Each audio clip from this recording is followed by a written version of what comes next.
Say goodbye to Hollywood. Say goodbye, my baby. Say goodbye to Hollywood. Say goodbye, my baby. Hello, everyone. We are starting. Okay, now, welcome to the stream. Usually on this part of the stream is when I yap for a little bit about latest updates, my future plans, and just anything chat wants to talk about. Usually this segment is 20 minutes at least, depends on how long of a rant I go on, which today's rant,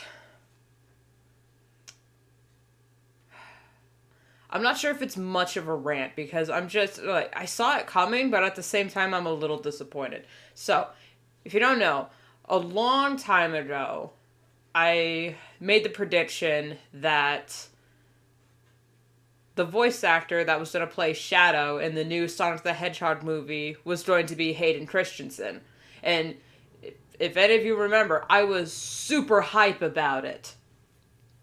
Because not only do I absolutely love Sonic the Hedgehog, Knuckles and Silver are my two favorite characters, I also love Shadow, and the idea of Hayden Christensen, the actor who brought us the beauty and grace that was Anakin Skywalker and later a bit of Darth Vader, to play the next red and black edgy character of Shadow was just poetic. Although, recently it has been announced, not officially, by Paramount, so I'm still hesitant to even call it official. It's been rumored that Keanu Reeves is going to be voicing Shadow. Which, he was one of the first names that was brought up, so I'm fine with it on that regard. Because, Keanu Reeves would make a good Shadow. There's no doubt about that. His voice is nice and low. He can gruff it up a little bit. Shadow in this first movie is probably going to be more a little monosyllabic. But I did get a little too attached to the idea of Hayden Christensen. So much time we don't have a chat. Yeah, it has been a while, Edel. I'm ranting about Sonic the Hedgehog 3. Hey, Blade. I saw the art. It looked good.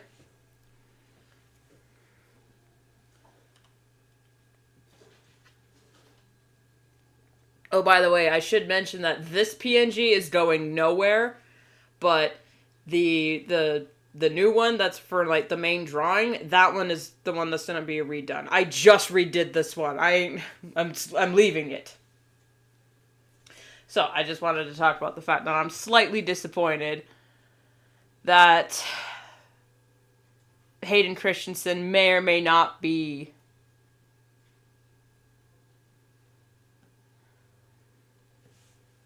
I saw Zenti Blades on his channel. I'm assuming I'm sorry, I shouldn't really assume. On the community tab, he drew fan art for me.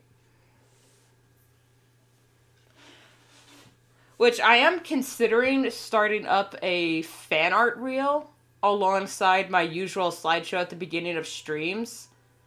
But I feel it'd be... Okay, him. Alright. There's so much things going on, I'm not used to it. Anyway, I was thinking about setting up a fan art reel at the beginning of my streams along with my usual slideshow. But I've been hesitant about it because then it would be a slideshow of 4. And it's a bitch and a half to update. So anyway, let's just move on from that. That's artist masterpiece.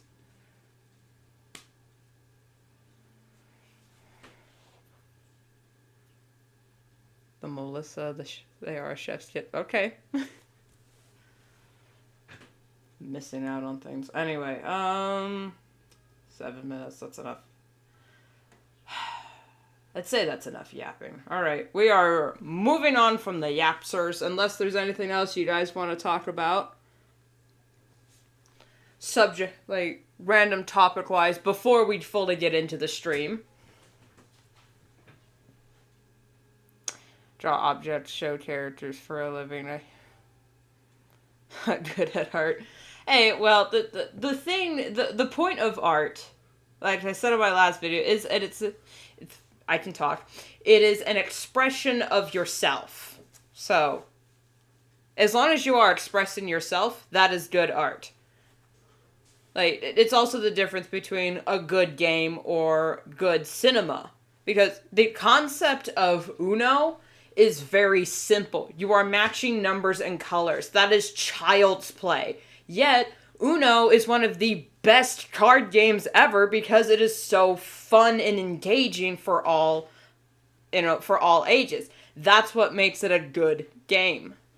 Even though the concept is very simplistic. So, saying you're not good at art means you're just means you're not good at expressing yourself, which not everyone has to be. Alright, we're gonna get the show on the road. There's a lot of work to be done.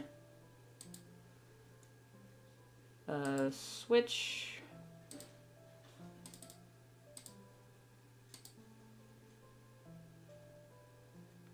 Please don't die. There we go.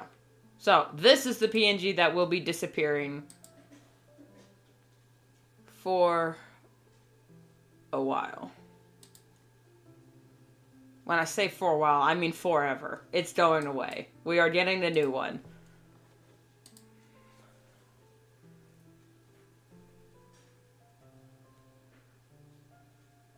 I use my fingers, not a drawing pencil for my... Well, then if you're just using your fingers for drawing, that was really good. Because I remember drawing with a mouse on MS Paint for some of my old art. And eventually I did get pretty good at it. But then I figured out what a drawing tablet was. And that changed everything. So what I'm going to do, since these are all sketches, for the sketch base, I'm going to select and copy and then blow it up.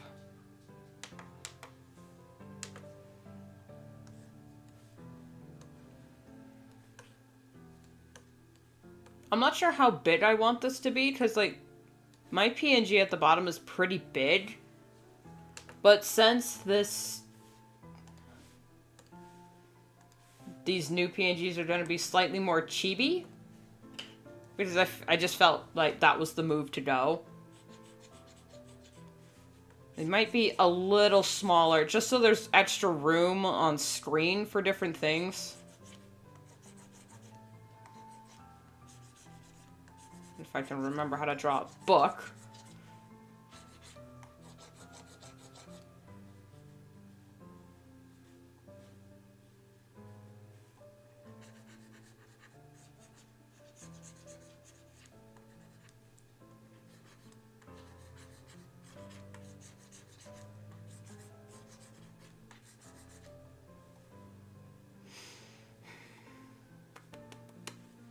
How detailed am I going? Because I added so much more detail to my official ref with the full corset and pinafore setup and whatnot. But I think I'll stick, for this chibi thing, I'll stick with the cold shoulder. But just,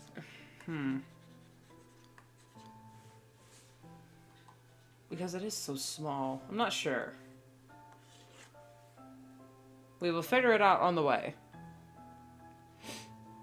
You said your computer post. Do you think you have a hate watcher who just hates you but still watches your videos and streams? I don't think I have a hate watcher, but I was honestly joking.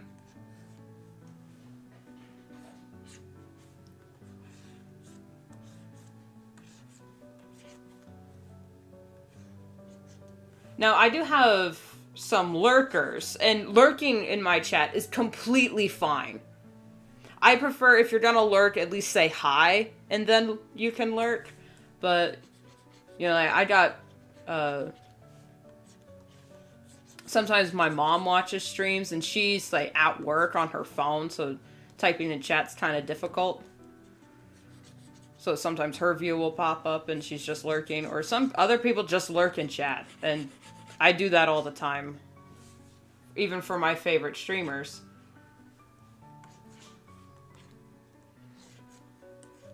So that's fine. Yeah, I mean, I meant hate watcher as in someone who, like, watches my channel and then makes hate posts about it. And, like, video essays on why I'm a terrible person and whatnot. Yeah? Bubble tea! Yes! Is it good? I can add more milk if you want. No, that's a good color. Okay. I took a tiny sip to taste it, and it's really good. So... Ah! I heard that. I'm okay. I didn't hit anything important. So what is this? Thai? Yeah. Okay. We got the Thai bubble tea. Mmm. Oh my god. Hopefully all the bubbles are cooked. I think they are. That's fine. I don't really care. They should be. As long as I don't throw up. You should be fine. Blade, I know what you're talking about, and I think the other viewer was actually me on my phone. Because I had chat up because when I'm on my computer, because I have my, you can't see it, because I have the Medibang here, and I have the window for Medibang minimized so I can see chat on my screen.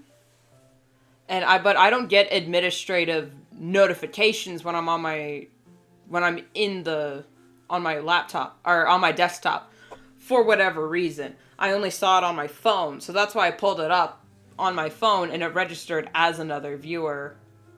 So I could see all that. Hello, Dancing Diva!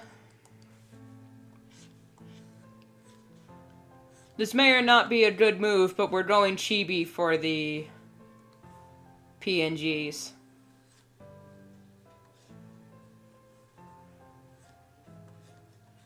Which, personally, I think this is the best move to go. Because PNGs are so tedious, and I feel like, oh, I want to add this expression. Oh, but I'd have to draw the whole thing all over again.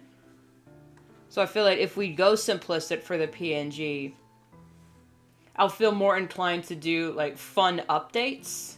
And, like, add extra expressions. Because, like, I designed 3 extra expressions that we haven't seen, that you guys haven't seen yet. That hopefully I will remember to use. But if it's simplistic and kind of like cartoonish, then that would be fun. Because on chat, you guys know, during stream, I am nothing more than a cartoon character. When it comes to the way I talk and whatnot.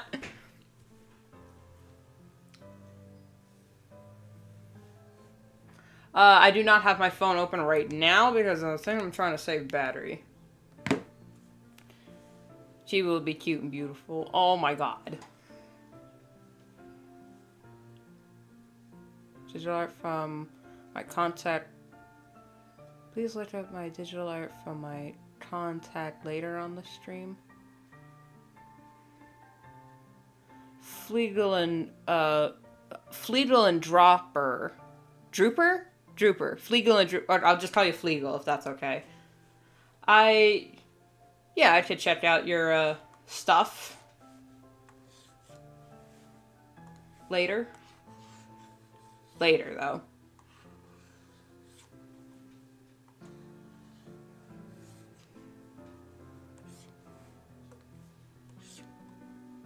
I don't have it in my official chat rules, but I think I'll say it now just so everyone else knows about it. I am okay with self promo to a degree. Like, if you want to say, hey, I do this stuff, if anyone would like to check that out, that's fine. Just don't get clingy with it. Okay? Yeah. I'm fine with self-promo. I know a lot of streamers don't like it when their chat self-promos. I'm fine with it to a degree. Like, if you want to say, hey, here's this, I do this kind of thing on my channel, I could say, that's cool. If anyone's interested, go check that out. Just don't just don't be clingy.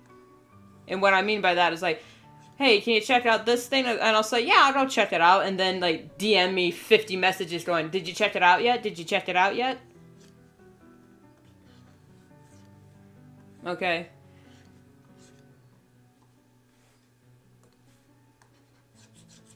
So, yeah, that's fine. Just be reasonable. I'm only one person. And I've got a lot of other things to do. And yes, I ain't even human.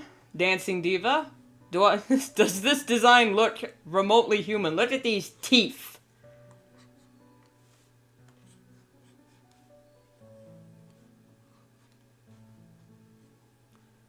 Should I do the point in the middle or just the bit?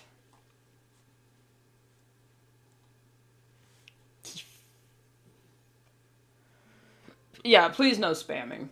Unless I say, hey, everyone spam this in the chat, then you can. When I give verbal permission to do something, go right ahead. But if you're just spamming pee poo poo in the chat unprompted, I will have to put you in timeout.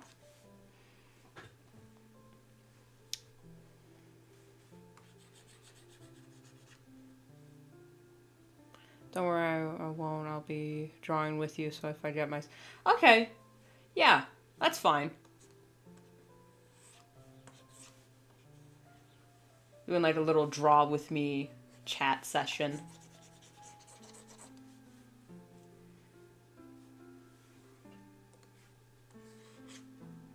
Most of the time when I'm listening to a stream, that's all I'm doing. I'm listening.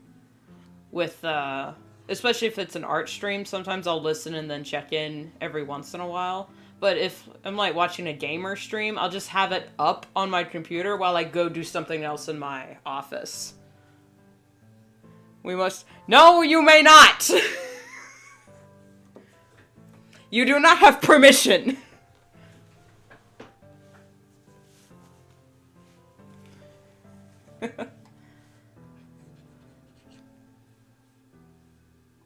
This is probably going to take 5 years. And I'm also wondering, since this is my basic eye design, for Chibi, how much of the color palette should I limit?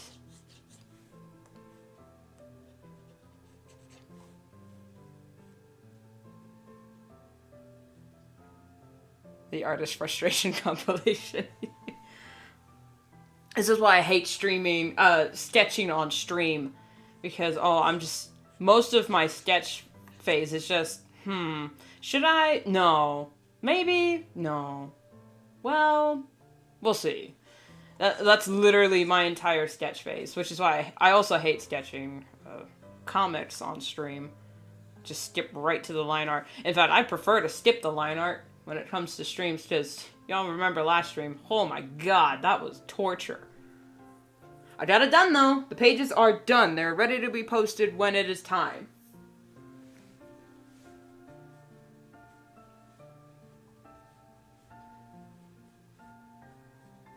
I wonder, should I include...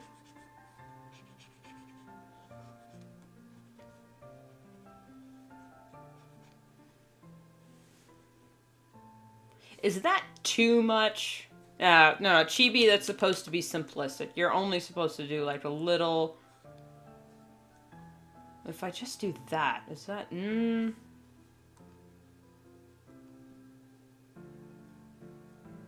Thank you, Fleagle. It's actually a PNG, because it's just based on sound and... what's the thing called? Hotkeys. A VTuber is based on your webcam and movement.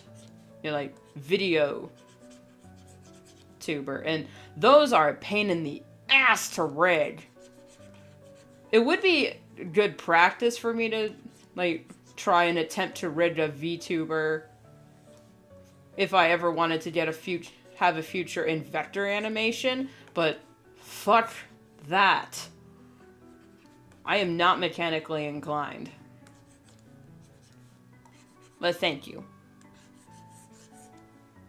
Actually, I didn't think I would get a PNG tuber either until I looked up a tutorial online how to do it for free. And then I found it. And it's basically just... It's kind of like just drawing the keyframes of animation. You just draw the little poses. Because the one I use VideoTube Mini. And that one, you just draw the talking, and then the not talking, and you have the option to draw them blinking. Which is an extra step. But it does add a little bit of interest to it. Because, like, if you're talking for a long time, it adds movement to your PNG, and it makes it feel a little bit more simplistic and natural. I'm wondering if you could use VideoTube Minis for animation. Like, instead of animating a character blinking for, like an automatic or something. I wonder if that's possible. I wonder the possibilities. You can just call them... Oh! Pippi Puffs. For now, I want to make it easier for you to say... Oh! I didn't even recognize your name for a second. I thought you were Pip... Yeah, okay, I recognize you, Pibby.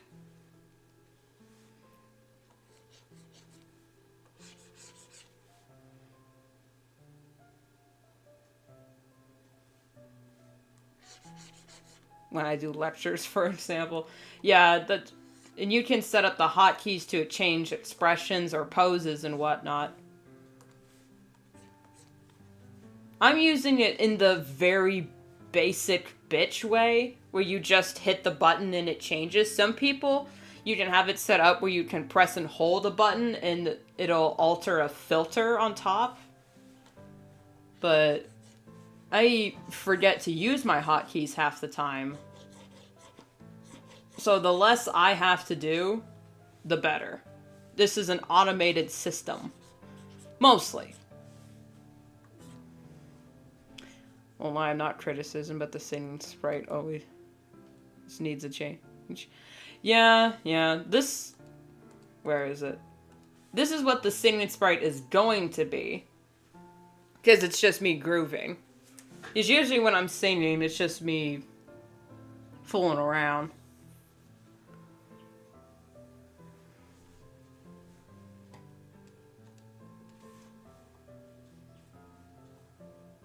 How big is this book going to be?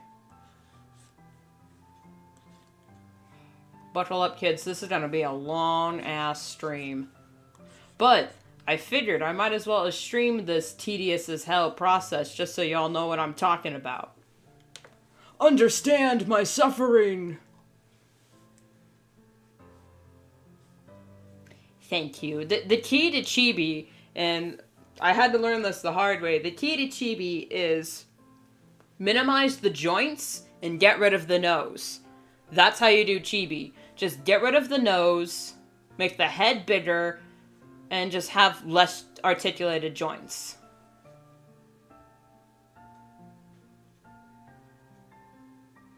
Say thank you for watching my streams. It really means the world to me. No problem.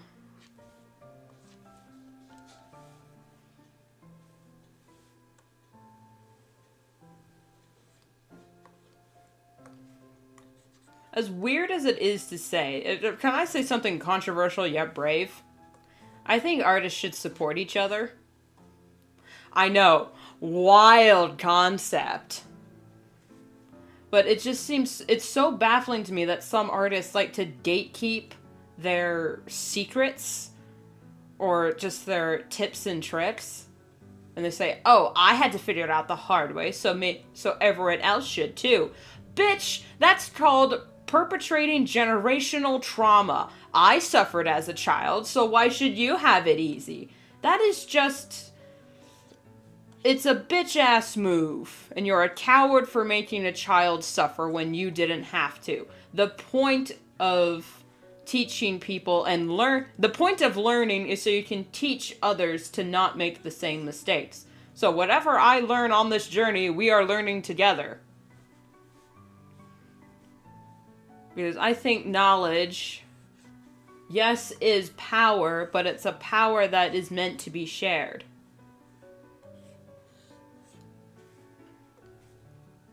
Like, it's just like in the song Let the Rainbow Remind You from the season, 3 finale of My Little Pony Friendship is Magic. We have a light that shines within us that we were always meant to share. Amazing line. Same thing with YouTubers. Yeah, some people, like, hey, what's your secret? How do you make your pins and whatnot? They're so pretty. Oh, that's a trade secret. Bitch, we're all in this together. No one else is gonna support us, so we have to support each other. Anything to encourage creativity in others.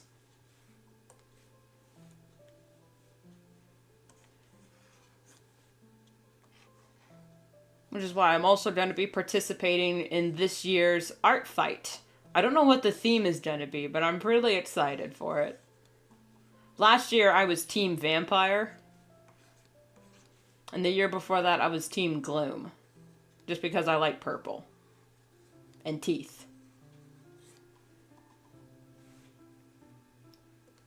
Okay, the hand looks a little wrong, but I do talk with my hands, so if I add it, it'll be fine.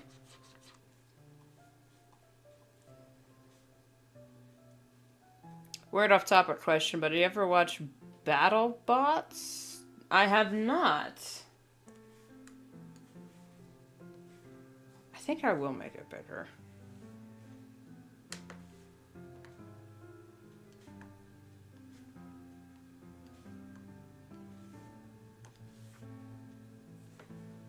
See it now, see it now. Let the rainbow remind you.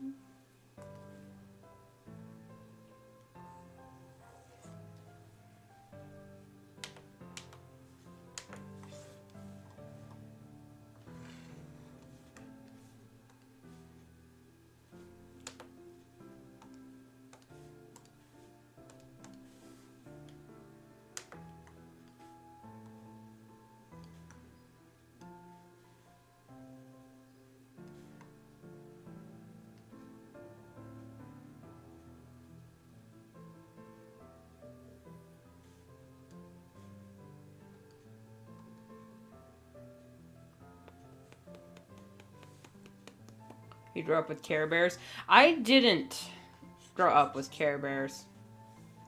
Actually. I didn't even grow up with My Little Pony. My Little Pony just kind of flew under my radar when I was a kid. I grew up with Barbie. Barbie Princess and the Pauper is the best Barbie movie ever, and you can't convince me otherwise.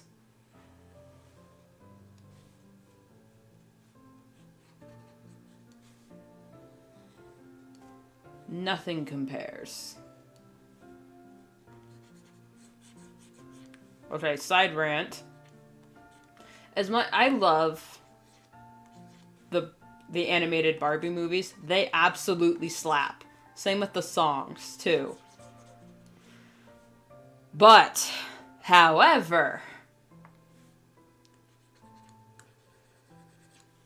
the newer Barbie movies, and I don't mean to sound like a boomer when I say this, the new Barbie movies, like the newer animated ones, I don't know if they've even made any new ones recently, but the newer ones just aren't it for me.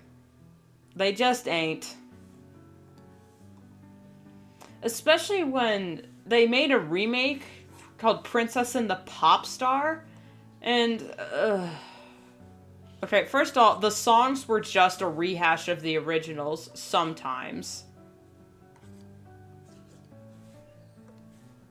And instead of making an original main theme, they just did a cover of Girls Just Wanna Have Fun and said Princesses Just Wanna Have Fun. It's like, okay.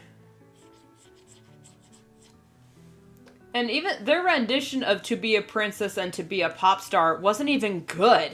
That's just me being that's not just me being a fat old man.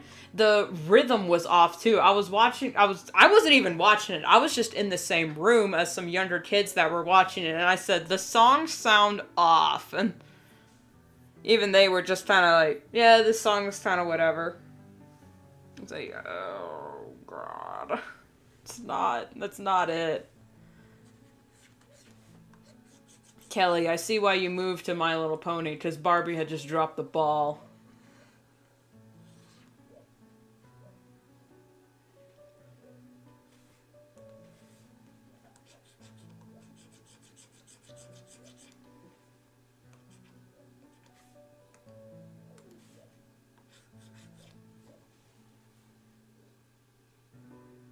Is that you, Elias?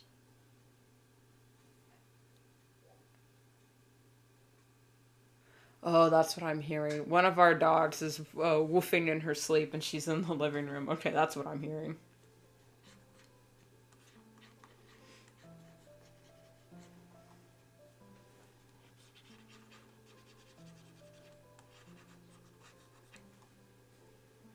Wait a minute. Yeah, okay. I'm left-handed. But I always forget how to draw left-handedness.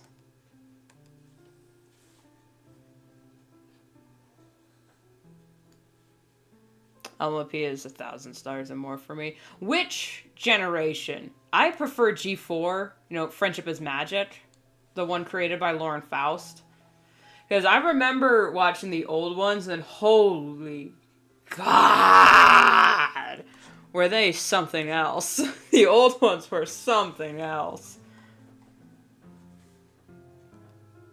But yeah, I think Friendship is Magic Generation 4 is one of the best ones.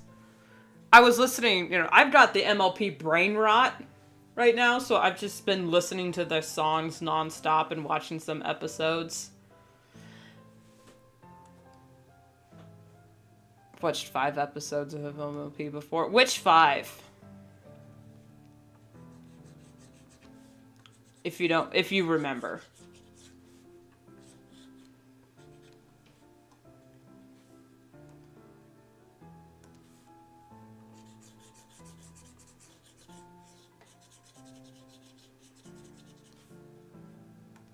Because when I started watching My Little Pony, I watched when season 3 had already finished. So I came to the game late. So I was the fandom and whatever was already established, which is kind of why I avoided My Little Pony for a while, because I heard about the fandom and thought, that's weird, and then avoided it. And then I saw the episode where Twilight Sparkle was fighting T-Rex at the end of season 3, which I think it was season 3. And just saw that epic smackdown and went, okay, I need to watch this show. So I started watching it. I was in high school when I started watching G4 of My Little Pony, and oh my god, that changed my life. Applejack is my favorite of the main 6. Although Fluttershy is my kin. I kin Fluttershy, but Applejack is my favorite.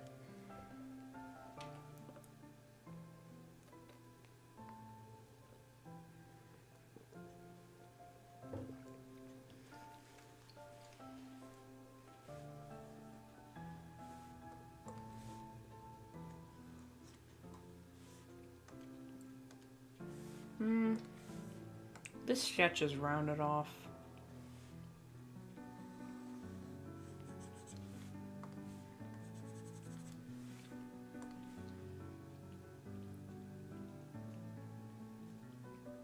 The light blue one?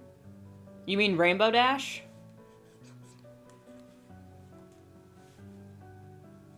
Because there's also Trixie. She's light blue, but she has white hair.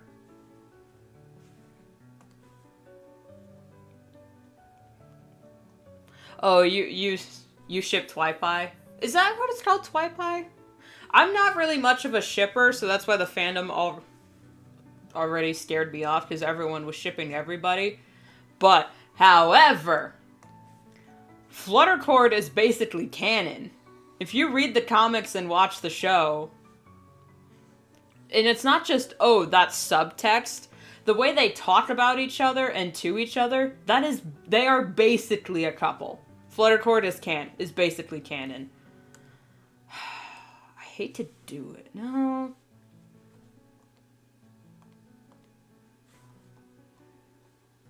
Am I gonna do it that way?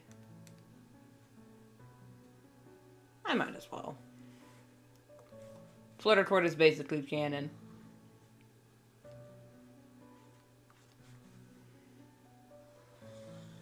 You know, in the finale of My Little Pony, Friendship is Magic, Fluttershy in Discord, when she came walked through the portal into Twilight's castle and he hands off her sack lunch, they were supposed to kiss.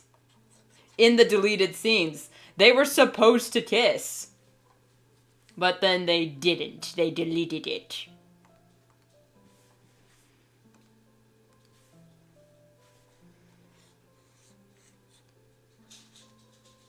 The My Little Pony movie.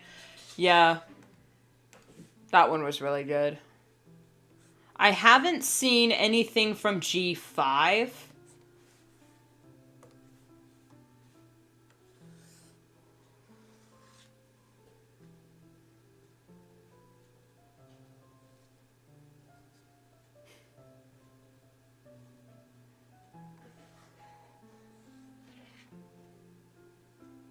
It was too illegal for the lore. Ah, come on. Fluttercord is cute. You know, there's literally in the episode, Discord says we like each other. And she makes him want to be a better person. His words, not mine. He said that in an episode of... Okay, in the We Like Each Other, that was in the episode where they meet Tree Hugger. Make friends but keep Discord, that was the name of the episode. And in the one where he said, she makes me want to be a better person. Well, he says pony, even though he's not a person. That was, I can't remember the name of the episode, but it's the one where he was going to be hosting their tea party and got concerned that she thought his realm would be too weird, so he just started acting normal. So much so where he started actually fading away. He's like, oh no, Discord! Hey, Cio, we're talking about My Little Pony. And that Discord is one of the best characters. He was a great antagonist, a great addition for the Trekkies. He's voiced by John Delancey. Come on, what's not to love?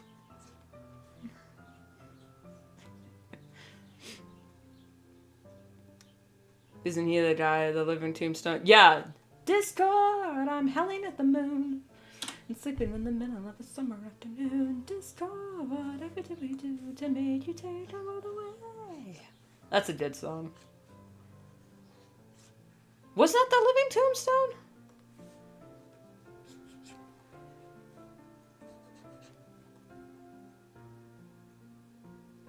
Yeah, that was the living tombstone. Okay, it's like, it wasn't Mondo Pony. Mondo Pony made a bunch of songs for Five Nights at Freddy's. All good, but yeah, that was the living tombstone. I don't know much about MLP, but I say that Discord is goated. He really is. He's basically Q as a pony, or as a Draconequus. They literally are the same character. He and Twilight share the same dynamic as Q and Picard, which is absolutely hilarious.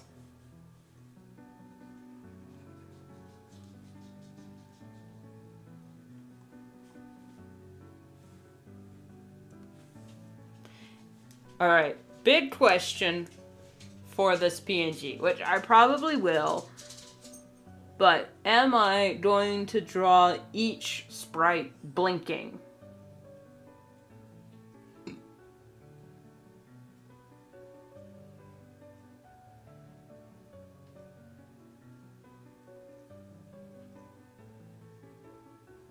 am I trying to draw them blinking?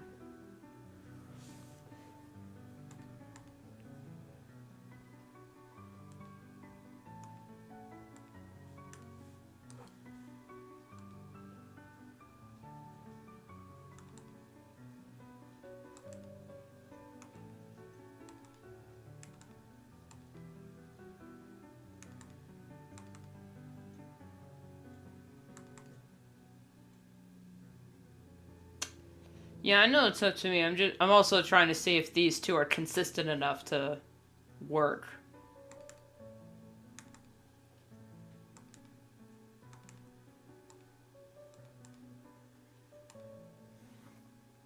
This stars Tyler. This is Lindsay. Prove me wrong. I haven't seen a lot of Total Drama. I do remember watching Total Drama Revenge of the Island. I don't know if that's the same one. But my goodness, that show is wild.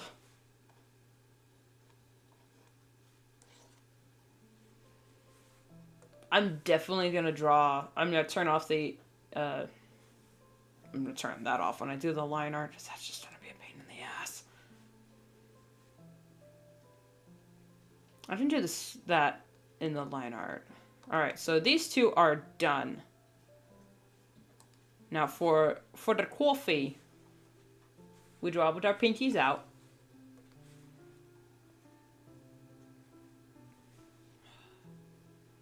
For the coffee, I'm not sure if I'm also going to include a talking bit like I did for my chatting PNG, where I just pointed. But the thing with my chatting PNG, I've also been using that for sprites in my videos, which has been so much easier. So for the coffee, I think I just might have it as the 1. Because there's really no need for it to be anything else, since I immediately switch back anyway. So, that's what we're gonna do. Stretch.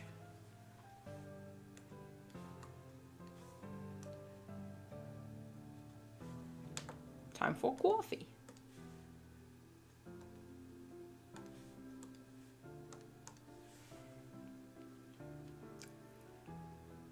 I prefer Revenge of the Island to Miss Seasons.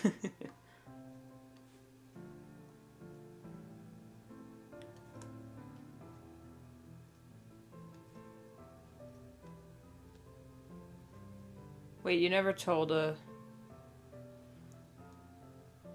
could we call you Shadow or Hydra? It sounds kind of dope. Yeah, in my... Hang on, I'm focusing. There we go. In my profile, it says you can call me Shadow or Hydra, because Skiamorph means shadow form, and I did come up with the company name Hydra Butterfly, so that's also fine too. But the name for the face of this channel is Rune, and Rune is the name of my persona across the internet, so either one is fine. But if there's like someone else in chat that's also named Shadow or Hydra, default Rune.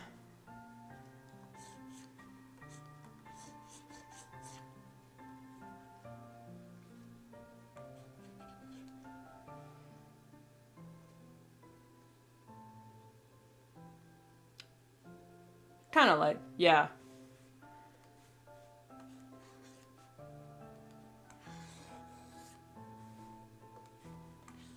The name literally translates to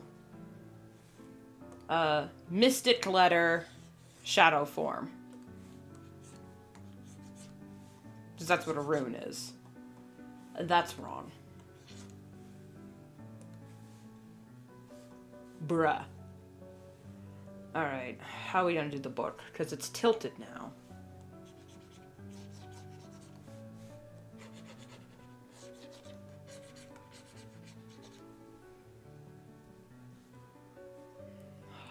Perspective.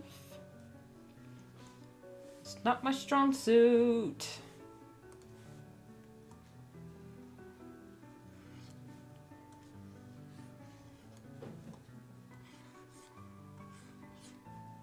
God dang, why is it so cold in here? Excuse me. I'm gonna turn this on. That is just wild. Why is it so cold in here? It's April.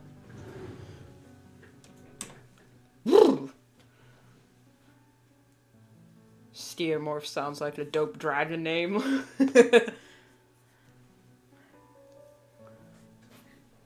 I mean, maybe.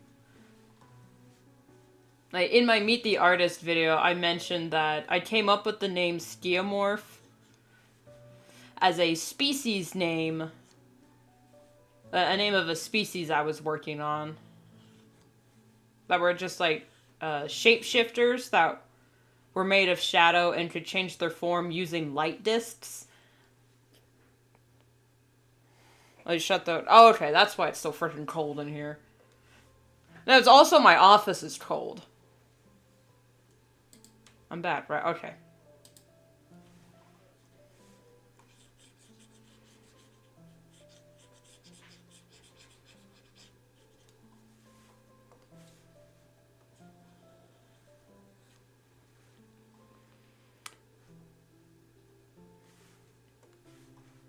We're in autumn.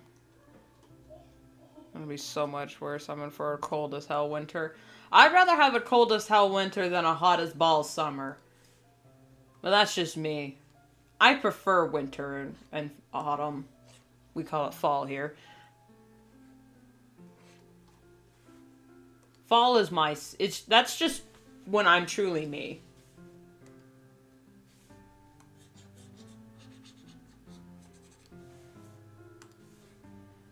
Spring is fine, but spring is also very finicky. It just goes back and forth, especially April. There is no guarantee what the weather's going to be. Especially here.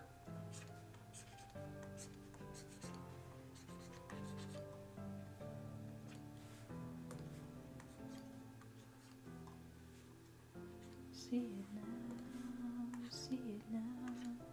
Let the rainbow remind you.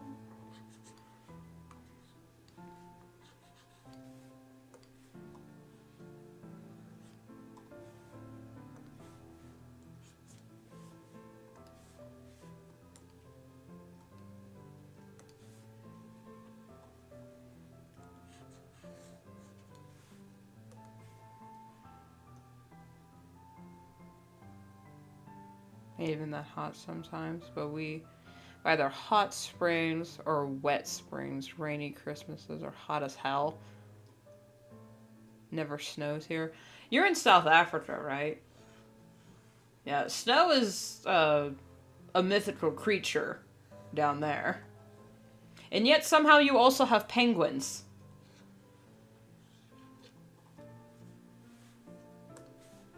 Nature's whack. Here, where I live, springs are bipolar, because they are either warm or snowy. We could have snow all the way in June sometimes, but then July, August, September are hot as balls. But it's not just hot, it's also dry. So there's also the added fire hazard. Yippee!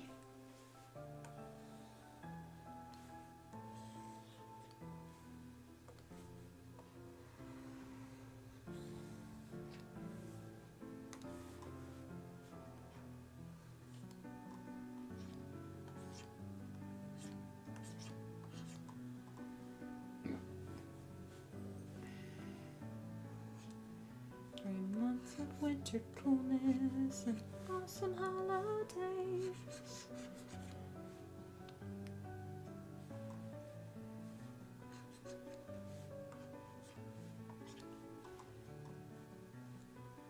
Drinking is it's such an awkward pose. Like, how do you even...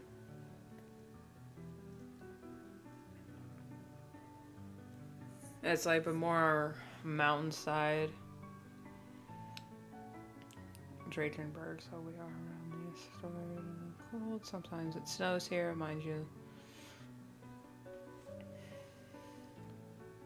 Kazulu natal too.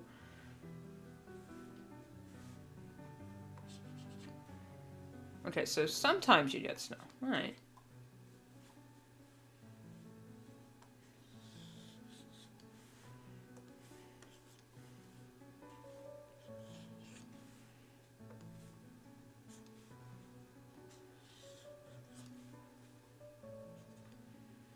Not gonna lie, it's gonna be like 23 degrees here next week. Now, Cio, is that Fahrenheit or Celsius? Because I know in we dumbass Americans use Fahrenheit, while the rest of the world uses Celsius.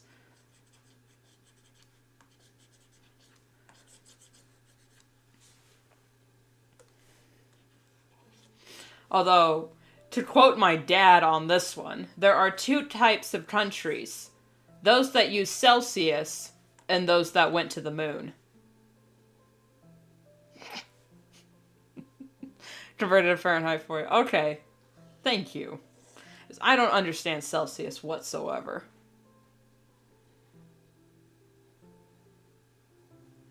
It's more rainy than cold. Okay. Do you guys have a lot of floods, Blade? Because thankfully I live in an area that doesn't flood as much, but we do, like, if it's particularly rainy, sometimes we can get a flash flood, but those are very rare. So rare that we don't even have insurance coverage for it. Please tell me you're dead. That NASA, please tell your dad that NASA. He knows, he knows. He just likes making the joke.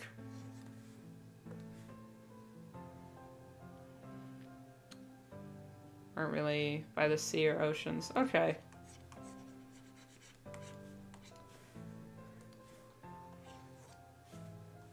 Cause like a few years ago, I say a few, but like many years ago, a neighbor of ours' house got flooded, and their whole property was just basically torn down the flow. And there are no lakes or rivers near us. It was just rain runoff that tore his house apart. And the insurance wouldn't cover for it because he wasn't insured for flood damage. He lives in the middle of a wheat field. Why would he be insured for flood damage? Fire damage all the way. But flood? Mm-mm.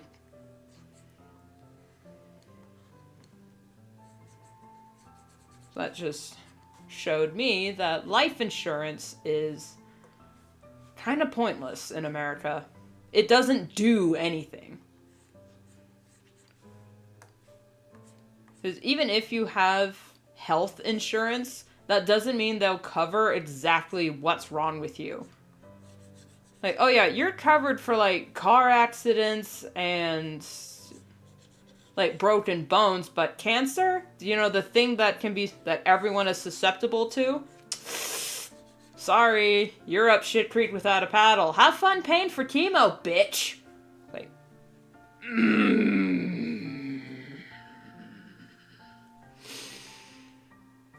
If you ever come to America, don't get sick. Our doctors suck. Half the time in America, doctors will purposefully allow you to get sicker so that they can save your life and then charge extra for your insurance. They're just owned by the pharmaceutical companies, and the pharmaceutical companies might not and say, oh, you need this life-saving medication every month for refill? Sorry, we lost it. We didn't get the order to refill. I hope that's okay. They don't even say, I hope that's okay. They just say, deal with it, bitch. What are you gonna do? Die? Not our problem. Hey. Land of the free, home of the brave, everybody. It's awful.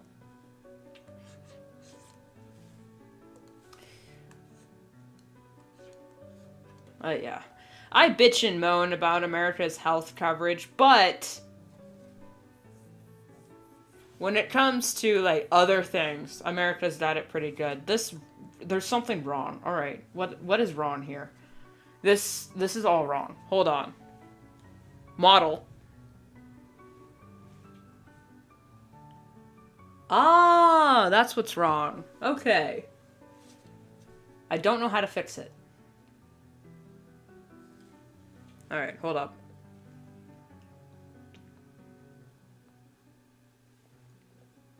I am listening, chat. I just gotta figure out this. There's something wrong here. And I'm not sure exactly what it is. The elbow goes out, you dingus. Okay.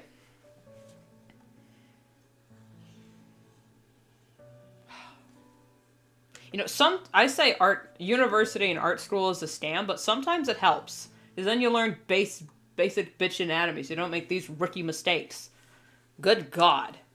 Have I learned nothing from Hayao Miyazaki?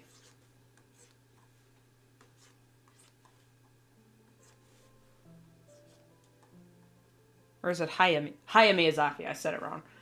Who's Hayako?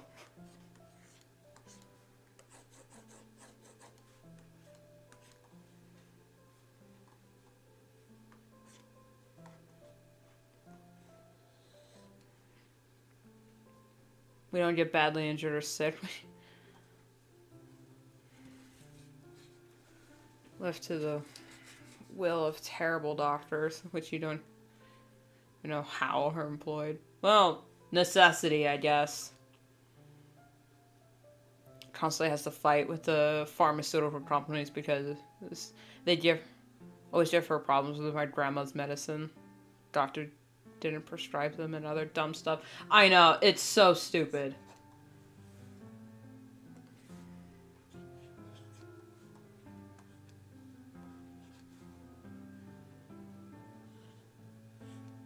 I know America is great because we do have a lot of freedoms, but that also means so does the government. So they have the freedom to basically not do their job properly because we elected them in. And they're like, oh, I'm here to represent the people.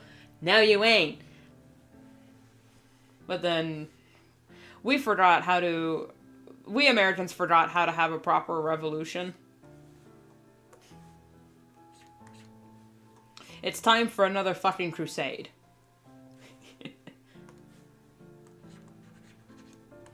I am lucky enough to where I've been pretty healthy most of my life. I haven't really needed a lot of doctor visits.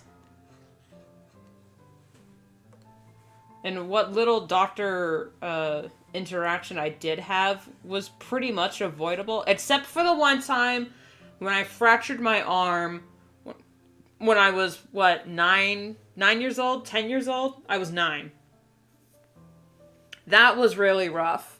But I was under 18, so you're automatically covered. At least I think you are. If you're under 18 in America, you're automatically covered by the state.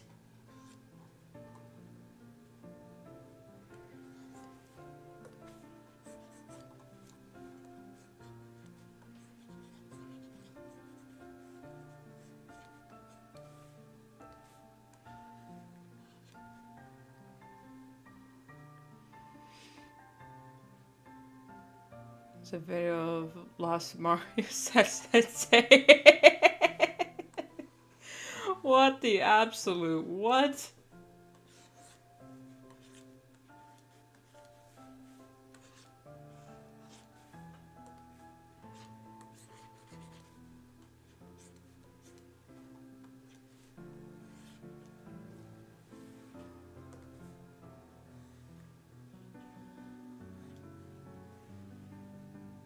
I was always getting constantly sick when I was a kid. I'm glad I dodged that bullet. Did you did you play outside a lot when you were a kid, or were you kind of stuck inside?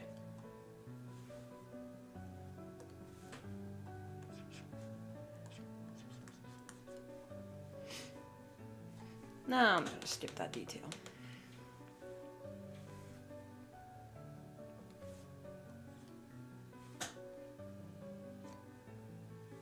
I know a lot of people prefer to use Procreate or Clip Studio Paint, whatnot, but I highly suggest Medibane Paint Pro, because not only is it free, it comes with it's already in this dark mode, and it has the lasso eraser, which is honestly just a great tool.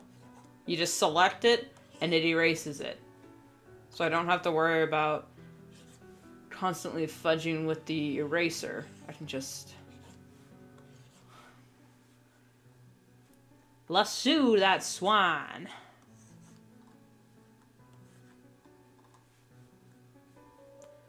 That is an odd reference.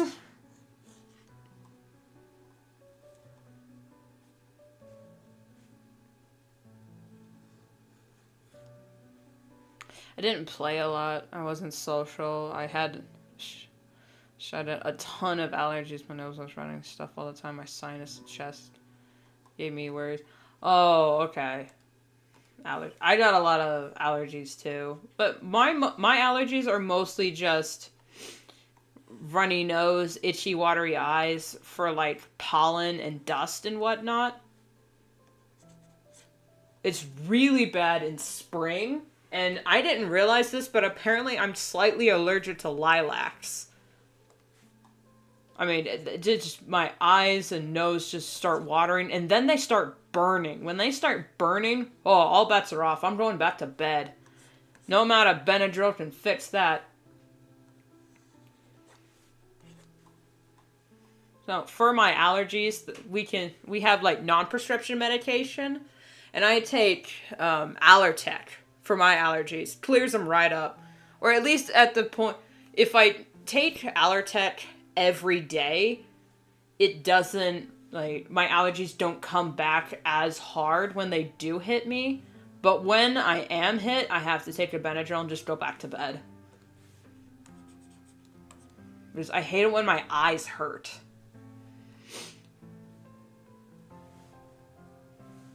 So yeah, my nose is always stuffy because of my allergies, but nothing's on fire, so I'm fine.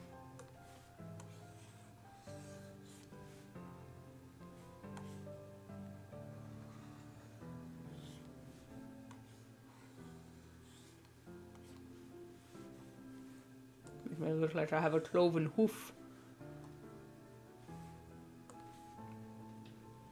Must have been a pain in the... Oh. Cut grass. Yep. Grass mites. I hate it. I always would get such a rash for sitting on grass, which is... And here's the thing, though. I also had undiagnosed ADHD a lot of my childhood. Well, I was diagnosed, but I didn't know. So my teachers thought I was just being dramatic all the time when I said, hey, I can't sit on the grass because I get this really bad rash. They're like, no, come on, you're fine. Just sit down or just sit on a blanket. And I really just did not want to sit on the grass. It hurt. There were gnats and mites in there. Especially on school grounds. So a lot of my childhood problems could have been prevented if adults just tried to understand my side of things instead of just saying, oh, just stop being dramatic. I'm sorry?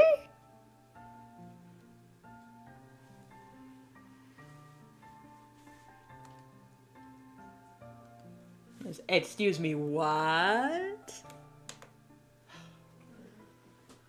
I hated being a kid.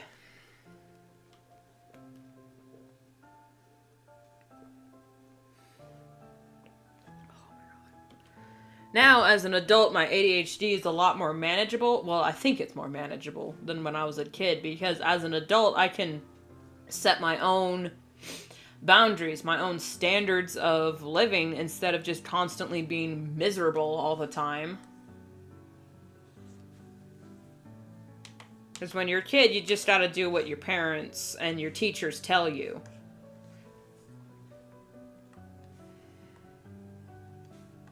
Well, I mean, at least I did anyway. I, unfortunately, was an obedient child growing up. So, I just did what adults told me and just assumed they were smarter because they were adults.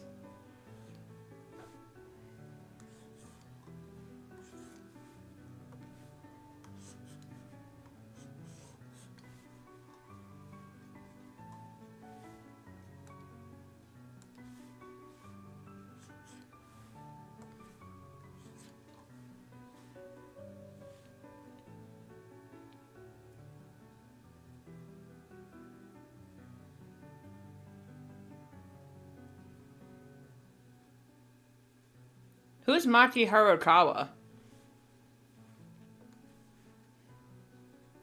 Mom taught me to be a fighter.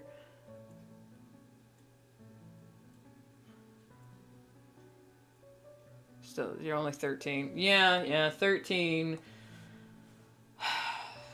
God. I hated middle school. Now, I know, like, in other countries, that doesn't mean much, but, yeah, like, 13, 14.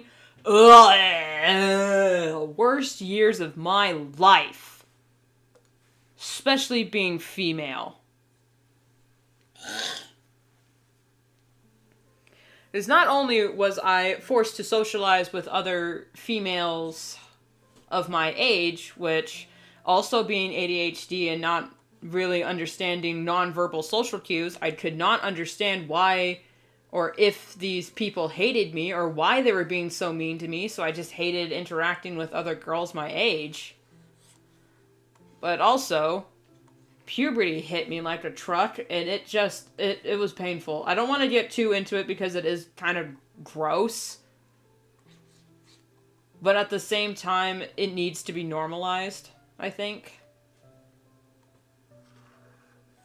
Which is why Turning Red was so controversial, because it just normalized the period talk. And yeah, it is gross, but hey, so is childbirth. Grade 8 in high school. 8th grade. Yeah, that sounds pretty similar. Because, like, in America, we have pre-K, like, kindergarten, elementary, middle school, high school, and then college or university. Mostly girls. So I know you had those pains. Funnily enough, I didn't have a whole lot of cramps or that kind of pain. It was mostly emotional. But yeah, I dodged that bullet. But still, yeah, it was a pain in a different way. Because, like, it's normal, it happens, but then when people know it's happening to you, it's like there's a level of embarrassment there. Like, it's shameful, which is just not right. It's a natural occurrence of your body, of a female body. So why should it be shamed? It's just, in America, in the American culture, the female body has been over-sexualized, but it's also been shamed. To the point where women have just been reduced to this, I don't know the right word for it, that isn't TOS, but it's hard to be a woman, but at the same time, it's awesome. Because then we can just, we can be the biggest assholes you've ever met and just say, it's my period. And then people go, oh, okay, yeah, I get it. You don't need to tell me. Here's some chocolate. But also, that's just weaponizing it's a biological weapon.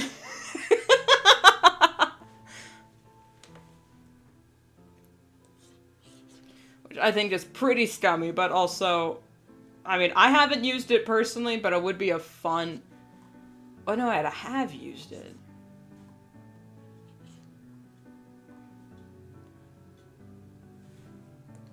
It's the secret arsenal.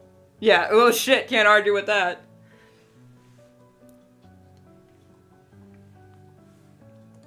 But then when I got older in high school, whenever someone was being bitchy, no matter the gender, like, even if you were a guy and they were being kind of bitchy, everyone would say, is he on his period? Jeez, because of just the way they were acting. It is pretty funny. I definitely get a lot more weepy. Because, your body's flooding with hormones. Especially, because when a woman is menstruating, her body is actually getting rid of the estrogen and flooding with testosterone, which is why her body is in so much pain, because why the female body's in so much pain while menstruating, because we're not used to that level of testosterone. So also when we're acting irritable and volatile, being flooded with testosterone, that's the male hormone. So we're actually acting like a guy. So just keep, excuse me, just keep that in mind. Oh God, that was gross. Ugh.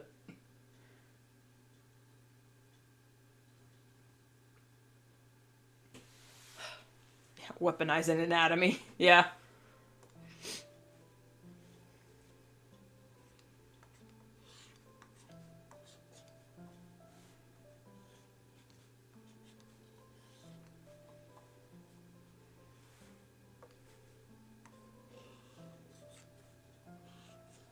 This stream is probably going to be 5 years long because I'm still just in the sketching phase.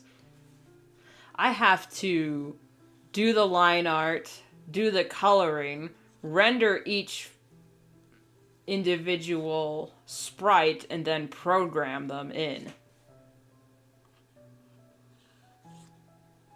Depends on how I'm feeling, I might add that the programming bits in as well, just to show you guys how simple it is.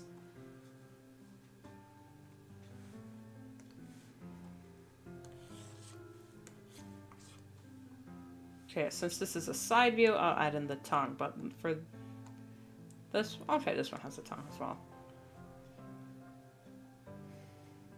Maybe a bit mad when she does her blood Hadouken!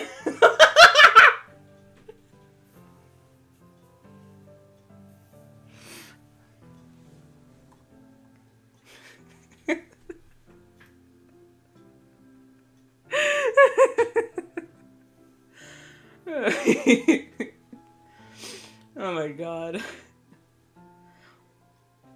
Oh god, can you imagine bloodbending? It is once a month! Oh god. Okay, random bullshit. Okay, you know in Avatar The Last Airbender, bloodbending is kind of treated as this evil and horrendous thing. However, bloodbending, while yes, can be used for terrible things, it also has a lot of medical benefits. Imagine if someone's bleeding out, and it also happens to be the full moon. You can save them from dying of blood loss if you just bend the blood back into them. Or if they have poison in their blood, you can bloodbend the poison out of their system. Bloodbending is not evil, especially when the whole series was trying to show that no one bending type is more powerful than the other or more evil than the other. Yet then they treat bloodbending like it's this horrible thing. Like Katara outlawed it in the future. It's like, come on, guys, it's not bad, it's just the way people use it sometimes is bad. I'm gonna sketch over these eyes because they're driving me crazy.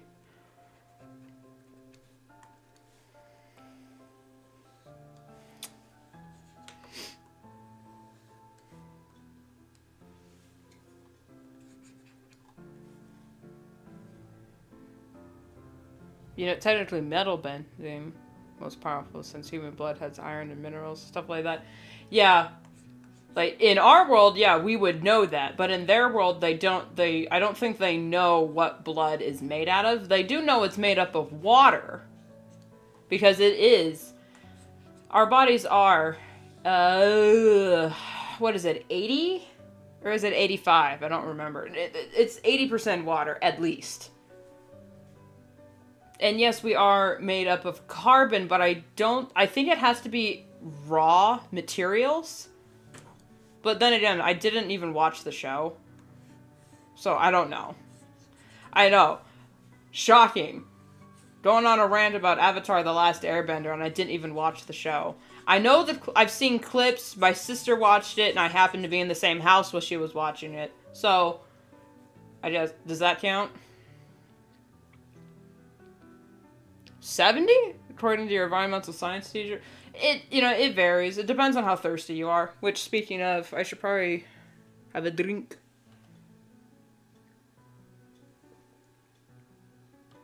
Although, if I'm thirsty, I shouldn't be drinking coffee, you dumbass, because the coffee just dehydrates you. Because it sheds your body of minerals and vitamins. Which is why you need to pee so often when you drink coffee. Which, I don't know about y'all, that doesn't happen to me. A lot of people say, oh, I love drinking coffee, but it just gives me the shits and whatnot. I'm like, bitch, where? That's never happened to me in my life. I don't know if that's TMI or whatnot, but a lot of people say, oh, coffee gives me, a lot of bathroom problems. It's like, huh? That doesn't happen to me. Am I just so used to caffeine that my body just knows how to deal with it? To the point where natural bodily functions just don't work anymore? Alright, that's just a little... Doesn't dehydrate you faster, that's a myth. Okay.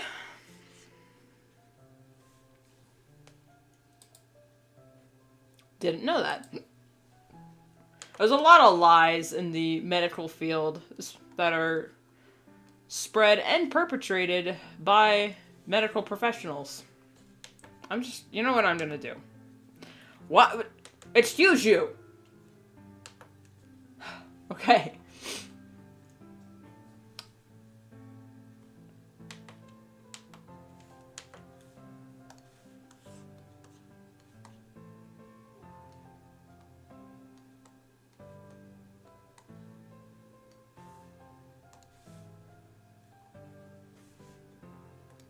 There we go. That's much more better.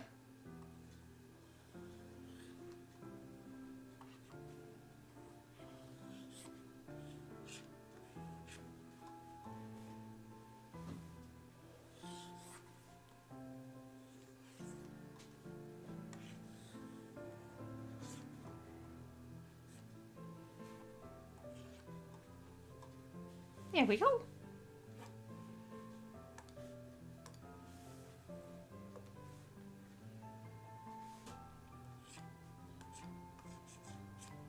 You know, now that you say that, it does make sense. Why would coffee dehydrate you? It is 80% water. It is bean water. Same with tea. I guess it would say it dehydrates you, air quote, in the way that you pee a lot. But again, that doesn't happen to me. Or at least it doesn't happen to me to the point where I don't notice it.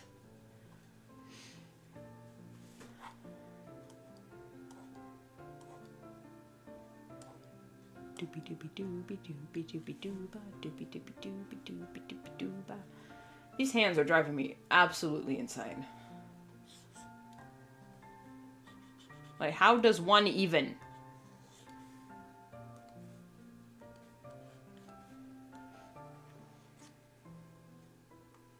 I can't even.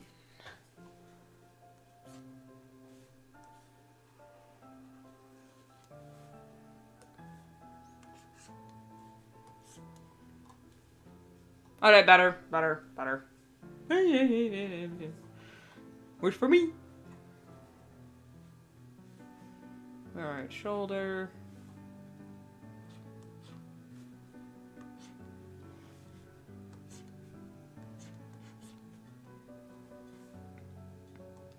Oh, there's no book here. What am I just floating?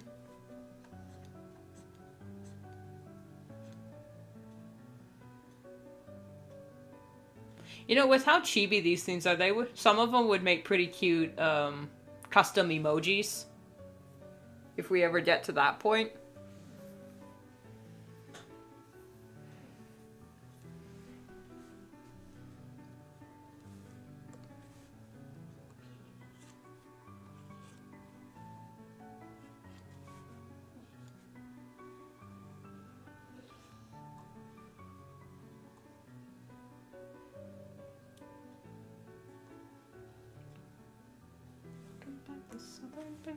So the families can draw.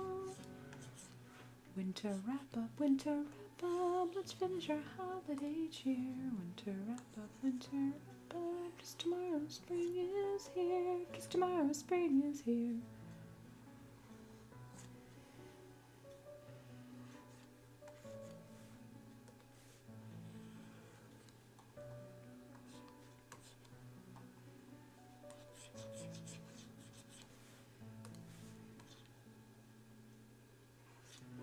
Apples, carrots, celery sticks, colorful flowers too. We must work so very hard, it's just so much to do.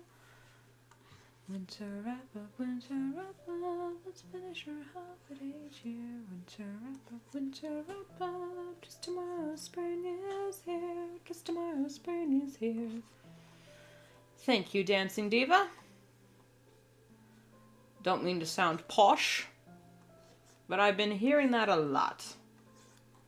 Personally, I don't get it. I think my singing is mid at most.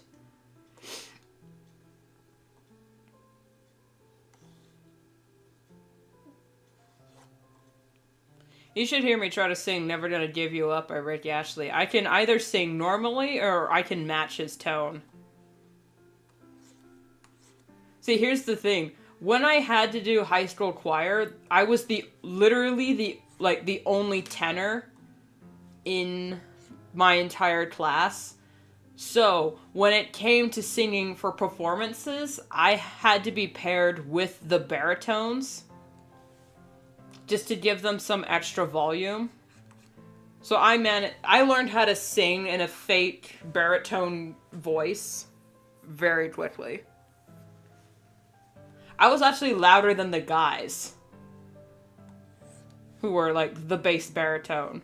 I was carrying the entire baritone section of the choir. My back hurt so much. So I mean, yeah, they could sing it, but they weren't loud enough, even though it was literally 4 guys. And you know, guys have naturally louder voices. Theirs carry a little more. But I don't know, just when it came to singing, I was the loudest. I think it also had to do something with the fact that I had performed in a few plays at that point, so I knew how to project my voice a little bit more. You know, to sing from my chest and not your nose. I know how to sing from my stomach area. Which is funny, because actually, when it comes to muscle mass, I have a very weak core. All my muscle is in my legs. Thighs for days.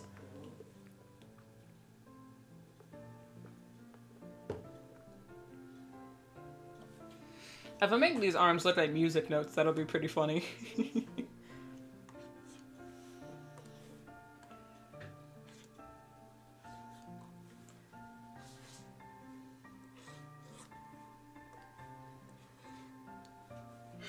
So their families.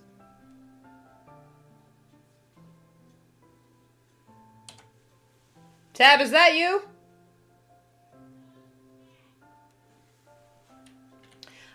Ladies and gentlemen, I will be right back. I needed to yell at a cat who's on the table. Excuse you. Hello. What are you doing?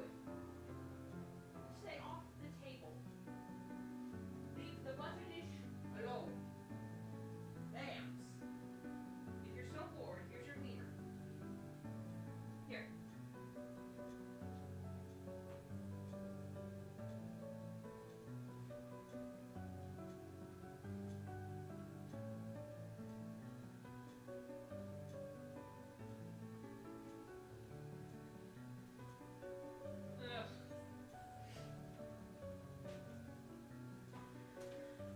That's the problem with having 3 cats in the house.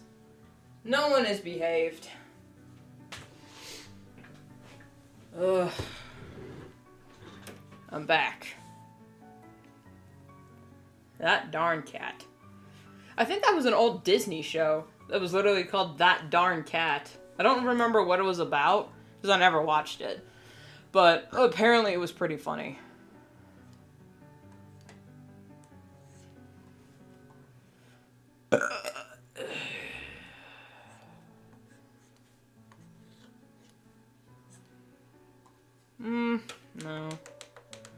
I think for the chibi,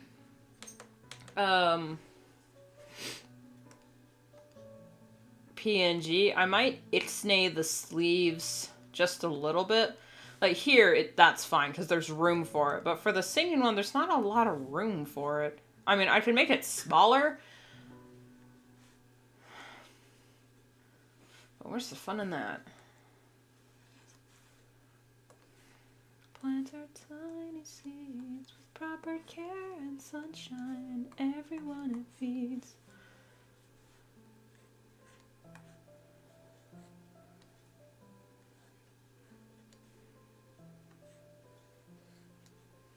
Okay, I can do that.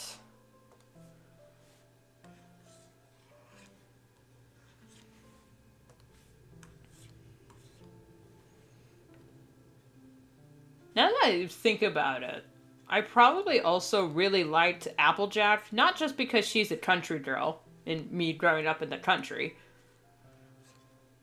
She's also the easiest for me to sing along with, because she's not a soprano. So I could sing along with Applejack's songs, and I can fake a southern accent. Despite not being from the South at all, I can do a pretty good country, southern accent. So singing along with Applejack wasn't that hard. I especially love the song Apples to the Core. That one's just fun. It's got a nice beat to it.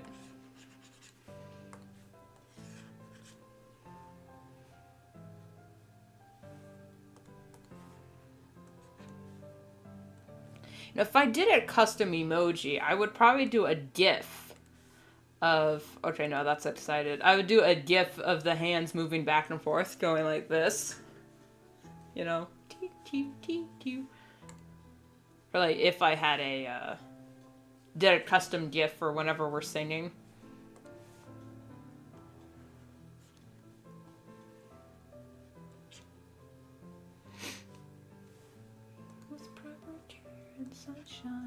Everyone it feeds. But the problem is I would have to make a GIF, and I don't know, and it's pronounced GIF. I don't care what anybody says. GIF, GIF, graphic imaging function or something like that. GIF. If it GIF is the peanut butter. I should have used the rant thing for that. But anyway.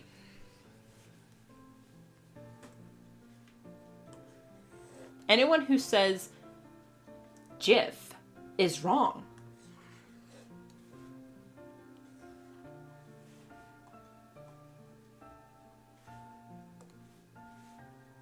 It's like, but also, in the same vein, I know it is spelt caramel, but I have always heard it said, and have said it the way of caramel. And anytime I say, hey, I'd like a caramel macchiato, or whatever, everyone knows what I'm talking about. Only like 3 people have done, you mean caramel? And they were kids my age being pedantic. Actually, I should say pretentious. Because only British people say caramel. Literally, everyone I grew up with said caramel. I know caramel is actually a mountain and a name, not the actual, sugary sweet, that it has an extra A there. But the T in filet is silent. Yes, caramel. I know what you're talking about, even though I know the sweet is actually spelt caramel. But, it's pronounced aluminum, Britain, not aluminium. It's pronounced aluminum. We say so.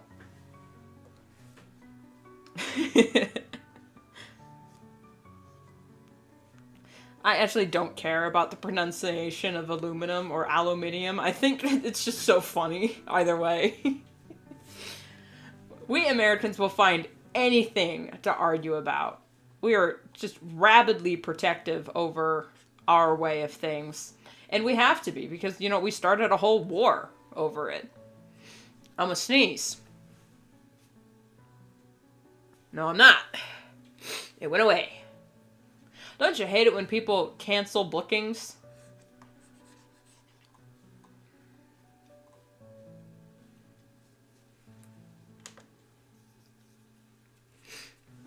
We traveled the road of generations, joined by a common bond. We sing our song across the Pony Nation from Equestria and beyond. We're apples forever, apples together. We're family, but so much more. No matter what comes, we will face the weather. We're apples to the core. Yep.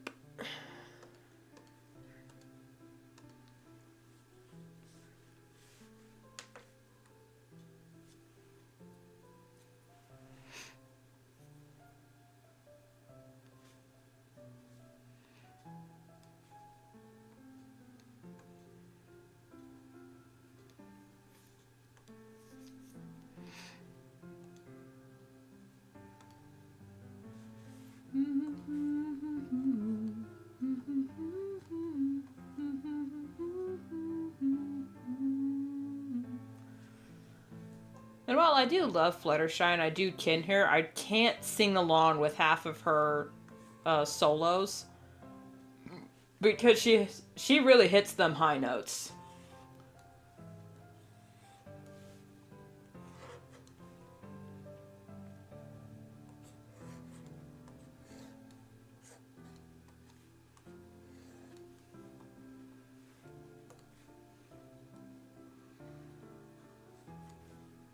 But aside from the ones that focus on Discord or her brother, my favorite Fluttershy episode is Hurricane Fluttershy.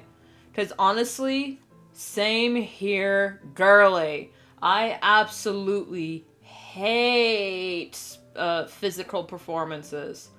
Now, I don't mind plays as much, but it does come with, like, I don't mind performing and acting, because I can kind of forget the audience is there, because the stage lights are so bright.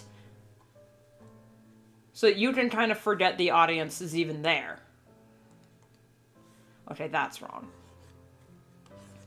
But when it comes to, like, sports or physical performances, I absolutely hated it, because I'm not physically gifted, I should say. I'm not athletic at all, and I grew up in a school where literally everyone was in a sport. I was quite actually the only person who was not part of any sports team. Granted, our school was so small where literally everyone had to be on a sports team or we just didn't have a team that year. But I was the odd man out because I absolutely hated sports. Hated everything about it. Which is why when our school introduced Knowledge Bowl, I signed on to that shit so fast. That was so up my alley. It's just random trivia.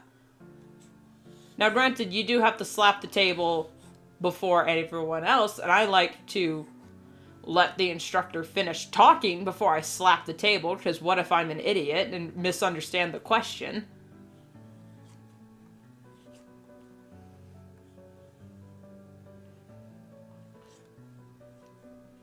So that part of Knowledge Bowl I hated.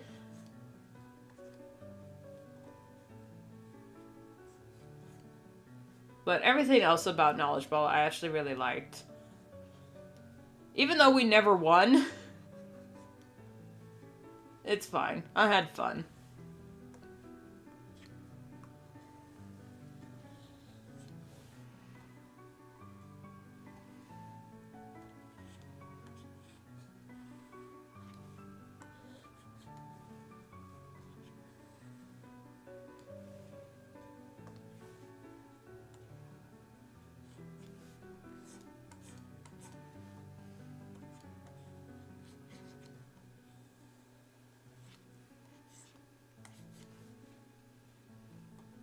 That's too big.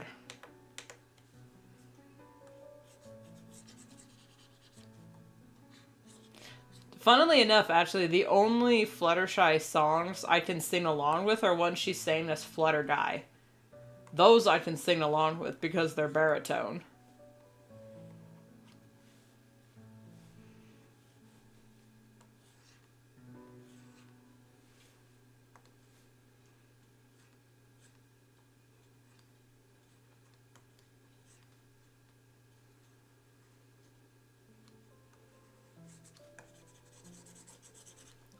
Sadly, she only sang 2 songs as Flutter Guy. Both of them were absolutely amazing. That was honestly the funniest part of that episode, where she's like, Fluttershy, were you... Did it affect you too? Did she curse you too? She nods her head. It's like, why? What's...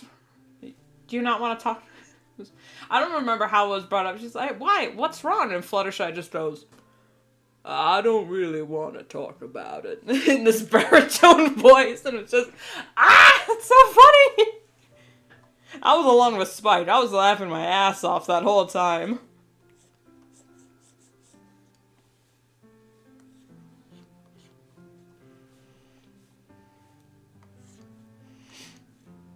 And he's like, I got nothing. Twilight Sparkle. How am I supposed to work with that? And then they're like, alright, yeah, I'll stay behind and do research here. Twilight Flopple! It's just, oh, Spike is my favorite. You know, I say Fluttershy's my kin and Applejack's my favorite of the main 6, but Spike, up there, man. He's great. Absolutely love him. Totally did not have a man crush on him. I wouldn't say man crushes, I'm a girl. Did not have a pseudo crush on him. I say pseudo because he was just a kid. But it's just, I love this little guy.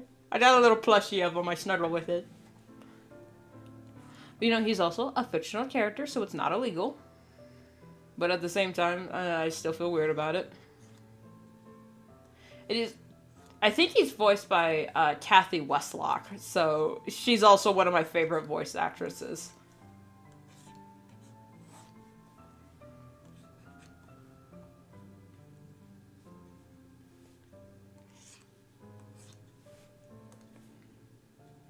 Gotta make sure you get a 5-star.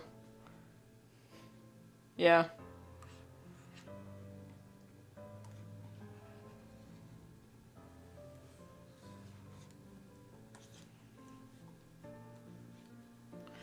I couldn't tell you what we were talking about because I don't know. I think we changed conversation like 3 times.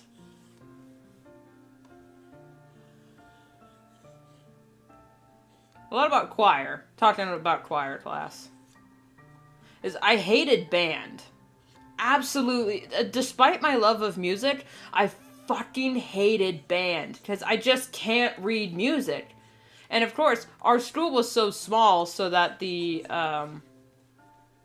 you know, we didn't really have a lot of choices when it came to instruments, but at the same time, our school was so small, so there was really no reason for me to be ignored literally every class. But also, I guess it's kind of my fault because I was so embarrassed at the fact that I couldn't read music all throughout junior, you know, middle school and junior high. I couldn't understand. I just couldn't read music. I just didn't know what any of it was, and I was so embarrassed to tell my teacher, "Hey, I've been in your class for 3 years. I still can't read music. What? Like, do you have any tips or tricks?" Because she was so musically inclined, she could play literally every instrument we had, and she was our choir teacher, so it was kind of. Like, she could read it, so it's like, why can't you understand it? It's like, well, I'm just not mathematically inclined. Because reading music is a type of math. Math, music, and language are all, I think they're all activated by the same part of the brain. Which I can sing, and I can sort of match keys and tunes from what I hear, because I'm an auditory learner. But it's just, ugh. 2 people participated in my contests. They're both really good. Oh, great! Oh, yeah, I did get the notification for your video. I haven't checked it out yet. It's on my watch later, but yeah, I'm gonna check that out. As soon as I'm done here, which won't be for like another 3 days, but I will check it out eventually. Sky is clear and you're feeling so fine. Everything's gonna be A-okay. It's another great Flutter Guy song. Also, it's a shame Big Mac didn't get to sing as much as he did in the show. But then again, that's kind of his character. He's not much of a singer.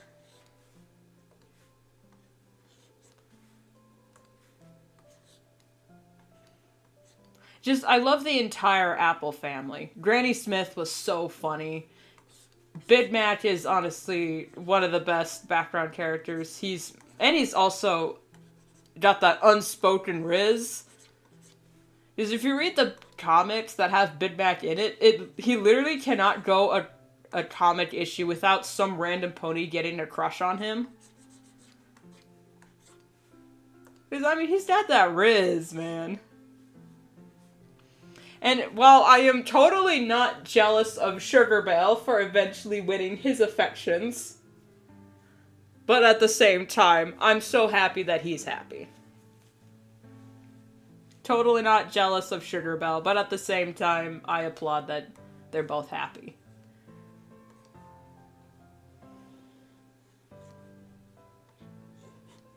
And come on, Sugar Belle's voiced by Rebecca Soichet. Of course, I'm happy for them. I love Rebecca Soichet.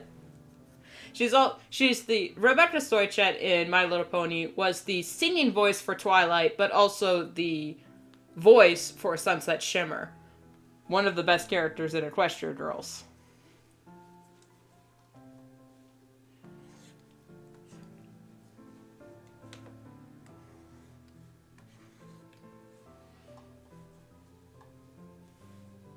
I was also thinking about this earlier, because I got My Little Pony brain rot. So if you'll excuse me if this is all I talk about.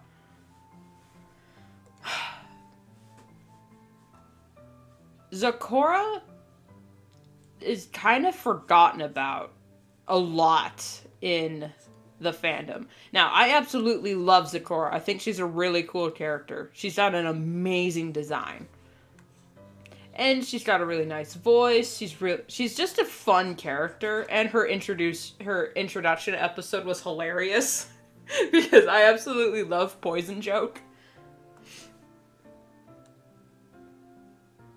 But, like, in all the creepypastas that I've read and listened to, she's nowhere. There's, like, maybe one creepypasta that has Zecora in it, and what was hardly even there, if you know what I mean. Like, Zecora is such a cool character, and she's forgotten by like the fandom and the writers. She's not even in Equestria Girls, not even in the background. Can you imagine Zecora's Equestria Girls design? Mwah! She'd be so pretty and so cool, especially since she's kind of the only black-coded character, except maybe Thunderlane, but Thunderlane's also a background character.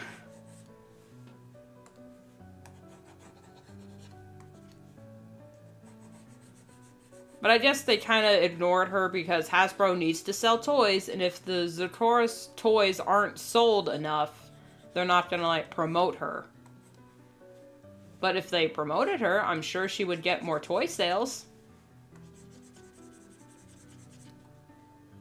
Also, I don't remember, correct me if I'm wrong, anybody here, but did Zecora ever get a song?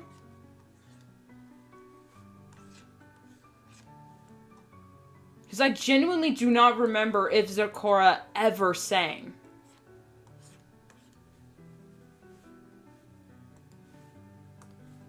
I mean, it would be so easy because the songs are in rhyme and she speaks in rhyme anyway.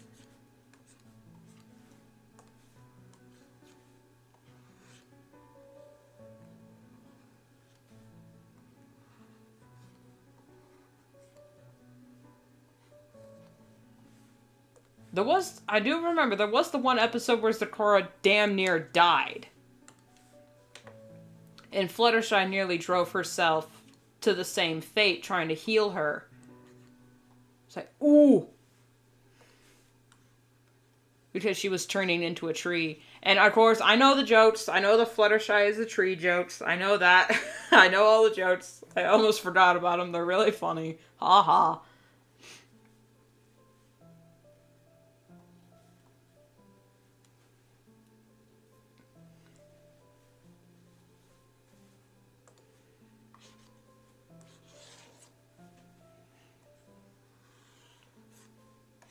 Can anyone remember? She's just looking at me. That's adorable.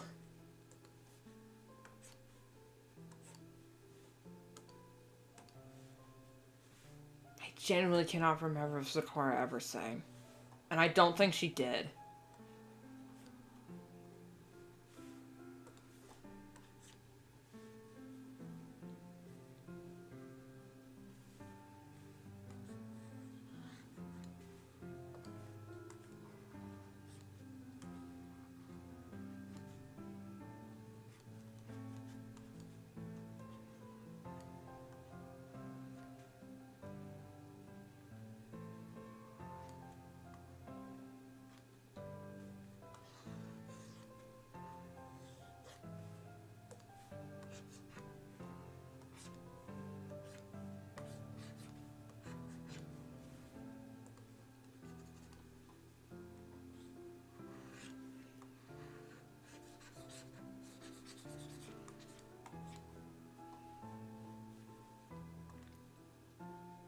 Sakura wasn't even in the movie.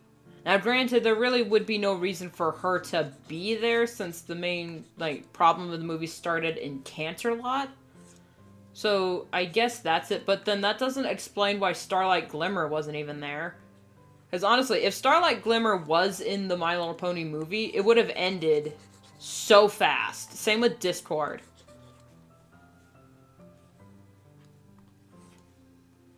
So, for the sake of plot, we had to ixnay to almost 3 of the most powerful characters in canon.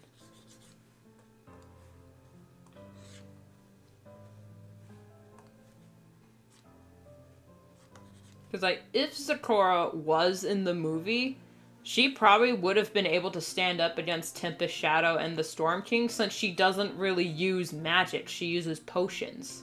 So, as long as she has enough raw material, she could have done something, started some sort of underground revolution like she did in the Changeling future against the Storm King.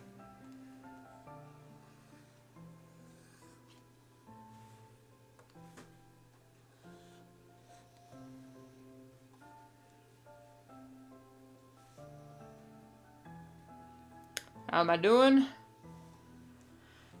I'm bummed out that Sakura is a forgotten character in the MLP canon, or fandom. God, she wasn't even in the finale, was she? It's been a while since I've seen it, but was she there? Was she in the background somewhere? Please tell me she was. I would love to see future old Sakura. You know, I say Sakura is such an amazing character, but then again, I don't have any zebra OCs.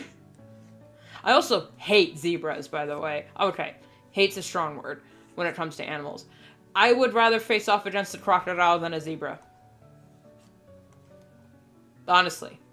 Zebra are terrifying. Real world zebra. Equestrian zebras, mwah, beautiful. Sakura, gorgeous, love her. Can you imagine, an equestrian girl's Sakura would look so good with her stripes, because then it could be, tribal tattoos, or, henna, or something like that. It would look so cool on her! Zebras are a cool animal. You have a right to your own opinion. I just don't like zebras that much. They terrify me.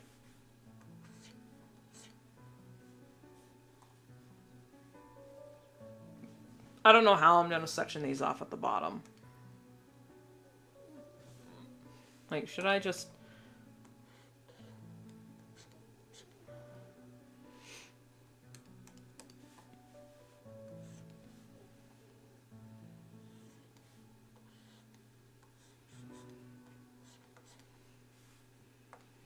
Yeah, dragons are cool. All forms.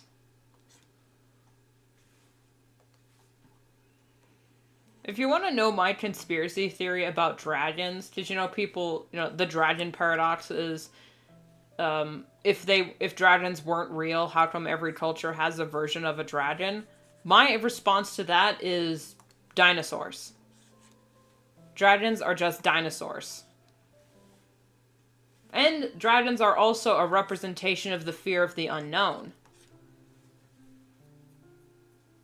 More of a wolf and dragon kind of dude. You know, wolf dragons, or wagons, as I think they're called in the furry community, are very popular.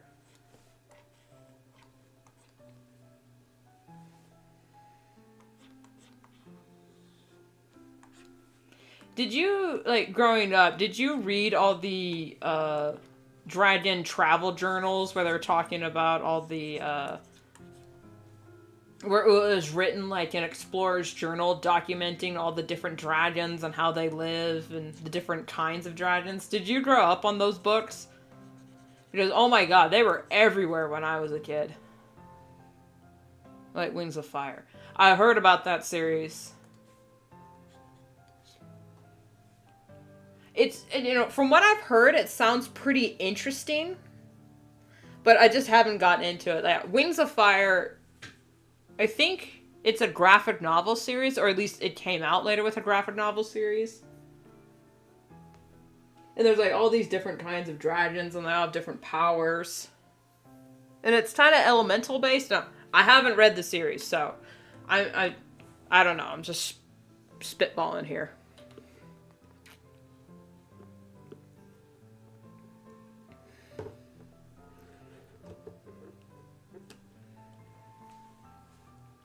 I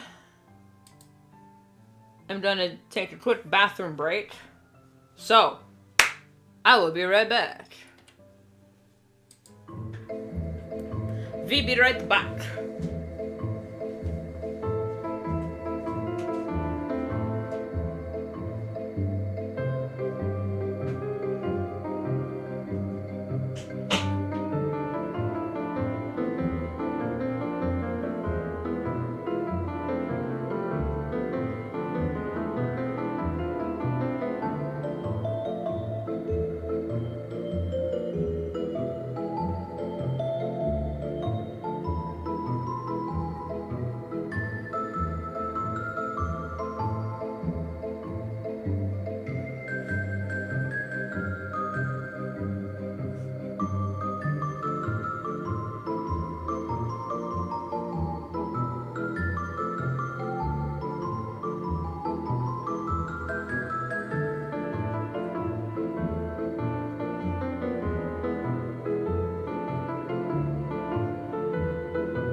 Doobie doo, back from the dead, we come back swinging.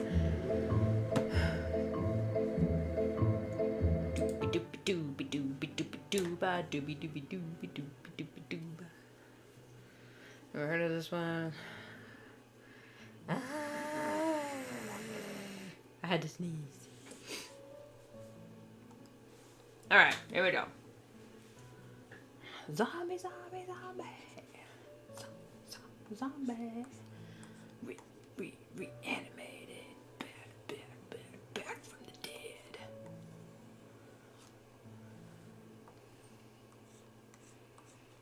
You know, it's funny. A lot of people compare wolves and dragons design-wise and think that they make a perfect match. Nay, nay, nay. Dragons and tigers make the best combination, especially if you take the Chinese dragon with the tiger. So good! Especially since a lot of dragons traditionally are less reptilian worldwide. They're more, like, kind of cat-like. Like, the traditional Chinese dragon looks more like a lion than it does anything else.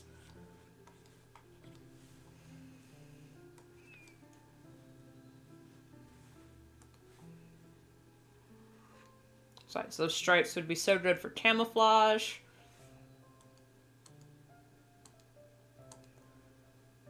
I'm gonna leave that as is.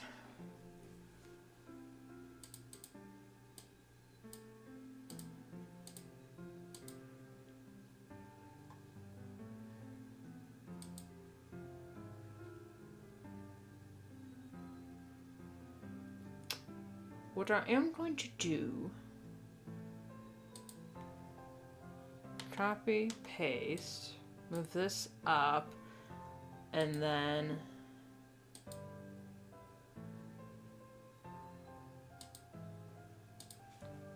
copy paste these arms, you know, this chest area. And then submerge it.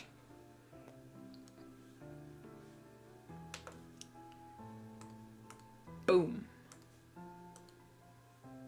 Alright, so then let's match them up.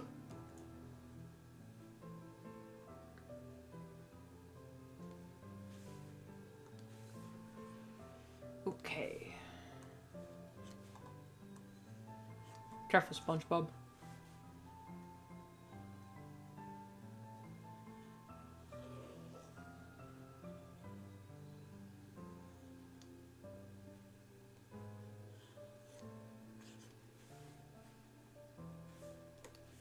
Careful, SpongeBob.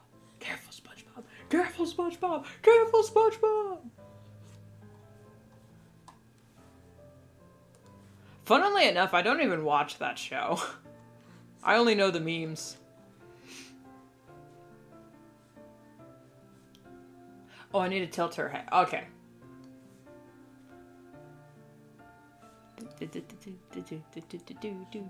Same with Phineas and Ferb. I've never actually watched the show. I just know it from the memes. And my goodness, those memes are so freaking funny.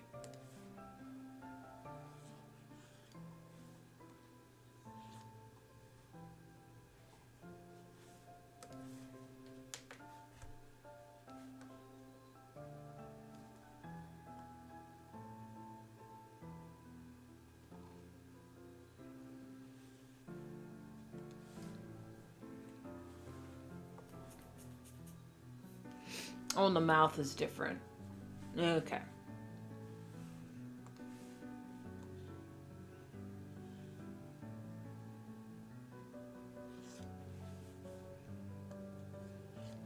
Ooh.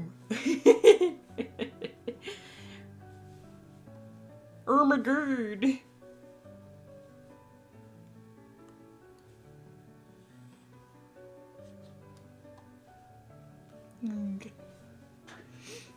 I love silly faces.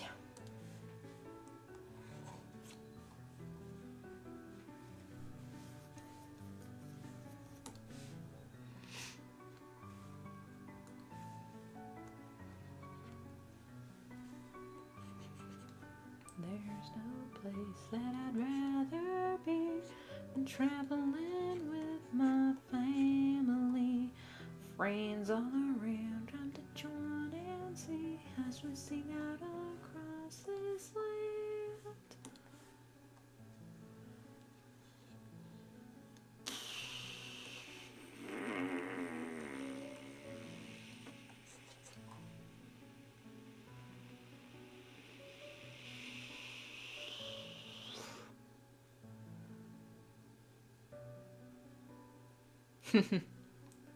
I love that song.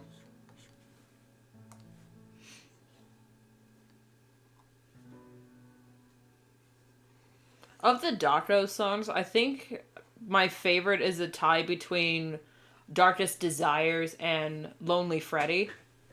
But I like Lonely Freddy slightly more because I also really liked the story of Lonely Freddy, because oh my god, that was just terrifying. And it was just so well written too.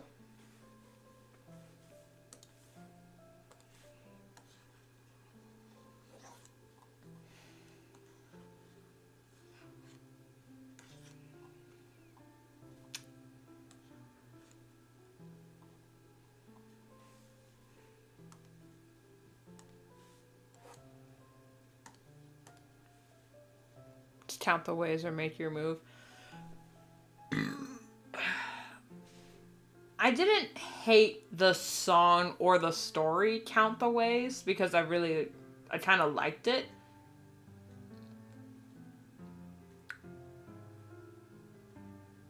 There was nothing wrong with the story. It's just, for these types of protagonists, especially in the stories like Fazbear Frights, I feel like I should at least sympathize with the protagonist. And in Count the Ways, I felt no sympathy for the main character. It's not like in To Be Beautiful, where I felt like more connected with the main character. I forgot her name, but I literally went through the same thing when I was in high school and junior high. Not quite the same thing. I didn't have a robot, slowly replace me with robotic parts so she could steal a pendant to mimic my body. No, that didn't happen to me, that you know of. But, I went through the same thing emotionally, Yeah, Sarah. Especially, I felt so bad for Sarah when she tried to dye her hair blonde and then it ended up turning her hair green because she didn't know that for brunette hair, the blonde, that's what happens when you try to go blonde. Without proper treatment, you just go green. And it's not even like, oh, this is a fun green color. It goes barf green. Like, pool chlorine green.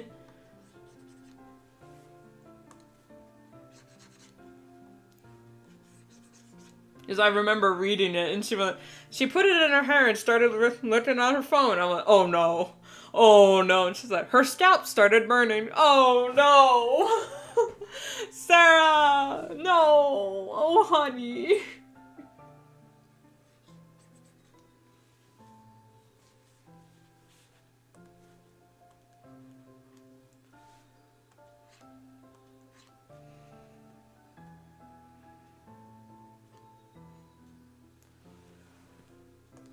Of all the stories of all the Fazbear Frights, Pizza Kit and Sea Bonnies are the only ones that made me physically ill reading and listening to, because I found a few audiobooks.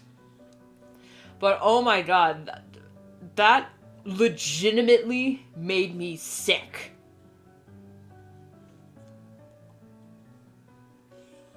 It was just so gross, and it really hit me in the ick, because I hate the idea of something inside the main protagonist, like, crawling around, and they can feel it.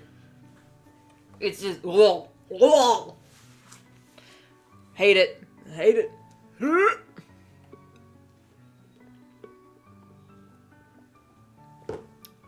Although, one of my favorites, along with Lonely Freddy, I really liked Chica Come Home. Or Welcome Home, Chica. One of those ones. That one legitimately made me cry. Because it felt like this is what would be happening in the FNAF world, universe. And also, the movie made references to it. That the spirits were communicating via drawings, because drawings are how children communicate when they don't have the words. And the fact that she got to say goodbye to her sister at the end, Even though she wouldn't find peace because her killer still wasn't caught, she at least got to say goodbye to her sister. That one, oh. But it also showed that the spirits were, yes, tied to the suit so they couldn't be away for long, but they could at least, the spirits, had some sort of free roam. At least in the story of, coming home. That's what it meant.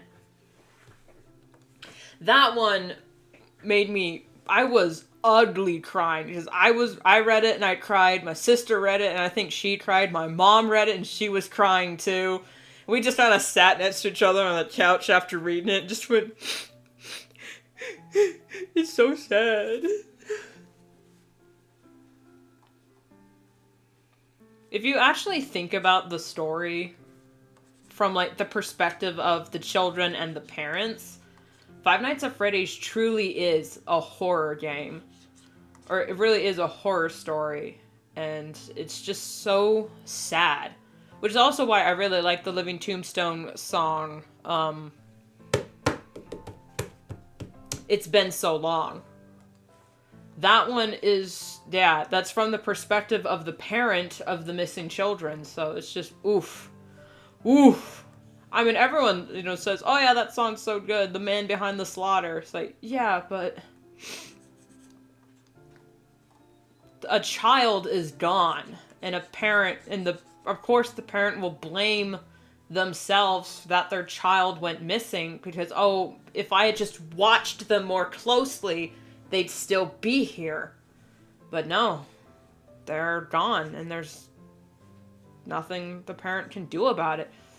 And at least the parents got the, idea of like, my child is dead and no longer suffering. But the reality is that child is suffering because they're trapped in the suits and helpless to the whims of the man behind the slaughter who only killed them to cheat death. So their deaths were just pointless. And of course, most murder is pointless. Let's be honest. Especially when it goes after children. You are a specific kind of evil. The darkest pit of hell has opened up for you. Best not keep the devil waiting. So anyway. Sadness aside, I love the Fazbear Fright series. There's a lot of hit and miss. Some of them miss rather than hit. Or it's like, this is a weird ass story, but it was meant to, like, each story serves a purpose. It's like, it's meant to explain, Scott's words, meant to explain an aspect of the FNAF lore. But some of them are just creepy for the sake of creepy. Kind of like Goosebumps. Which is probably why they were so popular, because I never read the Goosebumps series, but if they're anything like the Fazbear Frights, they would be pretty cool. But I know the Goosebumps series was terribly written and poorly acted.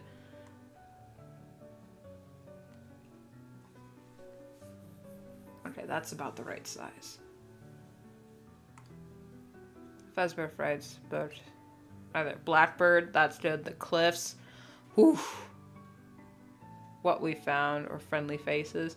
The Cliffs got me really. I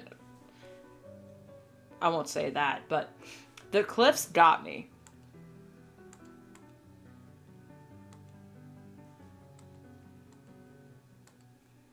Because, yeah, the parent is, of course, going to blame themselves for what happened to their child.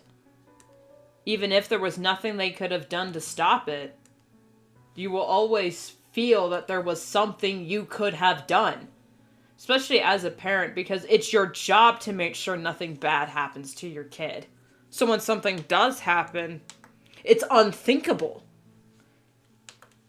Because your whole point as a parent is to not only, teach your child how to learn,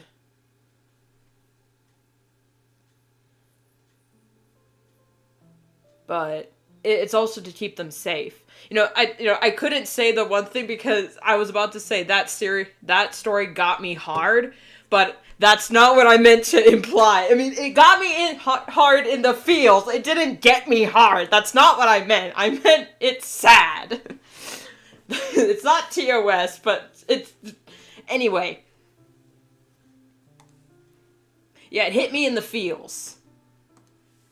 And then there was, like, the kind of open-endedness of it. It's like, did he die?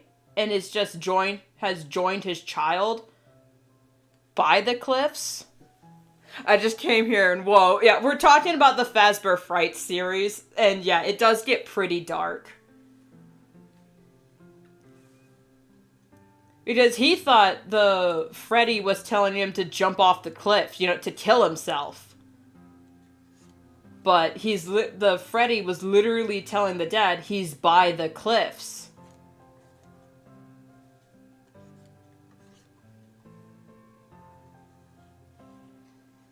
I think the most relatable parent part of that entire story is that his child points at the Freddy toy and goes, Freddy, Freddy, Freddy! And he's like, oh, you like this toy? Checks the price tag and immediately puts it back down. He's like, okay. I don't have kids, but oh my god, that is so relatable. It's just, oh, look at this scene. Put that back down. But his kid really liked Freddy. It's like, alright. Hey, maybe this'll help. And it did. For once, that Fazbear toy was not evil. It was actually helping him, sort of.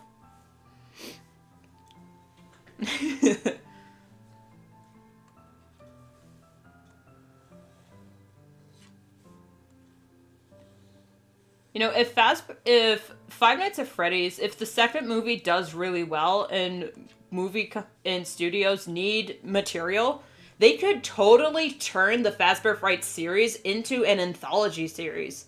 And to save on budget, you can just animate it. You don't have to have live action real animatronics. Because half the animatronics in there, aren't the classic Freddy Chicabani. Or sometimes Freddy Fazbear doesn't even pop up. Like, in Lonely Freddy, I forgot I was reading a Fazbear Fright's book for, like, the first half of the story. Because it was just talking about this kid trying to screw with his parents by being polite and nice, while his sister, the polite and nice one, was being rude and disruptive to try to freak out the parents as a prank. And that was pretty fun because it had a lot of pretty accurate child psychology. Whoever wrote Lonely Freddy, because it wasn't Scott Cawthon. He only signed off on on the books. But whoever actually wrote Lonely Freddy really understood child psychology because that was just so well written. And then it was like, we're having a birthday party at Freddy Fazbear's Pizzeria, and I went, oh, fuck! Yeah, I'm reading a Fazbear Fright's book. Oh my god, it's about to get weird. And it did.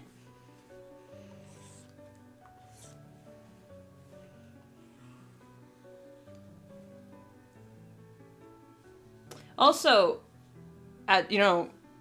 Bunny Call was pretty terrifying. Because, I've had so many nightmares. That is my exact nightmare. If I have I don't have a lot of nightmares, but most of my nightmares are something is trying to get in the house, and I am almost powerless to stop it. Because I'm like, barricading windows and doors and whatnot, but no matter what I do, it always gets in. But then I wake up before that happens. Before it actually hurts me or whatever.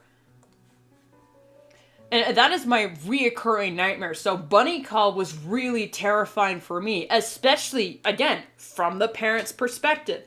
The dad was protecting his family from this thing that may or may not try to hurt them, but he couldn't risk, not knowing that.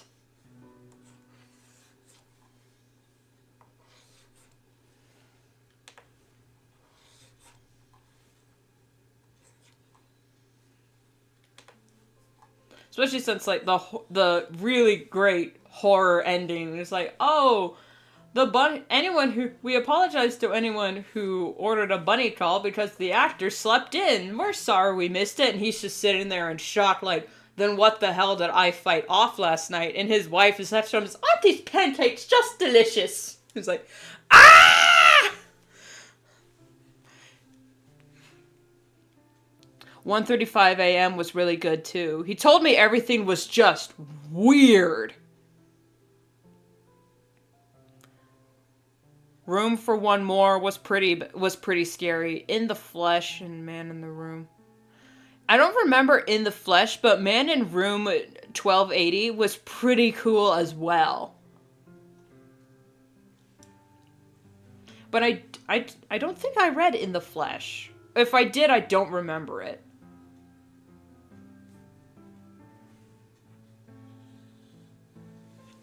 Also, the story, The Cabinet? Was it The Cabinet? What's the one where the kid had cancer and he couldn't play out much and he had this toy that would talk to him, but it was actually his dad that was literally in the military? In the Flesh, the one that gave birth. Oh, that one! Yeah, that one was weird. Fanfiction writers be warned. Fazbear Fright says Mpred. It's my theory that the Springtrap baby that was birthed and in the flesh is also the Springtrap Bonnie toy that one kid got that was trying to kill him and only would freeze in the light of a flashlight during but he got it during a power outage. That's my theory, because he said the eyes were squishy and like jelly. It's like, oh, so it's real. So that's my theory, that the Springtrap baby and the plush trap are the same. Yeah, the one from Out of Stock. Man, it has been a while since I read those books, so I kind of don't remember a lot of the titles.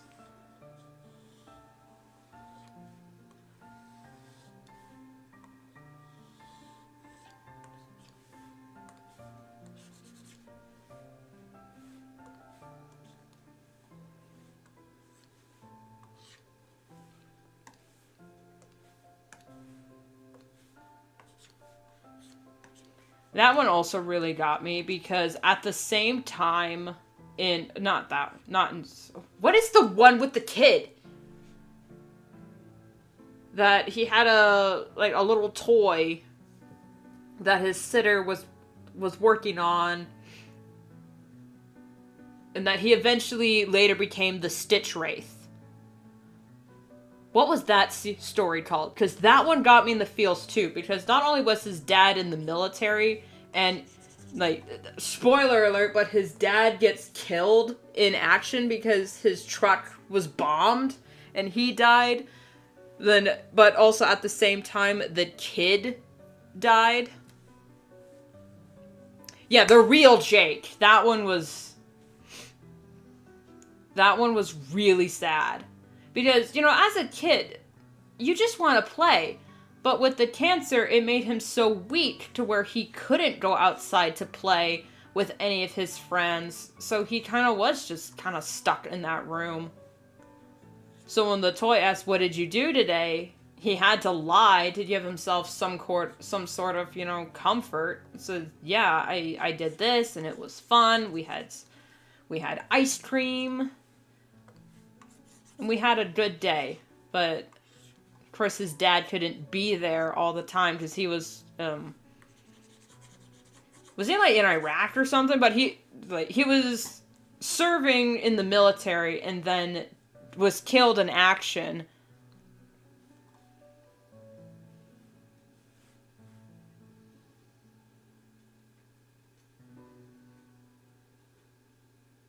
Some of the story. Like, Dance With Me and Jump for Tickets are there. Yeah. Dance With Me was interesting.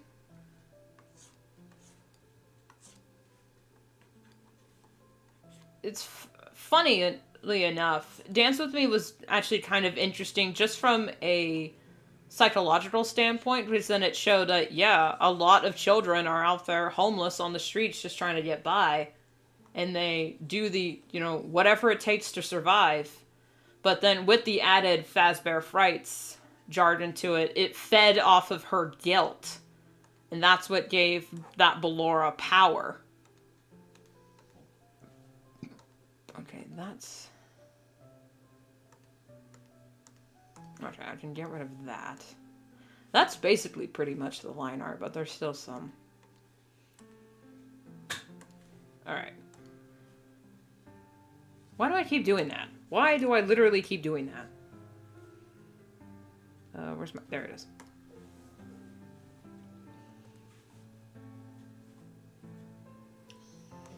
Do, do, do, do, do, do, do.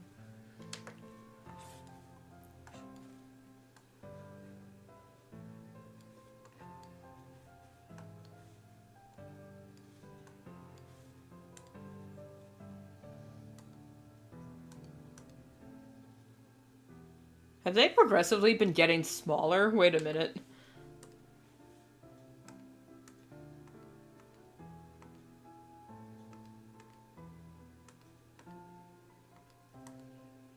No, okay, they haven't been.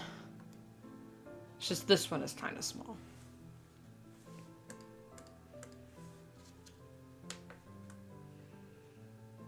Granted, I do need to make more room because the butterfly does come in for my, when I'm talking to someone else.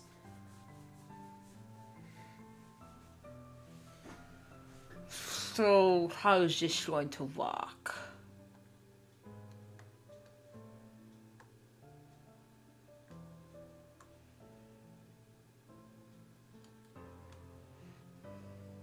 Into the pit, I must admit.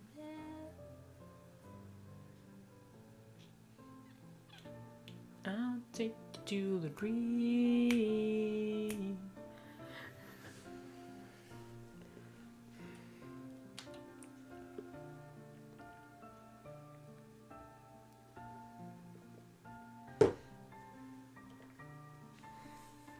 That gave me the ick was Sergio's Lucky Day. I'll admit I have not read all of the Fright stories, so I'm unfamiliar with that one. But my goodness, if it gave you the ick, it might actually make me throw up. Because Pizza Kit damn near made me throw up. Like, honestly.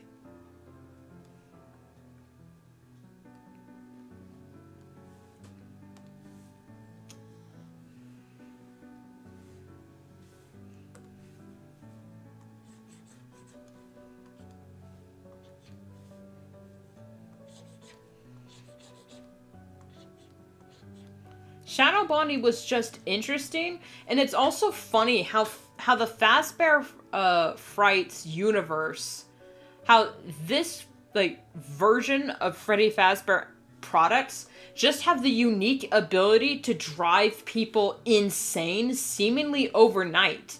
Like the one where they were testing the Fazbear Frights thing, and the guy locked himself in the oven and turned it on.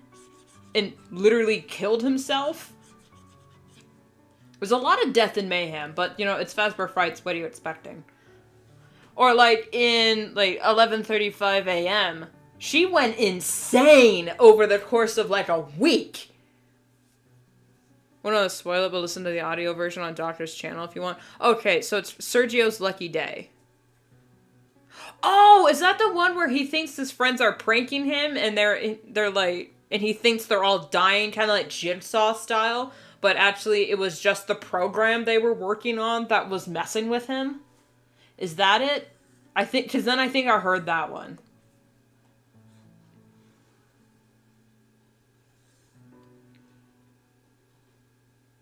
Okay. Yeah, What We Found. That one was just so weird because... Oh, okay, that one's different. It sounded like it was because it was also his birthday, and it was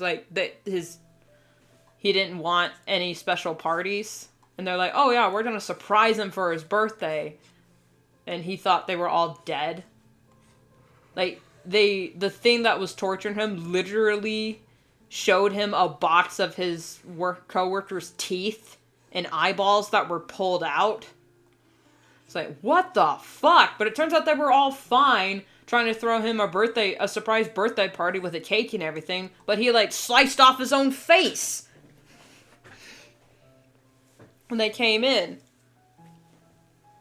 It's the one where the guy found the balloon boy and it made him look... Oh yeah, ooh, that one was just nasty. And it also lends to the theory that there's some sort of power in the Fazbear Frights universe that just drives people insane. Or everyone's insane. Because the alternative is that everyone is insane in that universe and susceptible to the power. Or it just gives them a special power to where they literally go insane overnight. It's kind of like The Shining, now that I think about it. Because, like, over the course of a few months, Jack Torrance in The Shining went from a semi-stable family man to I am prepared to axe my wife and child to death because some bartender in the house told me to. That is terrifying. But it's because if you subscribe to the theory that Jack Torrance also had The Shining, like his son Danny, it had a profound effect on him because it, like, fed off of his power as well. Because the mom was not affected at all, and she didn't have The Shining. Danny had The Shining, and he was seeing all these things, all the hallucinations, you know, like the twins and the blood hallway. Jack was also going insane, so I think he had The Shining as well, just it manifested differently because he was an adult. And adults can have The Shining, that's like the whole point of the power. But if you also subscribe to the theory that people who've suffered abuse as a child have The Shining, makes sense because most people that abuse alcohol later is because they had an abusive and alcoholic parent. And this is just what they know. So they're kind of connected in that way. That the Fazbear Frights universe is a lot like Stephen King's Shining. And also if you subscribe to the theory that all of Stephen King's protagonists have The Shining in some way, then it really proves the fact that that world just has some kind of power over people that can drive them to do these insane things because of the way that universe is set up.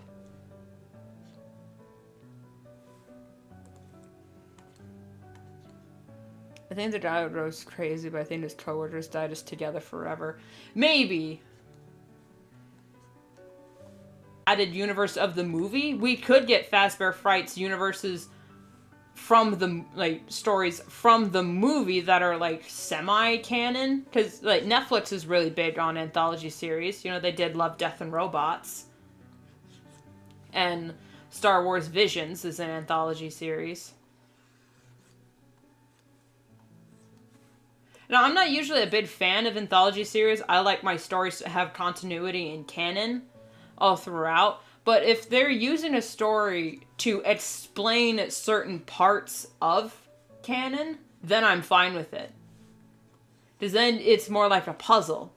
I get to do detective work to say, okay, what was this trying to explain and how much of it is actually true to the games.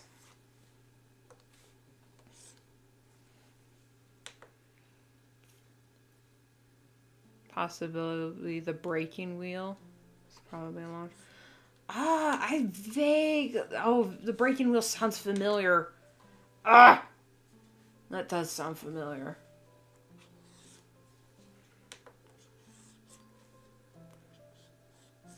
Shadow Bonnie was just weird. And it also, yeah, this guy lost a video game And it drove him insane. To the point where he literally thought he had Shadow Bonnie attached to his back as part of a shadow, and he nailed himself to a wall to try and get rid of him. It's like, huh? What? Like, this happened barely a week ago. There was like 3 nights.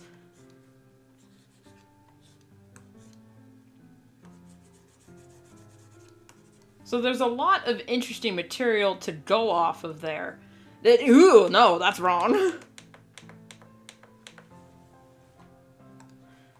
Drawing the side profile.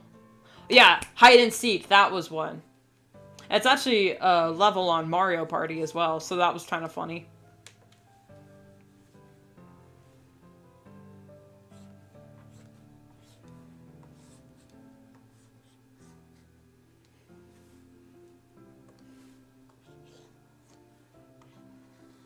But it's funny, the ones that don't go insane are the children. It's only the adults that go insane. Because I guess there's a little... Well, I mean, one time the kid did go insane, and that was the teenager in Pizza Kit, and she literally killed herself.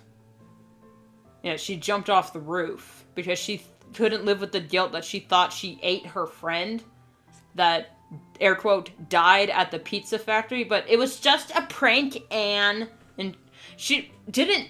Like, the story doesn't say she died, but her friend showed up and she heard a thump from her jumping off the roof.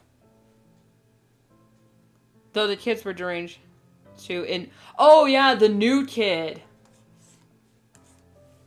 Some of the children were deranged, but it was also proven that these deranged children were also very cruel.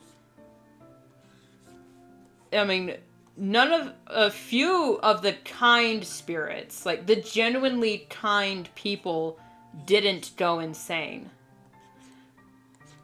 But that's just like, generally, there were some times where the kids did go insane or were deranged, but it's kinda, like, it's mostly the adults that are going crazy.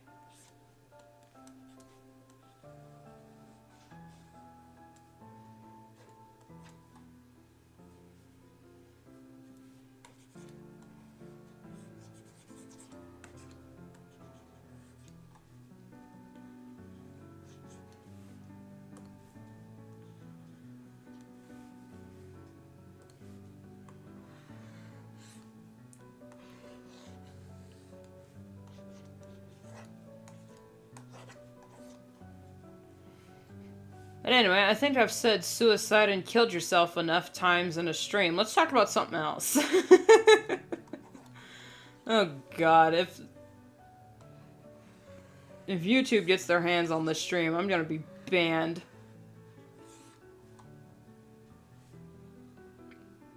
Gumdrop Angel was really weird. They literally ate her at the end. She turned into a living gummy candy and she was eaten alive. What the fuck?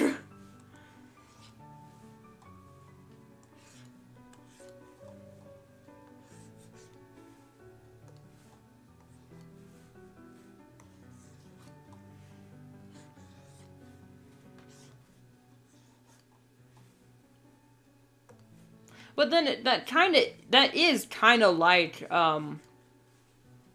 Goosebumps in a way, because in the Goosebumps universe, some crazy shit happens. Like, there's the one where the kid turns into a dog. And he has to live the rest of his life as a dog. Or something. I didn't read the Goosebumps because my brother read it when they were first coming out, and he said they were absolutely disgusting. So, and I didn't like gross and icky when I was a kid, so I avoided it. Proves the supernatural theory is partly true, especially in Step Closer. Yeah. He literally, in Step Closer, that was the one with Foxy, right? Like, the world was out to get that poor kid, Pete. And he was somehow still alive on the autopsy table. It's like, oh my god! That is terrifying. That is one of my worst fears also. Being fully conscious while undergoing surgery, or like I'm not dead but I can't move, but to the point where people think I'm dead. Oh god. That's why I never want to be in a coma, because honestly, I don't know what's gonna happen to me if I end up in a coma. Excuse me. But at the same time, apparently you're just dreaming when you're in a coma. So you don't actually remember much of what happens. But also, what if you do though, but it's because your brain is on high alert, through going through high activity, that when you wake up, it's like a dream that you don't remember, even though you were conscious the whole time. See, we never know. Some people say, oh yeah, this person came in and they said this thing and this happened at the hospital. Like, they kind of like astro projected around the hospital when they were in a coma. And some people just say, yeah, I was dreaming and I think I met God, but then I woke up and don't remember anything. It's like, huh? What? Go back to the part where you met God? What?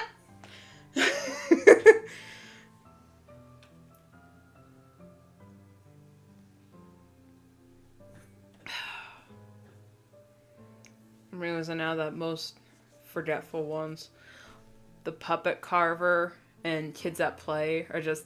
Kids at Play was also wild, because the guy literally... like, he fell to pieces. He became the sign.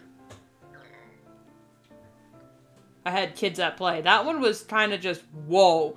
But also, I felt no sympathy for the protagonist, because he kind of brought it on himself. He was an asshole. But then again, he was already causing agony to other people. I guess that's what the remnant was attracted to. The fact that not only was he like a perpetrator of agony and sorrow to other people in his life, but he would also it would be more tasty, I guess, for the remnant to torture him. And it also feeds on fear. So, which is why the remnant affects children. Because it feeds on their fear and the fact that they feel agony to cause them pain. Which is, funnily enough, also is what The Shining does in the Stephen King universe. Because if you read or watch Dr. Sleep, the people that... I don't remember what they were called, but in Dr. Sleep, they cause the suffering and pain of their victims, mostly children, and they feed off of the energy it releases to keep them young. They feed off of the agony, the remnant, to keep them young, to cheat death, which is, oh my fuck, we just cracked the code! Call Doctor! We just cracked the code! Oh my, I just realized, we cracked the code to agony and remnant and Fazbear Frights! It's The Shining! That's all it is! People have been pulling their hair out trying to figure out what agony and remnant is to power the machines! It's The Shining! That's all it is! Scott, you bitch! You're a Stephen King fan! Oh my... I need to take a walk! What the heck? What? Am I the only one who just figured this out? Am I late to the party? Or am I onto something here? Am I cooking? Someone clip this! Hey, Matt Pat's retired. But it's like, Scott, you bitch! Are you secretly or not secretly a Stephen King fan? Is this Stephen King fan fiction? Is the entire Five Nights at Freddy's universe Stephen King fan fiction? Is that all it is? because it's so awesome, because I love Stephen King as well. But it also, now that you're saying that, it does sound like a Stephen King. If you, like, describe what happens in the games, it kind of does feel like a Stephen King story. You know, like with Cujo and Christine! Christine is a living machine, and she's a car that tortures and that tortured people, that broke, that wrecked her, and was kind of like feeding off of their fear of her and reveled in torturing them. She was a car. So and I don't know if The Shining had anything to do with Christine, but there is the theory that most of the protagonists in Stephen King's novels have some form of The Shining, which is kind of like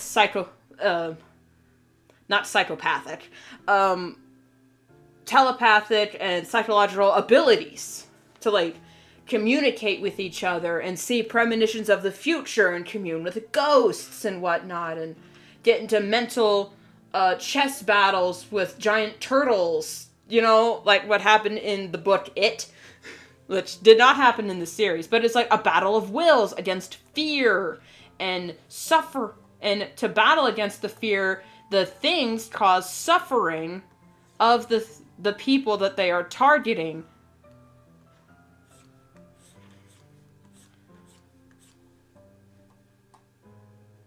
It all makes sense. Oh my god.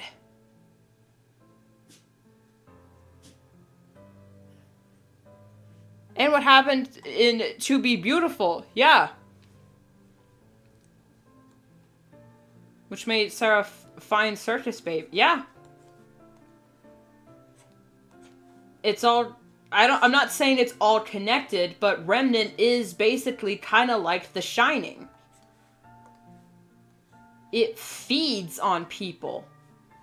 I think even in the Dr. Sleep movie, he says the world's a hungry place.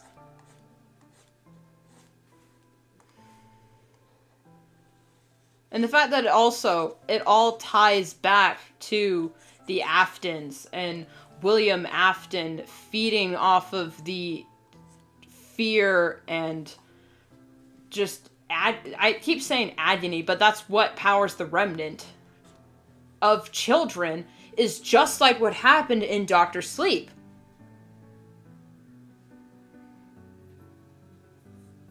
Yeah, they have some sort of connection to it, and the Fazbear Frights has some sort of power over people.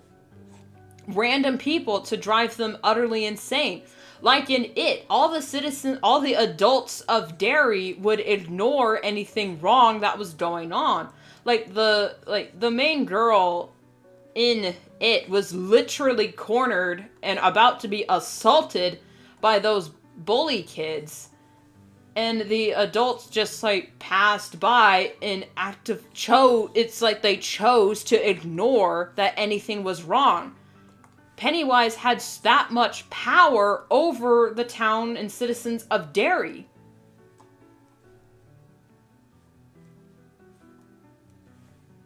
Which also can tie into, like, the Fazbear... No, most of the Fazbear Frights universe, I don't know if the movie or the games are that connected to The Shining and Agony and whatnot, because you can kind of watch or play the entire games and not know about Remnant. And it just says, oh yeah, the ghosts are haunting the machines. That's it. But, like, with the Frights universe, it ties more into something like Stephen King just Scott Cawthon. Which is sad, because the Five Nights at Freddy's movie wasn't even scary. And that kind of disappointed me, because Blumhouse made a really good horror film in The Invisible Man. Like, The Invisible Man was terrifying, and it was just really good. Same with Megan. They were really good. And I was waiting for, I was watching the movie, and I was kind of waiting to be scared. And the only thing that got me were the cheap Balloon Boy jump scares. Which, granted, were pretty scary and did make me jump and laugh. which is kind of like the point of the Freddy Fazbear jump scares. You're supposed to jump and then laugh because that's the end of it. But the movie just wasn't scary. I really hope the second one actually is scary. Can we please have an R-rated Five Nights at Freddy's? And it doesn't have to be blood and guts and cuss words and hookers. No, that's not what I mean by an R-rated Five Nights at Freddy's. I mean, can we get a game-accurate gore level and just have the psychological terror? Can we get more scary about Five Nights at Freddy's, the movie? Because the books are terrifying, and they are marketed towards children.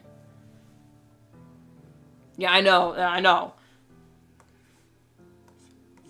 But they've already started production on the second movie, and the Jim Henson Company said they're going to use the same bases for the withered animatronics, and for Springtrap, you can just have the person in the suit. They already made it.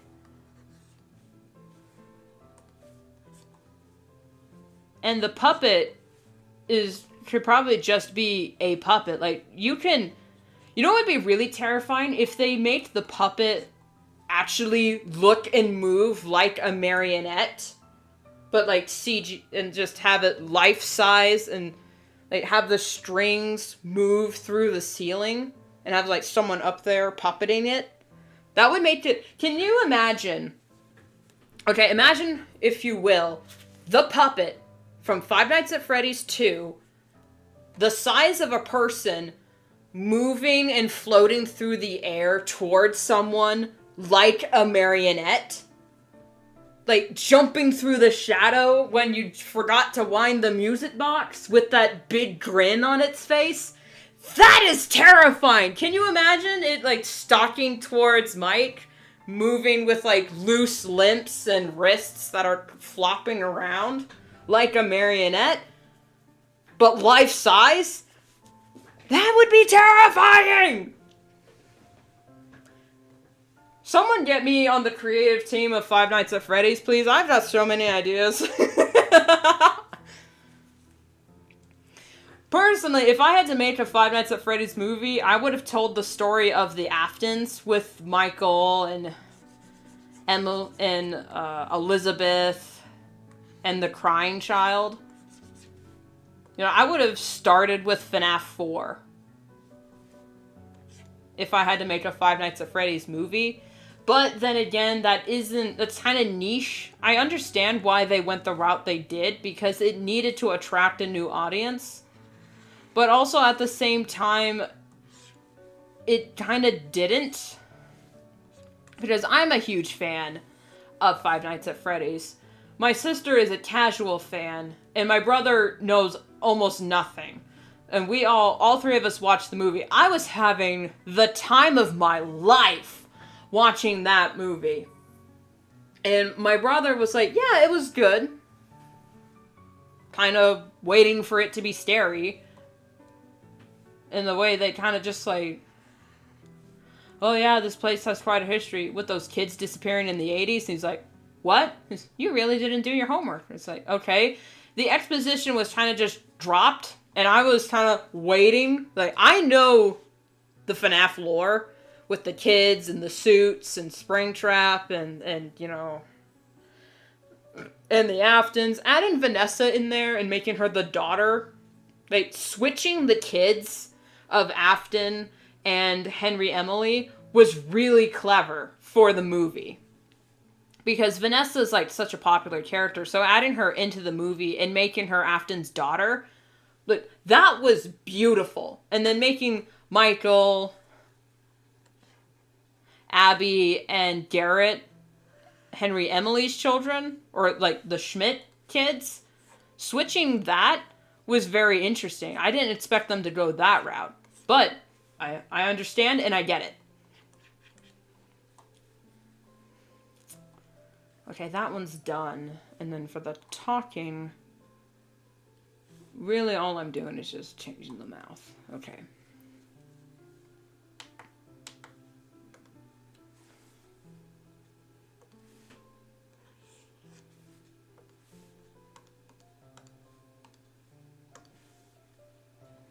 Wasn't FNAF 2 the prequel? I already forgot. I think it was a prequel. A lot of people think it's a sequel, but I just... The fact that the date on the check is earlier and the phone guy is still alive and he says, I'm gonna start working the night shift there. Someone is like, what are you still doing there? Someone used the suits and got into the back. So yeah, to me, FNAF 2 is a prequel to the first one. But in the movies, it looks like they're gonna be kind of merging the movies. Because technically, Afton gets spring-locked in FNAF 3, and they added that in the first film. So they're kind of mixing the games for the movies, which, I mean, I get that the games are kind of all over the place, because a lot of things were, like, added in retrospectively.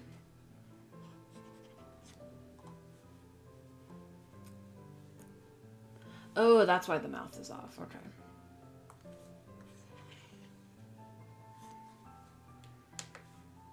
One thing... Whoops, that's not what I meant.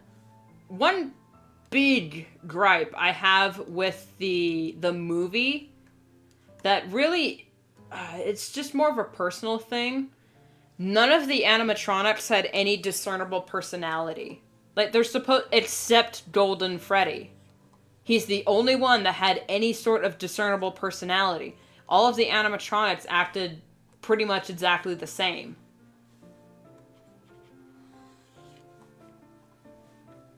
You know, just as a Freddy and Foxy kid, I would appreciate some differentiations between the animatronics. And of course, you know, Foxy still did his thing where he chased them down the hallway and whatnot. And Chica was in the kitchen, and the cupcake was the real menace. I mean, they did that at least, but like when they were hanging out, going through playtime, like all of the animatronics kind of acted the same.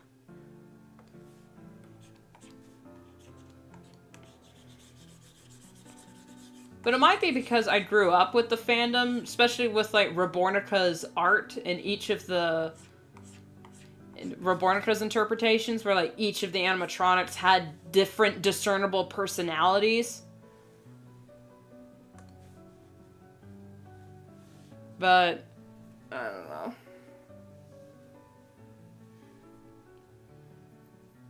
Get me on the lore team, we got huge connections in the books. Oh.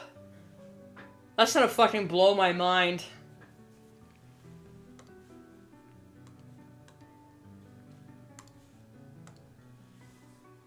Why do I get that? Okay.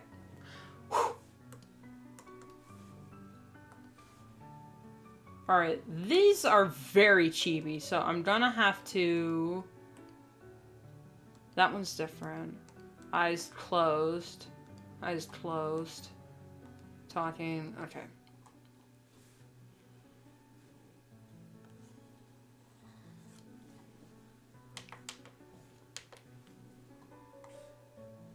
Now we're getting into the... Whoops!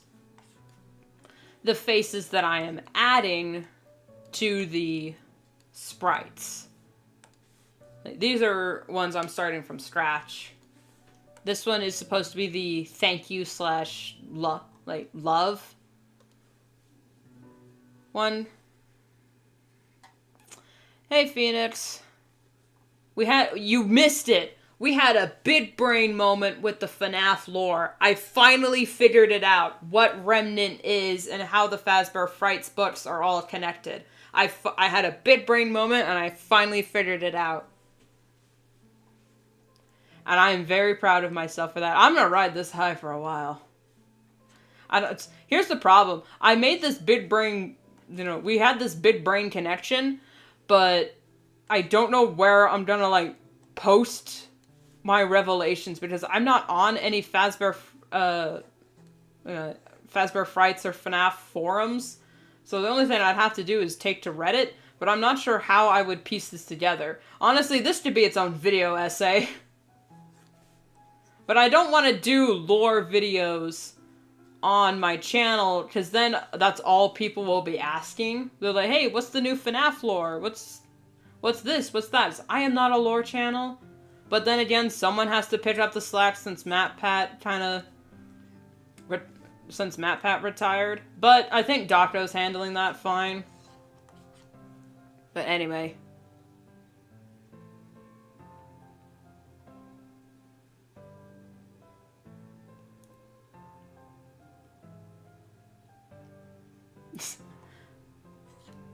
Yeah, I was literally freaking out about it.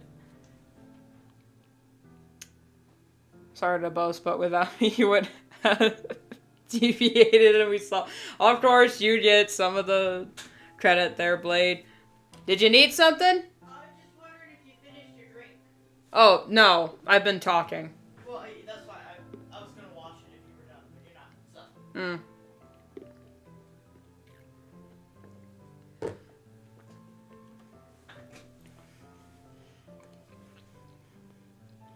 Fair, making a lore video would spiral your channel, but hey, glad you had fun with it. I could just clip it and make a compilation with just the stream. And have it be like a stream clip to show that, yeah, we talk about literally anything and everything on stream. But if I make an official, like, video, like, explaining the FNAF lore, then, like, everyone would come out of the woodwork and be demanding I explain all these books and do all that. And that's not what I want to do for the channel. It is fun to do, but, you know, I don't want to, like, create the one video and then have a bunch of people would start subscribing to the channel, great, and watch the video. But then that would be my only lore video. And I like to make videos that, you know, have some sort of theme. Now, granted, the latest video I made, I fucking hate that video. I hated making it, and I hate that I posted it. But at the same time, kind of glad I posted it, because it's talking about how not everything has to be great. Yeah. I mean, yeah, the idea of having a dedicated FNAF channel would solve that issue, but there's not really a lot of FNAF stuff I would talk about besides me bitching about how the movie wasn't scary enough and how Michael Afton is actually the main protagonist in every single one of the games and you can't convince me otherwise. Secondly, that would open the floodgates. I would also want to make dedicated channels of other things, and I just don't want to have that many emails. Because then I would also have, you know, be convinced to, like, make a dedicated Star Wars channel, or then a dedicated My Little Pony channel. So, what's to be done?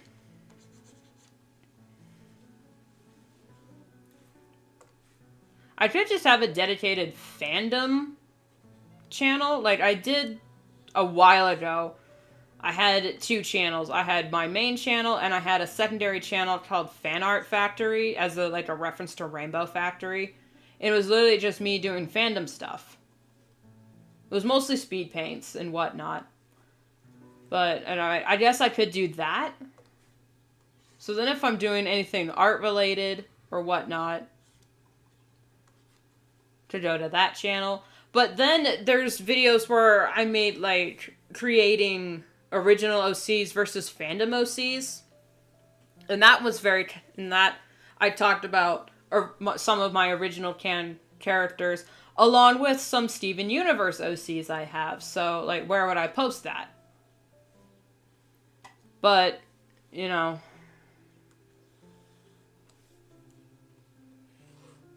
honestly, the sky's the limit. It's my channel.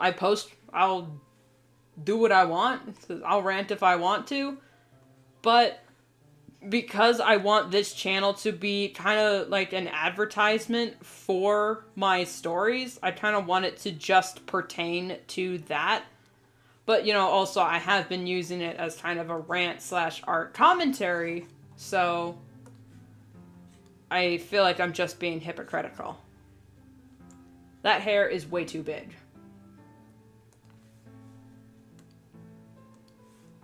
I'll just make that smaller.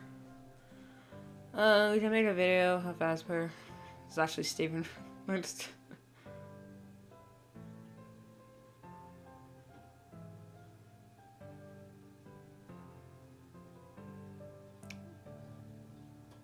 it's any heartwarming, your last vid did brighten my day. Well, I'm glad you people liked it, but the editing for me just felt like I was being too much. Like, I know people did get a laugh out of the echo. I thought it was cringe. Yeah, you're right. I don't know. I keep saying just do the thing. Just do the dumb for fun. I hate it when people repeat my own advice back at me. I had a gut feeling for years that Mike was the protagonist in every game, ever since FNAF 3. Yeah.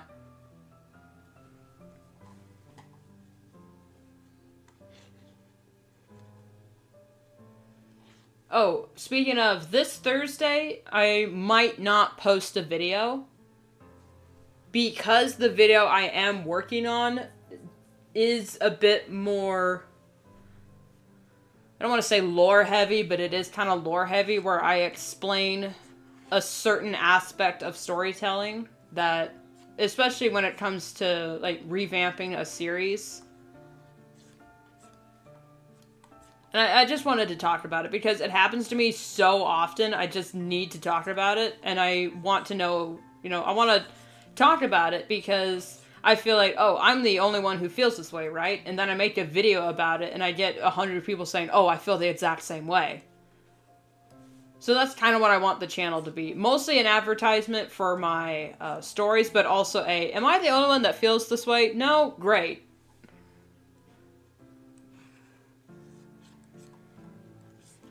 It's funny, I literally could just have dedicated fandom channels because I have so many goddamn OCs and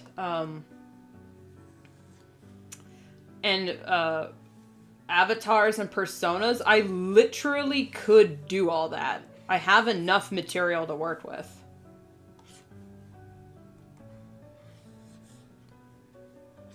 And it wouldn't be like I treat them as separate entities. This would just be a channel where I just talk about fandom stuff. But then there's also, I talk about fandom stuff because I'm also, as a writer and creative type, I want to talk about these things. But if I also just want to gush about Star Wars for 50 minutes... I could do that here too. This is the Rune Steamorph channel. So whatever I want to do, I can just post it and say, fuck it. Like my random character generator. That was a fuck it moment.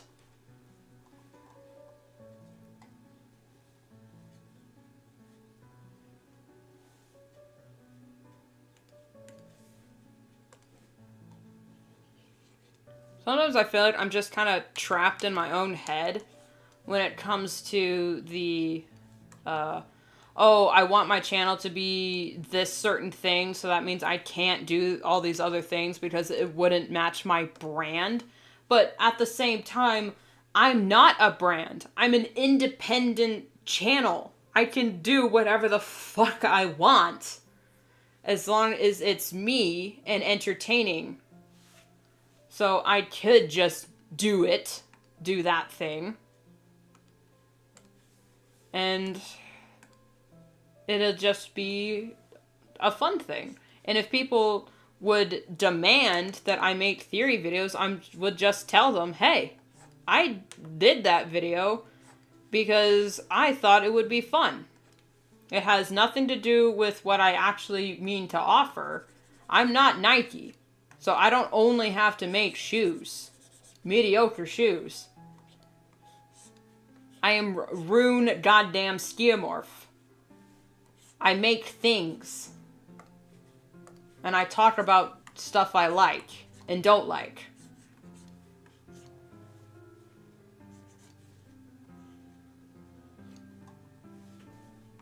Yeah, like it's also, like Phoenix mentioned, it's all about a personal journey.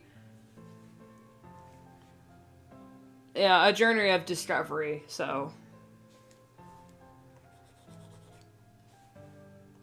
It's funny, in my creativity video, I also said this channel, I have 99 problems and I'm gonna monetize the hell out of every single one of them. One poorly edited video at a time. So that's kind of the mission. This year's mission statement really needs to be fuck it, we ball. Like I posted on my community tab a while ago, that Jazza video where he talked about, not audacity, but it was something like, you know, it was similar to that. Just doing things unapologetically.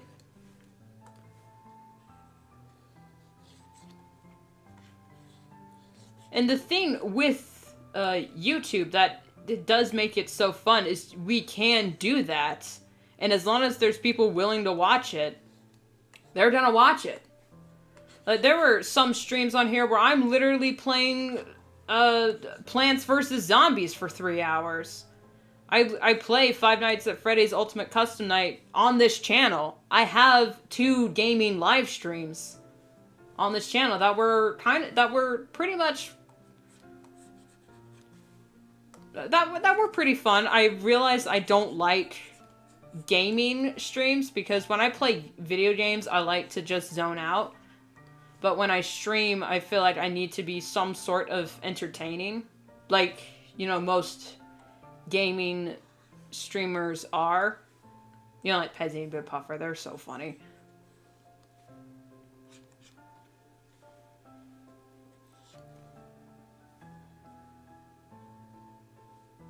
But also, they're playing games like Mario Party and Buckshot Roulette. Which, yes, Buckshot Roulette is a strategy game, but it's kind of also up to dumb luck. With things like Ultimate Custom Night and Plants vs. Zombies, there is some sort of strategy that needs to be involved. I mean, not like Plants vs. Zombies is not like chess or anything, but there is strategy to be had there.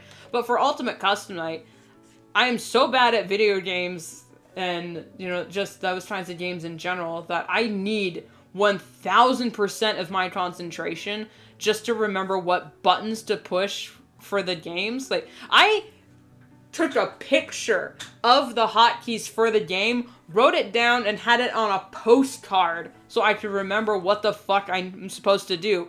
I have, on a piece of paper, the hotkeys for my PNG and what they do right next to my keyboard so I can remember to push them. And even that doesn't work half the time. I mean, you got me in Phoenix. We'd watch you stream for hours and hours and deviate when we went ranting wars. Believe me, I know the struggle of being entertaining while streaming. It does require focus. Yeah, especially for Ultimate Custom Night, a lot of it requires you listening to audio cues, which is why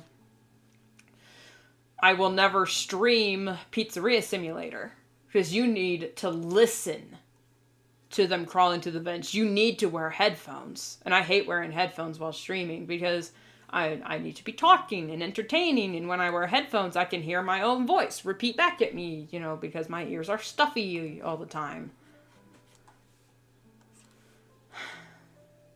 So yeah, that's an issue. But it's not really an issue, it's just something I'm just not gonna do. And if I do have a...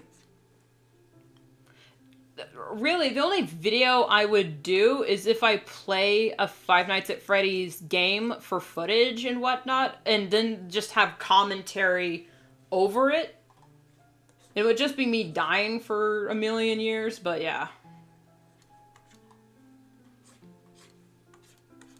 But I also really liked Ultimate Custom Night. It's so fun, because then you can literally have only one animatronic at a time.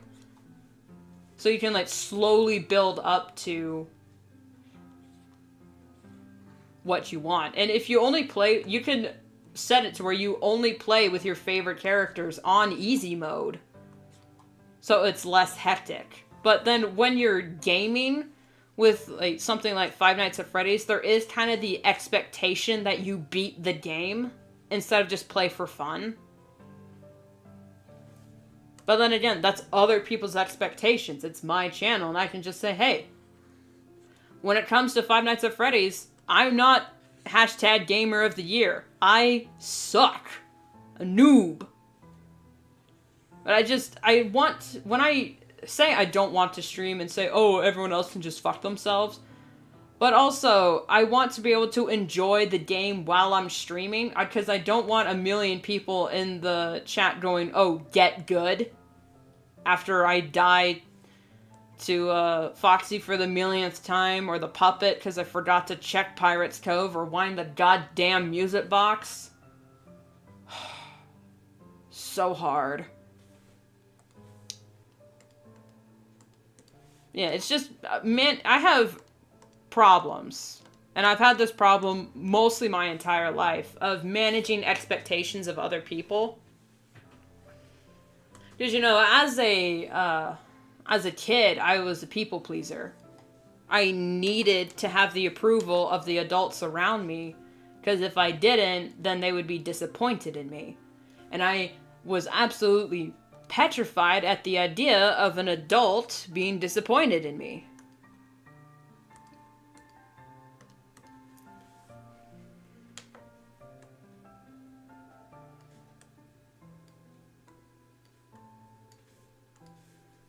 Okay, I'm not sure if this one's TOS because I'm holding a knife for this one.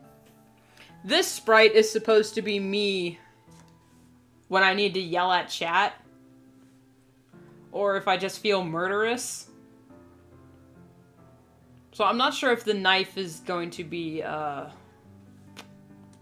thing, but we'll see. Oh my goodness. I started streaming Dark Souls, never finished it before. Man, many times I've died trying to be funny or making some conversation. Yeah, Dark Souls is one of those games where you literally, the only proper way to properly play the game is to die repeatedly.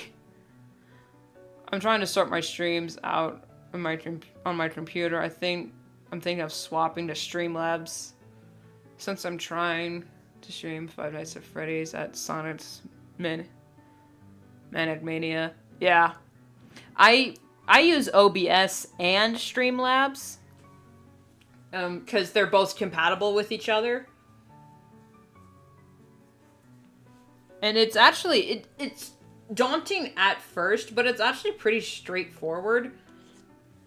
And each, since these programs have been out for so long, there are so many tutorials online that you can find to just help you get started.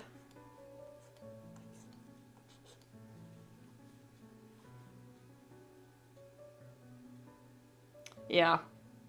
Really, to be sacrifice way too much of myself. Yep. I was friends with a elementary schoolyard bully for so many years, because I was just trying to be nice. And I don't remember saying this, but apparently when my mom asked me why I bother being friends with these kinds of people, because I've been friends with those kinds of people before, she asked me why I bother being nice to those people, and I don't remember saying this, but apparently I said I wanted to show them what being a true friend was. So I was already repping the My Little Pony friendship is magic mantra before I even watched My Little Pony. So you know it was destined by fate. But also in My Little Pony, they show us being friends with someone means you are kind of obligated to tell them, hey, you are being this sort of way. You are being a jerk.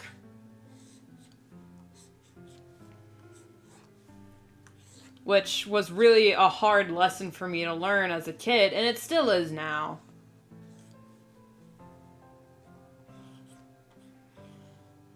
Especially since I'm of the opinion of, if you don't know the person's personal life, since we don't know everyone's personal life, calling someone out for their, slightly off behavior, we need to, be,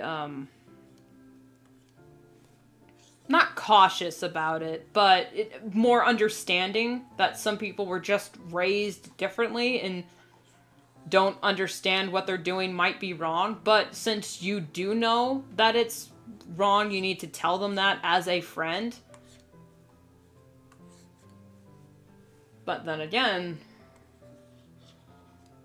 if people are just gonna choose to be miserable in their lives, don't let them drag you down with them.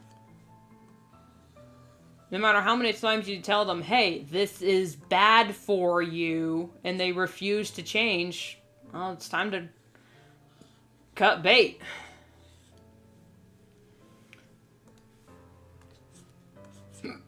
I am missing chat. Just took a nap with my dog. Best nap ever. Thank you, Phoenix. Gonna head to bed. Good night, Blade. Don't feel bad about missing streams. They are all posted on my channel after the fact.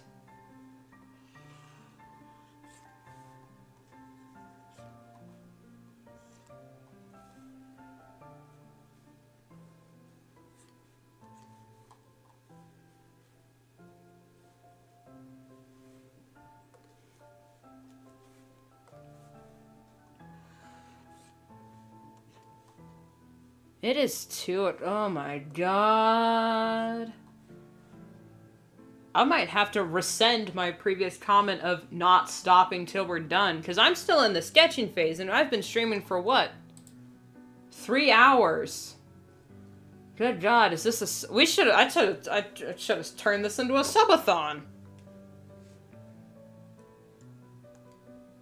Some people can be hopeless, unfortunately, but this doesn't make your intentions any less lovely or worthy of appreciation. Thanks, man.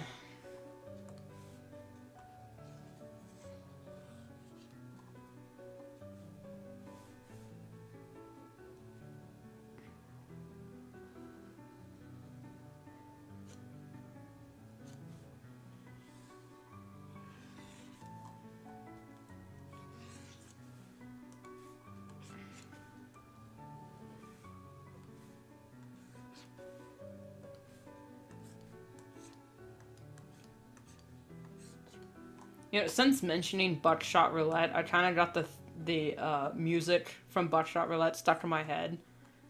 Is that music for Buckshot Roulette is bumping!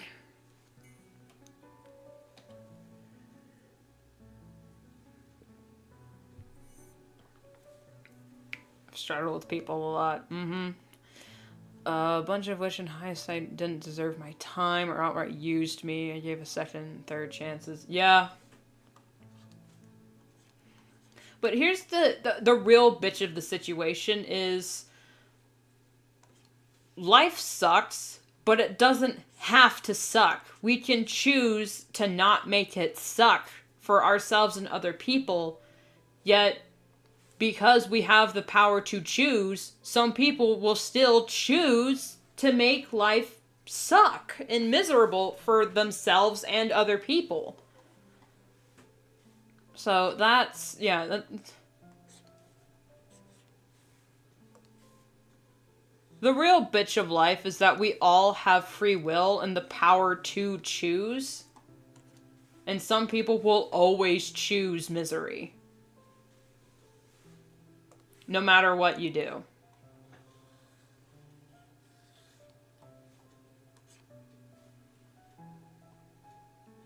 And it's not like...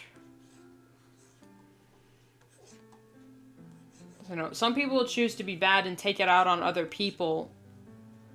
Which is why sometimes, a lot of the time, most of the time, honestly, bad things happen to good people. And good things happen to bad people. But hey, that's life. That's what all the people say. You're riding high in April, shot down in May.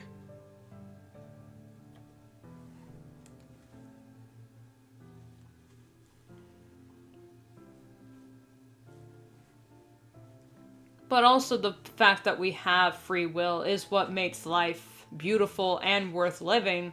It's because we can always choose to be better.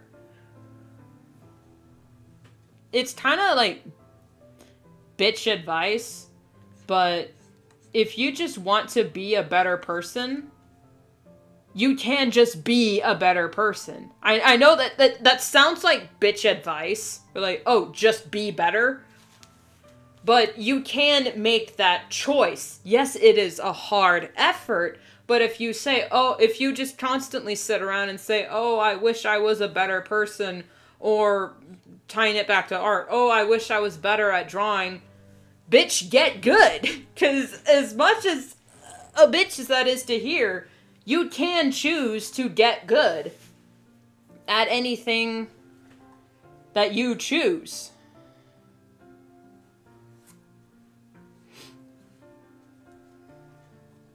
Now this hand is gonna drive me crazy. And to answer your question, CO, I have not seen the Fallout series, but I have heard about it, and apparently it's really good. Like, surprisingly. Because, like, Halo was bad, the Halo series was bad, the, Twisted Metal apparently was bad, or at least is going to be. I don't know if it came out yet. So... it's very it's kind of sad, but it's also surprising when a good material comes out, because we're just so used to garbage at this point. But that's the bare minimum. We are rewarding studios for doing the bare minimum of making a good product.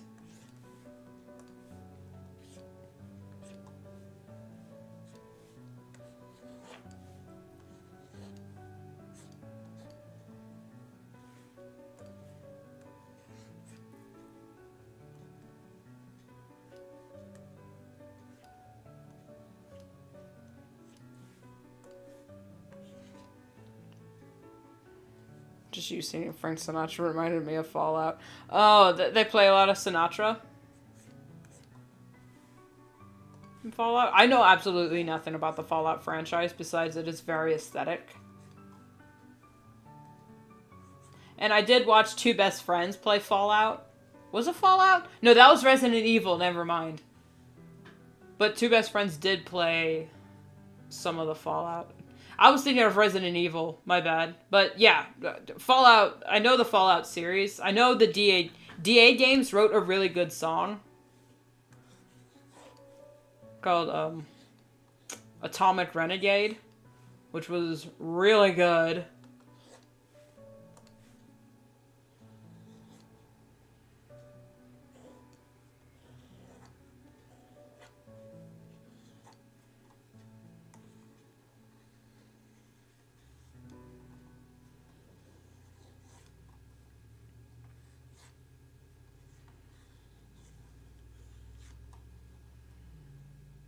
We're getting to the point of the stream, guys, where I just might go radio silent for like a good 10 to 5 minutes, because I'm just trying to focus on getting this all done. So I apologize in advance for when that happens. That shoulder's all wrong.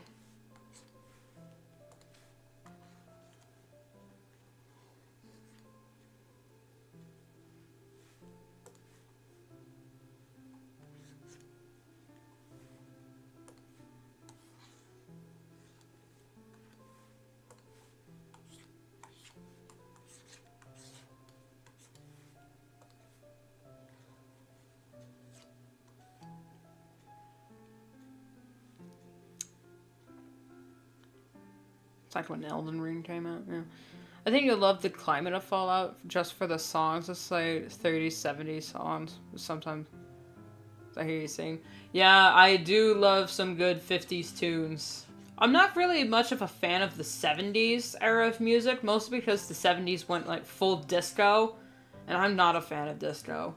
Same with the 60s. But I love 20s, 30s, 40s, 50s music. Frank Sinatra and Louis Armstrong are just, they're so good. This hair is driving me crazy. What is wrong with this? This. What? What is this? Okay, this is what we can do. There we go. Okay, I'm gonna figure out this hand.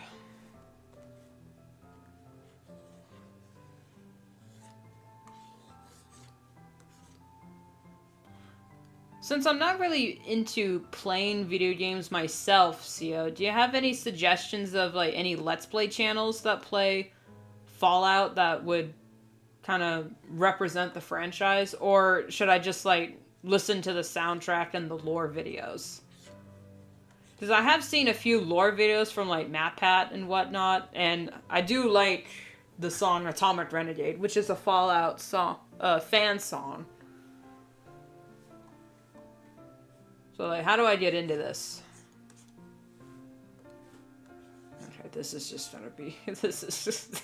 Oh, God! What are hands? Alright, let's figure this... Oh, wait, hold on. That...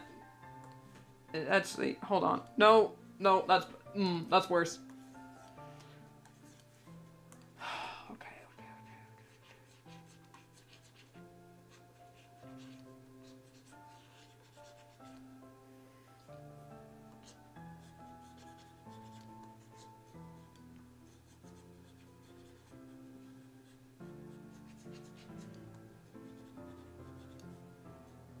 Okay, that's how we do it. This is how we do it.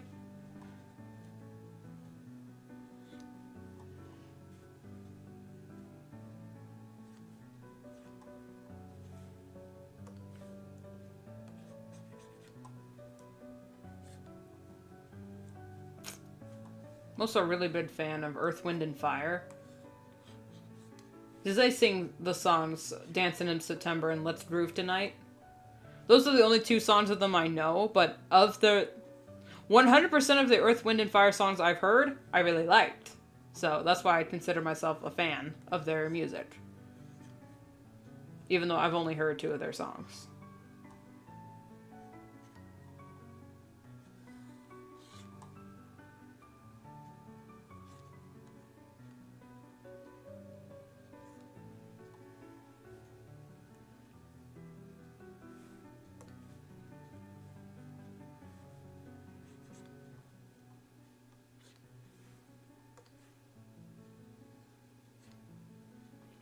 Only really watched Jacksepticeye play it, but there are tons of good lore videos. Okay. Synonymous? I don't think I've heard them, but then again...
I just have to angle the knife upward.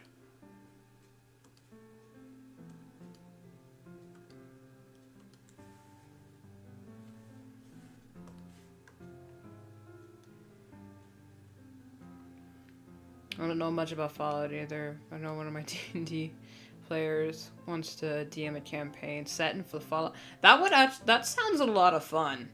Like, I'm not like really into the Fallout fandom either, but a D&D campaign set in Fallout does sound pretty cool.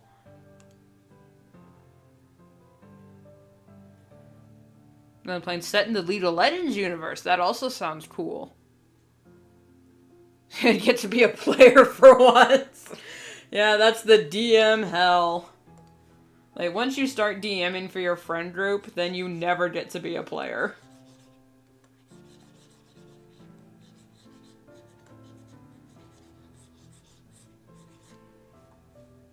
Okay, that's just a bad knife. Hold on, let's just... I just remembered Oxhorn has a series playing through every game with great narration. I think that would be a good introduction. Okay, Oxhorn Fallout. Let me write that down. So I know to check it out later. Oxhorn Fallout.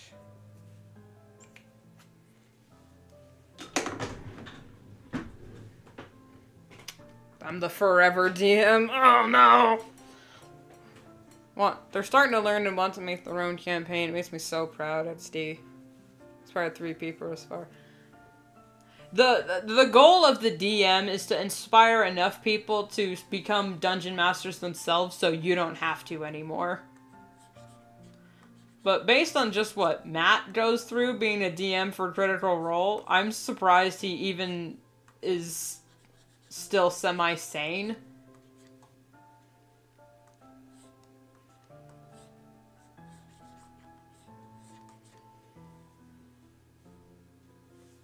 Wait a minute. No, it would be blade side up.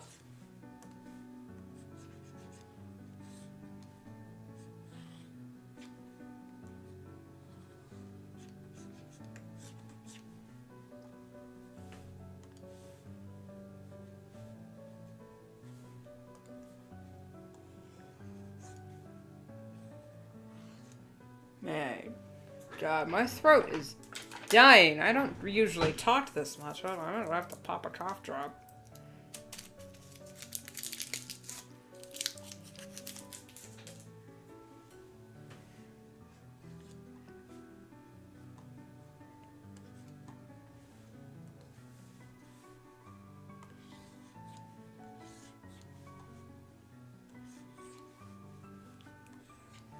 Actually, since this is the angry hair, I'm gonna add more spikes to it. Make it more angular. Taking a hint from...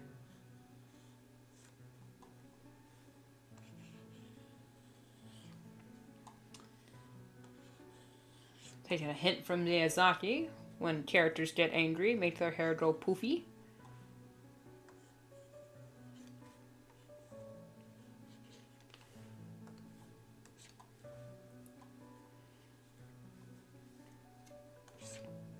I endeavor to be like our main man, Lord and Savior, Hayao Miyazaki. Because my goodness, he is such an inspiration, despite being a cynical man. Like, I am not a cynical person. Like, I try not to be, because when I get cynical, I get very depressed. Because when I get cynical, I also get nihilistic. But it's just him going, anime was a mistake. Honestly, if smokes weren't expensive, I actually might start.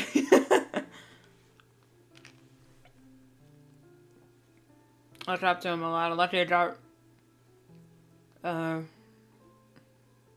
rid early of the whole I'm not good enough like Matt. Yeah.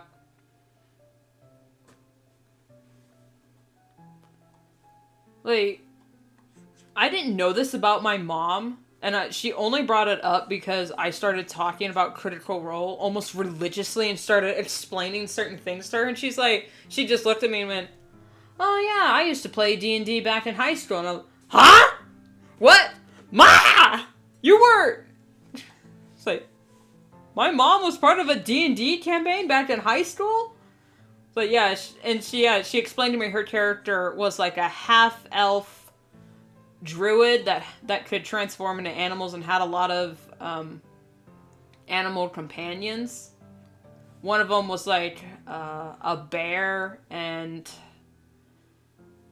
I don't remember all she talked about, but she stopped playing D&D because of a very bad experience that happened to her. Also, her DM thought he was God's gift to women, so he was, kind of a dick about the whole thing, and kind of like forced her to do certain things with her character because she was woman.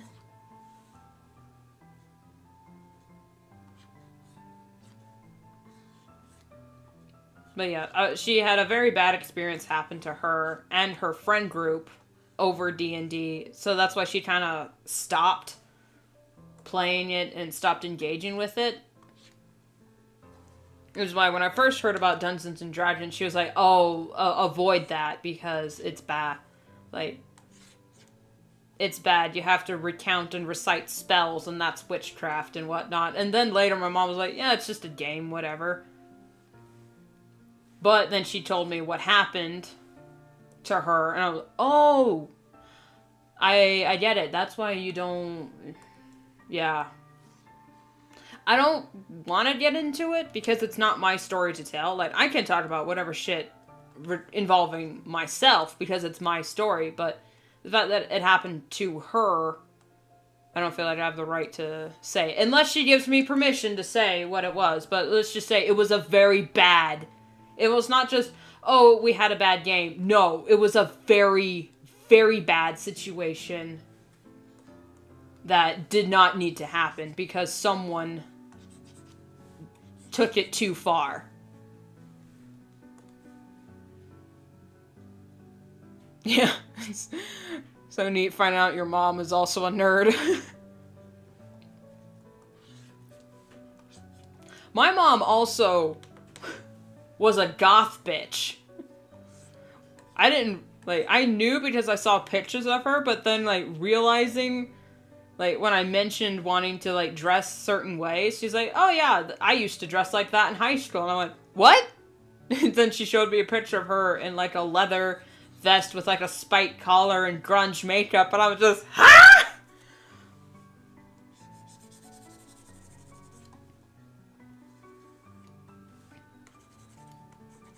So yeah.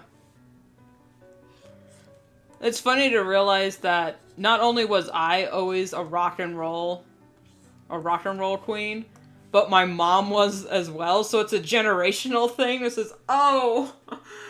Now, some people are downtrodden to learn that they're just like their parents, but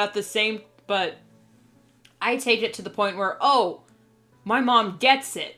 When I say, this is the thing I'm interested in, or this is what I want. And she goes, oh, I can understand that because I did that in my youth. So I'm just, oh, there's a level of understanding there.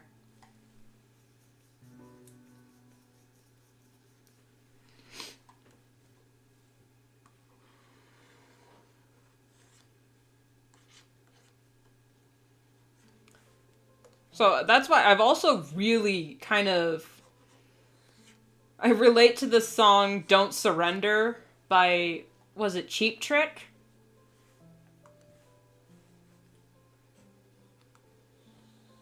The song is literally the main character discovering that his parents are weird.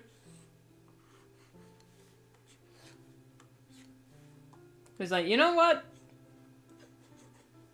They're alright. They just seem a little weird. Don't surrender, but don't give yourself away. I love that song so much.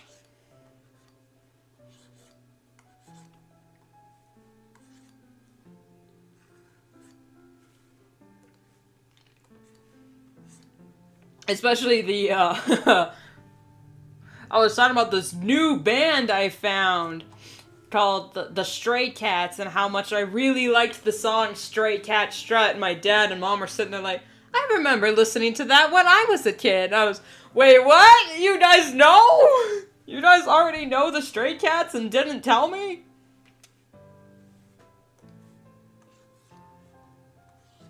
So it's really fun to realize that your parents are just as weird and nerdy and geeky as you are. Because my parents are the ones that introduced me to Jurassic Park and Star Wars. They are the reason I am as weird as I am today.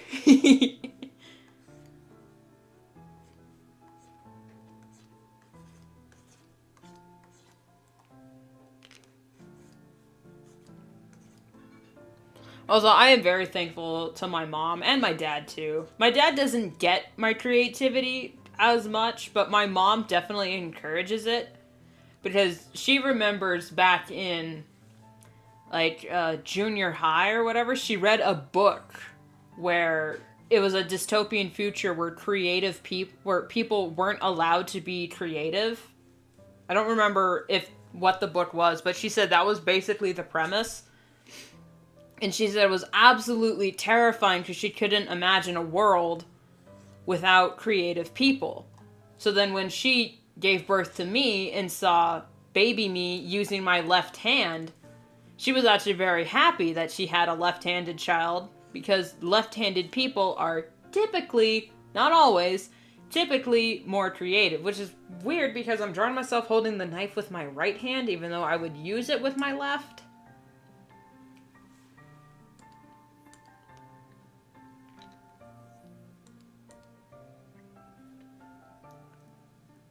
Damn it! Should I just... Hold on. Would this be weird if I... Now, bear with me.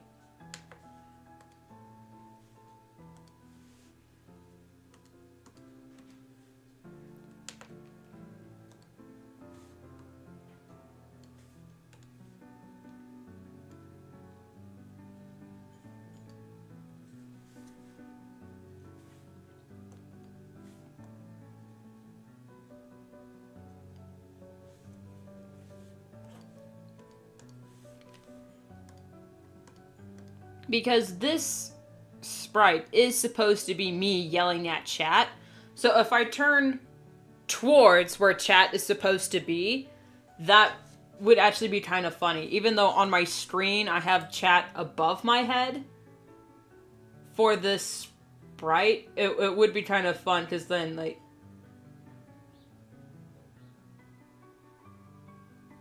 on YouTube as a whole, the chat would be on the side. So I would kind of be pointing at the live replay while chat's also on screen. So I'm going to do that, just so it keeps my handedness more accurately. You know what I'm going to do? I'm actually going to reference my actual knife for this sprite. I'm going to actually reference my K-bar. Because I do have a real knife. I don't remember what kind. Yeah, it is a K-bar, though, which is military grade. But since whoops. I draw this way, so I'm going to reference my knife.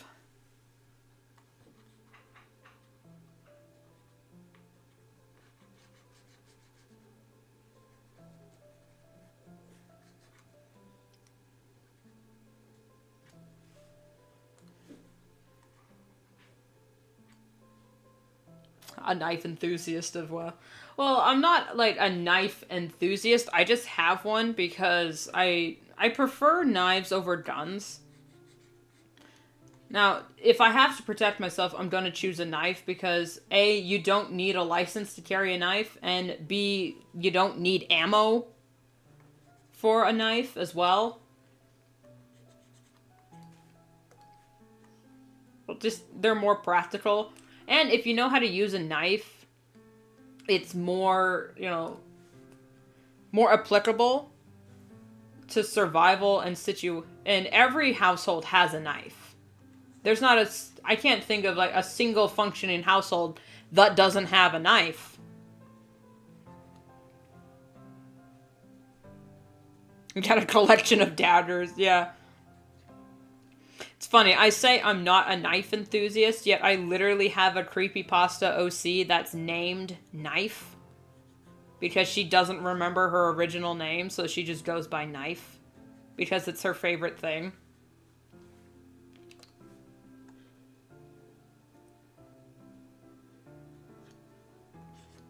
I haven't written anything for her officially, because she's kind of a joke character. But at the same time, I should probably angle that. I probably could write something for her. Because she's completely obsessive and insane, like most creepypasta characters are. And her theme song, I don't remember who sings it, but it's called It's Alright. And it's literally the song, the chorus is, it's alright, feels weird, everything's alright. But, like, in between each phrase, a violin explodes and it just sounds unhinged.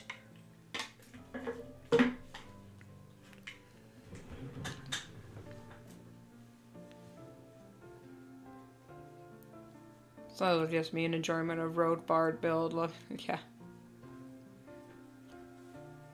To cast and animate objects. Feels weird, it's alright. It's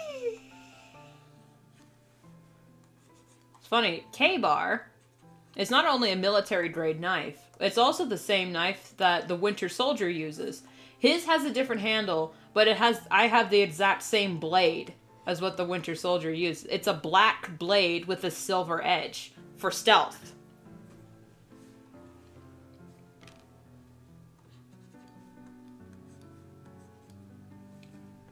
Who sings that song? Hold on.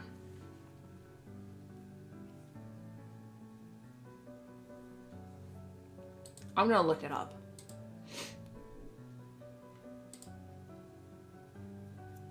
Who sings that song? Okay, the song is called It's Alright by Jack Stauber. Stauber. Granted, the song starts out slow. Okay, a K-Bar Kraton knife. That's the one I have. A K-Bar Kraton. I looked it up.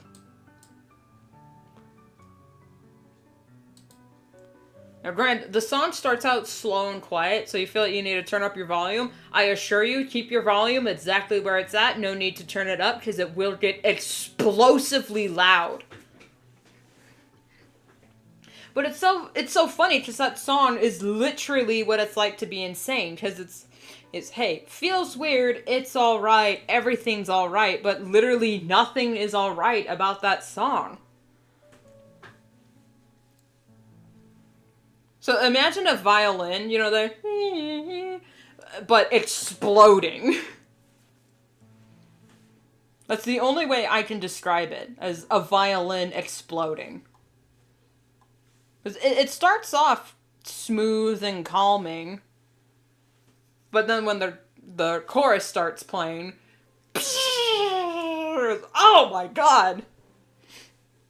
I liked the song, first of all, because it was part of a Warrior Cats map, where it was like an AU where they were actually cursed. Where it was an AU where the Power of 3 AU, where they were actually cursed instead of blessed with powers. Where like Dovepaw could hear everything. So she literally went insane from everything she could hear.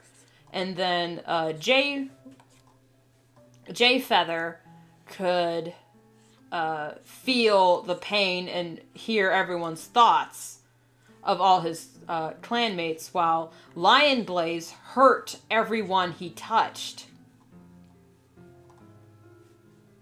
So it wasn't, like, originally his powers was he could never be defeated in battle, no matter what he was never hurt in battle.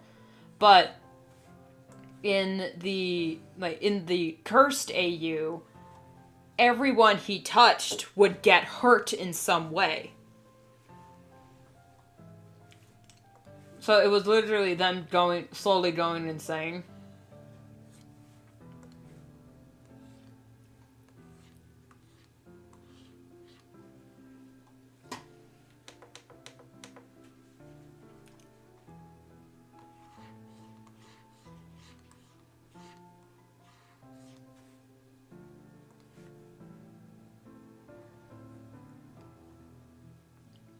A neat twist on the core. I like those ideas. I liked it so much when Encanto came out. I thought of doing a homage, like a cursed AU similar to that AU, but with Encanto. Where like each of their powers were actually a curse in some way. I had it all figured out. Where like I would draw the curse. I didn't know if I would make it a music video or whatnot because I hate animating. But like for Isabella, she actually had flowers and vines and whatnot growing out of her. And for the mom, her, like, because I don't remember the mom's name. But Mirabelle's mom, you know, she had the food that would heal people. I had, for her curse, her food would still heal people, but her food was also highly addictive, to where people would start hurting themselves just to eat her food because it was so addicting. That was like her curse.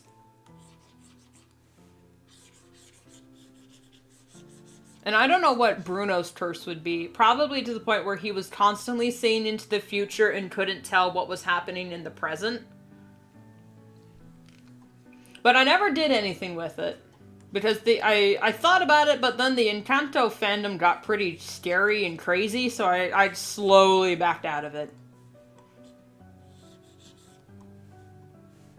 With that same cursed mentality, Camello's power would be terrifying, because then it would lean into a lot of body horror. Because, you know, he could shapeshift and whatnot.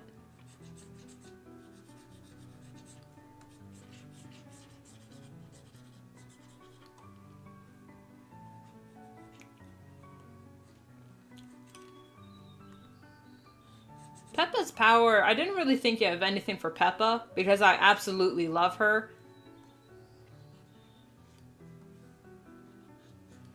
Antonio would probably be, like, his curse that he would start to speak animal, to the point where he became more animalistic. For, I don't remember any of their names, because it's been a long time. The girl that could hear everything, that had very good hearing. She would probably have the same curse as Dovewing or Dovepaw, where she could hear everything, and she had literally, like, had clawed at her ears because it was so painful to hear everything all at once. But yeah, I didn't get dark with it.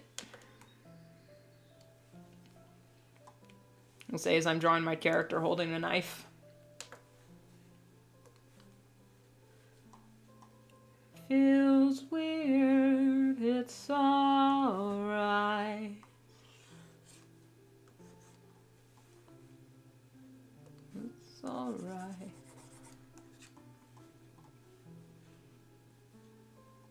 I don't know how Mirabelle or any of them would fit into the picture, but I feel like if we're gonna keep, like, the movie, but, like, what if Encanto was a horror movie? Instead of them losing their powers slowly started becoming curses.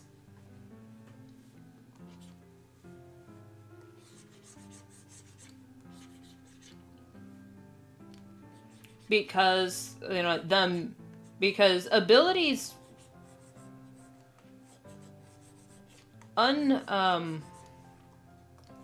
talent without training is nothing. That's a Star Wars quote there. But also, the way that each of the powers were kind of lending to family dynamics and health, each of those dynamics, you know, like being the people pleaser, being the healer, the scapegoat, and whatnot, being more attached to animals than people because you live in a broken home. Excuse me. Being the pretty, you know, the prodigy, the favored child, and whatnot. All those will slowly become curses. They won't just go away if left alone. They will only get worse. And some people have natural talents for things. Which is why it, you know, going back to the Dark Ages, the Dark Talk, most serial killers are charming and, like, great with people and can, like, seem like nice people from the outside because they have just that natural talent of charm and charisma and what. They got high charisma rolls, and then it just drives them crazy. And a lot of serial killers are actually highly intelligent people. Criminals are more often than not, criminals are pretty dumb. Serial killers are terrifying because they're so intelligent, but they're also arrogant. Also, like, cult leaders. Cult leaders are serial killers that wanted a fan base. That got... cult leaders are serial killers that got popular. Yeah, oh boy, cult leaders. Like, very specific example, Jim Jones was very charismatic, and people just liked him. He had a very magnetic personality, and according to the standards of the time, he was also very handsome. So, of course, he was able to convince people to do the most heinous of things, because he was just so magnetic. Same with Ted Bundy. You know, we all know what he did. He's just had that charm to him, and he was handsome at the, you know, by the standards of the time. So it's like, oh no, he couldn't do anything wrong. Look at, he got pretty privilege, basically.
Going back to Encanto, I know a lot of people liked Bruno.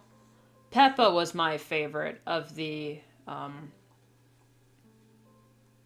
older trio of the triplets because I relate to Peppa so much.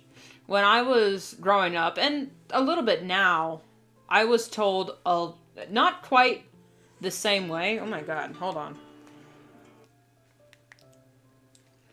Not quite in the same way, but I was basically told as a child a lot to stop feeling my feelings because they were just too much. I was being a lot right now, and I needed to just calm down. Stop crying. Why are you so upset? It's like, well, I'm upset because no one is taking my feelings seriously. Alright, if I'm holding the knife like this.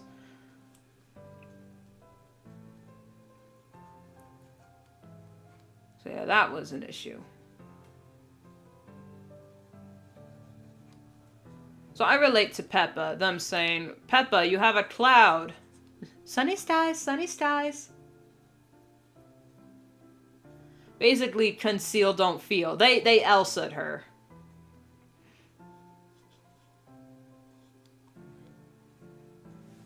And a lot of people would also like, hey, wait, why are you so upset? You're the happy one. You got the bubbly personality. Why are you so sad? It's like, because I can't be happy all the time. I can't be happy for you all the time. Sometimes I just need to cry. For no reason other than the fact that I just need to let it go. To let it out.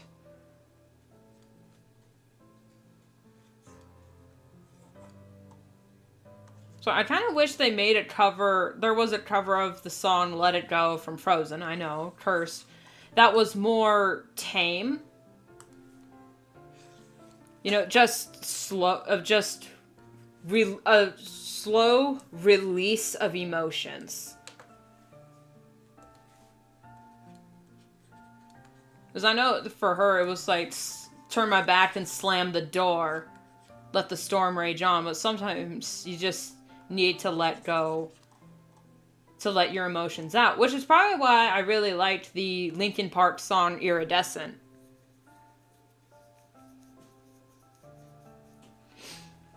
That song is not only God tier music,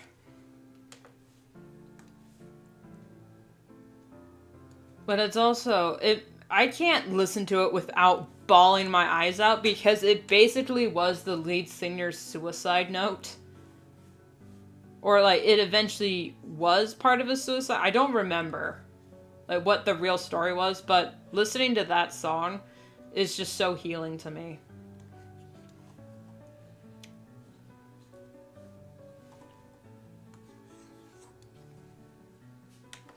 A very emotional person. Innerly volatile. Yep.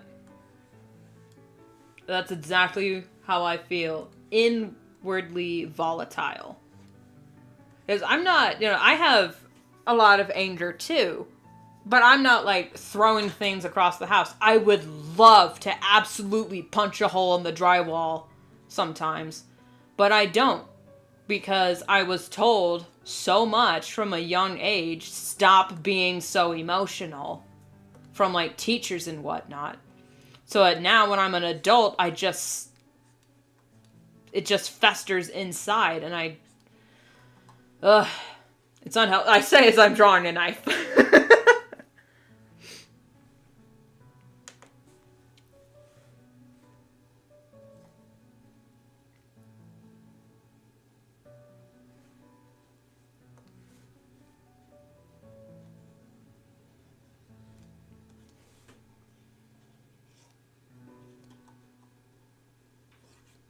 Well, it's probably why I cry when I get angry, because I got all these emotions coursing through me, but I'm not allowed to act upon them, because what if someone gets hurt? Or if I break, I know punching a hole in a drywall is not going to help anybody. First of all, my hand is going to hurt like a bitch, and it's going to be expensive to replace. So, like, I have to be mindful of what I'm doing when I'm angry, because if I break something, I have to repair it. Like, I get so angry to the point where I just yell and pace, because if I can't do anything else, because if I get physical with my anger, I know I'm going to do something that I'll regret.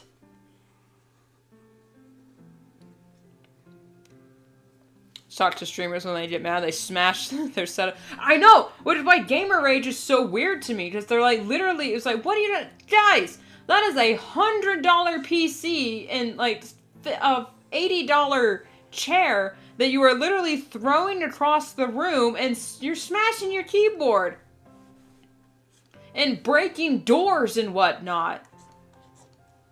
Now, I don't mind when, like, some gamers have, like, dummies right next to their setup for when they get mad. You know, that's kind of smart, because then you just punch the dummy and whatnot for when you get mad. But also, like, I've played Getting Over It with Bennett Foddy. That game also has helped me with my breathing when I get mad. Because when I don't want to throw my mouse across the room. It's the only fucking mouse I have.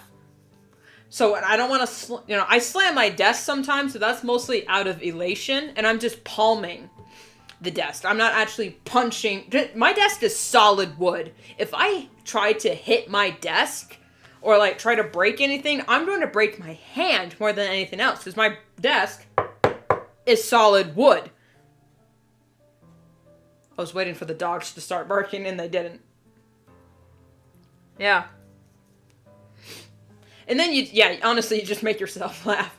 But watching Gamer Rage is kind of funny, especially when Markiplier was playing Getting Over It and he literally threw his chair. But then, like, when he broke his mouse because it wasn't working right, I'm like, well, no shit, your mouse isn't working right. You threw it across the wall and spilled your drink.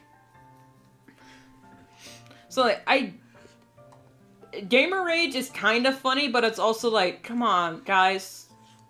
I hope you're prepared to pay for that. Now, it's not like with Pezzy. When he gets mad at a game, he's just yelling. So yeah, I understand that. But when he gets scared, he knocks his headphones off because he's so scared, and he accidentally has broken his headphones on more than one occasion. So I get that. That's not Gamer Rage. That's jump scares.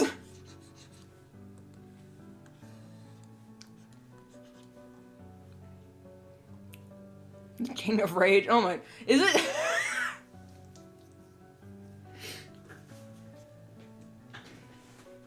Yeah. Gamer Rage is funny to watch, but if I was ever in the same room or even the same house as someone who's got Gamer Rage, I would not feel safe. Because as someone who just doesn't like,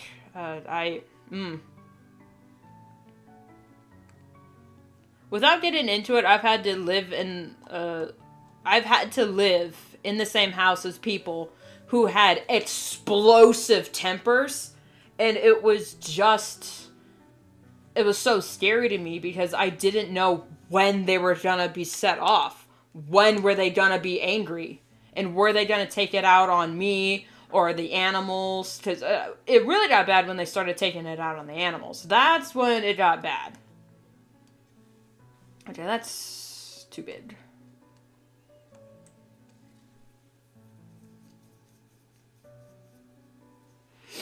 He's skilled, but stuff just doesn't go well for him.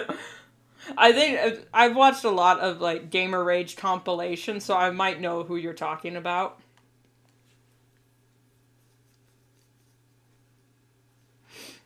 When he got so mad from Ethan and Unazans, he punched a hole in the wall. Yeah, I remember that. He even said the second he punched the wall because he was so mad, and then immediately after he felt so ashamed. He was like, man, why did I do that? It doesn't help. So yeah, that's kind of why when I get angry, I just yell and pace and just do other things other than being physical. Because I know if I get physical, I'm going to do something I regret, and it's just going to be, well, now I have to deal with this. And what I do like about it, he immediately apologized to Ethan for getting angry. Even though Ethan was kind of being annoying, I'll admit, he was kind of being annoying. 3 mile mark. You got 9:13!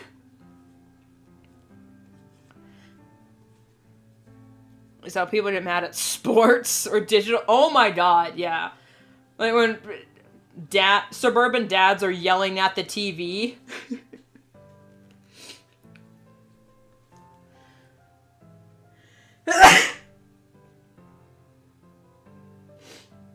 Excuse me.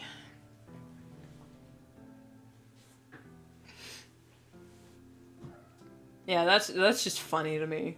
When they're like so pissed they're just yelling at the TV over a football game or something. It's like, come on, guys. So I'm self-conscious about my ages, I think. I feel like I'm a danger and I hate that feeling.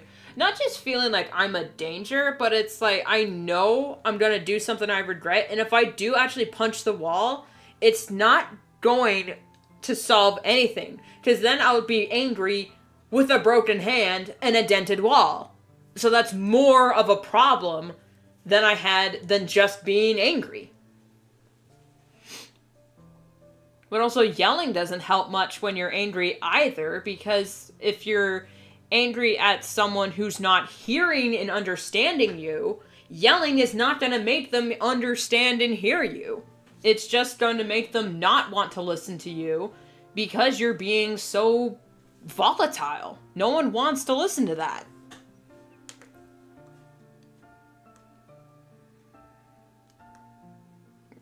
Oh, pardon.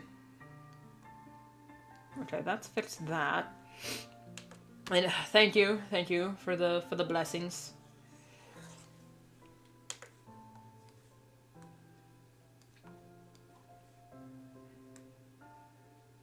Speaking of anger, this is the one where I'm gonna draw the sprite I'm adding. Hopefully I remember to use the sprite, but this is me when I'm laughing my ass off. I'm gonna mute real quick, guys, because I gotta blow my nose, and I know no one wants to hear that, so I'm gonna mute real quick just to blow my nose.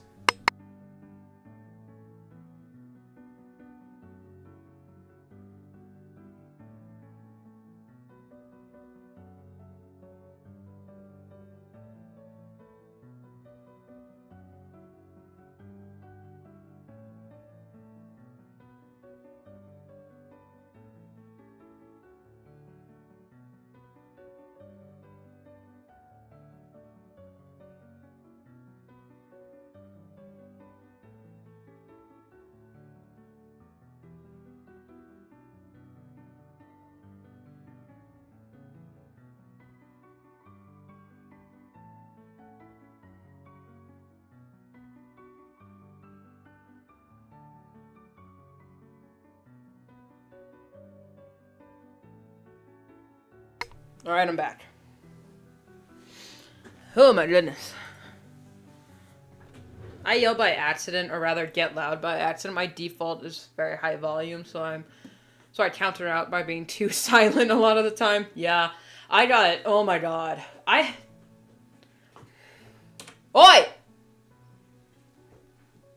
Sorry, my cat was scratching the couch. I often lose volume control when I get excited or emotional about something. So I don't mean to yell half the time. Like, I don't mean to raise my voice.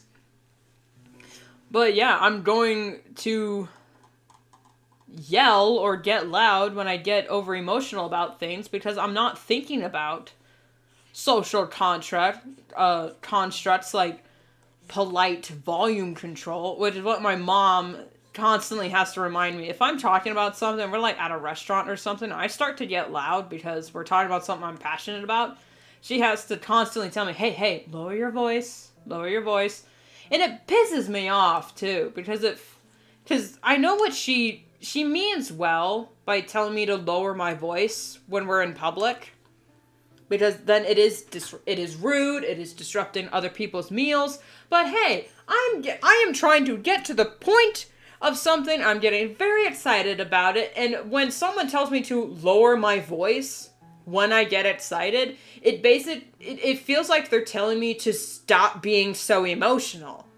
Which is, again, a thing I hate being told, because fuck you, I have emotions for a reason. Just because you feel like you're not allowed to feel your feelings doesn't mean you have to take it out on me.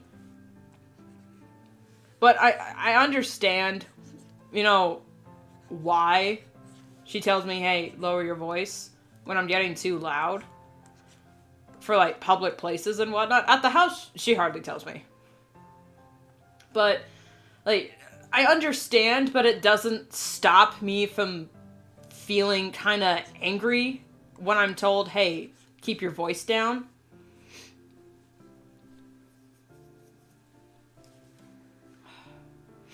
I get it, but it doesn't stop me from being frustrated.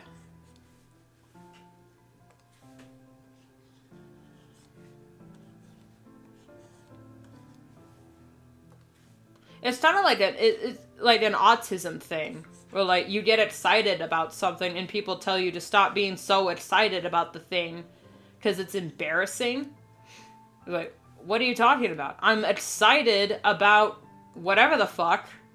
Like, if I am in a Walmart and I see they have really good looking, authentic My Little Pony plushies, or like a really cute Helpy plushie from Five Nights at Freddy's Pizzeria Simulator, if I find a Helpy plushie, I'm going to lose my goddamn mind. I'm going to squeal and jump around and feel happy about it because, oh my god, it's Helpy. He's one of the best and cutest looking characters ever.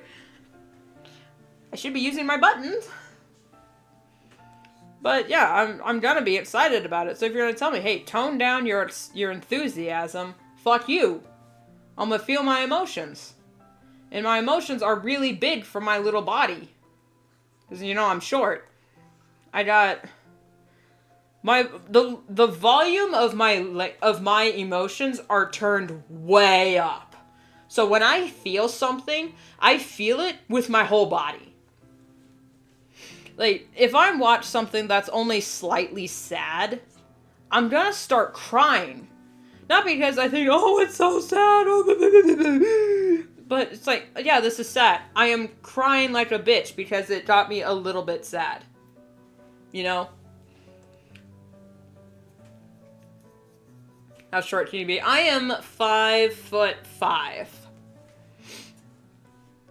That's tall compared to most of the world, but I'm the shortest of my family. So yeah, according to my family and everyone else in my life, I am short. I need a step stool for literally all of the cabinets. I am on my tippy toes when I'm putting the dishes away. But it's also funny, being so short, I also hate bending down. Oh yeah, you need to convert. I am, 5 foot and 5 inches. So whatever that is in centimeters. Oh no, I got a ruler here. It's how many centimeters per foot? 30 centimeters per 12 inches. So 30 times 5.5 is... Alright. 5 times 3 is 15. So I'm 150-ish centimeters. I think that's how math works.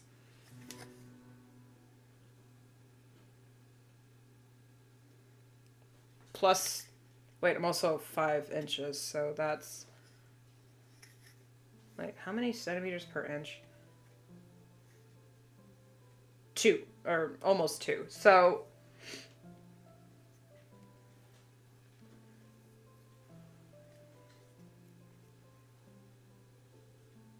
Oh, 167. Okay, so I'm so bad at math.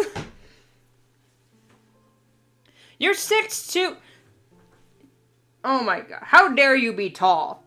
What's the weather like up there?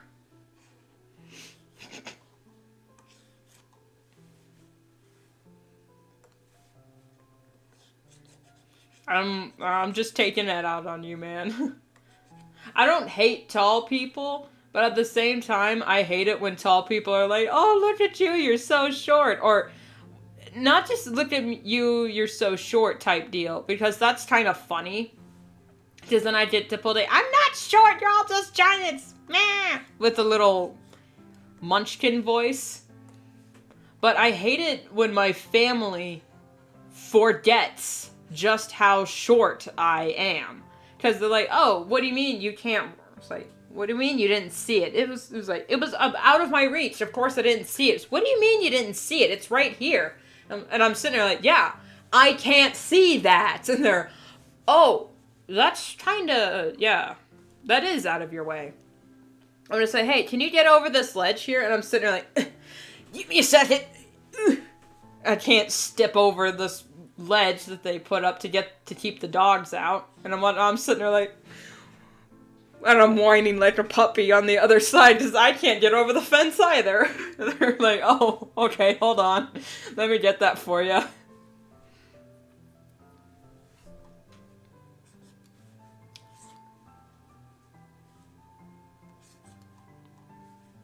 Okay, for the laughing one, I'll use cat mouth rather than my usual bat mouth. And this sketch is so out of whack.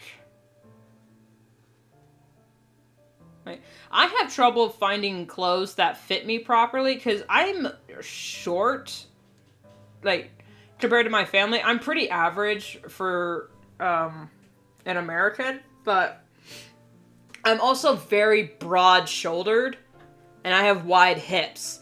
So, trying to find clothes for my size that also fit my shoulders and my ass is really difficult because because technically I can fit into petite pants, but I am not a petite woman. So I am a potato. I'm short, but I am stout. I'm a little teapot.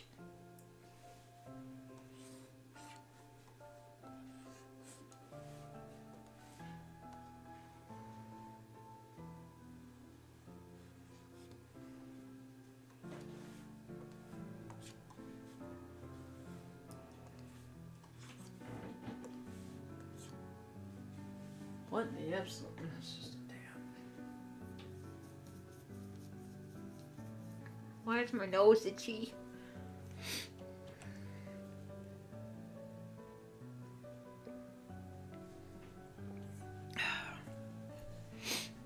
That's also why I have this, I'm biting my tongue to not make a Hobbit joke right now. I'm actually, according to the book heights, I'm slightly taller than Thorin Oakenshield. According to the canon heights. I am taller than a Hobbit, and I'm only slightly taller than a dwarf. Basically, I'm built like a Tolkien dwarf. Short, but I still wear bigger pants. But I don't have dwarfism. That's completely different anatomy and physiology.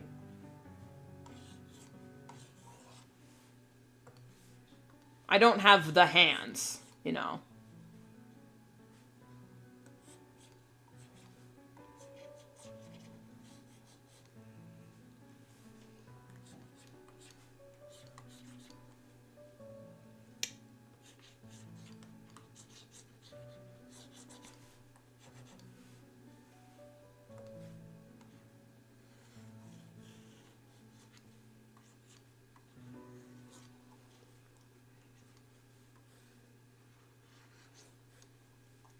Kind of a female thing here, but since I am short but also broad, I am a broad. So when I'm trying to find bras that fit me, I need to like adjust everything because not only is my cup size also slightly bigger, but my shoulders are huge too. So I need to wear bras that are like a size 36 and up because it doesn't fit my shoulders, which is why I prefer wearing sports bras, because not only are they like stretchy and whatnot, they also fit me and don't hurt my shoulders, because like conventional bras hurt me so much. My shoulders hurt. It's actually pulling on my shoulders where it affects my spine. So wearing, quote, conventional bras is just the devil for me. It's so much pain.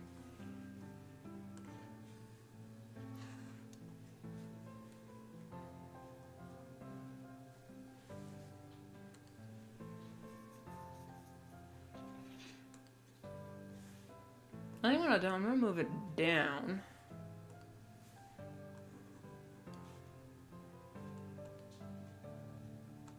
Oh yeah, that's where it's supposed to be. Okay.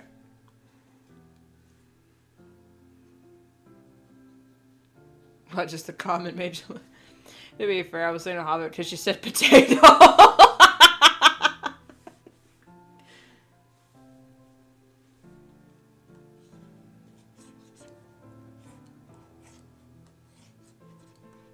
Some nice, good, golden taters. Potatoes! Boil them, mash them, stick them in a stew.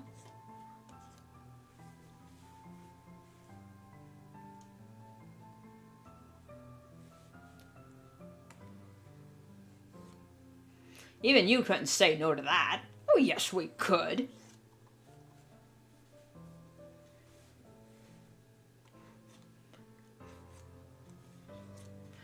It's funny, I quote, we eats it raw so much. Because I don't know about y'all, but I love raw cake batter and raw pancake dough. Or raw pancake batter and raw cookie dough. And people's like, oh, it's so dangerous, you'll get salmonella. I was like, hey, you only get salmonella from eggs, from chickens that have salmonella. We raise our own chickens, so I know our chickens do not have salmonella, ergo, the eggs are safer to eat. Like in Japan, when they have a lot of raw eggs in their recipes, it's because they are so particular and have barcodes on each of their eggs to tell you, hey, if you get salmonella from eating this egg with the barcode, they can track down the chicken and have it properly treated and sanitized.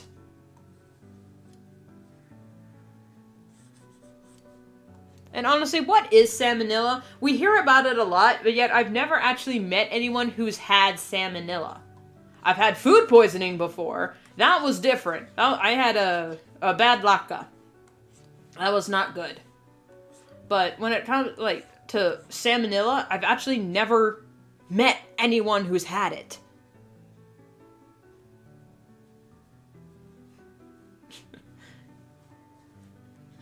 Thanks, man. I'm glad to hear that my deranged laugh makes other people happy. Happy. Happy? No.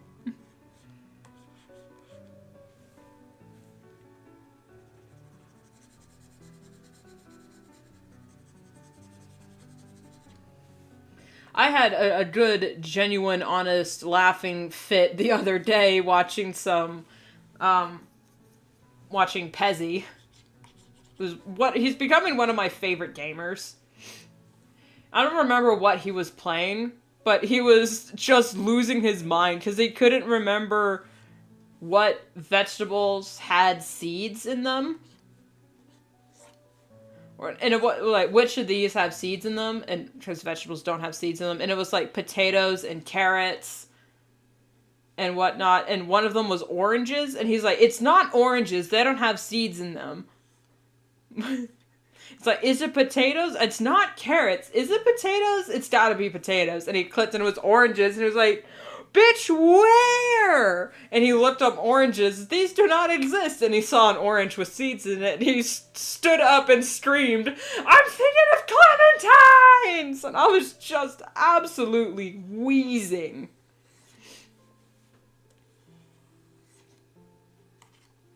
Just absolutely wheezing, hearing him scream at the top of his lungs, I'm thinking of clementines.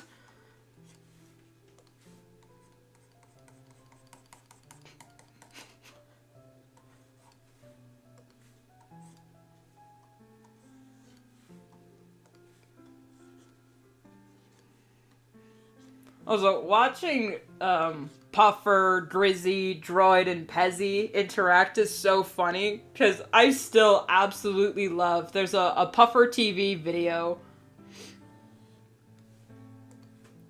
called The Aftermath of Forest. That entire video is so funny. I highly suggest you watch it. It's on Puffer TV, and it's called The Aftermath of Forest. Oh my god. I was absolutely laughing because they hacked into each other's Twitter and whatnot. Don't clementines also have seeds, or am I tripping? I've never had a clementine. I don't know what they are. What is a clementine?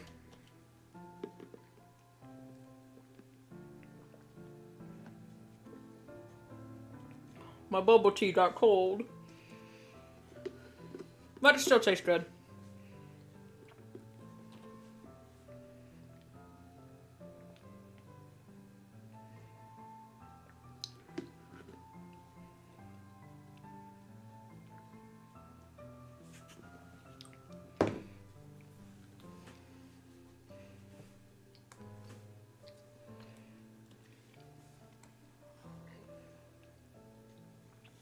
Now, I think aren't clementines like mini oranges or whatnot? Similar to an orange, still citrus. Because we have something here called cuties, which are basically like mandarins.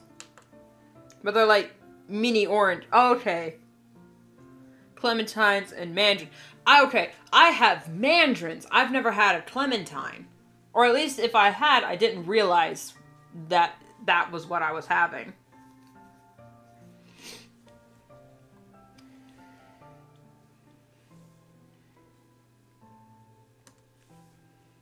Okay, now for this one.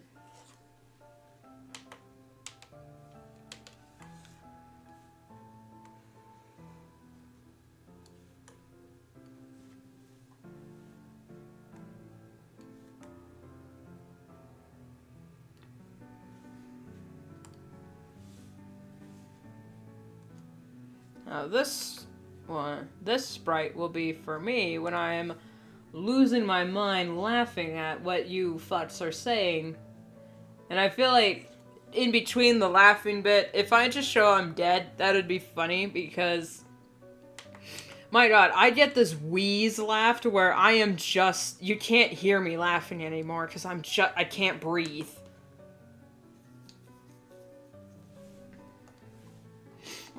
I've never quite fully teapot laughed before, where I sounded like the kettle was ready.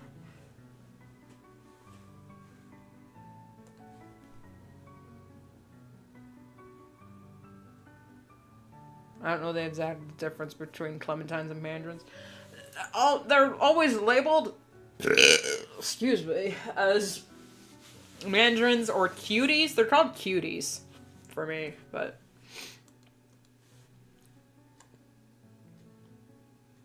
Okay, I think this part needs to be slightly bigger.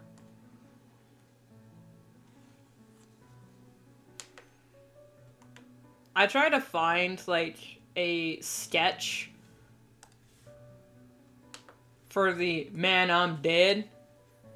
Because this is basically what it's gonna be. It's just, man, I'm dead. Dead laughing, but I'm actually almost dying. Like, my soul is leaving my body.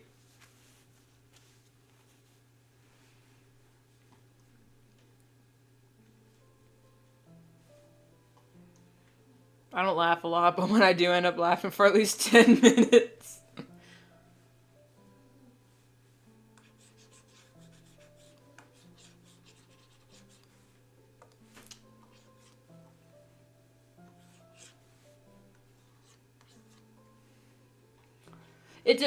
I laugh depending on my humor level, because like 3 a.m. brain laughs at everything to the point where, you know, I am watching like something at 3 a.m. on my phone and I'm like, this is hilarious, and I send it to my sister and I said, hey, I found something really funny last night, and we watched it together, and I'm sitting here like, oh, this actually isn't that funny. And I have to preface, this is 3 a.m. brain laughing, and she goes, oh, okay, so it's not gonna be actually that funny. Some of them just actually are, but it's like stupid funny, so it's like, why am I laughing at this? But I just can't stop laughing. Okay, that's too much.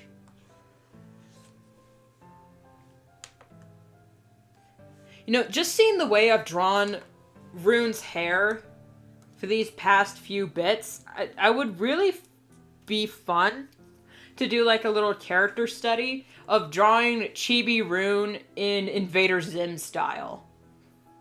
I wonder how I would manage that. But yeah, like the thick line art and the like squared off pointy hair. It's kind of already is sort of Invader Zim, but I haven't actually tried to draw in other people's styles.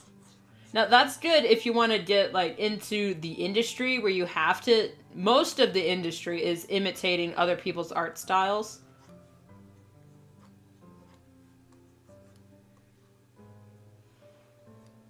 But I am not one of those people. So I haven't actually tried.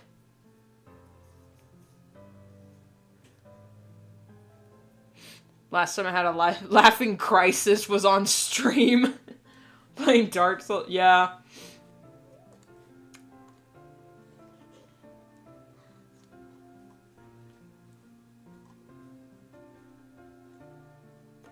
Yeah, I laugh all the time because I try not to hold it in. Even though I do these try not to laugh compilations, but then I end up spitting my teeth out because I tried to hold the laugh in a little too much. Oh my god. Dixie!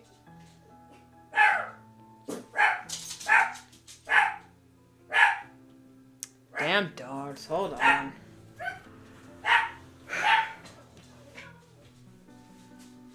Dixie! It's just not. I'm gonna close my door. Even though Elias is out here.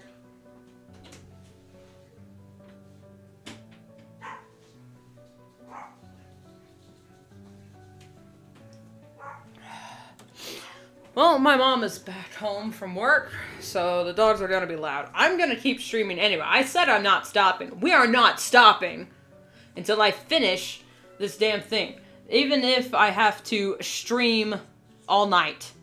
Even if I miss dinner. I know how to cook. We are not stopping. Can't stop, won't stop. No! Sleep! Till Brooklyn!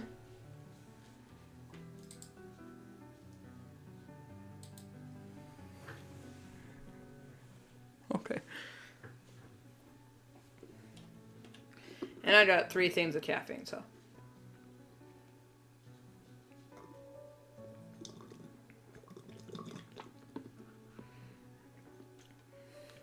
Oh, I got an inside joke.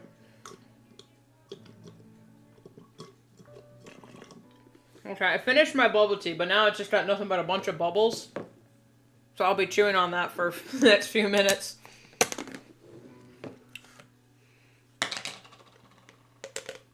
Also, doesn't this sound like something? Oh, wait, hold on. Nope.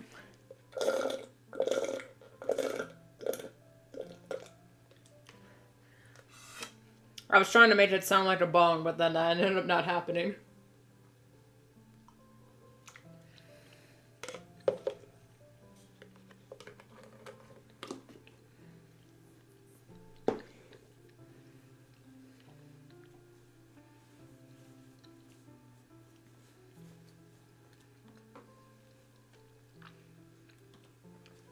I know absolutely nothing about Dark Souls. Besides the fact that it's, dark and hard.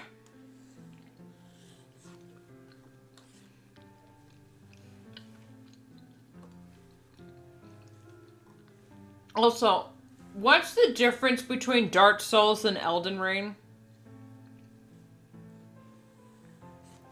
I don't know if I've offended the fandom by mentioning that, but what actually is the difference between Dark Souls and Elden Ring? They look almost exactly the same to me.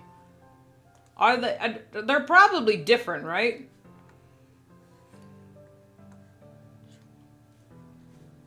I just don't know what it is. It's hard, but not unfair. 95% of the time it's rewarding. Okay. Elden Ring is Elden Ring is an open world, while Dark Souls you have more of an objective to, collect souls and whatnot. Okay. I know about that much. But, like, gameplay-wise, or aesthetically, it looks like... Is it made by the same company? Because that might be why I get it mixed up.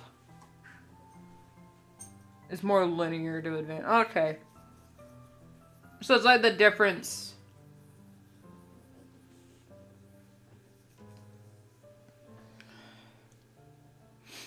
Okay, so that's why they looked similar to me.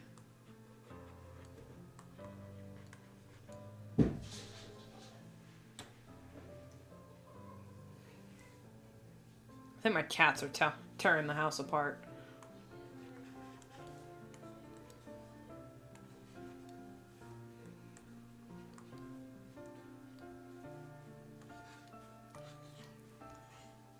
I was about to make a joke about you guys talking about playing Dark Souls. Oh yeah, and then there's Bloodborne. But then I was about to make a joke, but then I remembered, oh wait a minute, no, that's Resident Evil. Hold on, that's a completely different franchise. That's not the same.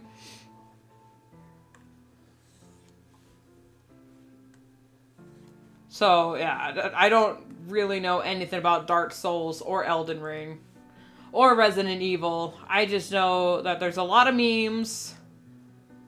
There's a lot of gameplay, and I know Resident Evil, at least the newer one, had that titty Dracula castle. Her, Demetress?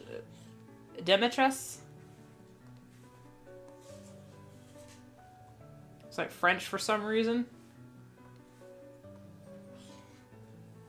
Everyone and their mother thought she was hot, even though I'm like, okay, I see it, but I don't get it. Oh, I was gonna make the, why don't you take a closer look? That's a reference to a video by Hot Diggity Demon, who made a video about, like, poor Ethan in Resident Evil, when he was like, this is a flask, an inanimate object. I am trying to find my daughter, not flask. So I was gonna try it, make the joke, why don't you take a closer look? But that's the wrong game, so I was like, no wait, no.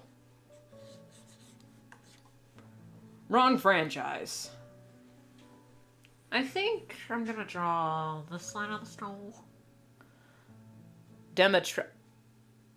They pronounce it Demetress, but... Well, it's French, so, Oh, it's a Romanian name. I thought, okay. Yeah, Hot Diggity Demon is the animator. He's the one that did a lot of the My Little Pony animations.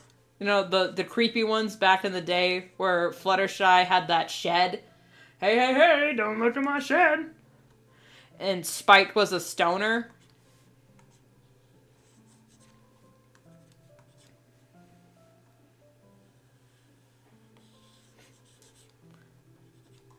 Man, he made that fan series. That was actually pretty funny. But he also made he made a Five Nights at Freddy's animation. That is honestly one of the funniest fan animated ones I've ever watched. It genuinely made me laugh so hard. I rewatch it all the time. It's so funny.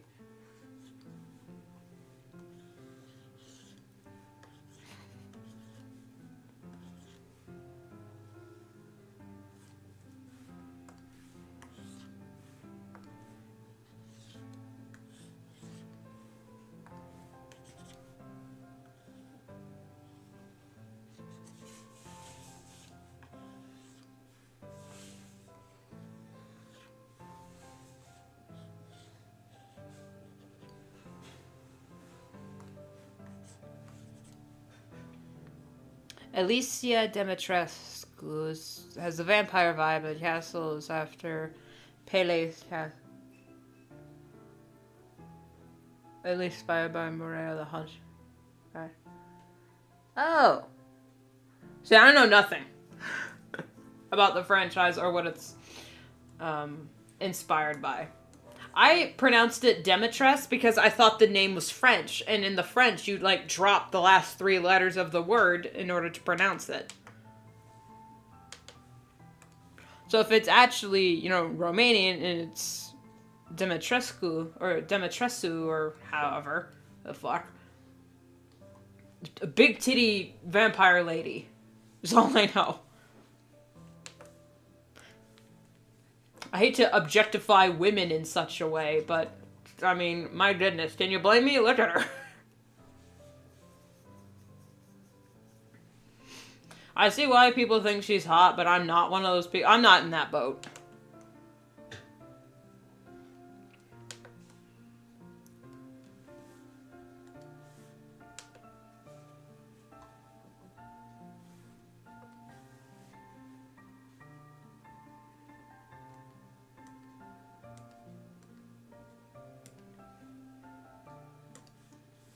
Right, now time for the ranting. Who is hot now? Lady Dimitrescu, from Resident Evil, the new one. She's like a 10-foot tall vampire lady. Everyone pronounces it like that with the French vibe. They had like 3 Romanian words and they messed them up. So the location of the game is in Romania. Well, yeah, I mean, vampires are typically Romanian. You know, Transylvania and whatnot. So that makes sense, but yeah, a lot of people thought French because French equals sexy, I guess. I'll keep that in mind. Thank you for letting me know.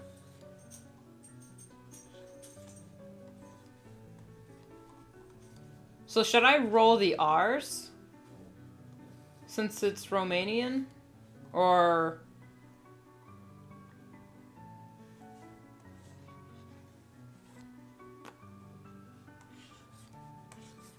how should I pronounce it? Since it's not French, it's Romanian. So should I give it... you know, I honestly don't know the Romanian accent besides almost... it sounds almost Russian.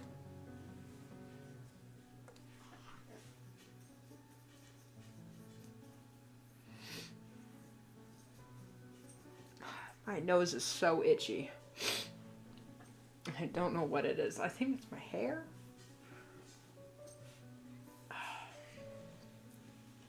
But also is really windy, so it's probably just blowing a lot of dust into the house. My kryptonite.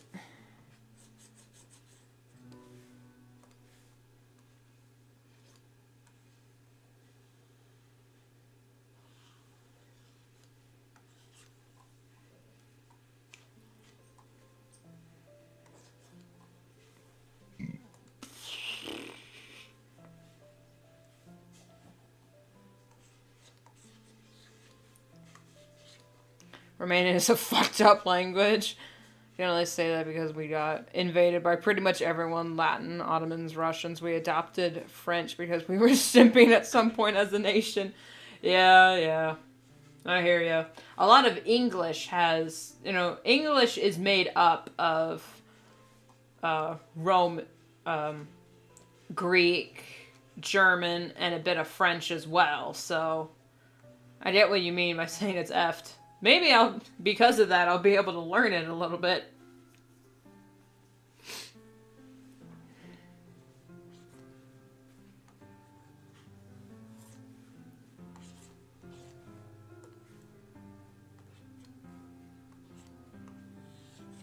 So because you get Romanians got inspiration from all those languages, how do y'all pronounce your vowels? Because really, the best way to learn a language is to not only live in the country, but if you know how the language pronounces their vowels, it's a lot easier to learn. Or at least to fake an accent. Because, you know, the Germans do the V instead of W. And for the Russians, it's the exact opposite. You pronounce the W, but not the V. Victor, mine too. Hey. We pronounce it like you pronounce... Oh, I is E. Okay. Similar to U and U. Okay. So, okay. Most languages, yeah, like Japan and Mexico and Spain pronounce their vowels like that. U. U is U. Keep them coming.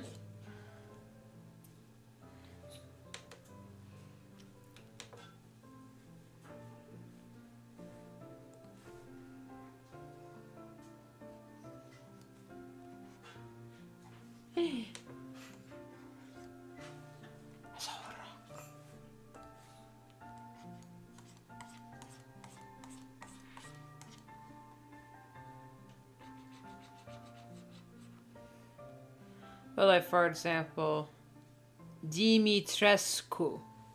Ah, Dimitrescu. Okay. Now that I know it's Romanian, I think I... Okay.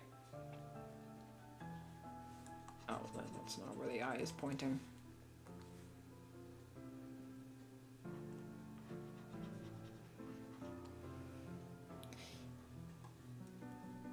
So what about the rolling the R's? Do I roll the R's or no? Because my default whenever I'm trying to learn a different language, I always roll the R's. Because that's how most languages have their R's. They roll them a little. Same with Spanish and Russian. Yeah, we're not that Russian, but you got the spirit. Okay. I like pulling a Russian accent. It's easier for me than the German. Because you can mumble in a Russian accent. Trying to mumble in a German accent is just, it's sacrilegious. Unconstitutional.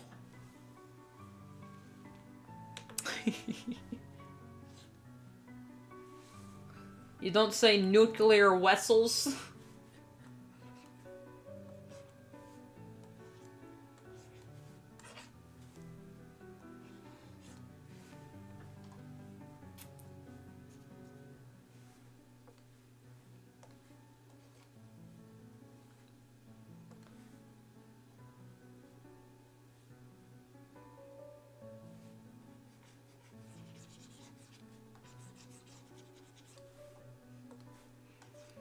I'm literally like, he a little confused, but he got the spirit.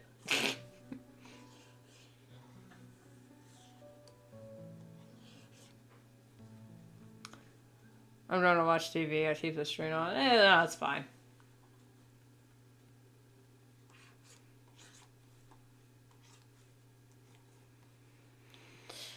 With rolling the R's, I honestly am not certain if yes or no. I never stood to analyze it to explain it.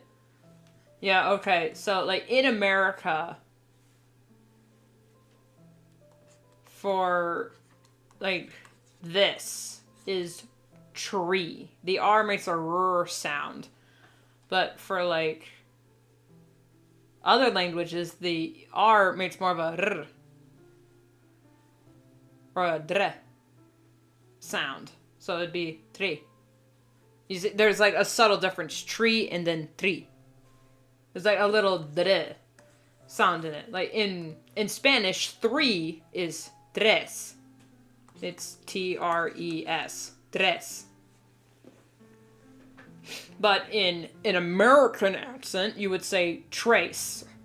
Or tres. Or something like that. Even though it's pronounced tres. The E makes an eh sound, like the EH.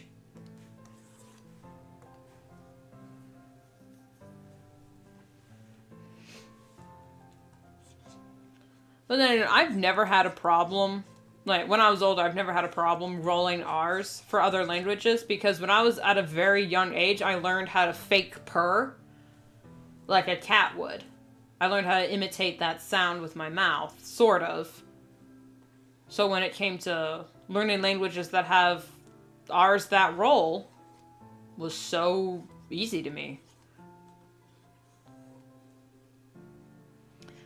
Romanian is if English is the common for D&D, Romanian would be the equivalent for uncommon. Okay. I guess then we don't roll our R's. Okay.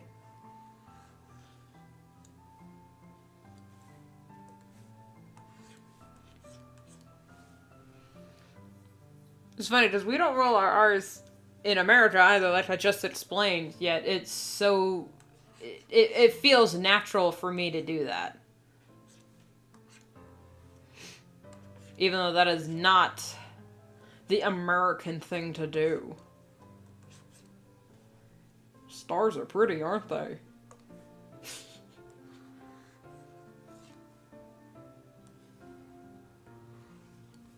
I love it when anyone, like, from Britain tries to do an American accent, they just make their voice deeper or higher. Like, for example, when, like, Benedict Cumberbatch does a, American accent, he says American accent. Of course, he can't say penguins, he says penguins. But, like, Tom Holland has a voice like this, but then when he does an American voice, he's like, hey, what are you doing here, Mr. Stark? You know, like, his voice goes up, like, 3 octaves, and I'm like, whoa, what the hell?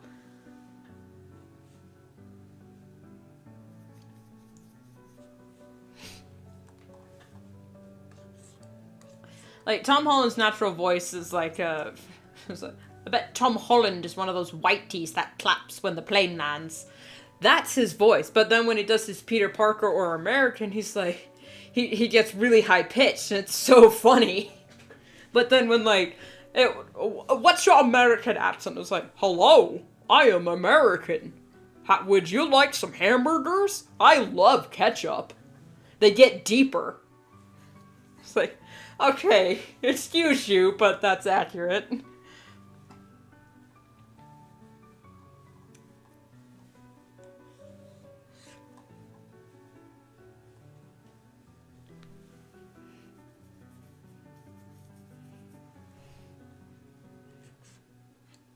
Making fun of the English, the American accent is really funny. Because I can't get mad at it because it's kind of accurate, but at the same time, people think we put ketchup on everything. It's like, alright, no, some people do. It is not our water. A lot of Americans, one person that I met in school, you know, one of my classmates, she baffled me because she grows up on a dairy farm, and she is, like, stereotypical cow girl. But she thinks ketchup is disgusting, and she hates potatoes, even French fries. Just, whoa, okay. That ain't American, if you ask me. We not only love ketchup, but hating potatoes? And French fries? How is this possible? So we were just, like, not really harassing or badgering her, but we were kinda making fun of her for not liking French fries or ketchup as the most yeehaw American out of everyone in the class. It's like, how is this even possible? You literally grow up on a dairy farm. How do you not like French fries and ketchup? And I was like, what do you like? I was like, how can anyone hate potatoes? They're so versatile and lovely. I know, right? I love doing a cowboy accent. Practice it for a character for in Undertale Yellow. I want a voice. Yeah. Now, you do have to keep in mind what kind of southern accent you are pulling, because despite there being, like, the stereotypical southern cowboy accent, there are multiple kinds of southern accents. Now, the one I'm pulling ain't actually real. This is TV southern, because the real southern accents, you got Texans, you got a Texan southern accent where they can't say anything, you can't understand a word they're saying because they're so southern. And then there's, like, Mississippi Southern, where you literally can't understand a word they're saying because they just abbreviate everything. There's a Georgian Southern accent, which is more like the country twang, don't you say? And they're lovely people. But and then there's a few other Southern accents that I'm forgetting. Hold on, there's, the Kansas Southern accent, Arkansas, Oklahoma, Georgia, the Carolinas, and for some reason, Florida doesn't have a Southern accent, even though it is the South.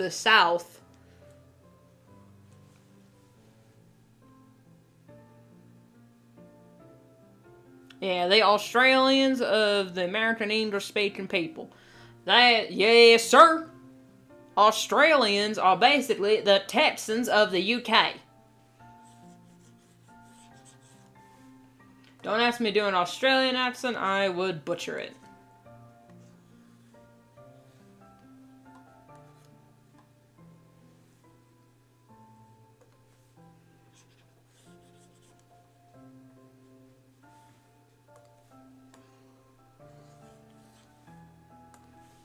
Only stares and queers come from Texas, private cowboy.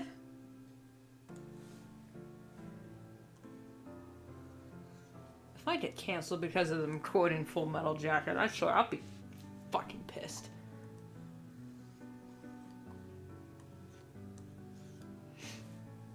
You don't look much like a sticker to me.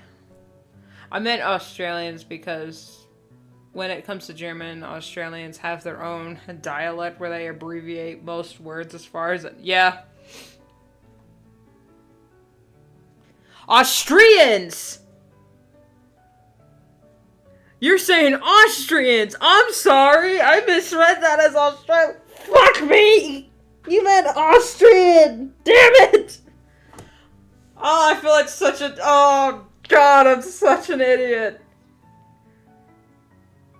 It clearly says Austrian right there in black and white. Yet my dumbass American dyslexic brain said Australian. Ah! No one clip that. That was terrible. Bury that. Bury it.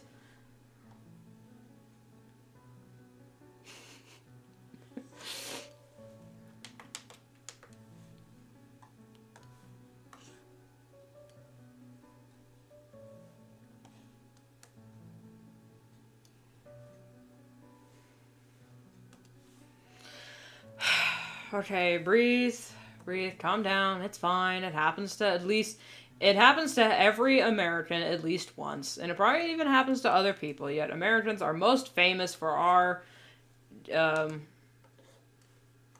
geology blunders. Geography blunders.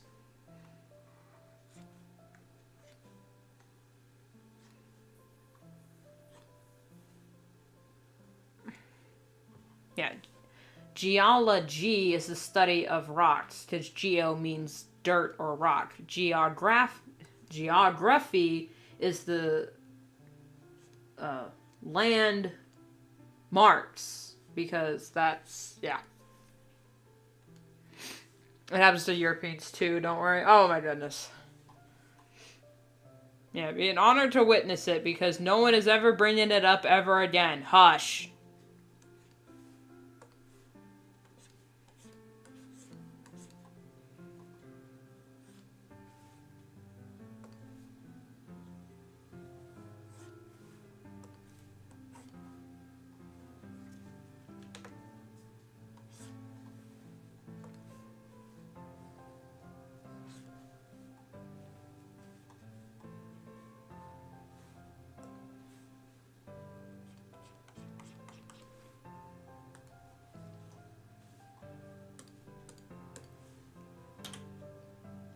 Yep, that's what was bugging it.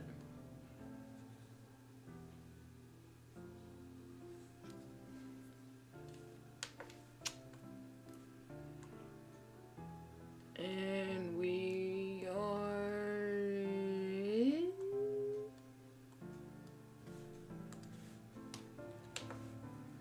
We say good enough.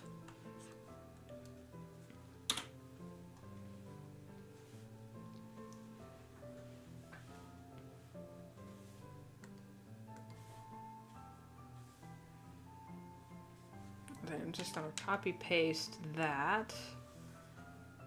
And we change the mouth and the position of the eyes.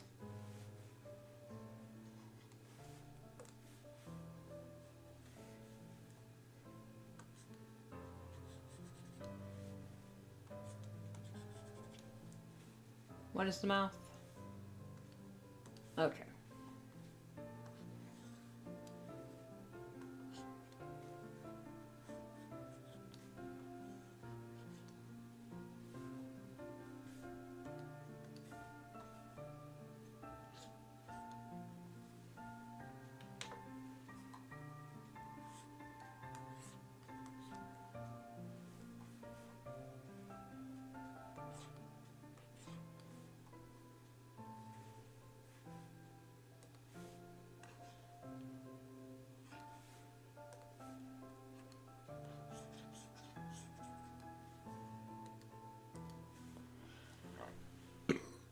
Oh my God.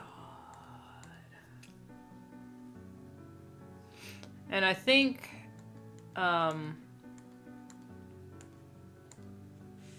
AFK is gonna stay the same.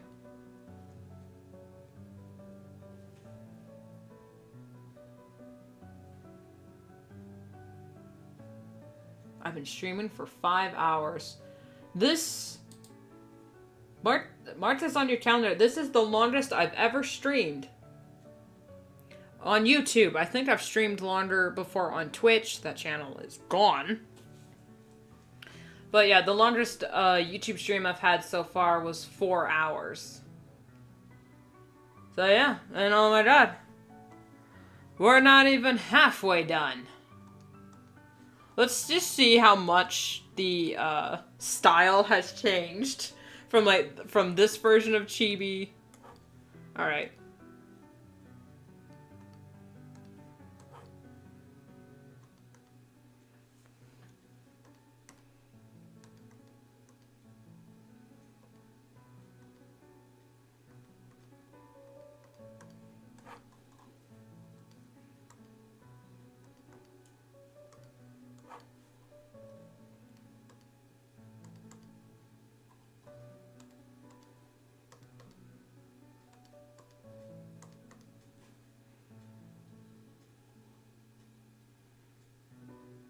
I think the longest I've streamed was around 12 hours. Are you even human?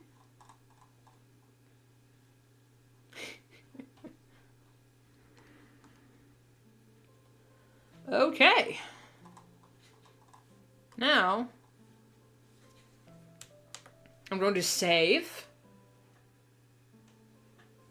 So we don't lose anything.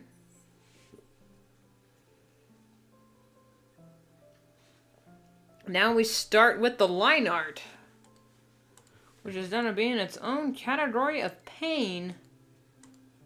But before we do that, I'm going to take a quick bathroom break because I'm just drinking a lot of tea and coffee here, and I'm going to grab some water. So, BRB. We will be right back after these messages.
gonna die of dehydration.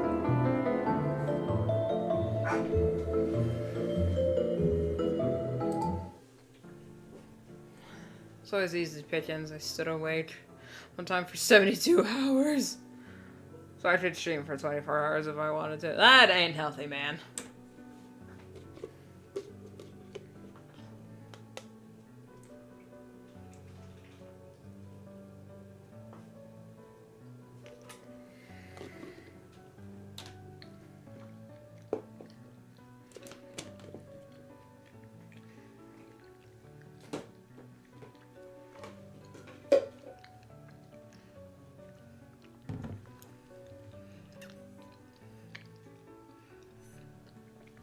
Excuse my chewing. I am finishing off my bubble tea with some coffee.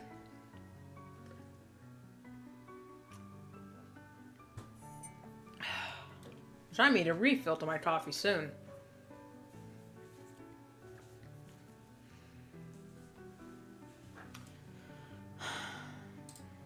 On the matter of being human, honestly, I don't know. I feel like a different species sometimes. Yeah, I hear ya. Okay, so what I'm gonna do for the simplicity of rendering, I'm going to use the regular pen, but I'm gonna turn off the anti-aliasing, or whatever this is. Just so I don't have to deal with the weird pixelations when I scale it up or down. So, it's not going to be my usual, line art style. My only comfort to find is around other kindred spirits. Yep.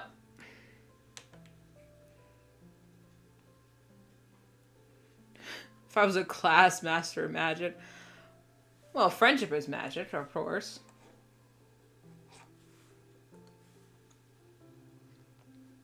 I know it ain't healthy. I don't know. I don't do it all the time. Yeah. Bug elixir. It's funny because in the lore of Rune Skeomorph, part of her power comes from her tome that she writes in as kind of like a field journal, but it's an allegory for my sketchbook. And it's like, my power comes from creativity. So, and my creativity is harnessed through my art.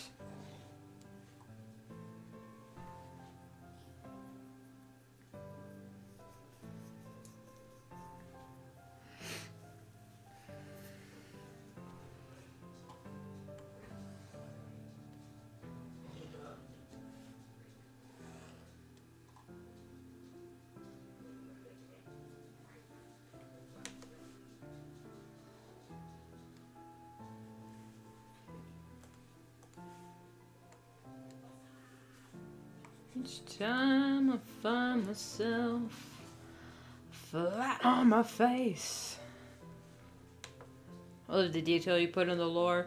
Well, the lore of Rune Skeomorph has changed a few times, because she used to be this pseudo-benevolent forest spirit that would target people or follow people that were susceptible to believing in superstition and try to show them that superstitions are stupid. Because I think superstitions are stupid, but I dropped that so fast because it just didn't feel right to work with it. It wasn't something I could work with, so I dropped it. Now, if I have to give her lore, really what I wanted to do is I wanted to write creepypastas with Rune, but like every time I tried, it's like, no, this isn't really authentic to the character.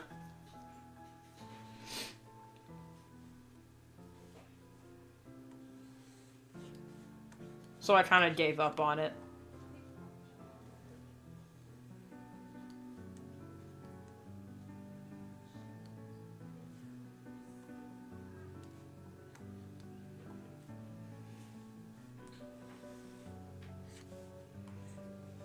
But also, I really want to add a mythical element to Rune, because one of my favorite songs is Meet Me in the Woods Tonight by Lord Heron.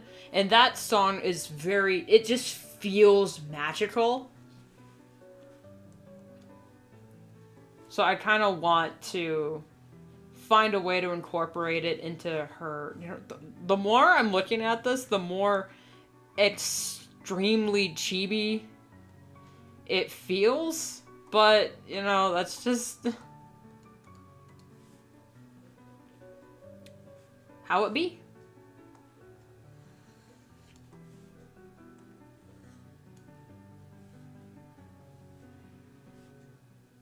Really poured a lot of love and detail into the character, something I respect the hell out of. Her original design, she was supposed to look more like a witch. Like, she had the hat and whatnot. And that was the joke, that she wasn't a witch, but just because she looked like one doesn't mean she was one. And I thought about doing videos explaining how the lore of witches came about. It was stemmed from not only a fear of women, but a fear of Jewish women, because they were, oh, she's a witch. She's reading from a strange book with ancient curses in it. She's Jewish. And she was reading from a prayer book.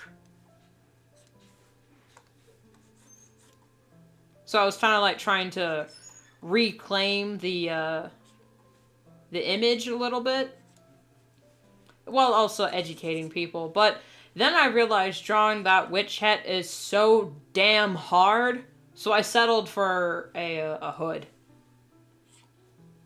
And went more mythical rather than just witches. I went more mythical with the design, because then I could just have more fun and lean into my lore, air quote, of being a shapeshifter to explain why I have so many personas and whatnot. Hat in the hood with the witch hat vibe. Yeah. I kept a similar vibe, but I also wanted to, like, how would I cosplay? Like, if I ever cosplayed as Rune, how would I do that? And just the hood is more something I would wear rather than a giant hat, because as much as I love hats, I don't wear them as much, because I just don't like things on my head messing up my hair. So if I draw her, yeah, she has a hood, but because I wear hoodies all the time, so having a ridiculously huge hood would kind of like add to the mythical factor of it.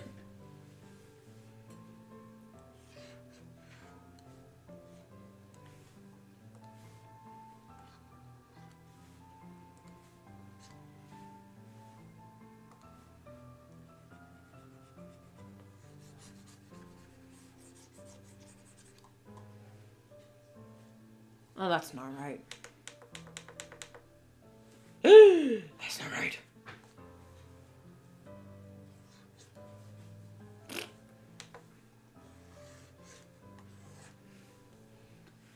I don't know what I'm supposed to do, haunted by the ghost of you. Take me back to the night we met.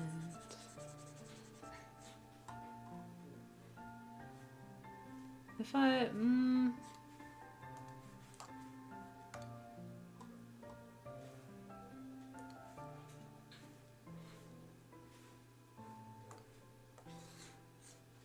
I do that, then that lends more to her silhouette. Okay.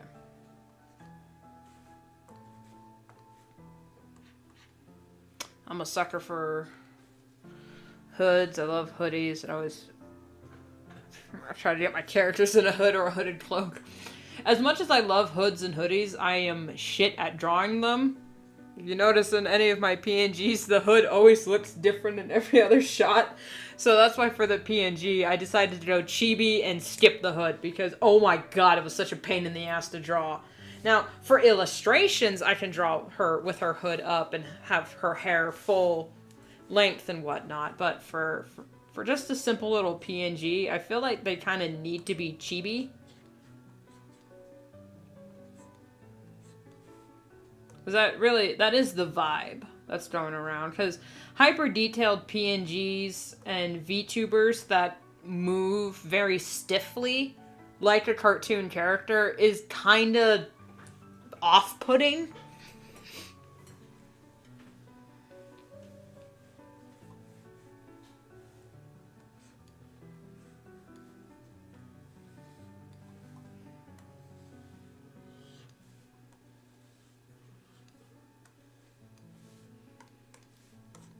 Okay, her eye is supposed to be rather square.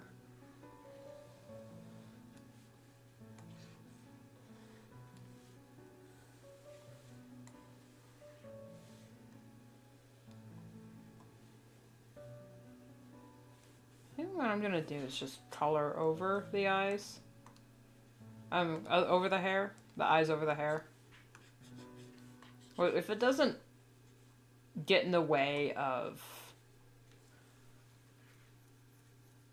her expression, I think I'll keep it, but if it actually does, then I'll dip it.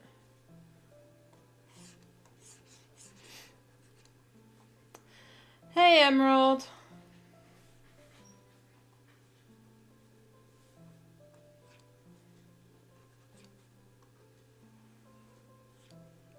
Welcome to this is gonna be a sleep stream soon enough, because my goodness, this is gonna take me years to do. And what's your question?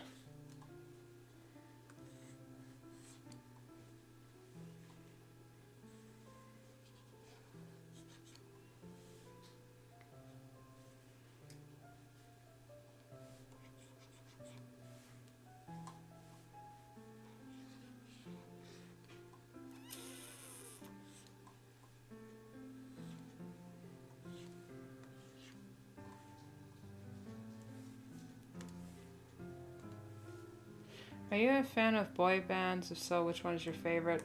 When you say boy bands, do you mean like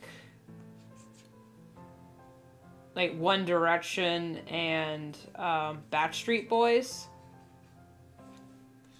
Because if so, Backstreet Boys. But I also really, I'm mostly into rock. So I really also like Panic at the Disco. Well, Panic at the Disco isn't really rock, but, I like bands like Panic at the Disco. Especially his Death of a Bachelor album. Oh my god, Death of a Bachelor was so good.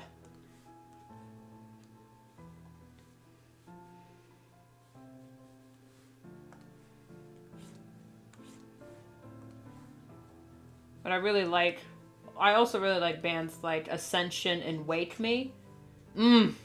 Oh, god tier. Just, But if I had to pick a stereotypical boy band, I would go with Backstreet Boys.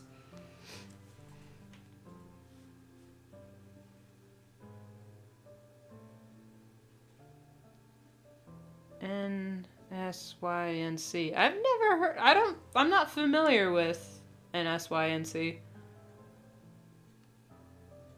Sounds like a weird version of the YMCA. Young man, there's no need to feel down, I said, young man. I don't listen to K-pop at all, so before anyone asks. Okay, I was about to say.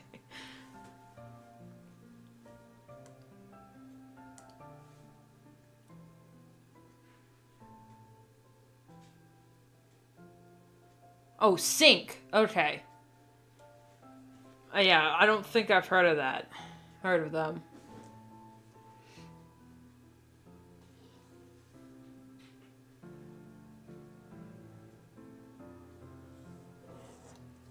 I mean, the closest to K-pop I get is Gangnam Style and Mother Father Gentleman.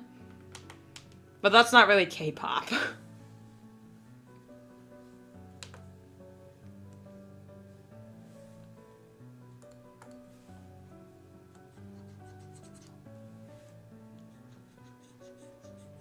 Nothing against Korean music, it's just, I haven't tried listening to it, for one, so I don't know if I don't like it, but I'm not a big fan of pop, so I figured I probably wouldn't like it. Regardless. The only pop songs I actually like are ones that are from my, I remember listening to when I was younger, and that's purely just based on nostalgia.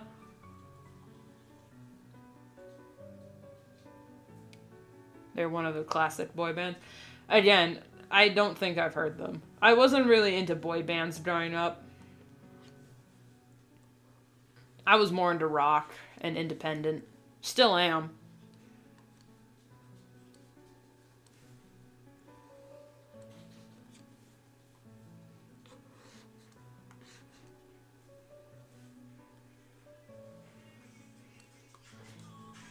This is insane. You're gonna get me a copyright strike. Sorry. They sound just like Backstreet Boys. My mom came in playing one of the Sync songs. And I just... They sound familiar, but then again, a lot of boy bands kind of sound the same.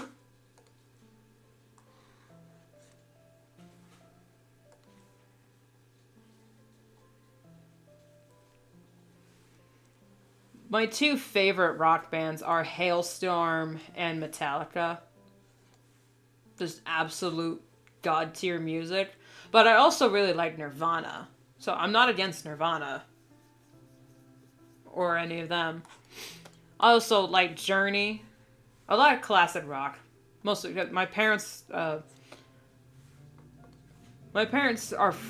from that generation, so I listened to a lot. I grew up listening to a lot of the music they listened to when they were in high school. Yeah? The members, lead singer, so you would probably know him. Oh, Justin Timberlake. Okay. Yeah, so he started with that. Okay. You haven't heard them or listened to them, but I don't listen to pop! Or to boy bands. I don't listen to boy bands. I only know of Backstreet Boys because they're old as hell, and they're like, how do you not hear them? Those guys are old too. Well, also, I say, oh, I've never heard of Train, what's their music? And then I've heard all of their music, and it's like, oh, that's their name! Yeah. I know I asked you last time about Ailstorm, which I still have yet to check out. But I didn't ask you if you've heard of Powerwolf. Then also, no, I have not heard of Powerwolf.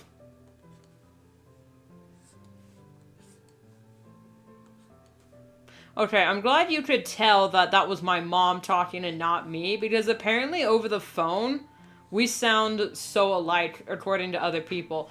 Not as bad as my younger sister. Apparently, according to other people, she sounds exactly like my mom over the phone.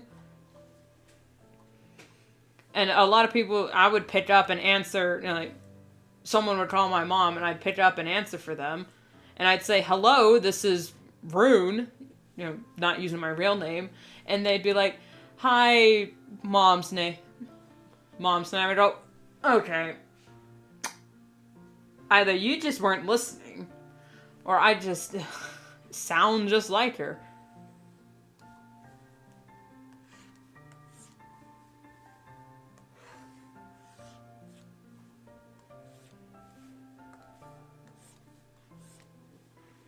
Also, apparently I confused my grandma a few times, because the way I answer the phone was so automated, to the point where my grandma thought she got an answering machine and just hung up.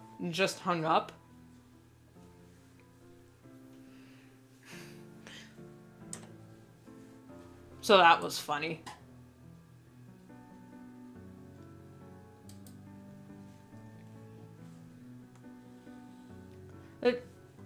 going back to music, is like, I knew probably a lot of boy bands. I just didn't mean to hit that.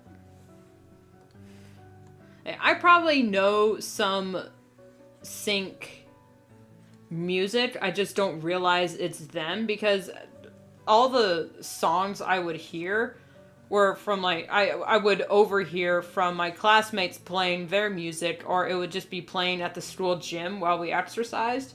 Which is why I know a lot of pop songs, you know, like Maroon 5 and Pitbull and whatnot. I don't actually listen to their music, but it was just playing around me at the time.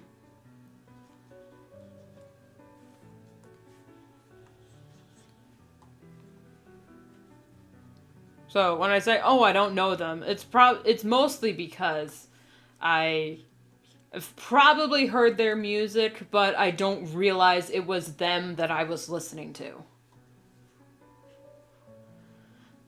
I can only relate that I got confused with my oldest sibling a couple of times because I looked like he looked at his age, and we're 12 years apart.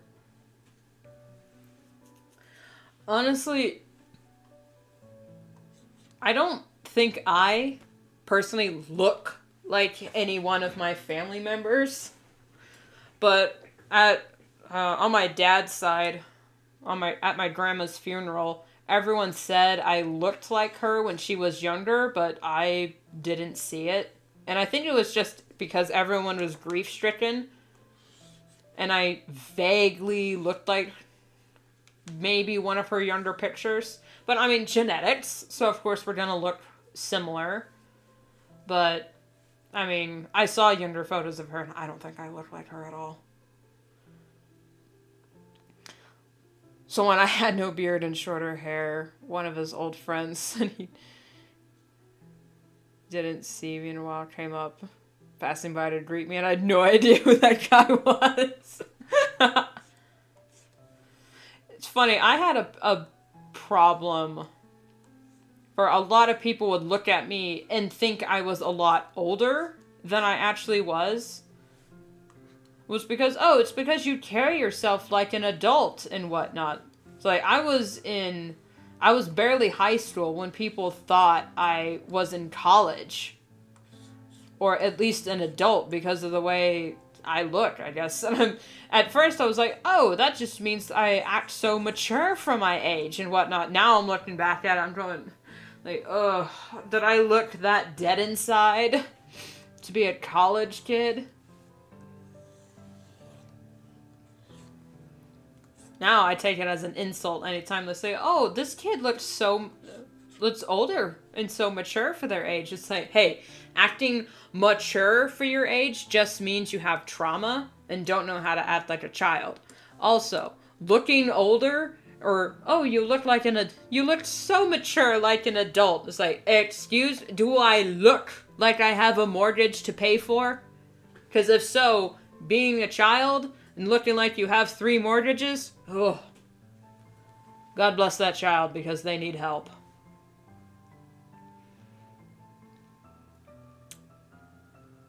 Found an old picture and thought it was me, at least to say I got compared to him a lot. Which is partly why I have longer hair and a beard. Yeah.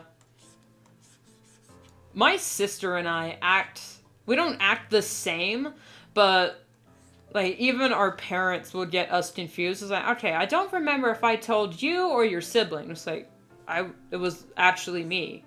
We don't dress the same, and we have different interests, but when our interests overlap, it's what we talk about and whatnot. So it's so funny when they think, okay, who was I talking to when I told this? And it's like, I have never heard you say that before. So it was the other sibling. And it's funny because we don't look the same at all, yet also when we were younger, people thought we were twins because we just kind of acted in sync. It's like, well, yeah, we're only like 3 years apart, so of course we're gonna act like somewhat like we get along. Then also, it would confuse me when everyone would comment, oh, wow, are you 2 twins? You get along so well. It's like, okay, first of all, twins actively try to kill each other, A. B, just because we're not fighting doesn't mean we're twins, and it just would confuse me why people kept commenting about how well we interacted with each other. And then I met other siblings and went, okay. It's not normal for for family members to actually get along. Got it. That's sad. Like, what do you mean you hate your siblings? It would confuse me so much when my classmates would say, "Oh my god, I hate my family," or "I hate my sister." It's like, how? Because for me, it was just so confusing. How did you hate a family member? Your family just did not compute. All right, save.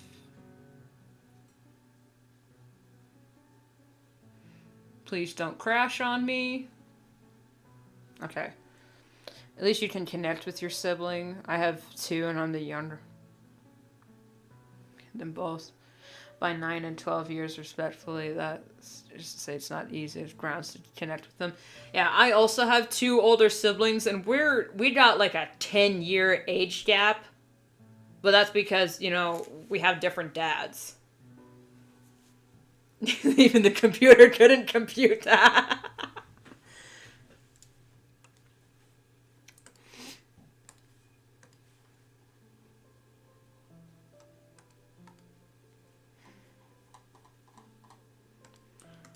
But thankfully, because I have an oldest sister, a brother, me, and a younger sister. Me and my younger sister get along the most, mostly because we're closer in age and we've spent, the most time together. So we get along more. But thankfully, my brother is an awesome guy. And he wasn't the ew sisters. I wanted a brother. Maybe he was at first, but then when he started playing with us, and realized, oh, we also like dinosaurs. What? Huh? What? So we got along on that regard. I was a dinosaur kid growing up. I loved dinosaurs so much. They had so many plastic toys.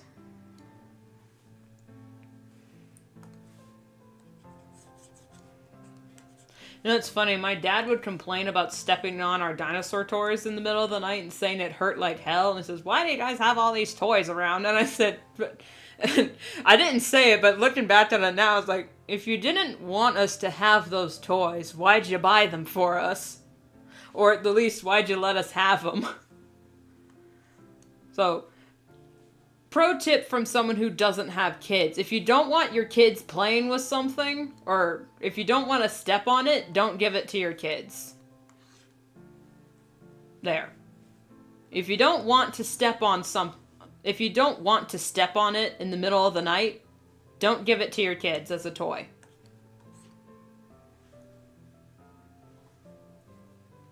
Parenting tips from someone who doesn't have children.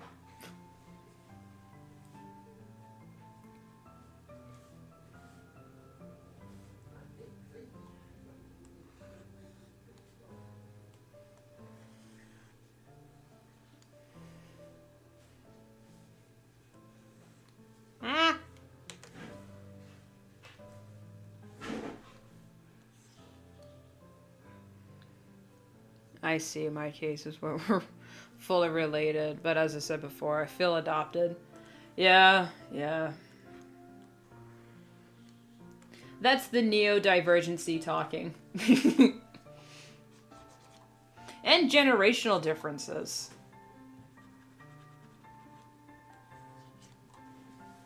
Just like, yeah, my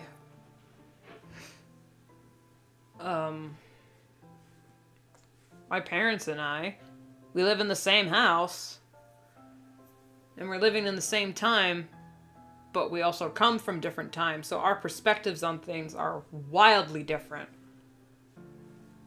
Like, I'm no tech genius, but I can at least understand computers and the TV, because I grew up with it. Like, for my dad, he didn't grow up with that, so when he is yelling at the TV because the remote won't work, I'm hearing all sorts of colorful profanity. And Dad, you have the remote backwards. He doesn't know. He didn't grow up with it. And yes, of course, I can't help but giggle because of the generational difference, and it is kind of funny. But I understand, I didn't grow up with a rotary phone, so if I tried to figure out how to use it, they'd be laughing at me. Yes? Can I tell you another funny story about your dad? Yes. Okay, this is my mom telling a story about my dad. So when we were dating, we went camping. And he was the type of person to go out and just cut down some pine bough and just sleep on the ground. Mm-hmm. But I had 2 young kids from a previous relationship, and we had a tent. And he said to me that he was going to set it up, and the kids and I were going to go run around and play. And when I got all our stuff out of the van, and I noticed that he was saying colorful metaphors, and he could not figure out this tent. And I just had to start laughing because it was upside down. It's like, okay.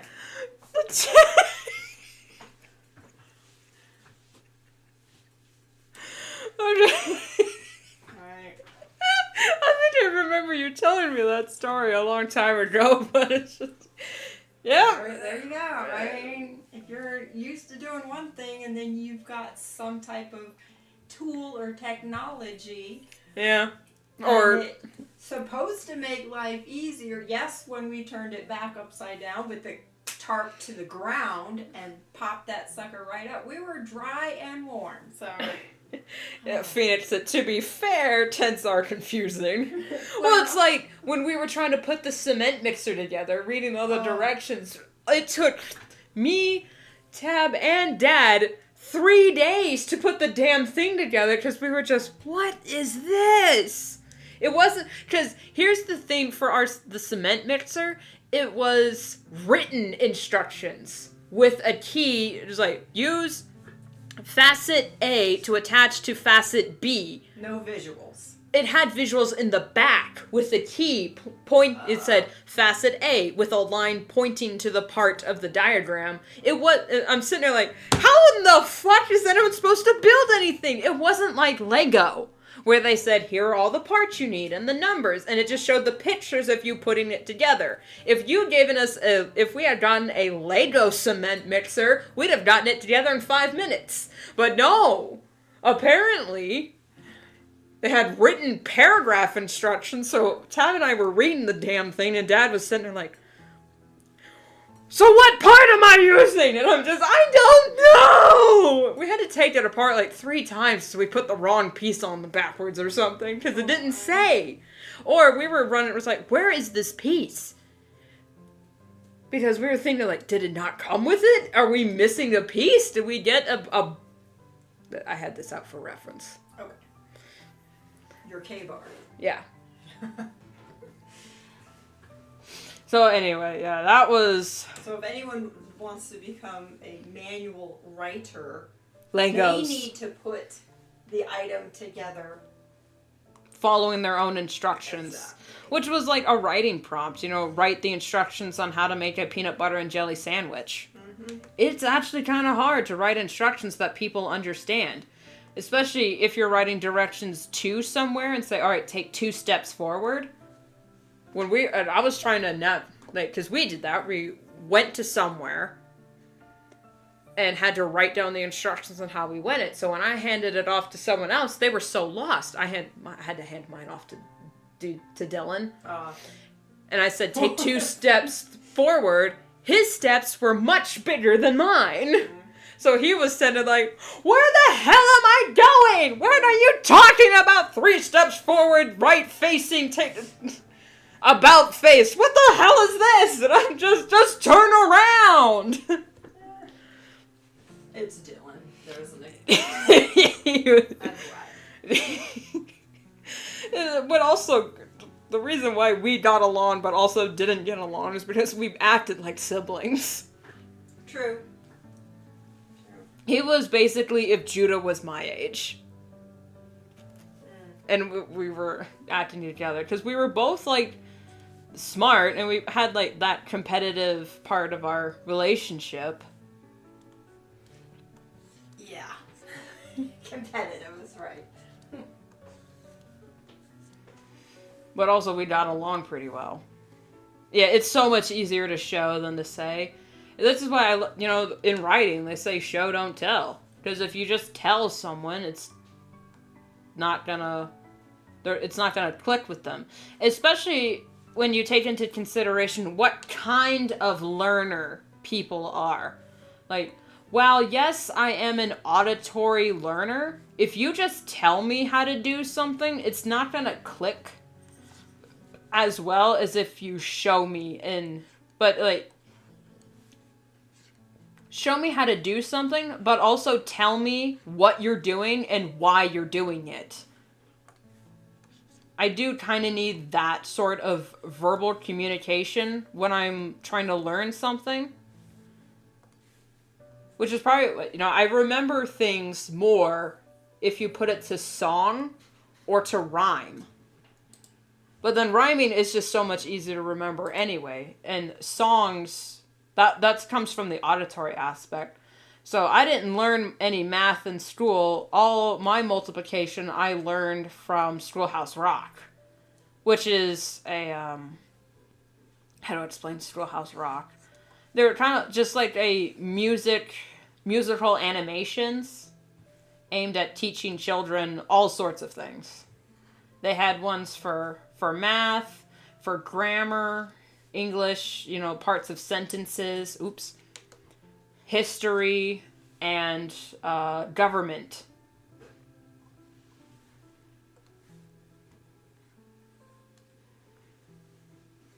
So whenever we got to that part of the lesson in school, I already knew the Schoolhouse Rock song, so it was easier for me to learn because I just had the song memorized. But it also kind of backfires on me because I'm an auditory learner, but I also have ADHD. So if I don't like the song that they wrote for a certain subject, I'm not gonna learn it. Which is why I struggle with multiplying 8s, because I didn't like the Schoolhouse Rock song for 8s. I loved the 7s. Wasn't a huge fan of the 6 because I couldn't quite remember the rhyme to it. But the 7s one I had down. I could remember 7s. And also, it's because I also liked the character they had associated with 7. Lucky 7 Samson. He was a rabbit with a 7 birthmark on the bottom of his foot.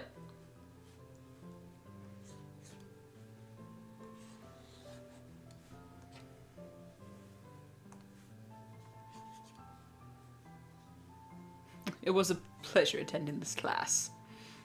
Oh, I missed that. Okay. Important to understand the process, not just knowing step A, B, C.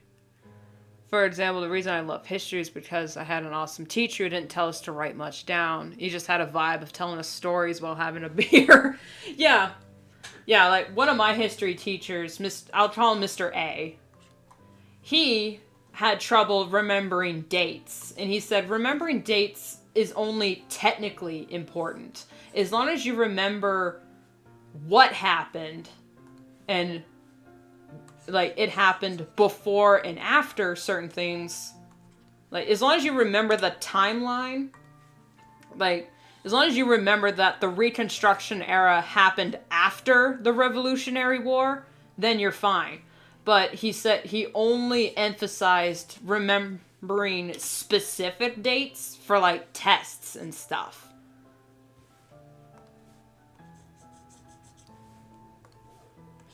And also, growing up, I had these tapes called Your Story Hour, where they told a lot of history. And it was like random history. They would tell the life story of Isaac Newton. No, John Newton, different Newton. I think they also had one for Isaac Newton. They told the life story of George Washington. Yeah, and Sir Ernest Shackleton. Not his life story, but about his journey to Antarctica aboard the Endurance. Absolutely love that story. And it was told to me, it wasn't just like, in 1950, they set sail for blah blah blah. There was like full voice acting, and it was like watching a show, but I was listening to it. So I got to choose what the characters kind of looked like in my head and what was happening. So it's kind of like, you know, listening to auditory creepypastas, but instead of just like reading the narration, they just had the characters writing and reacting to what was going on. It was more written like a story, not just text. This was something that was actually happening to the people, not just reading, you know, technicalities. It was a story. It was a saga. And it felt more real. They also told the life story of General Robert E. Lee. And how, they didn't say, oh, since he fought for the South, he was a slaver and whatnot, even though a few of the characters called him that. He was fighting for his family in Virginia. And the only reason he fought for the Confederacy was for his family.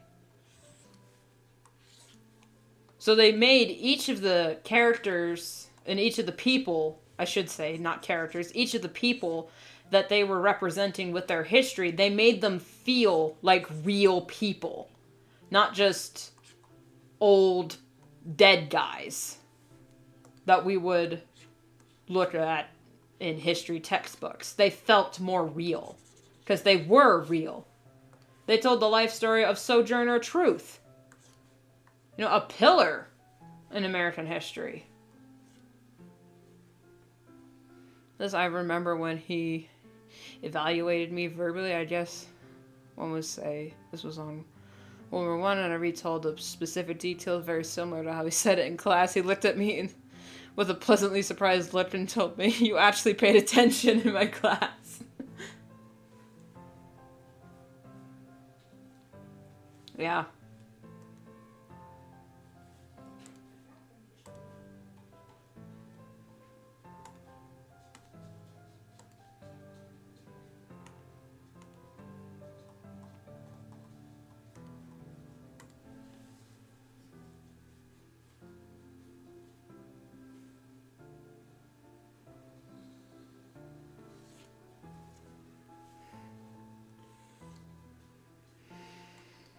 I always paid attention, but I had a very tired look, so I guess I looked absent-minded. Yeah. I had the opposite problem, where my teachers thought I was fully paying attention in class all the time, but that was because I was so worried about looking like I wasn't paying attention, so I was just staring at them, not actually hearing what they were saying, because I was so worried about eye contact. Because they're like, oh, you are paying attention because you are maintaining eye contact. But for me, with ADHD and easily being overwhelmed by prolonged eye contact, I was sitting there just going, I really hope I look like I'm paying attention and not actually missing anything. But then I missed almost everything. But thankfully, I just did the stupid homework. So it was fine if I wasn't actually fully paying attention in class. They would just do the stupid homework, they'd get bumped up a grade 2 and get pounded too. Is there any more coffee?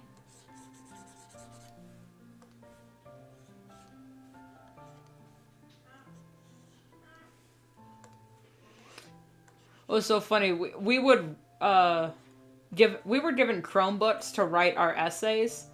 So the one time, I don't know why, we had to write an essay with pen and paper. And my English teacher, she was sitting there grading my paper, and she looked at me and went, Rune, I thought you were good at spelling. What is this? And I said, autocorrect. And spell check. Did you know how good that is that the spell check on automatically? So my essays were perfectly polished. But then when she looked up my notes, my pen and paper, she was, I thought you were good at spelling. What is this? Just, nope. A computer did that.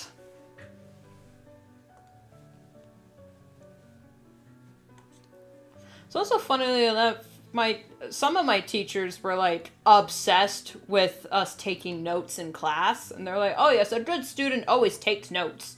And I'm sitting there like, "Yeah, if you need to take notes, I don't need to. I never needed to take notes. The only time I took notes in class was for college, and that was because I actually wanted to pass my philosophy class. And I just did not want to read the textbook, so I actually took notes. But most of my notes looked like storyboards. Or like, are very cartoony. But for like, some classes they said, oh, we had to take notes in class and then turn in our journals to be graded for full participation for the day. And I'm just, great. Now I'm only going to be focusing on taking notes, taking good notes that will actually help me in the test, to the point where I'm not actually hearing what the teacher is saying because I'm too busy writing shit down. Which is why I hated taking notes. And again, I am an auditory learner, so if I'm just hearing the person lecture, I am learning.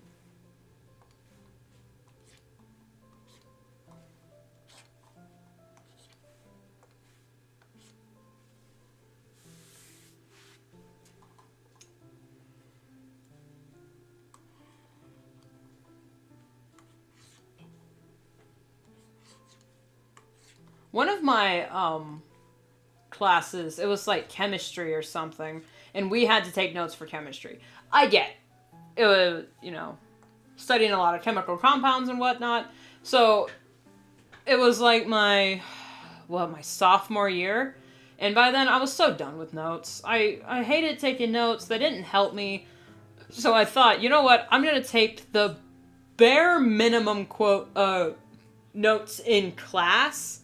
And then after class, I turned the notes into a fully illustrated comics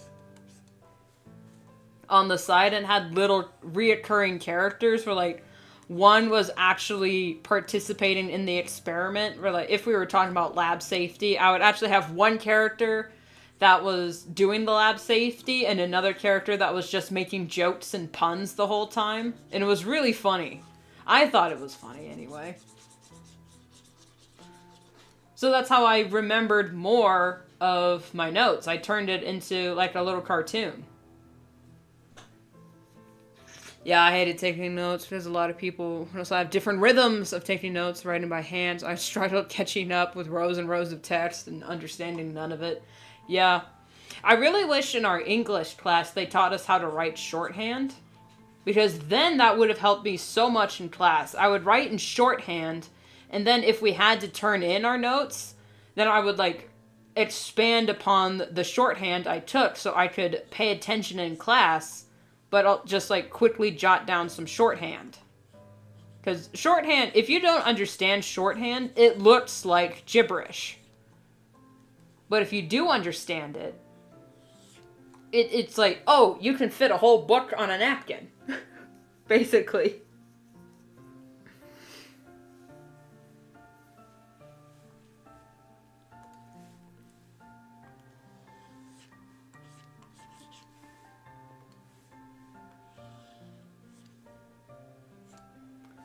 So I explained to my history teacher, Mr. A, I was like, hey, taking notes in class just doesn't work for me. Is it okay if I just illustrate what we're talking about? And he said, sure, go ahead. So if we were talking about mediators in war, meaning someone who would be in the middle of a conversation between two factions so that they didn't have to talk to each other, but also someone who would keep the conversation,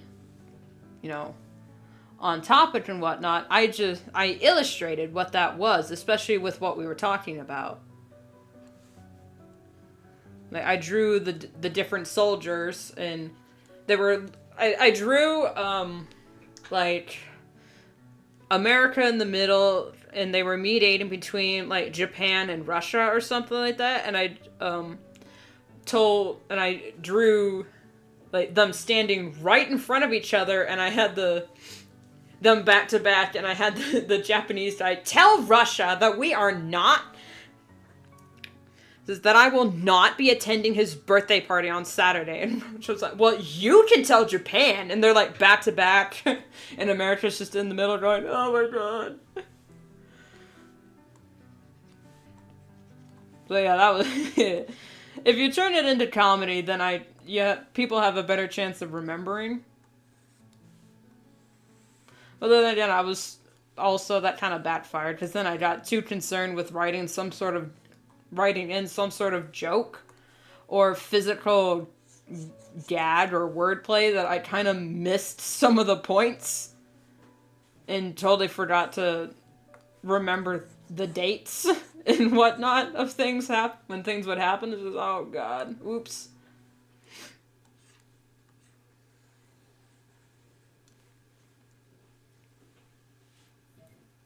Is shorthand what people in the medical field use? I think so. But it's also good for, like, journalism. And, I mean, if you work in a restaurant, shorthand's pretty good to learn. Because then if you need to write down, like, code. Like, if someone orders a Wellington sundae and,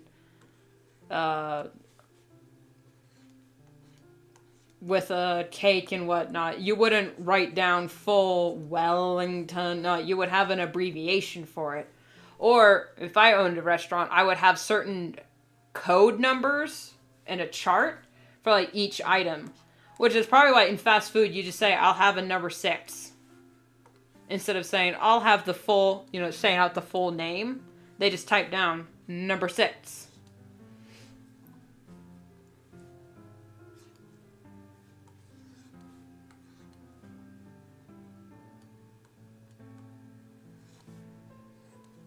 I don't know what a Wellington sundae is, so don't ask me. It just popped up in my head.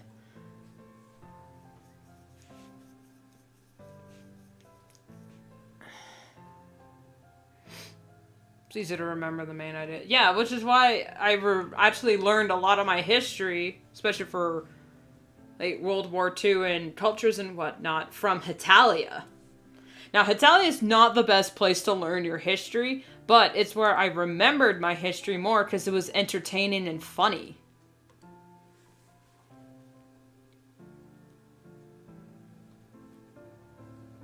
It would be so easier to manage for a restaurant. Whoops.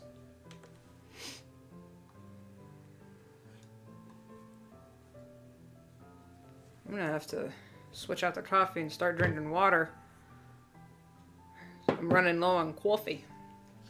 You know the series, it is funny. Oh yeah, the first few seasons were just die-hard laughing.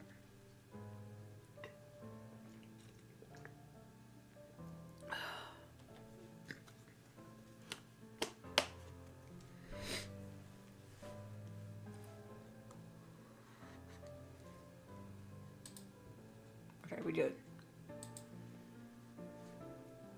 Or beef Wellington. Oh, that's what it is. Okay. See, I don't know. It just popped into my head. I don't even know what a Wellington is. It's British, right?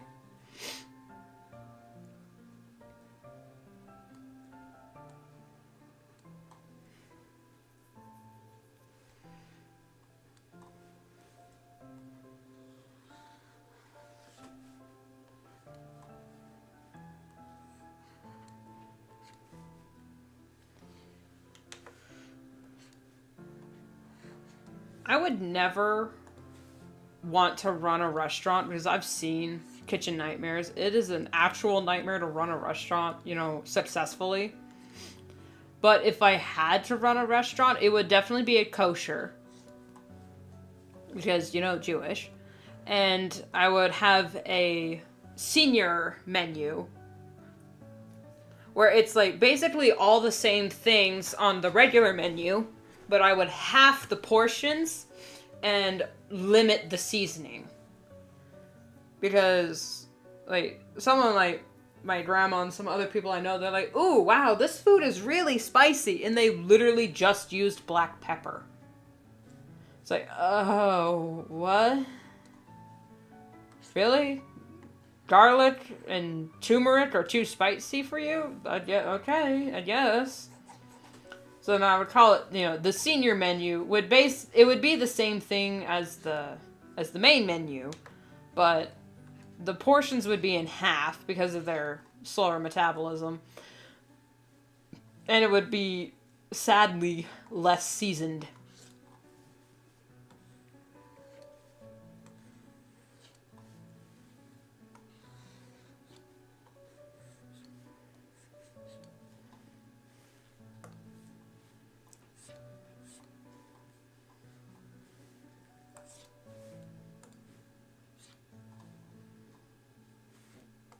It also would be pretty fun to run a Jewish kitchen, especially around Passover, because then everything would have to be parav. And if anyone came over, do you have any do you have any sandwiches? It was like, it's Passover, we don't serve bread. Like, oh, well, what do you serve? Well, here's our Passover Seder. Even though the Seder meal isn't really meant for outsiders, it's supposed to be only for the circumcised individuals, which is literal and also metaphorical.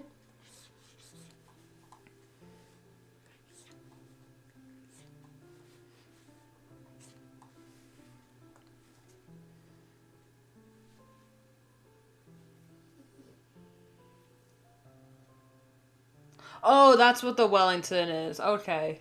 Yeah. Yeah, okay, yeah. I know what that is. Never had it. Not nearly British enough.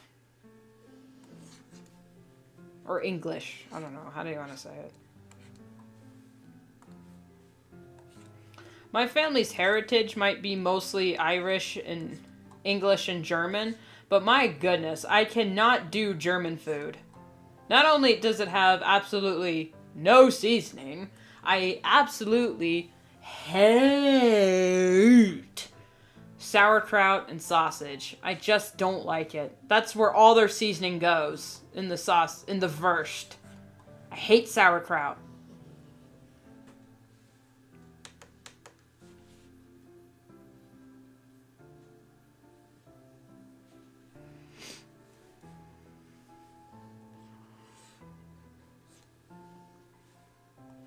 Okay, and I don't hate sausage, I just hate kielbasa and wurst. Ugh, I don't like them. But when it comes to, like, prairie seasoning and maybe some mountain man, then it's fine. But I also don't like Italian seasoning. Something about Italian seasoning I don't like. Despite loving spaghetti, don't like Italian seasoning all that much on my meat. I prefer, like, prairie sage or smokehouse maple or something like that. If I'm gonna season my meat, literally just garlic. Garlic will do.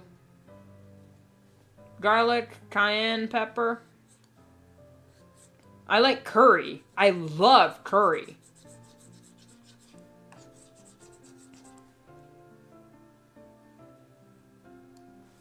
So I'm a big seasoning bitch.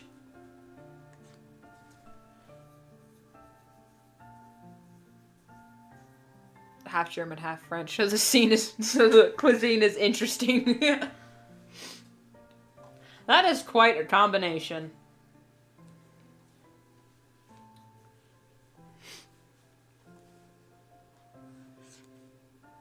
Garlic is God's gift to man. Same with mint. Now, I don't cook with mint, because some people put, like, mint jellies or whatnot on their meat, and I'm sorry. Mint does not go on meat for me. Mint is a tea or a dessert. And even then, mint is just so it's too much power! So, I only drink, like, Moroccan mint.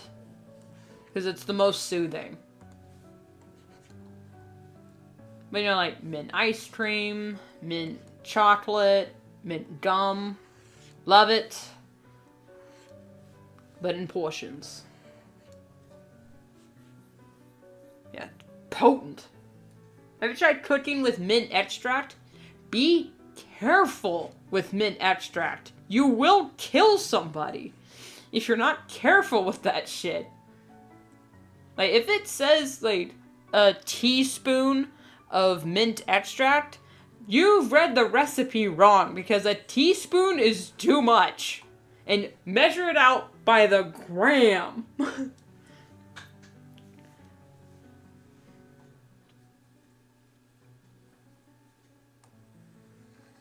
There's one time I was trying to make a mint mocha in a travel mug, and we put we'll put what? Since we had to fill a thermos with hot chocolate and mint, we said, we'll just put like a dash of extract in there to fill the whole mug, and then, we'll add the hot chocolate with it to keep, so we can travel with it and keep it warm. Oh my god, we put so much chocolate in that, and we still couldn't taste it. It was just mint. It was warm mint, and it just couldn't drink it.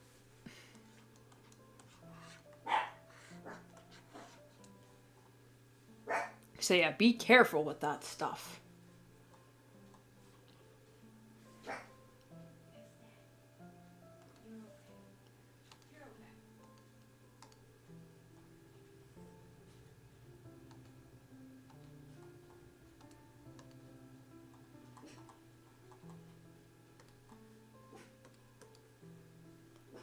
Warm mint sounds like a contradiction. It really does, because mint tastes cold.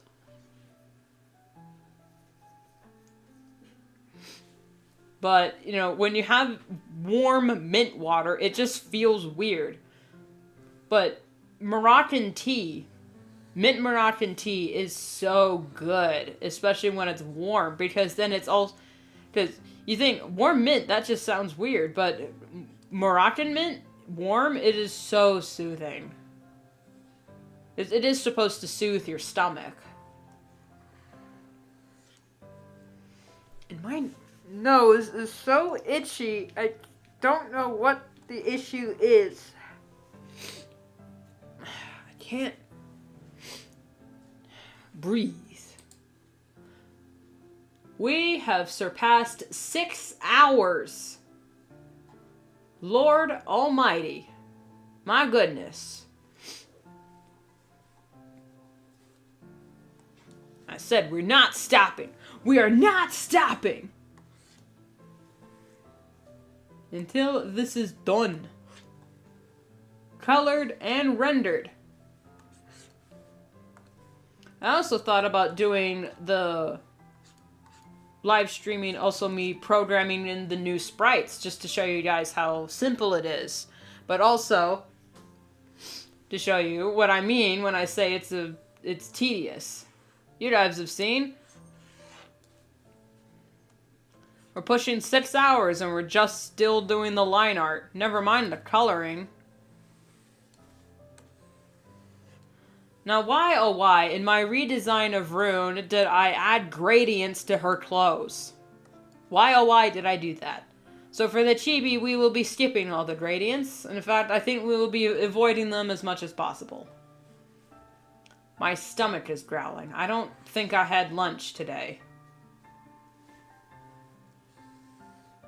Oops.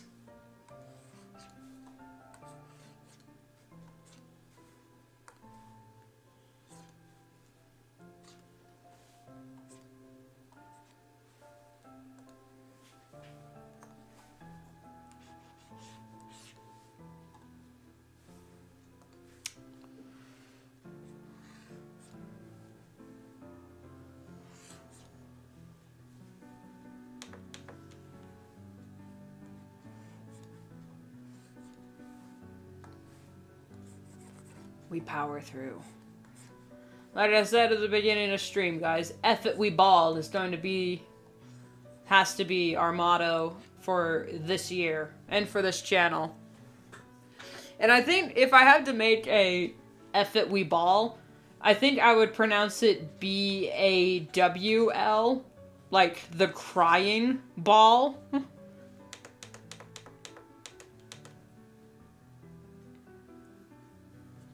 I think that would be pretty funny. Hashtag F it we ball.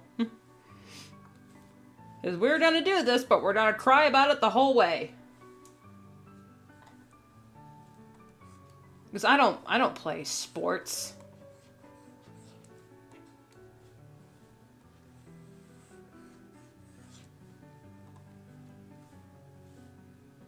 Oh my god. Ooh. Sounds like a thunderstorm in there. I do have a few snacks here. And I do have some gum, but I feel like if I chew gum on stream, that's just gonna sound annoying. Because I'll just be chewing the whole time. But it's funny, the only snacks I have are, like, some chocolate, cookies, and a granola bar. And it's the Nature Valley granola bar, so those are the ones that just disintegrate.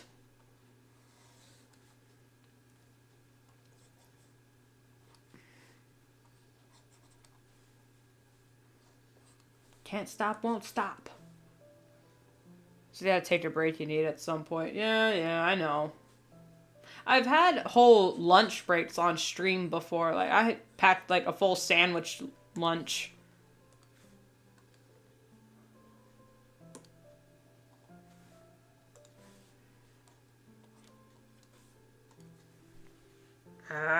My nose is itchy. And I took my allergic this morning, so I don't know what the problem is. Ugh.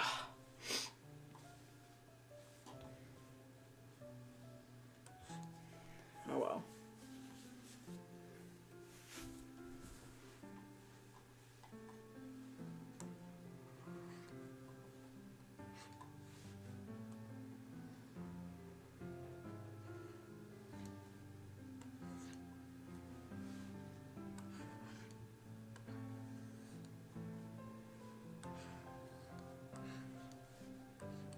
This is kind of like, not a subathon, but it's kind of like the opposite of a subathon, where I'm going to keep streaming until I finish this project. I mean, I guess that's what a subathon is. You're like, we're going to stream until this point, and then the more people sub, we add a minute. But this is I am not stopping until I finish this project, and no amount of subs or whatevers are gonna make me work faster or slower. If this is gonna take me 12 years to make, I'm just gonna monetize it to make it worth my time. Even though it is actually worth my time in the long run doing this, because this needed being done. And I had already pretty much caught up. Worked far enough ahead on the comic and just needed a break from it.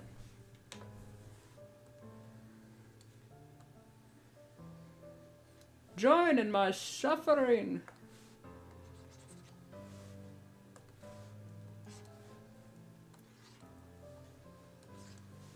I'm gonna monetize my mental illness. Like all the cool kids are doing. My mental illness, I mean being a streamer. Which is a mental illness all on its own. Let's be honest, guys. Streamers... No sane person would become a streamer full-time.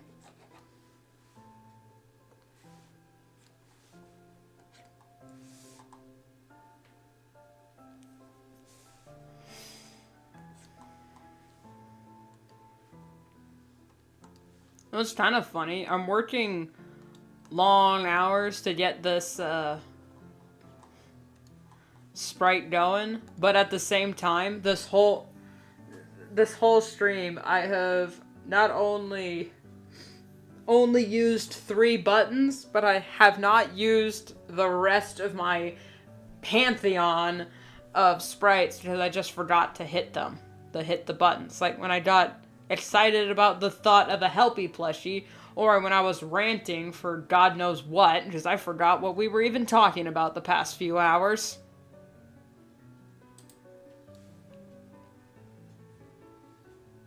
Hope you enjoyed whatever it was you needed to do real quick.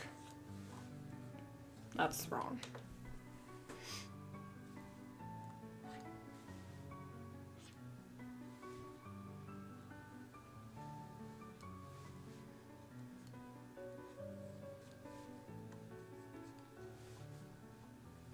It's funny, if I ever go to therapy, I would have to just tell my therapist to watch my streams. It's like, so what problems do you wish to discuss this session? I just bring up a stream and just let it play for 20 minutes, and the therapist would just go, oh, okay, we have a starting point.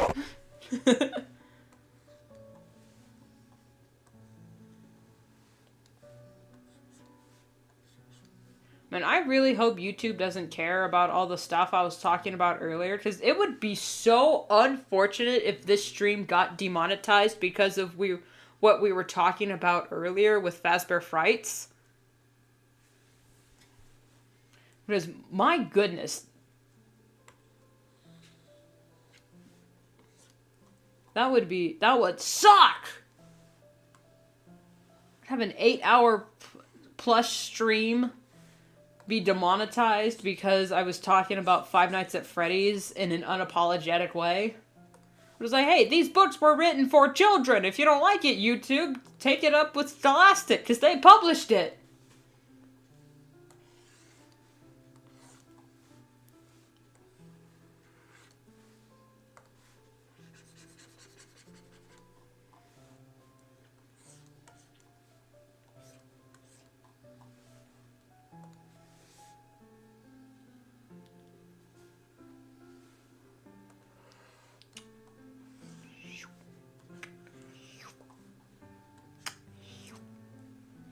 The noises do help. It's pretty much, and Demona's pretty much an equivalent of Russian roulette. Yeah. I'm surprised all the videos that play Buckshot Roulette haven't been demonetized. Or maybe they have, I just haven't, heard about it. Because Buckshot Roulette, the game, is literally about shooting yourself and shooting other people. So, and I'm not showing any of the visuals I was talking about. I'm talking about a book. They're actually showing it and whatnot. So I guess that's under, YouTube would allow it because more people are gonna watch games rather than watch a stream about some random person talking about books. Which does not make YouTube as much money as gamers do. Sad fact of life.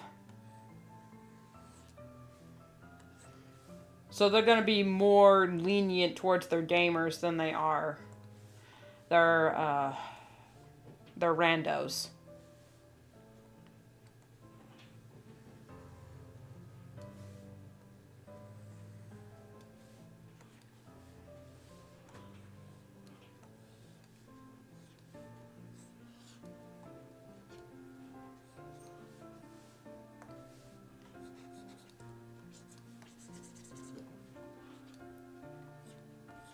If I ever do get monetized or whatnot, which is the dream, to be able to monetize my channel.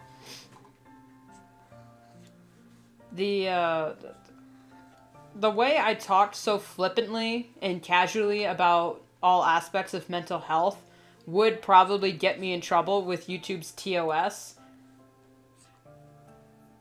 But, I'm not gonna censor myself. As I say I'm not, but I probably will. I'm talking about mental health because I like... Because the goal is to be monetized, and then once I get monetized, and then I'm just demonetized immediately because I said mental breakdown. You can get demonetized for that. Or the way I talk about how hospitals and health insurance is all owned by the pharmaceutical companies, and that they make money and profit off people being sick, so they keep people sick so they can keep making a profit. If that doesn't get me demonetized, I don't know what will.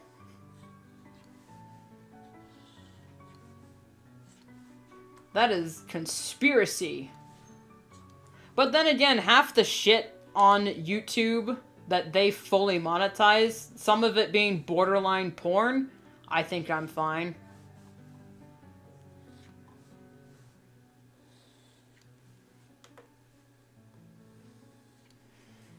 Because half of what I say, I can be like, am I wrong?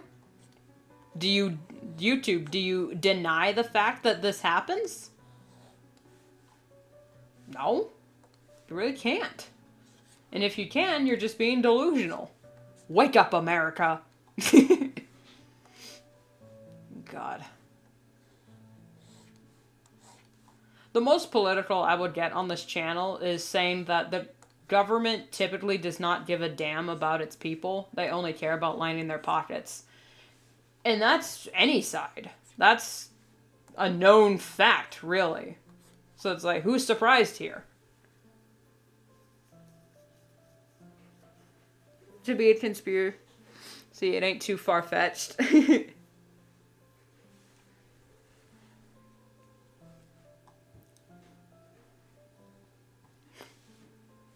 I mean, yeah, is there even any doubt? The only people denying the fact that the government doesn't actually care about the people is the government. And they can neither confirm nor deny the validity of those stories. It's like, come on, guys. The CIA orchestrated the assassination of JFK. The fact that the tapes for his case mysteriously went missing. And the fact that they didn't do proper security checks on his route.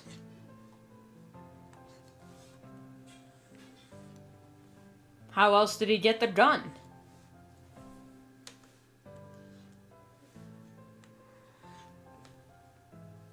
Makes you wonder what else the government is hiding. And that's about as far as I go with my conspiracies. Now, the conspiracy about the Titanic not actually sinking, that they sent out the sister ship to collect on, because the insurance company was going bankrupt, so they sent out the broken sister ship to the Titanic, the one that wasn't actually finished and didn't have enough lifeboats, just so they can wreck it and collect on the insurance. Now, well, I can neither confirm nor deny the validity of those statements. It does. You mean to tell me that an insurance company wouldn't purposely sabotage them, a multi-billion-dollar ship at the time, just to collect on the money?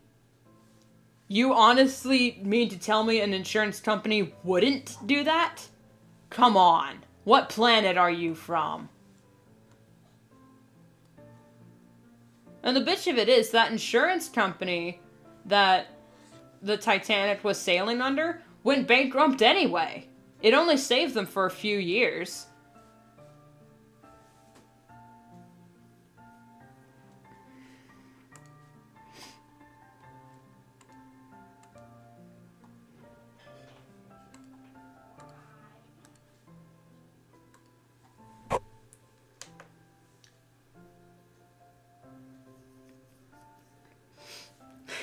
I feel like if I get too far into conspiracies, I feel like that one video with, oh, her sister was a witch, right? And what was her sister? A princess! The Wicked Witch of the East, bro!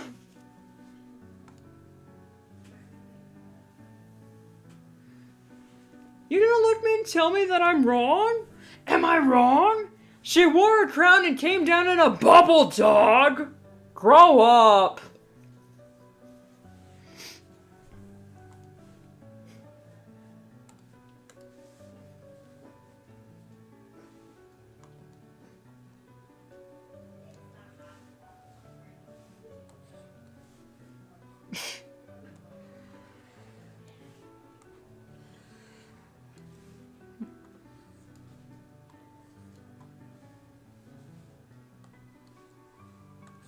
Now, when it comes to, like the other government conspiracies, like birds are government drones and chemtrails and the fact that, like, oh, the moon landing was faked. It's like, excuse you, okay.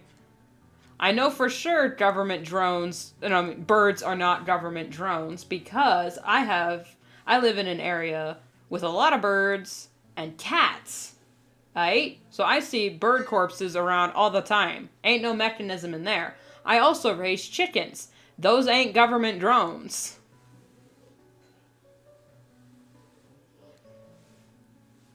So we've also hit a few birds on the road accidentally. It's unavoidable. It happens. There was no mechanisms in there. That was flesh and bone. In fact, when we scraped it off the front of the grill, we had to yell at the dogs not to eat it.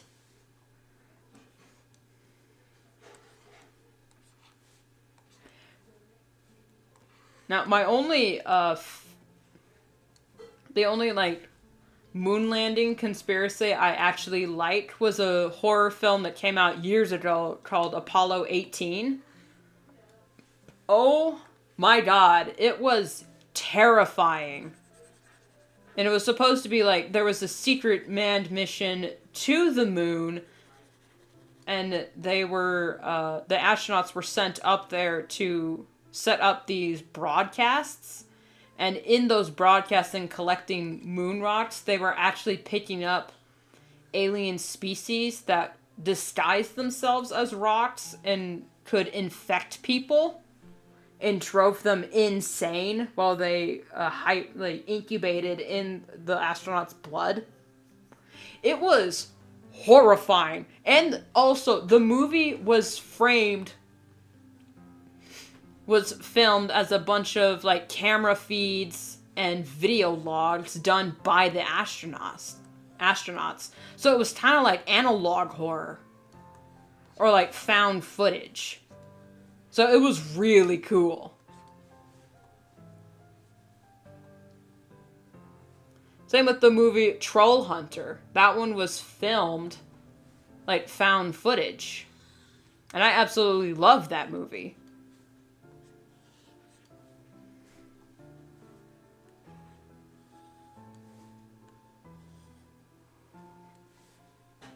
Can you imagine an analog horror movie? Like a real analog horror movie?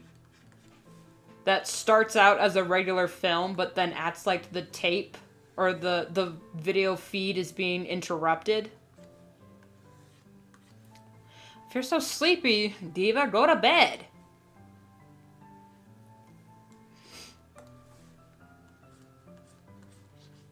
Just because I ain't stopping doesn't mean you have to be up here with me the whole time. Yep, good night. Get a good sleep.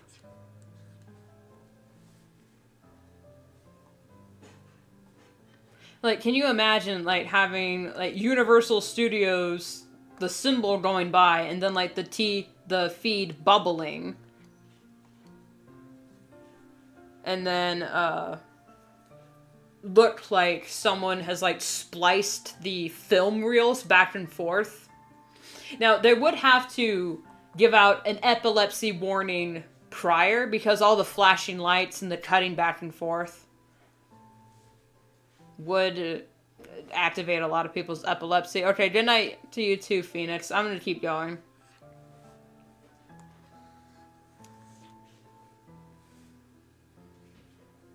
I'm going to sleep too, but I'm not not tired. I get it.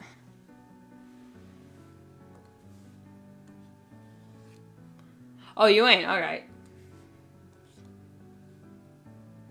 I misread that. I'd go to sleep too, but I'm not tired. I misread that. My bad. Wait, can you imagine, like, an analog theater horror movie? But, like, have the trailer be completely normal, and then people would come in to see the movie, but then have the real movie be interrupted by a series of messages and cipher keys and binary flying by, and it looked like the film is actually being spliced. I think that would be cool. But, like, the trailer is completely normal. Like, whatever fake story you're telling, it could be anything. But make it, like, a stereotypical horror film. But then have it interrupted.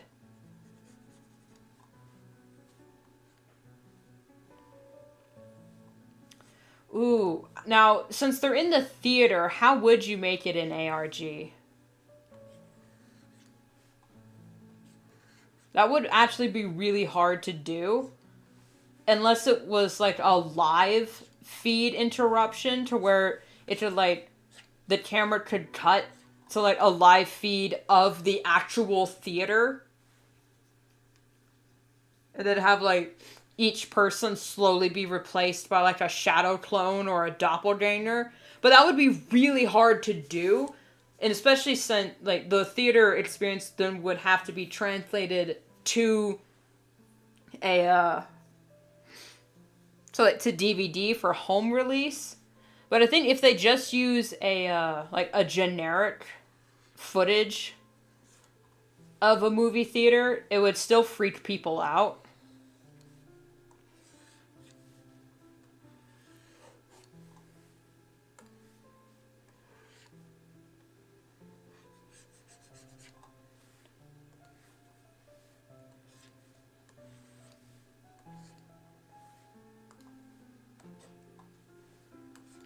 So I don't know how it would be done, because I'm not really, like, I don't understand how analog horror could be done in a theater capacity. But it would be a very interesting creative project, because I don't think it's been done before.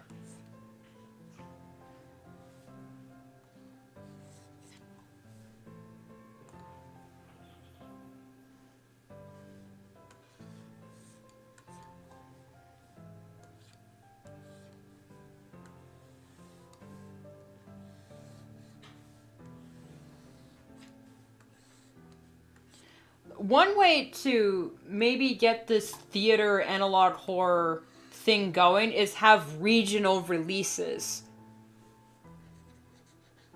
You know? Like, say, oh, this version of the movie is going to be released to this section of the country, so then add, like, have interrupting footage of local news feeds that were in the area at the time. But then you could, like, then for the DVD, for the DVD release, you can choose which regional upload you would like.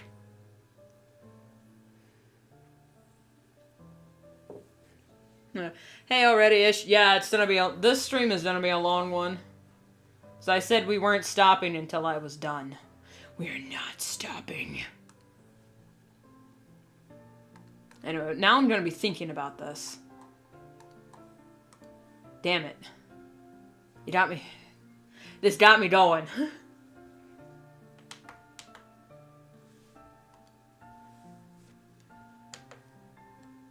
Gonna tilt it just a little bit. Okay, that's good. That is good.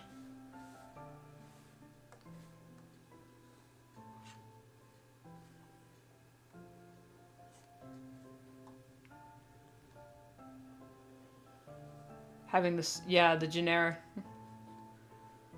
footage of having the cinema at public that would still be free to local news as part of regional difference. Yeah. But I'm not sure, like, what the story would be about. Like, the base to show that it's horror, the base trailer for, like, the fake movie that's being interrupted would still have to be horror. But it would have to be, like, you know, generic horror film. Then it would attract that audience. Like, oh yeah, let's get ready for this generic horror movie. And then they would be blown away by an analog horror interruption.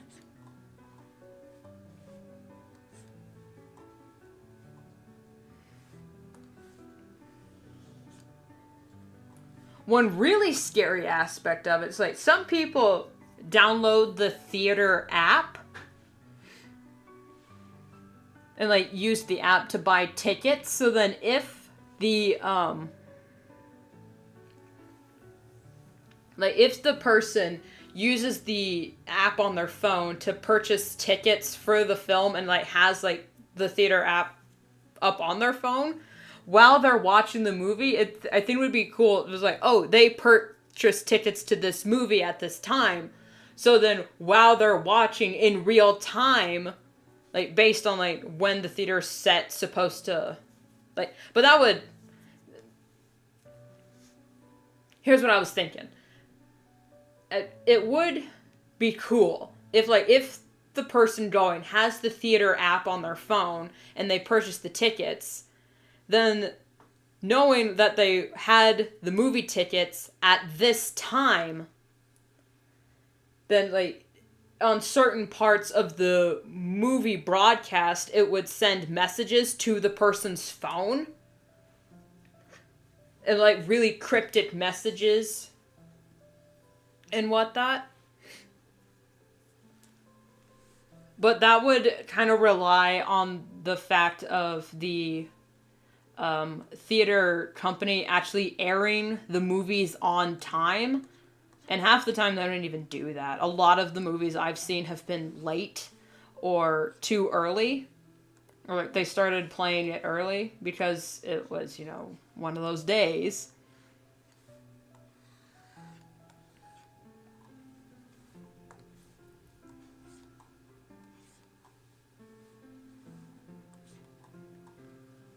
I just think that would be cool. That's a tangent. There we go. It would be insanely hard to do.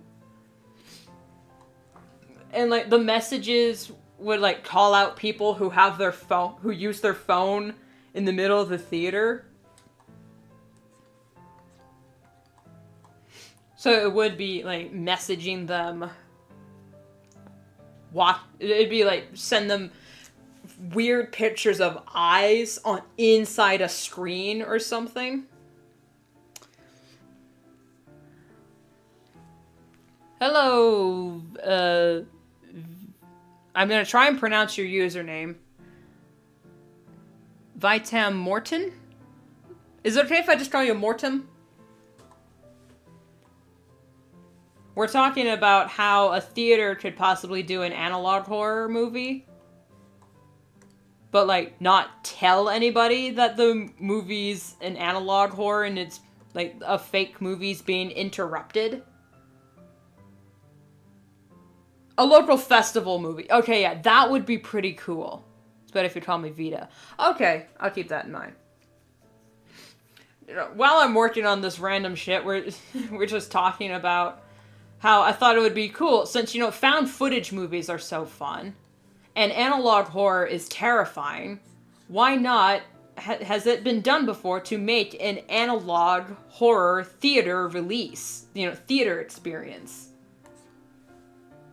Because I've heard creepypastas about, like, an analog horror, you know, theater takeover, but I've never actually heard about it being done. So I'm just thinking, like, ooh, for, like, a theatrical release of an analog horror that would actually scare people, it would be fun if, like, the trailer for the movie is, like, a generic horror slasher fic or something. But then when they sit down in the theater to watch the movie, the broadcast or, like, the reels get interrupted or corrupted and start, like, some analog horror shit. I don't know what it would be. But I thought, you know, because, like, what if you had, like, different regional regional versions that were interrupted with, like, news broadcasts from the local area that are all, like, distorted and whatnot. It would be, it's just, that would be really hard to put together unless you know, like, okay, this theater is going to be put in this specific region, so we only send them this copy. And then for the DVD release of the movie, you can choose which regional version you can watch. And of course, the original trailer and movie would have to come with an epilepsy warning. Because that's the thing with analog horror. It would have to come with, you know, advisory warnings and epilepsy warnings. Because of the flashing footage and the bright lights and whatnot. My voice is slowly going because we've been streaming for what, 7 hours? People would shit themselves and demand the come. Yeah. But hey, it would be cool. One way, you know, Phoenix brought up, it would be easier to do it as like to manage on like a local level. So if you did like a movie, you know, arts festival, you know, they have those where you can like independent movies are broadcast at like drive-ins and whatnot. That would be pretty cool. But also, what would be awesome is if the movie graphics team was on site, ready to like show broadcast footage of the audience and slowly alter the footage to where like each person is being replaced by shadow clones or doppelgangers on screen, but then when they look around, everything's normal. But it would show people, it would be like a live broadcast of actual people looking around, like what is going on, and that everyone's slowly being replaced. And then it would like have a cryptic binary flashing message of, do you actually know the person next to you?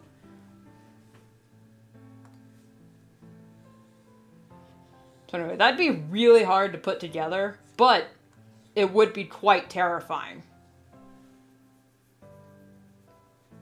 Person running away from the building, then a room, maybe even the cinema itself, cut the lights, movie itself goes black and stuff. But he breaks through an open door. That, oh my god!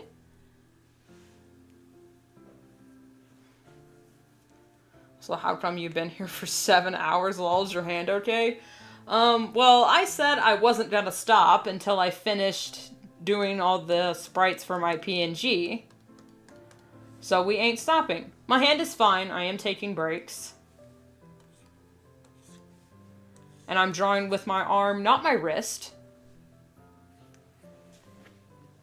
And I actually have, you know, I don't shrimp at my desk. So yes, my back is also fine. I have a supportive backrest. I have a pillow. My desk is actually perfectly situated for me to have good, at least better posture. So yes, thank you for your concern, but I am quite well. The only thing that's really acting up is probably my hand fingers are cramping a little bit, but, you know, whatevs.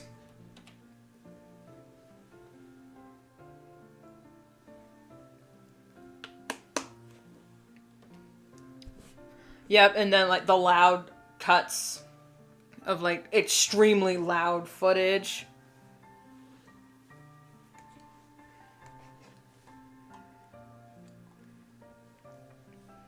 Like, the best version of analog horror would be, you know, something to do with doppelgangers. Or, like, shadow clones and whatnot. Yeah? Oh. I'm gonna grate cheese, so I was gonna shut your Okay, thank you. Thank you. My mom came. Just wanted to tell me she's gonna get dinner started because it's like 5:50 where I'm at, so.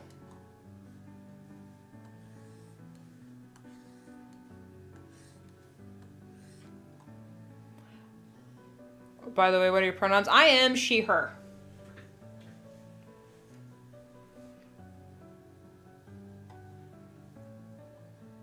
Till that point, it's a normal movie.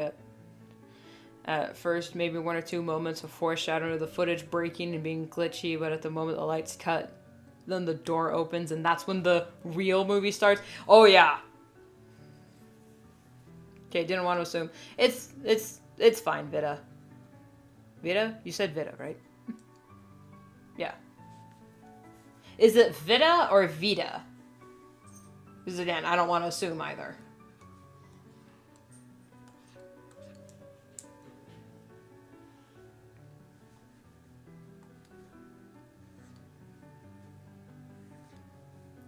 The latter. Okay, I have no idea what that means. So, Vita. Right? Vita. Okay, thank you.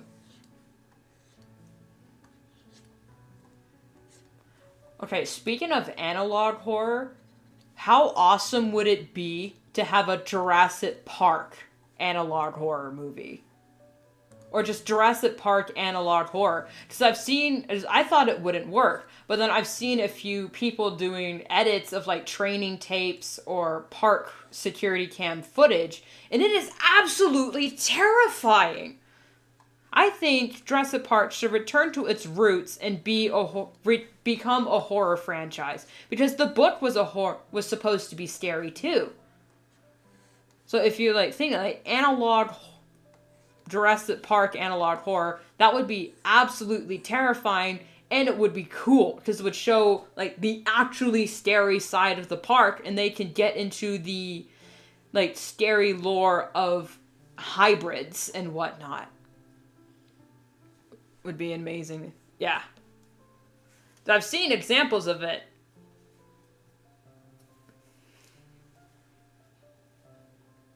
I didn't know Jurassic Park was based on a book. Yeah, it is. Written by Michael Crichton. Yes, that is how you pronounce his last name. Michael Crichton. And the original book was supposed to be terrifying, and a commentary on how when people try to play God and they disregard the rules of nature and forget that man is not in control.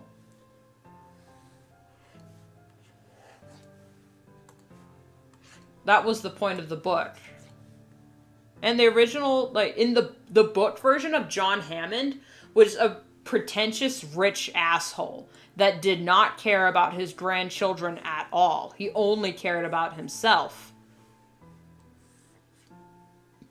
But, of course, you know, when you hand off anything to Steven Spielberg, he'll take a look at the source material and go, these people are assholes.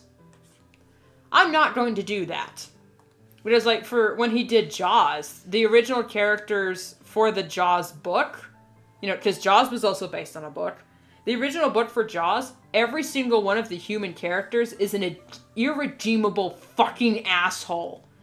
And the writer wrote it like that so that by the end, the reader would be rooting for the shark. But of course, then when it was given to Steven Spielberg and he got his hands on it, he's like, maybe not assholes, okay? Let's make the humans actually somewhat okay people. And that's something I kind of like about Steven Spielberg, but it also kind of misses the point of the book. Like, the point of the book was the fact that the shark was not the monster. The people were. But then a lot of, you know, readers and audience members kind of missed that point. And the original author of Jaws has been quoted as saying that he regrets even writing the book because it spread or helped spread people's fear and misinformation of sharks. Like, sharks are cool creatures. And they're actually, most of them are quite docile and non-violent at all. It's just they're written as scary, and in movies and cinema, they're like these, like, terrifying, mindless beasts.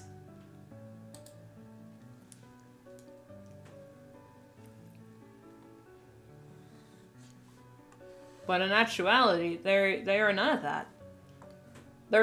Sharks are intelligent, but they're also kind of dumb. But it's like dumb in the way a puppy is. They are quite... I mean, they're kind of adorable.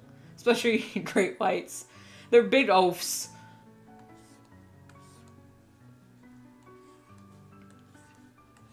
No, it's not to say sharks don't have power. Because they do.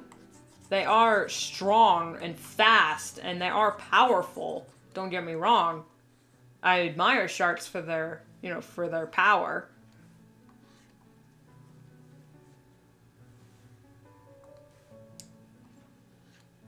But yeah, most of the time they don't even they are just curious. Yeah, it's the dolphins that are the real evil. We all agree. We all agree dolphins are the real evil. But that does not... No, orcas. Orcas. Killer whales are the real evil. Dolphins are tame compared to orcas. Orcas are serial killers. But that's also just us humans anthropomorphizing animals. Orcas are just following their instincts. And yes, to a human, their instincts are terrifying. So much so as I'd rather be surrounded by sharks than a pod of orcas. Because I know orcas do not see humans as prey. But still, I don't want to be their next plaything. Because they do play with their food quite cruelly.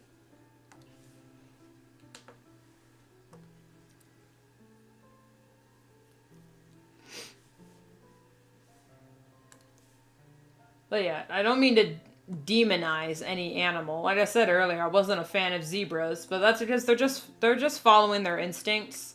It's not their fault. And half of animals' psychotic behavior was brought on upon by human intervention and humans just being assholes.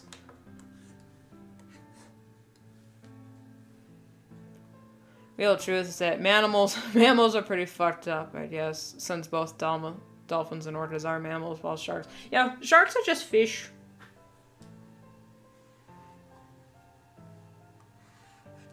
But a lot of... When people say, oh, dolphins, they're so sweet and intelligent, it's like, okay, dolphins... We've given dolphins way too much credit for how intelligent they are.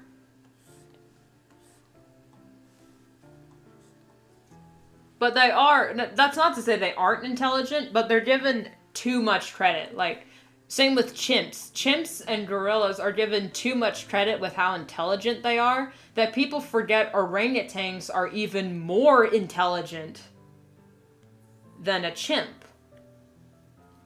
And you can tell orangutans and elephants are almost, if not more intelligent than a chimp or a gorilla, is because they have the capacity for compassion and restraint. That is a sign of true intelligence. Restraint. Those are either depressed or psychopathic or both. Exactly, because they're not given enough stimulation, like in captivity, while in the wild, they do what they must to survive. So, I can't fault them for it, but, even in the wild, orangutans and elephants are quite compassionate creatures. They look out for others, not just or animals of their troop. Then again, they will attack when they feel threatened. And that's any animal, really. But it's like, if you're smart enough to show restraint, you're smart enough to be an asshole. Which is kind of the rule, the rule of intelligence. Which is like ravens. Ravens are frightfully intelligent. So much so that they can remember faces. And can memorize patterns and whatnot, and figure out puzzle boxes. Same with hyenas and wild dogs. They can figure out, some hyenas and wild dogs have figured out puzzle boxes a lot faster than ravens have. You know how smart ravens are. Or any corvid. You gotta make that a quote. If you're smart enough to show restraint, you're also smart enough to be an asshole.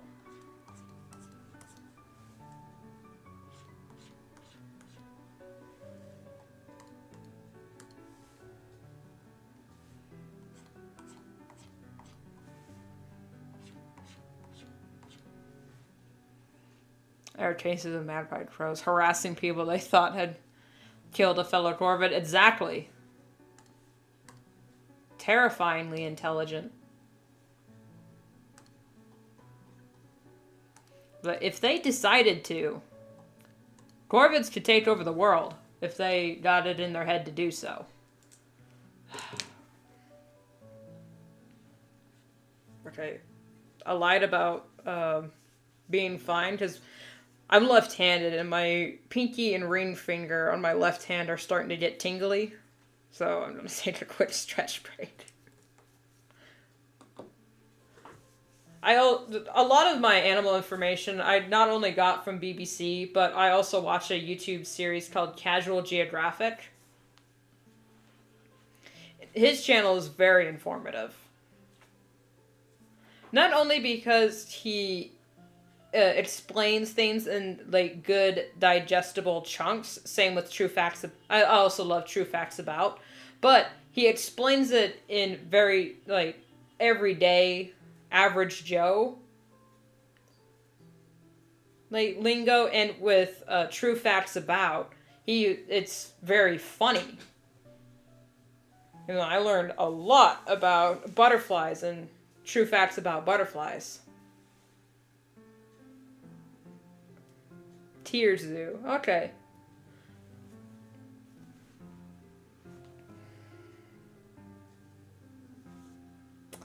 I think I know Casual Geographic. Yeah, he's really funny.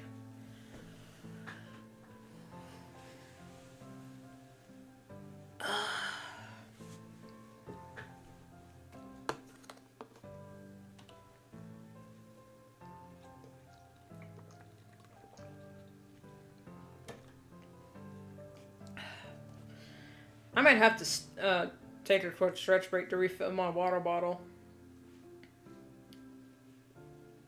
You know what? Yeah, I'll be right back. I need to refill my water bottle and see if there's any more coffee. So I will be right back.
Hydrate or dehydrate, bitches! No thanks. Mom asked me if I want creamer. No, we drink black coffee in this house.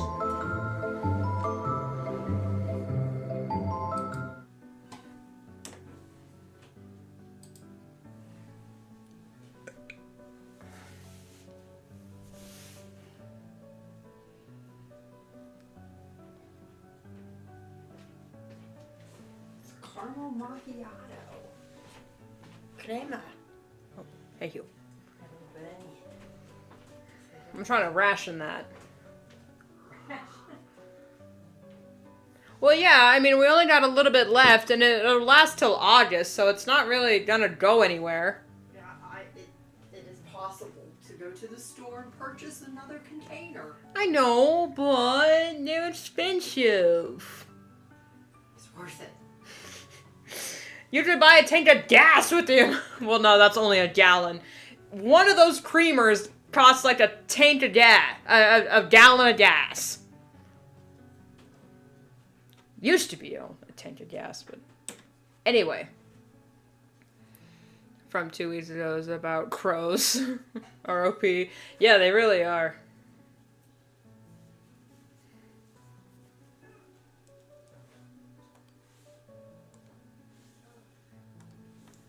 Okay. Dropped my water. Alright, we're in the home stretch for the line art, but then the coloring will be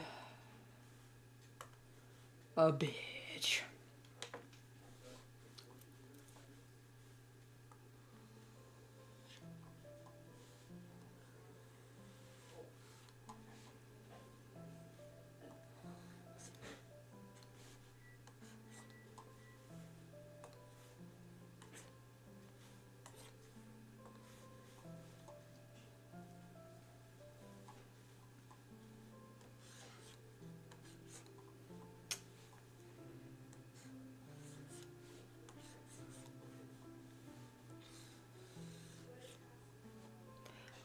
Honestly, with the way things are going,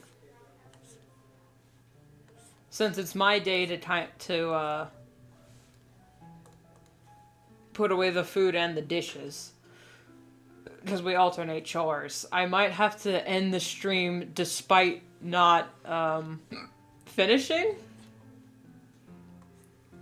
But we'll see. Maybe if I second wind power through this, maybe I'll be done by the time they're done with dinner.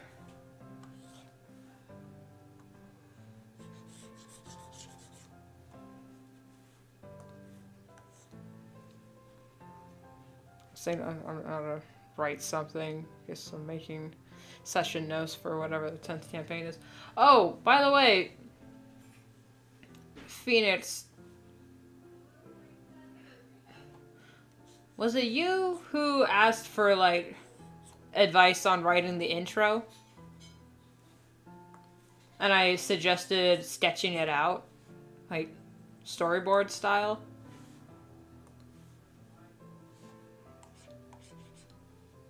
I can't remember if that was you or Blade.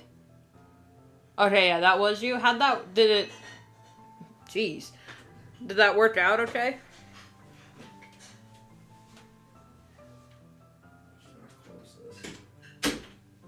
Dishes are loud, man. Speed painting? I mean, I guess. Could try.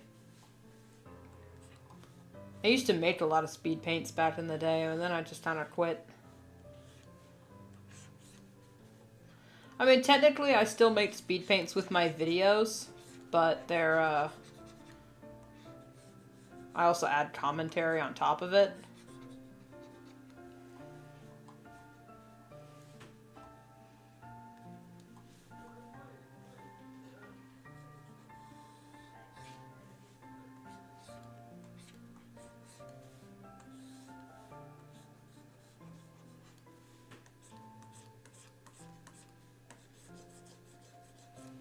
The problem is with streaming, I kind of sacrifice speed for when I'm working on projects. So if I wasn't streaming, I probably would be done with this project by now, because then I wouldn't be talking.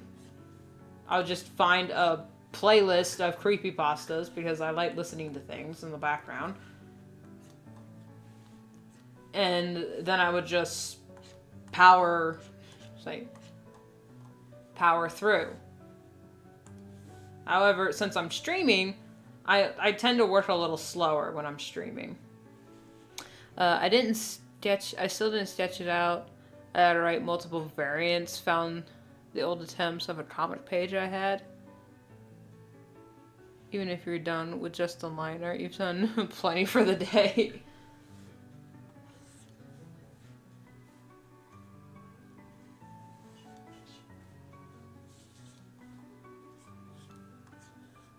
But I'm a man of my word, and I said we weren't stopping, so we shall not.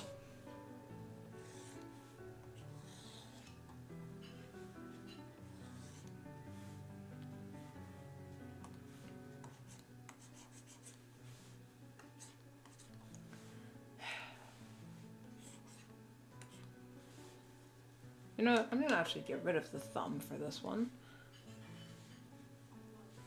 Since Rune here is supposed to be slightly more deranged. Just trying to get into writing narrative. You know, it's funny, I actually struggle with narrative writing. When I write more for like graphic novels and comics, you know, or scripts. I can write a script, but when it comes to narrative writing, I've always struggled because I'm not sure. Like, I never got my timing down. Like, how much time do I spend describing things? Or how do I describe this motion? This certain motion? While in a comic script, I can just draw, or I can just write so that I would know what I'm talking about. Hello, dog. Oh, goodness, dog wants to join dinner. Alright, you can go. Go get dinner.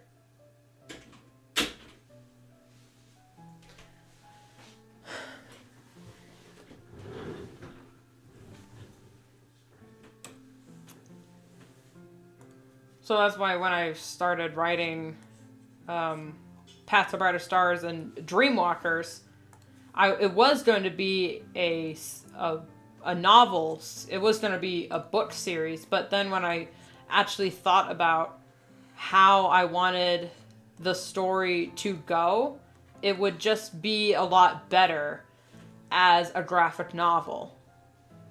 Because a lot of what I was describing was very visual rather than descriptive, or like, rather than vibes or whatnot.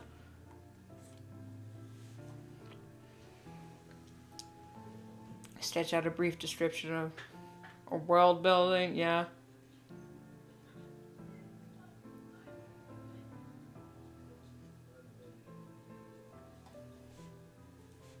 I've got so many projects going at the same time. It is ridiculous. Like, how am I not in an asylum with how much creative projects I've got going on? Y'all know the Styx song, I got too much time on my hands? It's hard to believe such a calamity. I've got too much time on my hands, it's ticking away at my sanity. I've got too much time on my hands, it's ticking away at me. Too much time on my hands, too much time on my hands. That's literally me. I'm thinking one of these days I'll just make a video talking about all of my creative projects just so people can see what I'm saying, where I've got so much creativity. I made a video talking about how I have too much creativity and how it is quite detrimental. So if you hear background music, my family likes to listen to the radio while they eat. So if you hear slight background music, let me know so I can somehow fudge the audio. Or at least turn up my background music. I mean, I have background music going, but if you hear like a radio or something, let me know, because I really do not want the stream to get demonetized.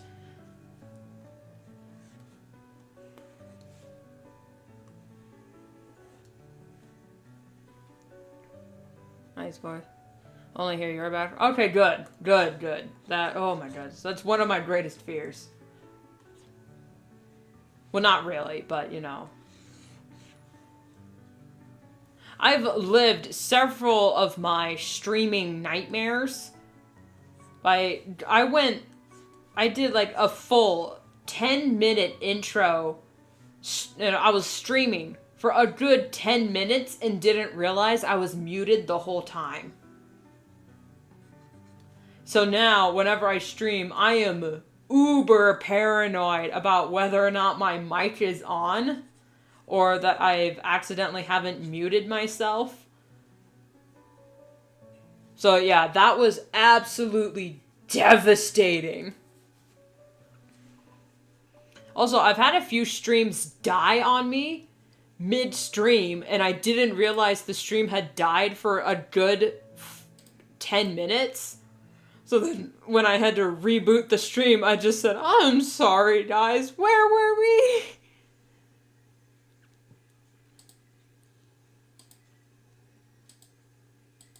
Okay, the body shifts enough.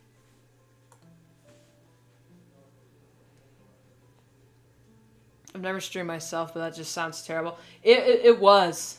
It was absolutely terrible.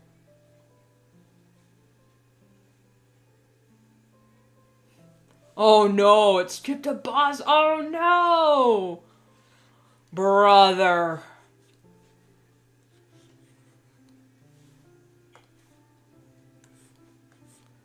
That sounds awful. Thankfully, I haven't had a stream crash on me in a while.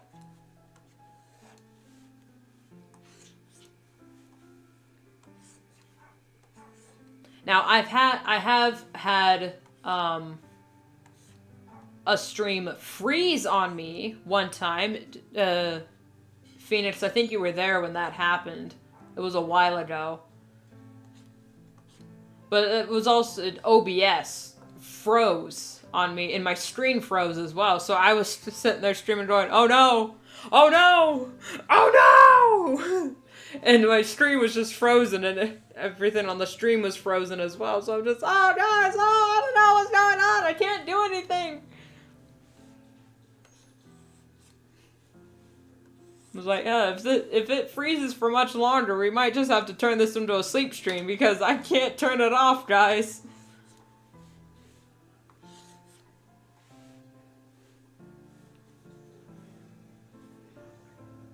But thankfully, it unfroze and then was fine for the rest of the stream.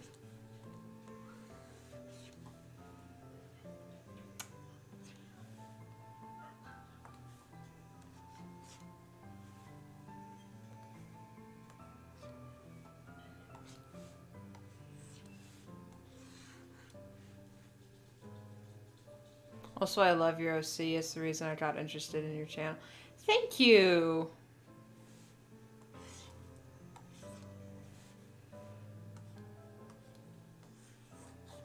Also, thank you for the compliment on my voice earlier as well. I mean, I don't know how to take compliments that well, especially when it has something to do with what comes to me naturally.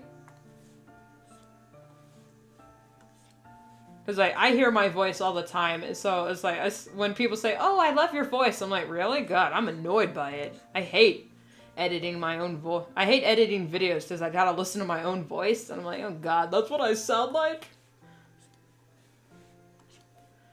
But then again, that's just a self-esteem thing.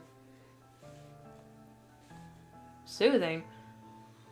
You know, you're not the first person to say that to me, and it baffles me. How people think this voice is soothing.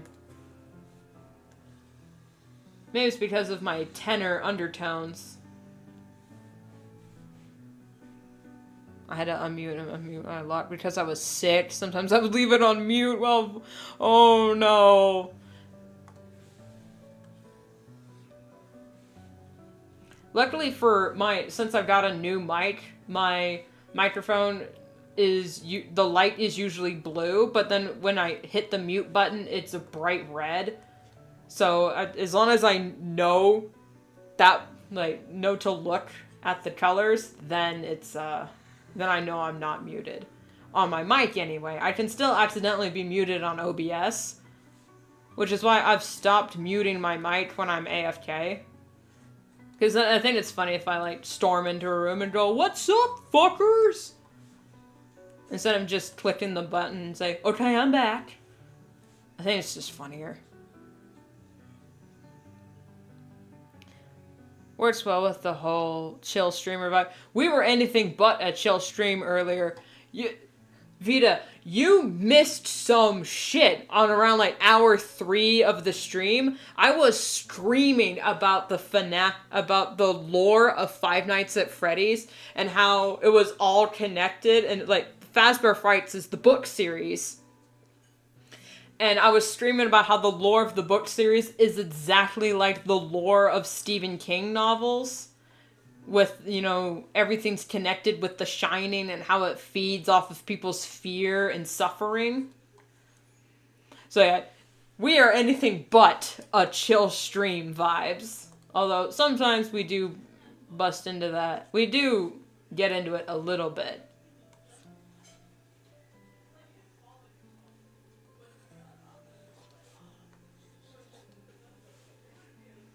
In front of a pinboard with the pictures. I have drawn Rune in that pose before. It was a low effort meme, but I have drawn Rune in that exact pose. Twice. I've drawn her in that pose twice. One time for a video I was doing a stream edit, I did a stream clip of when I was streaming about the lore of Star Wars. And I was trying to figure out where the Darksaber was, like, the whole time.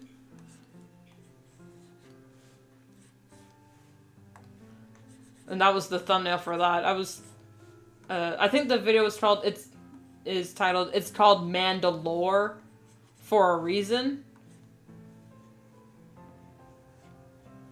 And the second time I drew Rune in that pose was for a creativity video when I was talking about explaining some of my stories. I guess I did join at the low peak of the stream, but I'm glad I found it. Don't worry about missing anything for my streams. I do post them later on my channel. I mean, they automatically appear on my channel under the live tab. And with some of the shit we were talking about earlier, I might just do some stream clips or stream edits, especially of this one, because this one's been a journey.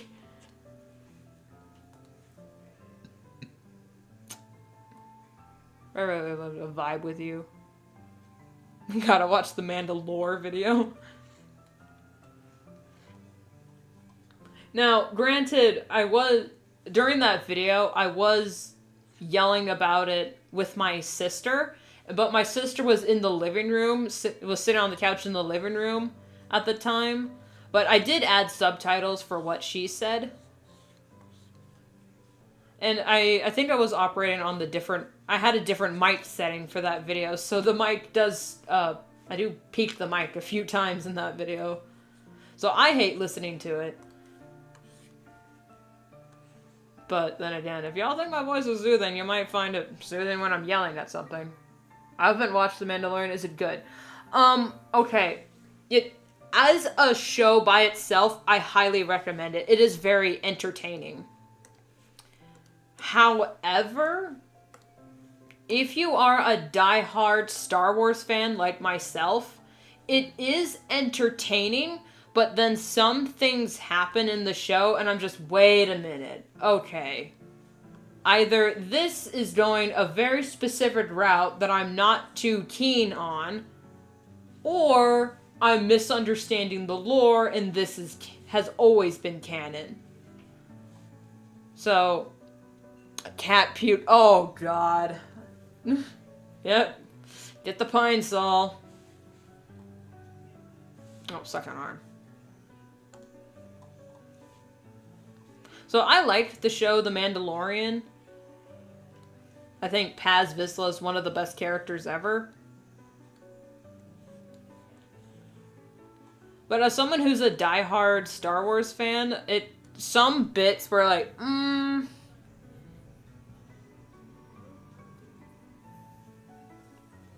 not sure about where the series is going. Like, where the series went.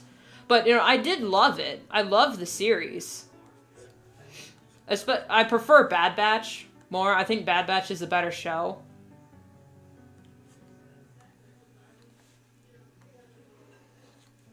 But like The Mandalorian feels like it's setting up the sequel trilogy with like Rey and Poe, and somehow Palpatine has returned, and I'm not too keen about that. But that's what it feels like it's setting up. And I am apprehensive.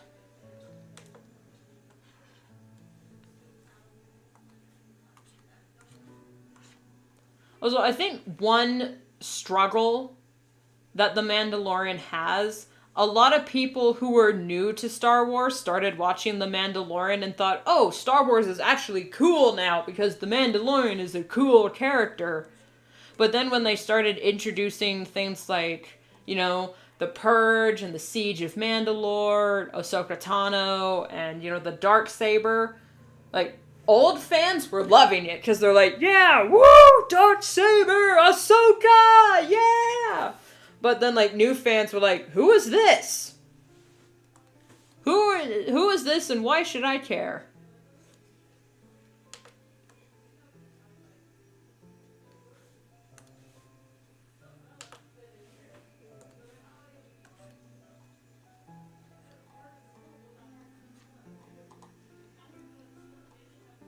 So, like, it had a good start, but then as it kept going, if you were not a Rebels fan, you were totally lost on what was going on.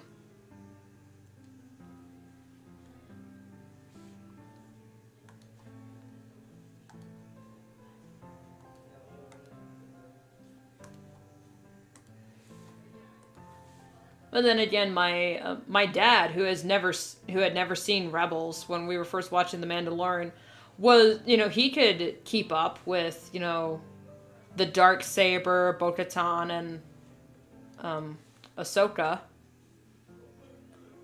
But then, because of The Mandalorian, we convinced him to watch, because of Mandalorian, Book of Boba Fett, and the Ahsoka show, we convinced my dad, who notoriously prefers watching live action over animated movies, we convinced him to watch Rebels. And he watched the entirety of the show with us. So that was... I felt so euphoric finally getting my dad to watch a show we liked. An animated show we liked. It was awesome. Oh yeah, the Zeb cameo made me scream. It's funny, my jaw hit the floor when the Mythosaur showed up. Oh my god. Alright. Hang on, dog wants in. If you're coming in, buddy, you gotta come in. I'm shutting the door.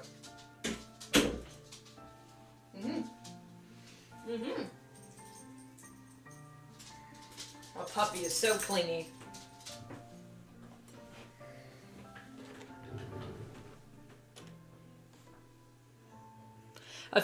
Talking about stream horrors, I've also accidentally left a certain sprite on too long.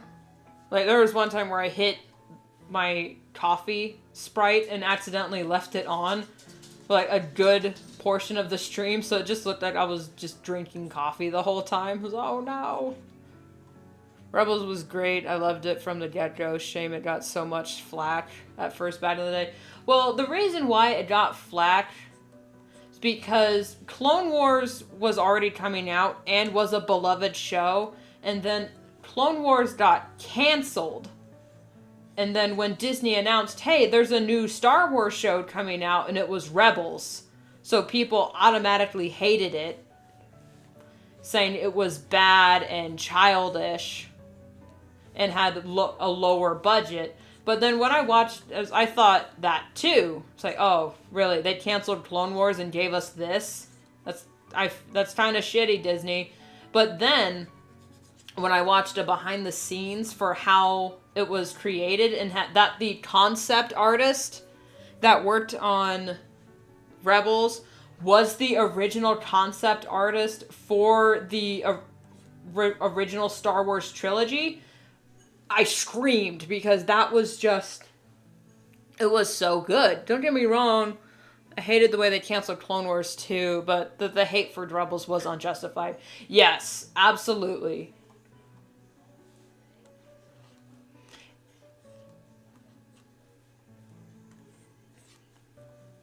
Now, the thing with Rebels that I really like is that it didn't constantly go, hey, remember Clone Wars? The show that got canceled that you actually like? Well, here, let's keep reminding you of Clone Wars the whole time to engage the old audience, but then do these mindless things over here to bring in the new audience. Now, granted, Rebels did make references to the Clone Wars, but that was because it made sense continuity-wise for them to bring in some characters from the Clone Wars and to bring up things that happened. It made sense for canon, and when Ahsoka and Rex were introduced into the show had already established itself. They made those references in the beginning of Season 3, near the end of Season 2. So, Rebels had already had the chance to establish itself. Excuse me. Besides, the fact that they made the Inquisitors so terrifying and made Vader terrifying again, it was like, yes! Yes! Give me terrifying Darth Vader. Give me the Dark Lord of the Sith. Mwah! Loved it. Oh, Clone Wars is really good. Although, I do warn you, some episodes are out of order, especially on Disney, because the airing was kind of weird. So, if you want to watch Clone Wars for continuity, I highly suggest looking up the fan-made list that shows when to watch certain episodes. Just so you can not get too confused about continuity. Because some episodes were just aired out of order. And they didn't fix it on Disney+.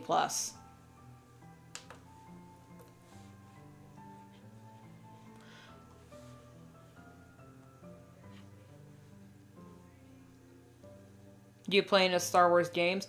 I actually don't play a whole lot of video games. I love the style and narrative. Yeah, I really like the animation style. I don't play video games all that much, and I mean, despite claiming to be a fan of Star Wars, I've never got into the games. And again, I grew up in a very, I don't know what the word is, but we didn't really play video games.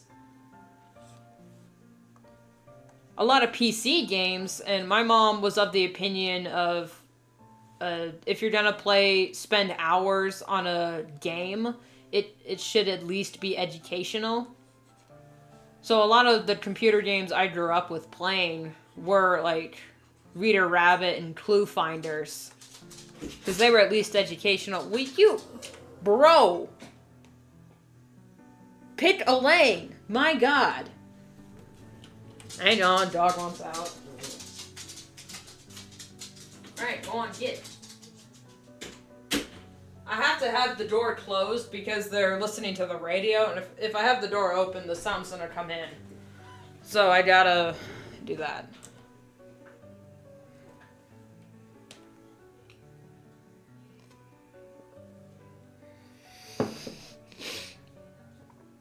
Woo-hoo-hoo! Whoa, that new batch of coffee's got a zing to it. Shoo! I mean, the Star Wars games are pretty educational. Well, we didn't have a whole lot of access to video games growing up.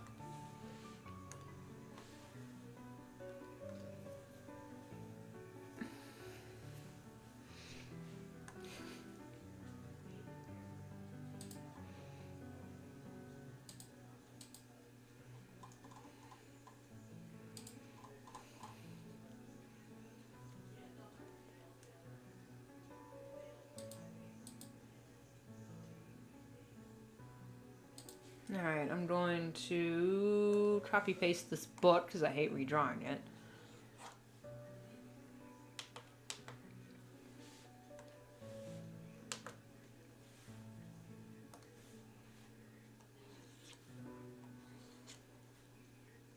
I played a lot of Math Blaster and Reading Blaster growing up.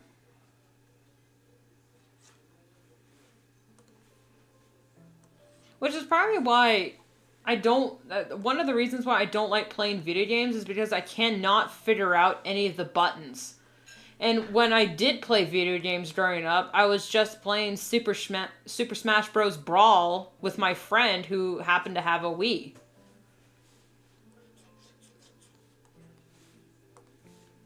So I could figure out those buttons fine enough, but I mostly like point-and-click adventures. Because they're just easier for me to navigate.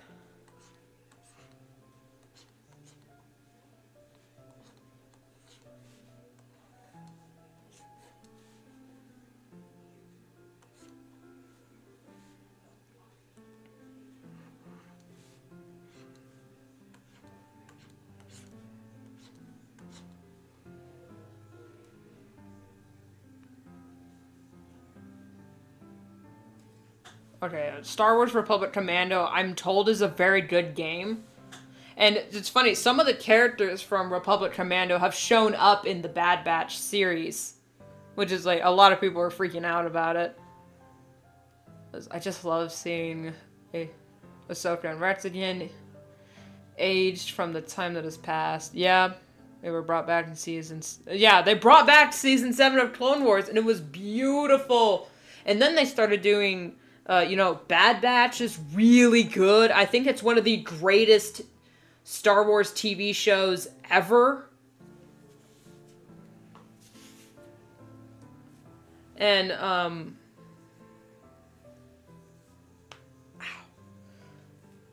then they, started doing Tales of the Jedi, which is really good. Yeah, like... Okay, correct me if I'm wrong. Republic Commando, that's with the clone characters like Scorch, right?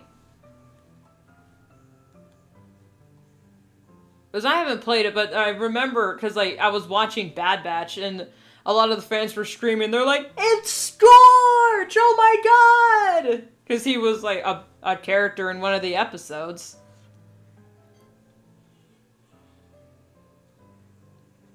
For some time, I thought that Star Wars was based on a book. Well, you're not entirely wrong. When George Lucas first conceptualized Star Wars... He did base it on a lot of, serial series at the time. Flash Gordon and Dune. He based Star Wars on a bit of Dune, which is also a book. And he based it also on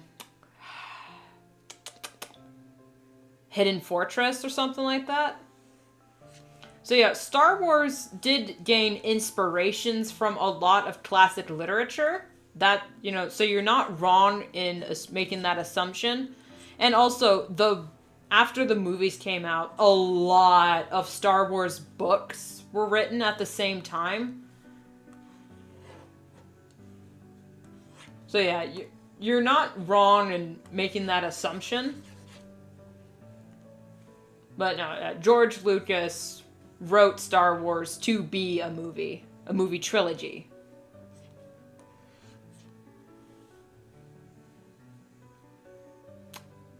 We're inspired by the samurais, if I'm not mistaken. In a way, yeah. I mean, a lot of the Star Wars lore and the way it was written was based on some Japanese folk tales.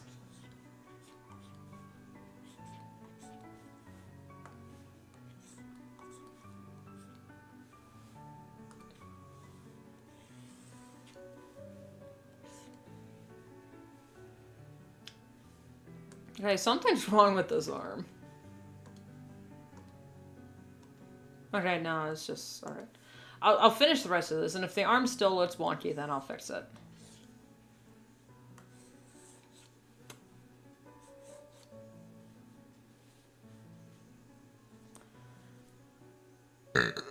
Yoda does give Bushido master vibes. Yeah.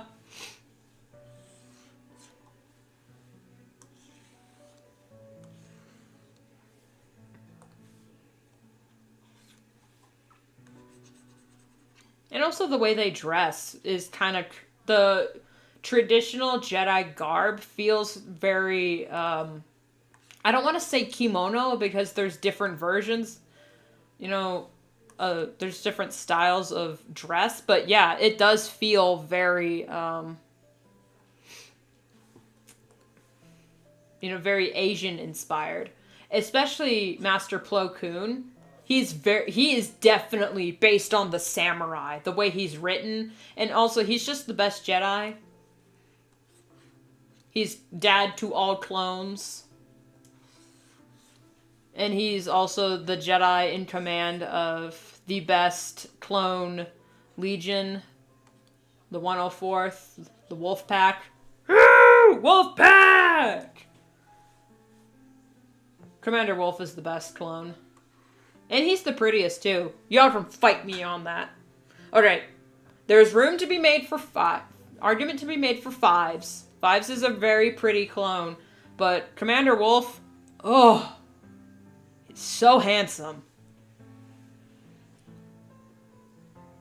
The Star Wars Expanded Universe, that can't believe Disney retconned it.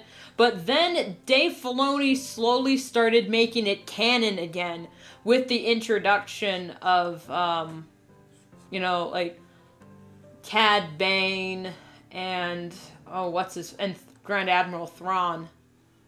Let's see, that's it. Yeah, Commander Wolf has the star over his eye and the robotic prosthetic. He's the grumpy one.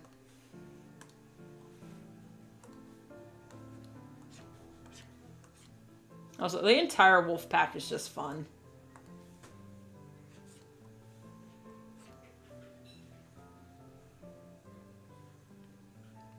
Actually, if you watch episode 1 of the Clone Wars, Shadow of the Malevolence, he's kind of the first clone commander we meet. Because he's with Master Plo then in the Malevolence, but he hasn't lost his eye at that point. So he loses his eye later in the comics. Oh, I know, Wolf. Oh, it's the arse diet. Is that why you find him attractive? Actually, I kind of find him attractive because he's kind of grumpy. I also think Crosshair is the hottest of the Batchers. But it's mostly because he's just a grumpy asshole. I have a type, if you can't tell. When it comes to clones. That scowl, that standoffish with the toothpick. So hot. I have a... It's kind of embarrassing to say, but my sister crocheted a little Tuca doll. Like a Tuca doll, kind of like Lula, but also he's designed to look like Crosshair. He's got the mark and the toothpick. I'll put a picture of him on the community tab real quick. The jaded attitude, huh? Yeah. I like my bad boys, okay? Can you blame me? Alright, I'll take a quick picture of the little guy.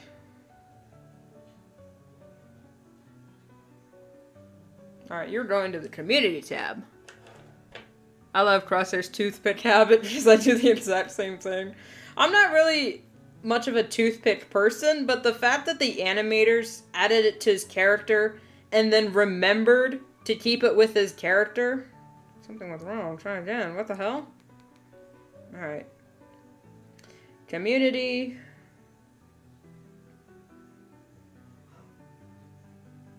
Alright.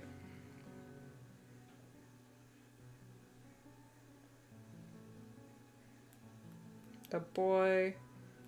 Crosshair.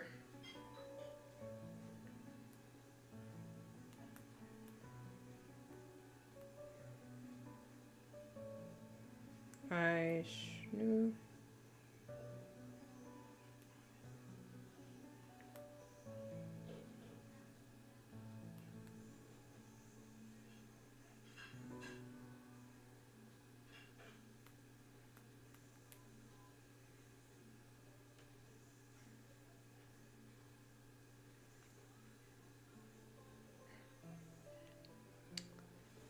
I love crosshair. I did that to quit smoking, and it felt good when I saw crosshair because I was ridiculed for it before, and now I felt more justified. Oh yeah. What's the toothpick habit thing? There's a character in a show called The Bad Batch. It's a Star Wars thing, and there's a clone named Crosshair, and he's always has a toothpick in his mouth. And you constantly see him putting a toothpick in or spitting them out everywhere. So yeah, and that's because they couldn't really animate him smoking. So they drew him with the toothpick instead.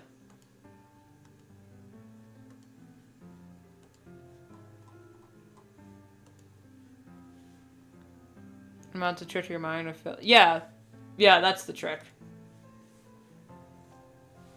Some people also try to stop smoking with lollipops instead or gum.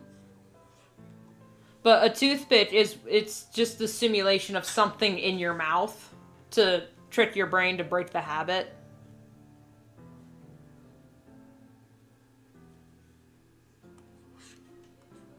Yeah, of course, there's no battling the nicotine.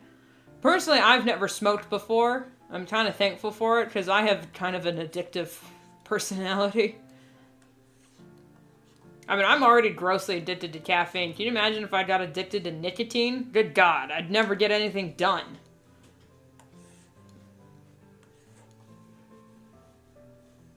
Despite it being legal here, I've also never done marijuana. I think my dad would kick me out if I ever tried marijuana.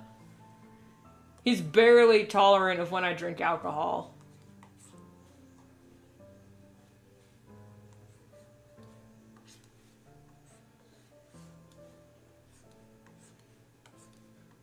When I say, oh, I'm gonna work until I'm done with this project and I'm gonna stream the whole thing, my voice is gonna be so dead tomorrow.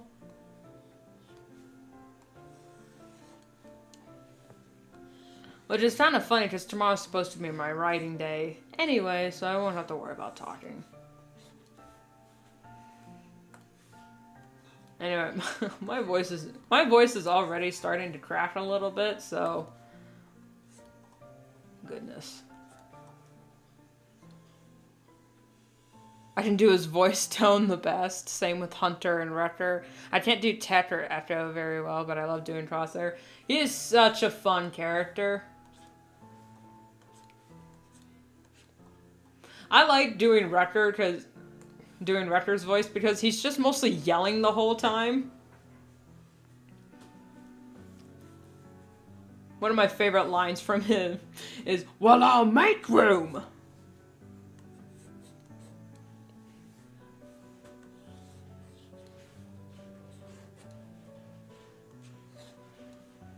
Well, I've got news for you. I like to blow things up because I like to blow things up. Got it? Well, I'm convinced.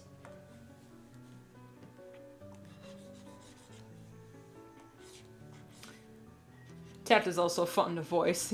Like, hopefully not mental. Clearly we'd never pass that.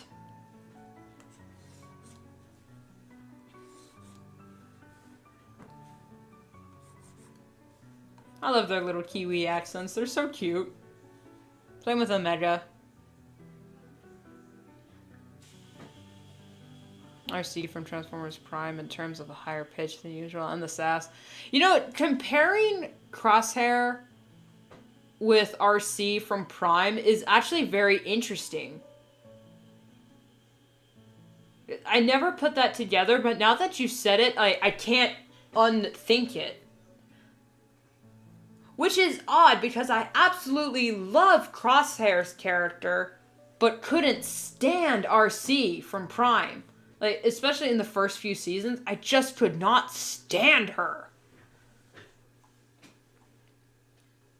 I just do grog. Basically, I would like to rage.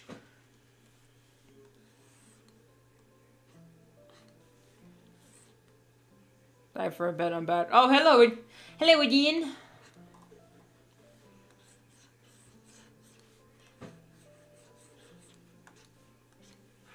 I wasn't a half bad. Oh, thank you.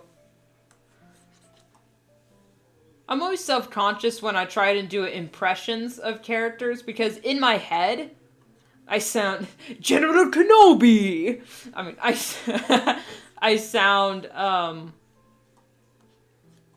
like I sound the same in my head, but then when I try to, you know,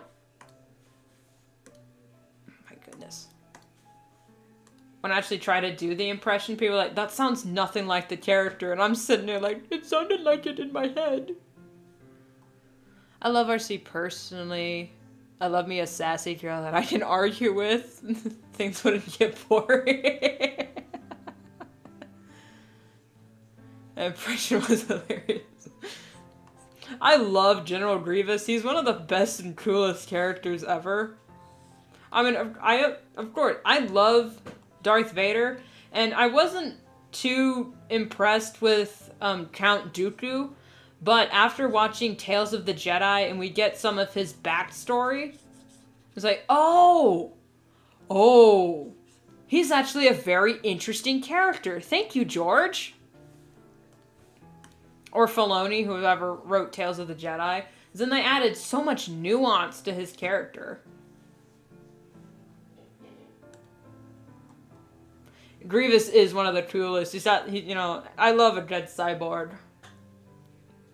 And he's always coughing, so, you know, I relate.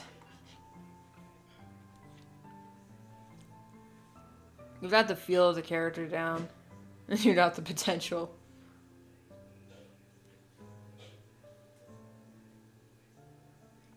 Yeah, I mean, he's played by Christopher Lee, so of course he's interesting.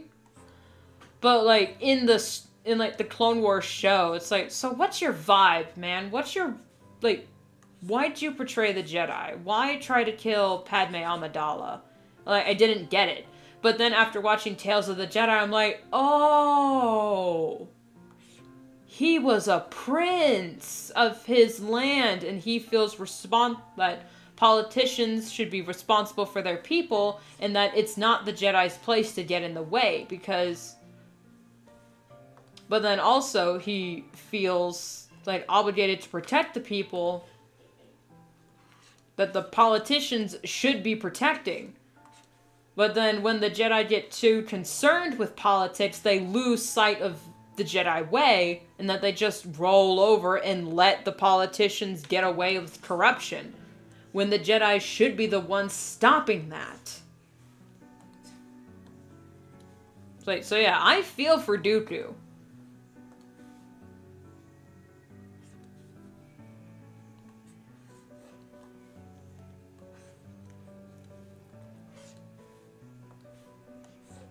But that's my exact same gripe with the Jedi Order. They got so wrapped up in the politics of it all that they had no reason to fight in the Clone Wars. And now Dog wants back in because he's so clingy.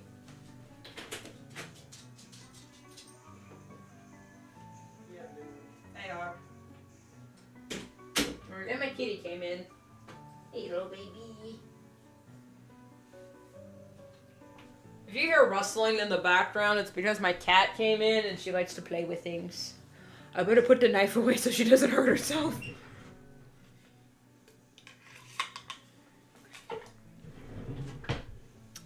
Alright, I'm back.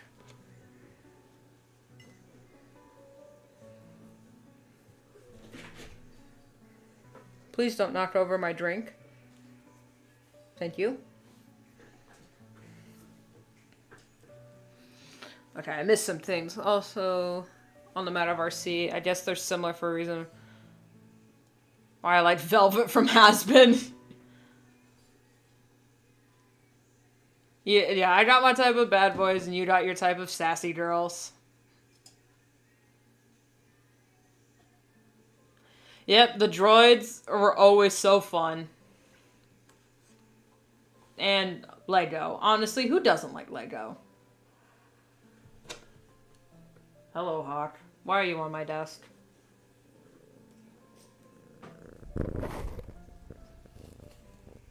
Say hi to chat, Hawk.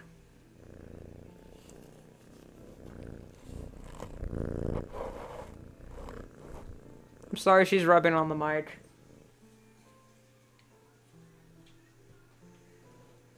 Yeah, droid cuss are so cool.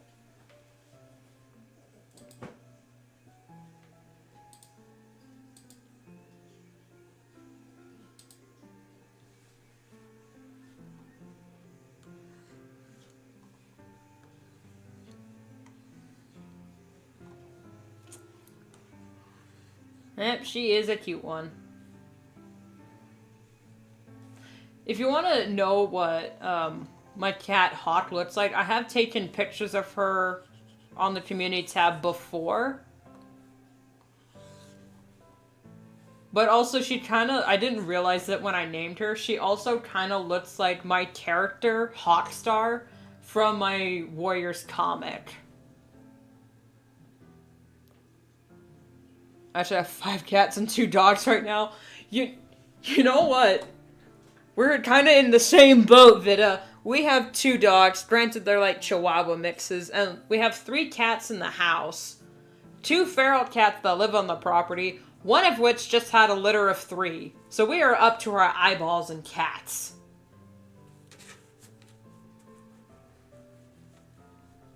Also, RC's a bike. Yeah, being a bike is pretty cool. But, okay. Phoenix, have you seen Transformers animated?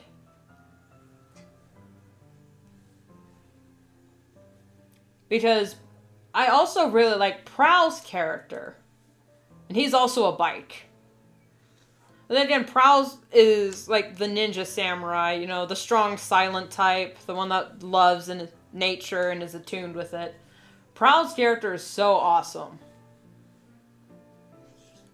Like, I'm a Megatron girl through and through because I love my bad boys, but Prowl? He was one of my childhood crushes, not gonna lie. I'd never lie to you, chat. Prowl was one of my childhood crushes. And can you blame me? At first I didn't like the series, and then it grew on me. Yeah, I was kind of weirded out by how, because like my introduction to Transformers was the Michael Bay movies. But then when I actually started watching the show and went, oh my god, this is so good and so cute, and the voice acting is immaculate, and the Transformers actually sound like robots.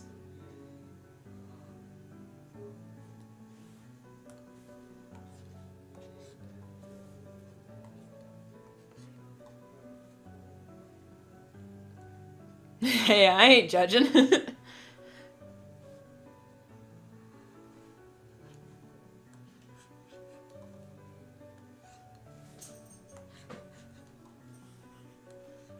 Also, TFA Megatron is so... I'm gonna get thirsty for a little bit here. TFA Megatron is so sexy. His voice is low and calm, and he's cool and collected. And, you know, he's got the bod, and, you know, TFA Megatron is so hot. He's my favorite Megatron ever. I mean, of course, I do love Beast Wars Megatron, but he was so funny. But, like, TFA Megatron is... Oh... Just listen to his voice, and I melt at the sound of his voice. I think I first saw Cybertron or Energon, one of the old ones. I remember watching Transformers Armada. You know, but Cybertron and Energon are also part of the Unicron trilogy. Like, the anime.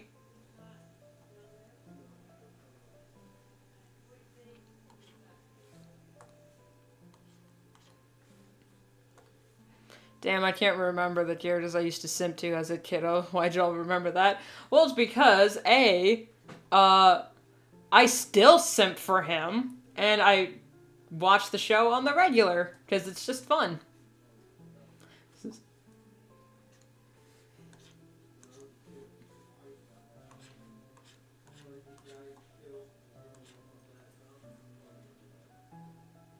I loved it because Optimus wasn't the chosen one from the get-go. I really liked that.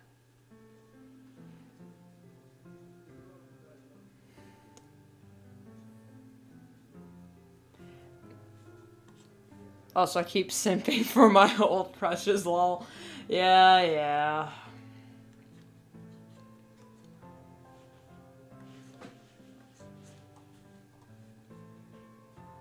I was also going back to the old topic of My Little Pony. I was a huge simp for King Sombra.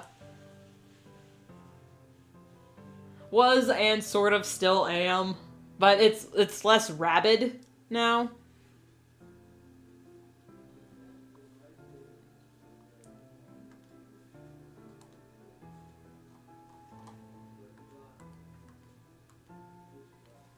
Alright, let's save. And then, next is the coloring. I'm not sure if I'm gonna keep doing that.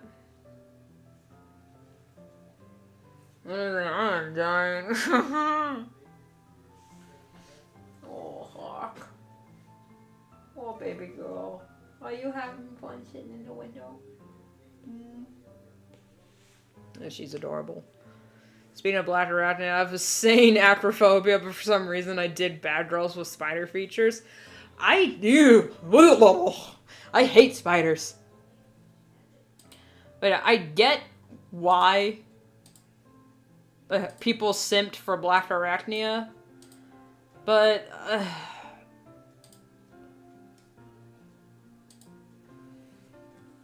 thank you. I love drawing teeth.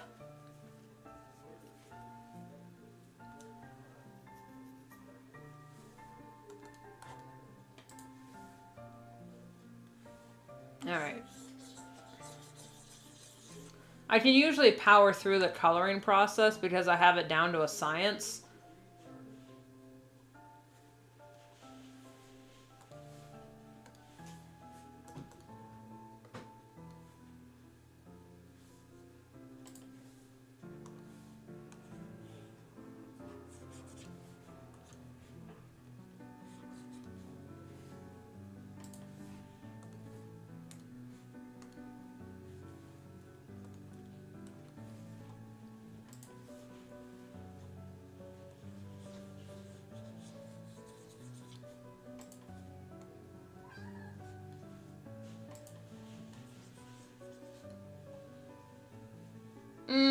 I'm not sure. Oh.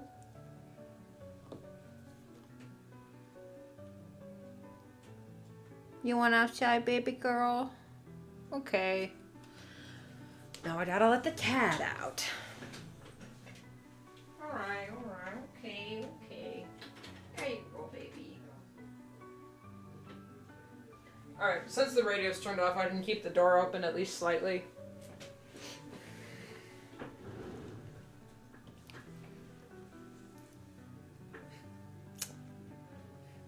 Look like you'd have a nasty mark.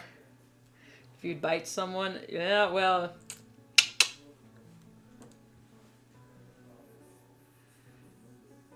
Will you use these as your PNG tuber when it's finished? Yep, that's the idea. Having to let the cat in and out just to let her. Yep. Oh, such a mood. I'm not sure. Okay, yeah, I do like that. All right.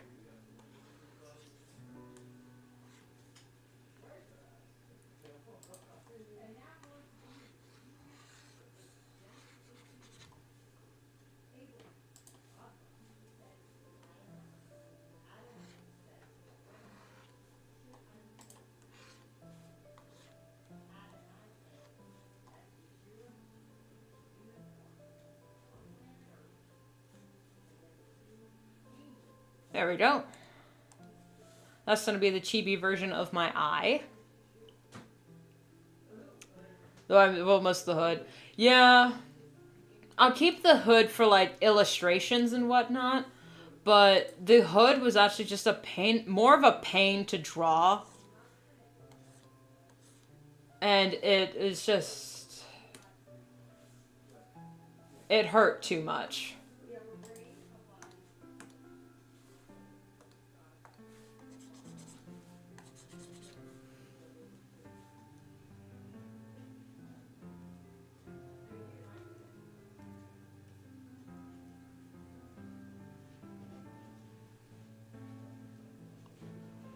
I ain't ready to get another one.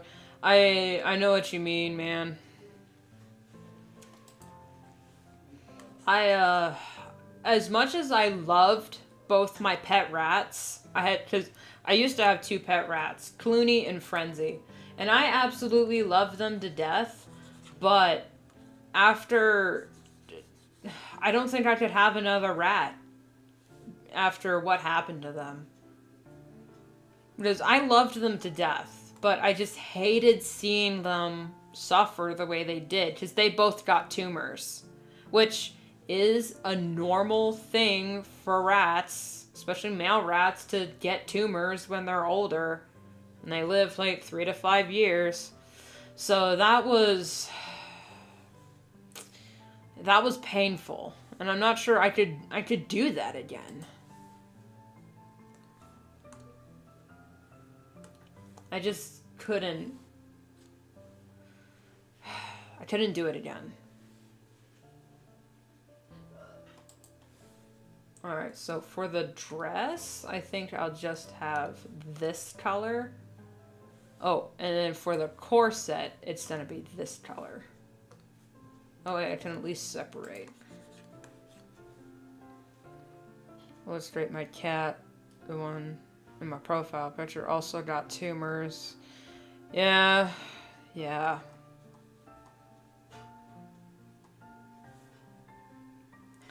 Cancer's a bitch.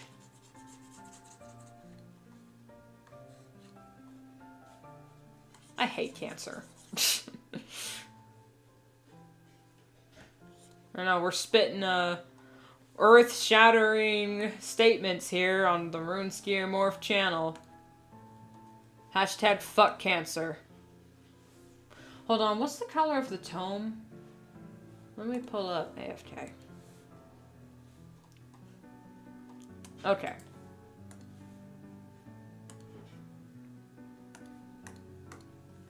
I think I'm gonna keep the AFK one the same, because it's pretty good. I mean, it's fine as is, so I think I'll just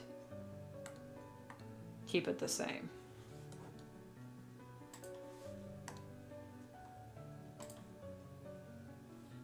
Uh-oh.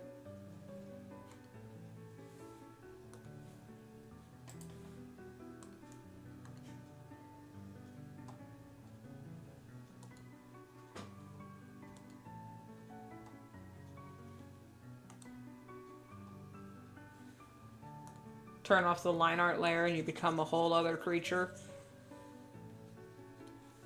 See, you want to know what it's like taking off your makeup at the end of the day? So this is a girl with makeup. This is a girl without makeup.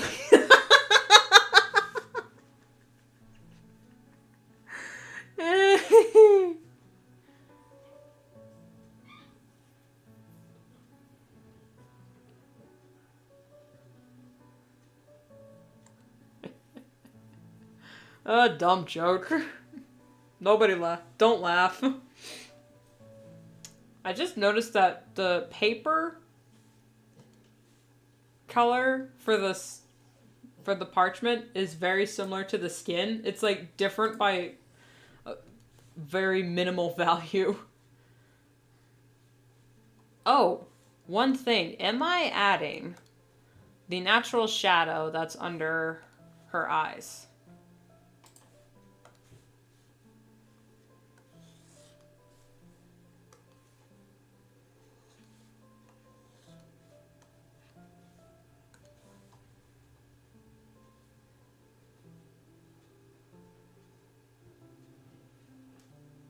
Laugh, you can't stop me.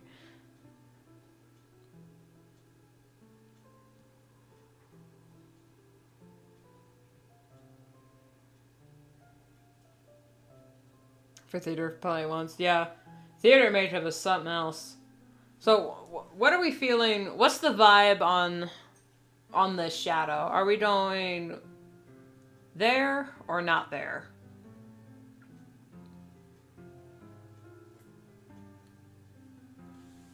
Because if we do keep it, I might have to... Okay, that's better. So what's the vibe on this?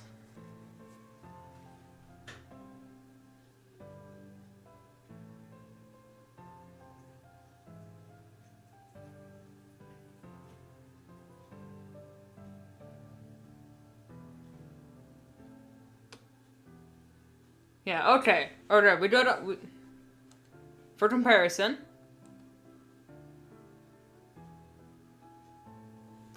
Because actually in my reference, I already have, like, this reddish shade. And it's supposed to be, like, a natural part of her.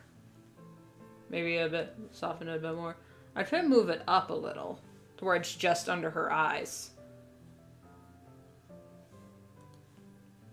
Okay, I like that. It kind of looks like a blush.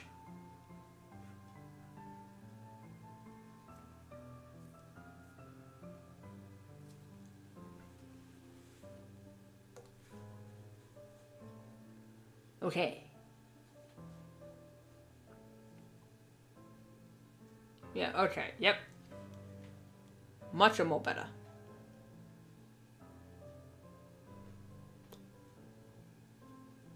One question.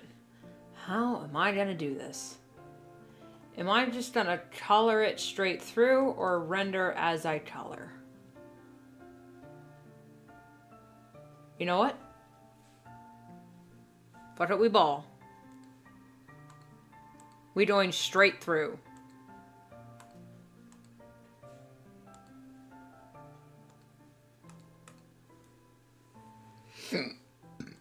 Excuse me.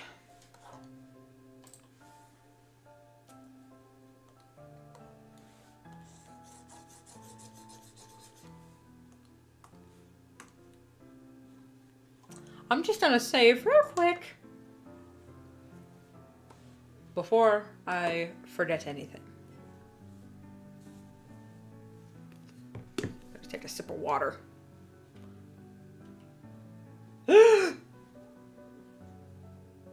Oh no! Oh no! Oh no!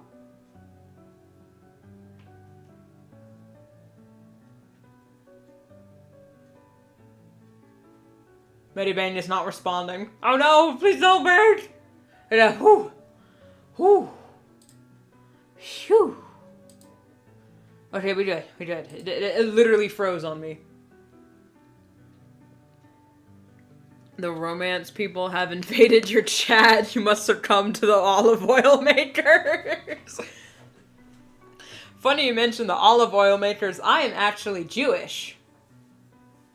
So I am also part of the olive oil maker people. Yeah, we hold our breath. It's like, chat, hold! It's fine. We're good now.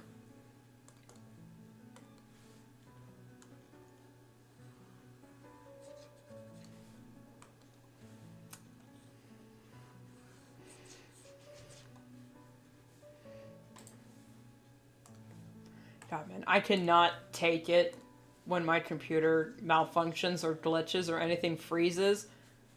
Like, nothing makes me pray to God for salvation more than my computer freezing.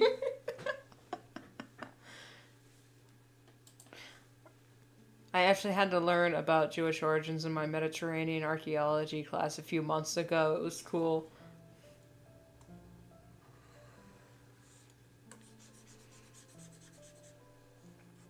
Oh, yeah.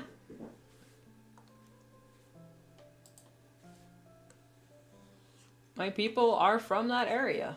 I'm actually more Ashkenazi Jew rather than Sephardic. I mean, I have a little bit of Sephardic Jew in me, but I'm mostly Ashkenazi. Which, if you don't know what that means, Ashkenazi Jew means you are of mostly European descent. European Jew, while Sephardic is, Middle Eastern. While I do still have some Sephardic Jew in me, I'm mostly European. But that also comes from my, being British, Irish, and German. Yep, and it's all from that same area. I actually don't have any Spanish descent in me. Like, we did an Ancestry.com. Don't have any direct Spanish descent, but if I have Sephardic or Spanish? Do I have it backwards? Well, anyway, I am mostly European Jew. I do have some Middle Eastern in me, but it's very small. Like, I am 0.1% Scandinavian. I was very happy learning about that.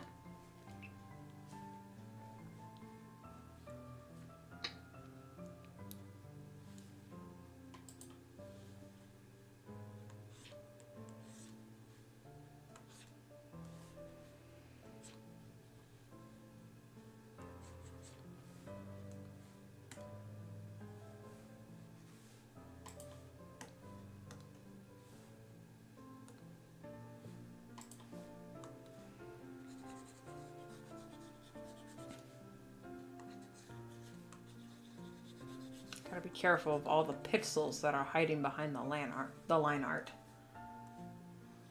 Remember the edges, Dylan. The edges!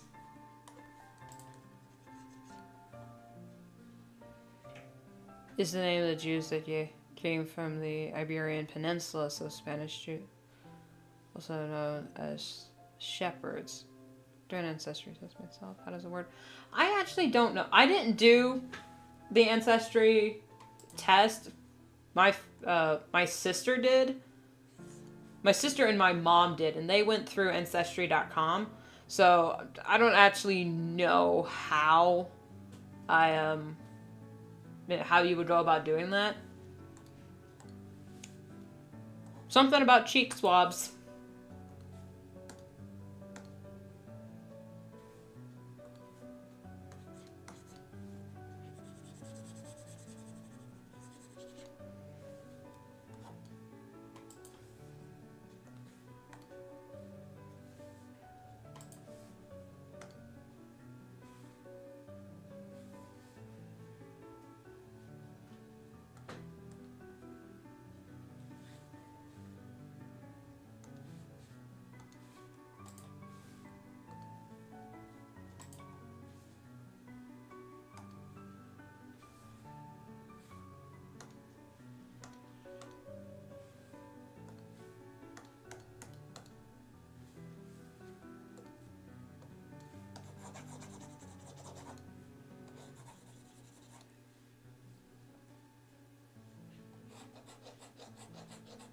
Speaking all form of Spanish. I'm studying history, that's why I know all the nerdy facts. Teehee.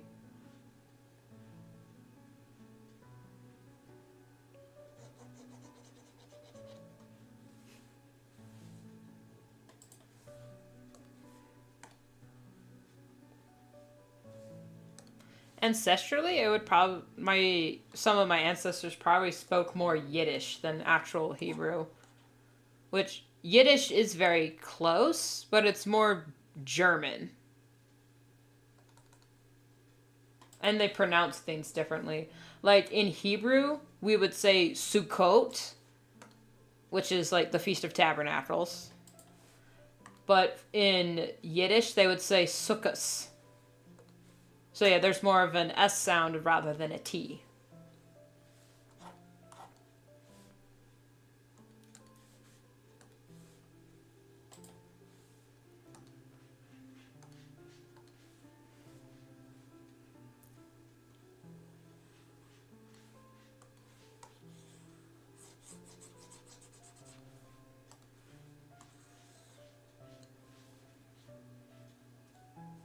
There we go.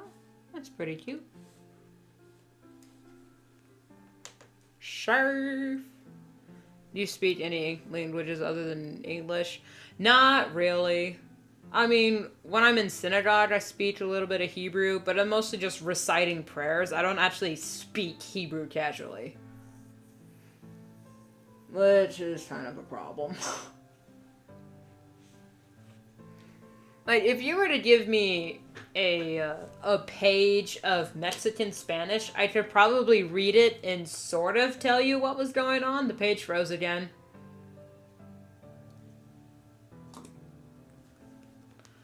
But, I mean, if you were to ask me to carry on a conversation, I would probably only ask where the bathroom is just to leave the conversation.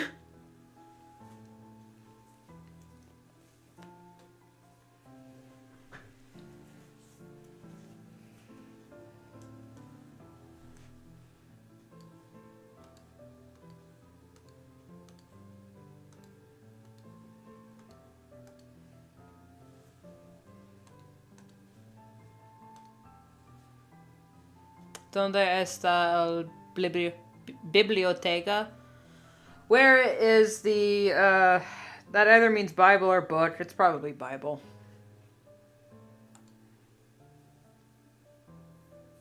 It's a smart way to get out of there.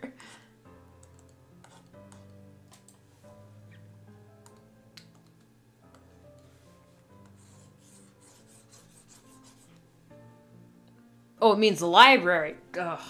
It's been a while. I only took 2 years of high school Spanish. So I actually don't speak Spanish, because high school Spanish is not real Spanish. I do know that one of the big differences between Mexican Spanish and Spain Spanish is that Spain Spanish has more of an S sound rather than a T. No, has a TH sound rather than the S. I got that backwards. And this, in Spain, they also use the vosotros form. In Mexican Spanish, they don't use that. And for anyone who doesn't know, and y'all can correct me if I'm wrong, the vosotros form is the singular, not singular plural, but it is a plural form of you. So it's basically them saying y'all. If I remember correctly. I could be completely wrong.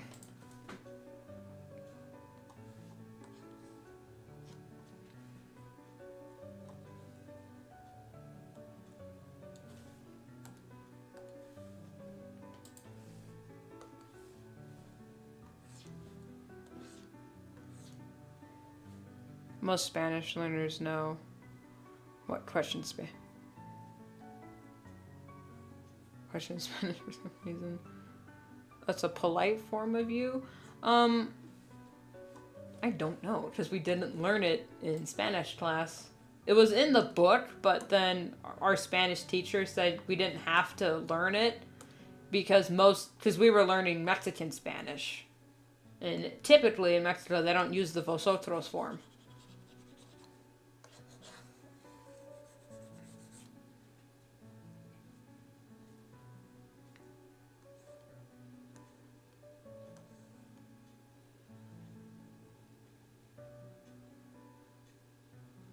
I'm saying with the Latin word. Yeah, meaning book.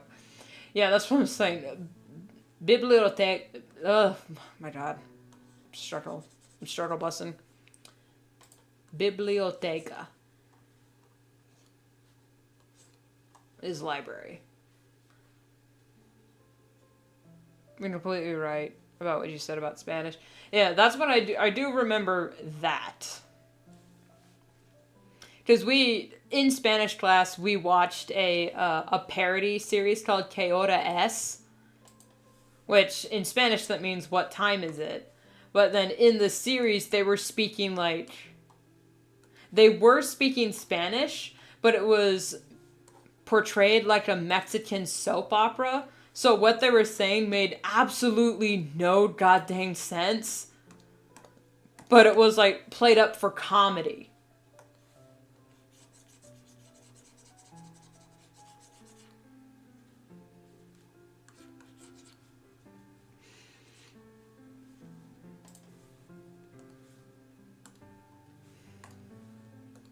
I think you can find it on YouTube. It was hilarious. I think it only had like 2 episodes because it was like a comedy sketch more than an actual series, but oh my god.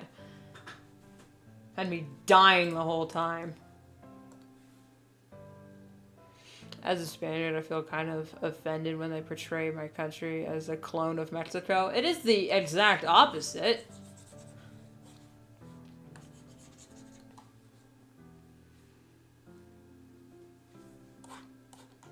The Mexicans learned Spanish from the conquistadors, who were Spaniards.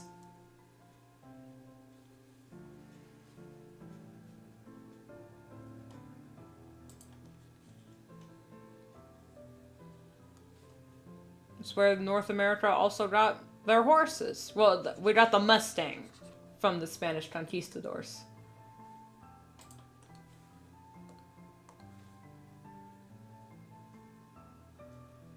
Oh, what do you mean then?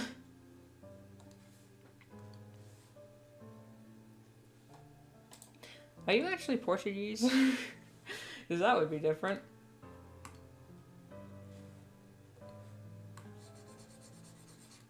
Forgive me, I am stupid American.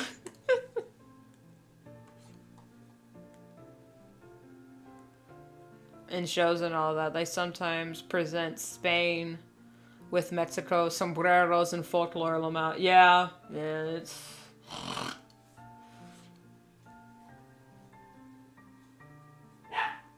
I get it, but I can't also think of any specific example. Oh my god, dog.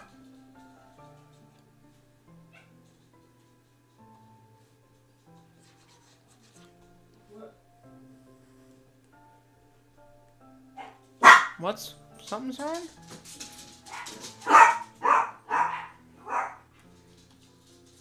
What are my dogs barking at?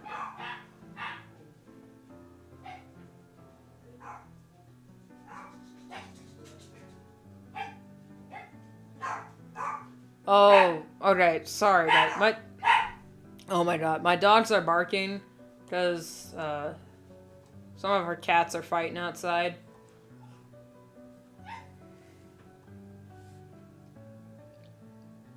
I can give you an example. Okay.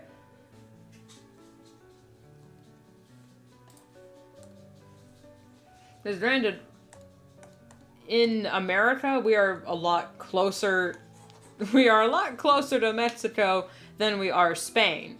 So, but even when they try to represent Mexican culture, half of them get it wrong. Like, I only remember really 2 movies that talk about Mexican culture in a respectful light, and it's only about Dia de los Muertos. Which is one holiday.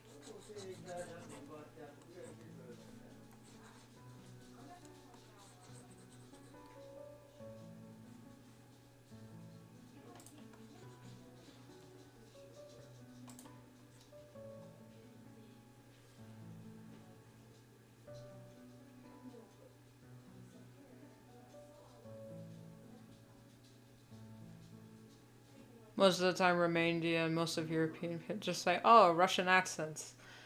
Yeah, I get it.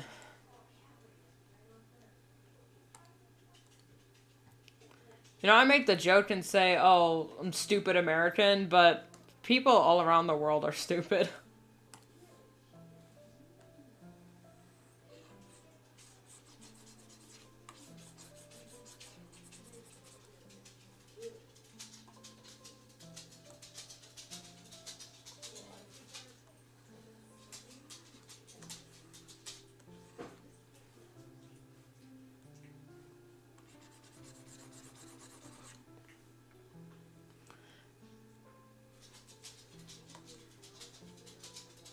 Okay. We're speeding along. Like Speedy Gonzales. And that is a Mexican stereotype if I've ever seen one. Speedy Gonzales. everyone loved that show growing up, you know, around me. But I was like, I mean, it's okay. I didn't see the appeal of Speedy Gonzalez.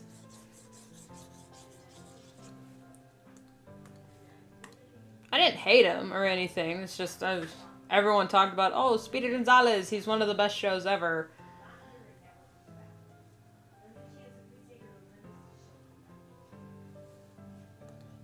There's some family discourse.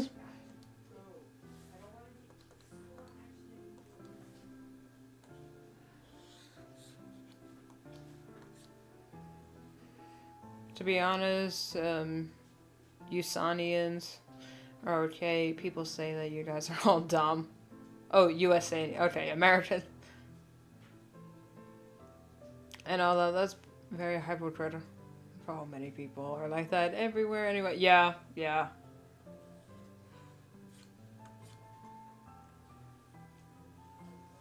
Oh, yeah, plenty of stupid people everywhere.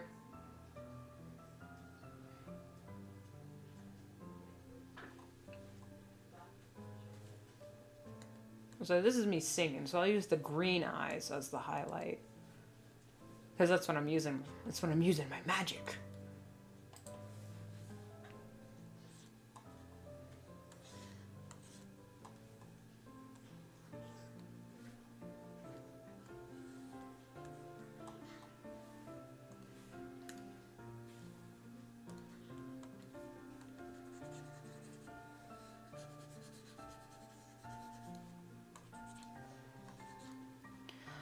Although, Vida, you said you were gonna type up some differences between Spaniard and Mexican culture. I would love to know, because the only history that my people have with the Spaniards was the Inquisition, and that was not fun, to say the least. I mean, of course, I can just Google it, but I'd rather hear it from someone who's actually there and lives the culture. Because, like, the computer can only give you so much.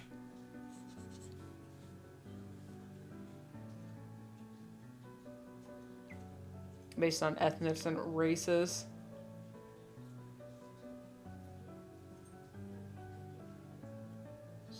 Of shows making them up. Okay, mixing them up, lol. Yeah, yeah. I probably should have been more clear.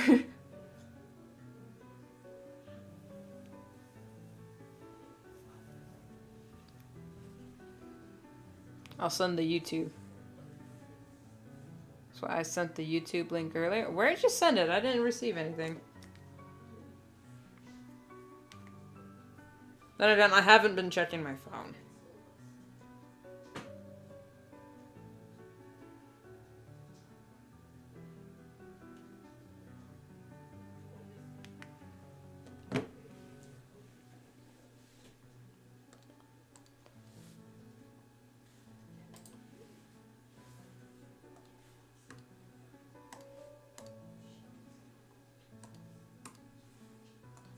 How I got that stupid song stuck in my head. There's a Looney Tunes short called Two Crows from Tacos. And it is... A lot of people today would say it's extremely racist, but honestly, I think it's one of the funniest parodies ever. But it is a whack depiction of Mexicans, but at the same time, it's just the two crows, so I don't think they're saying all Mexicans are like this, but it is the stereotypical, you know, lazy, sleepy, slowpoke, kind of dumb stereotype, but honestly, those two crows were so funny. Apart from the accent, when it comes to languages, Spain has several different Romance languages spoken. In the Pareto, the Indo-European to before the Roma, Galician, Asturian, and Catalan. They're in Spanish. Man, you know a lot more about this than I do, man.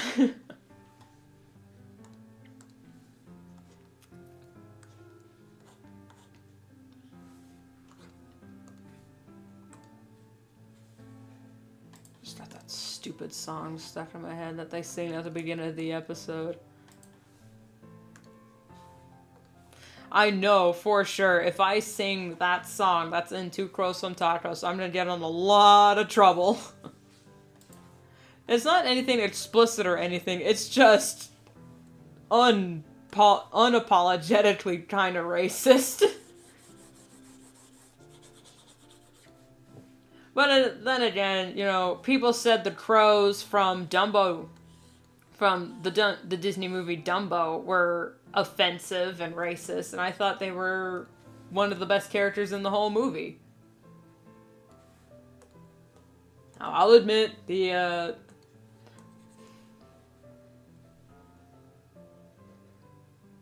speak Spanish in a lot of, Native American languages.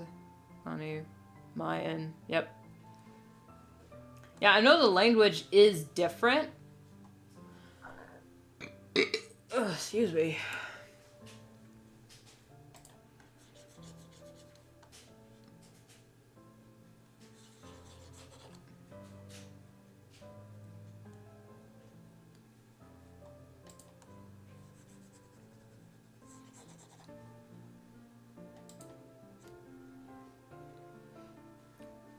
From the point onwards, there have a lot of American traditions that don't really spread here. Dia de los Muertos, for example, it's a pre-Hispanic festivity. Okay.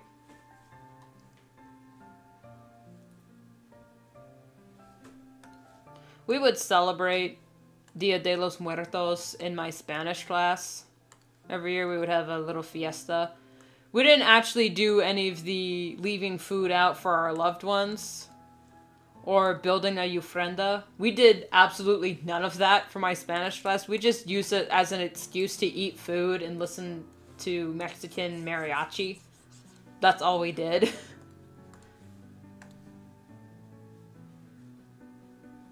So I can authentically say I have not actually celebrated Dia de los Muertos.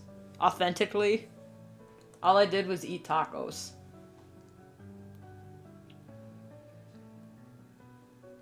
They just Christianized Dia de los Muertos during the evangelization of the region. Yep, has been doing.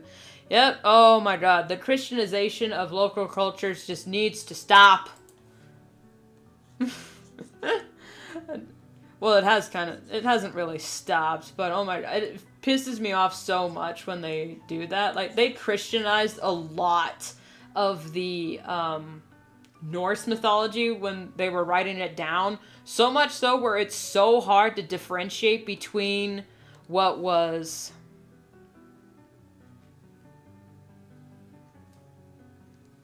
like actually Norse and just the Catholic monks interpolate their interpolations, not an actual interpretation. Oh no, pushed me off so much. Okay, mariachi is also Mexican. Don't have mariachi in Spain.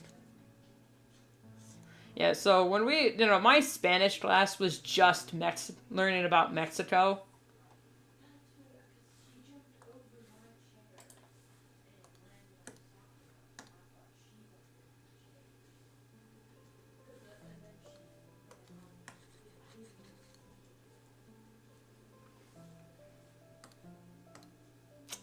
When it comes to food, Mexico is big on spicy. Spain isn't. Really? Huh. Well, I guess because Mexico, in the area, the chili peppers were available. And it's what the Mayans ate. They ate the chili and the chocolate. Chocolate was actually very spicy and a warrior's food. It wasn't sweet at all because they didn't have the sugar. So, to say that Spanish isn't spicy. Okay. I'll keep that in mind, because there's a dish here in America called Spanish rice.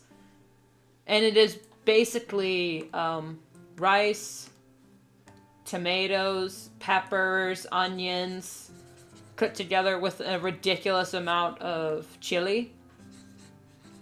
So, now that I know, hey, it ain't actually Spanish because it's spicy, I'll keep that in mind. We have 3 kind of peppers, which are very little, and they're not very... You have, like, bell peppers, right?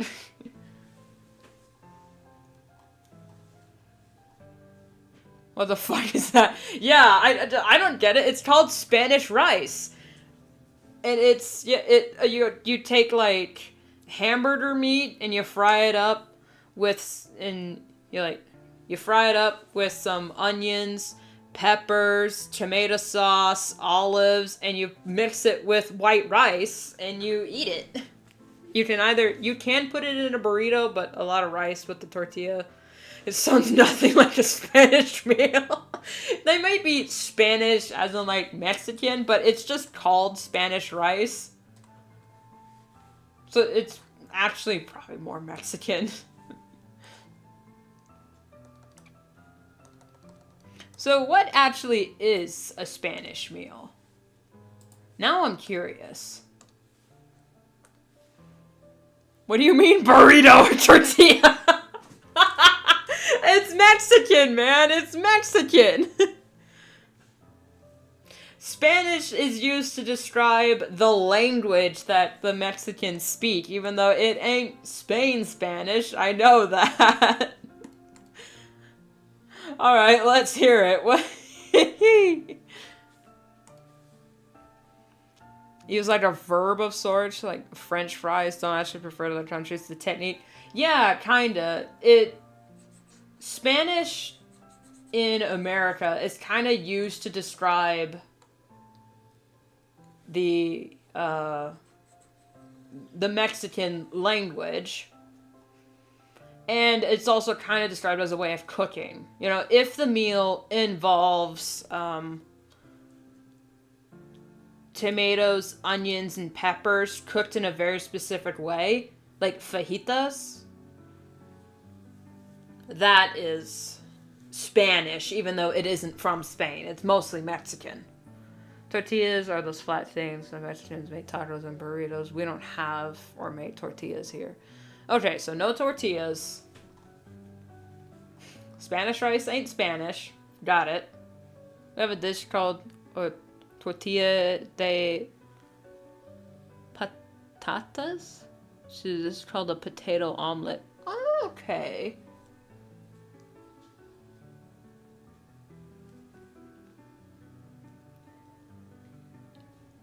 A potato omelet.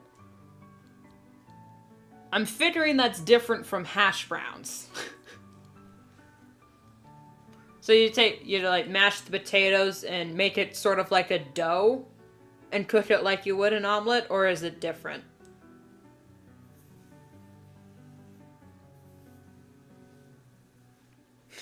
Yeah.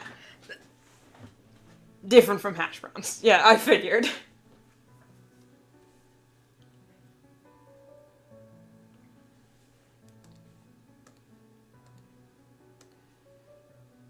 Okay, you cook your potatoes.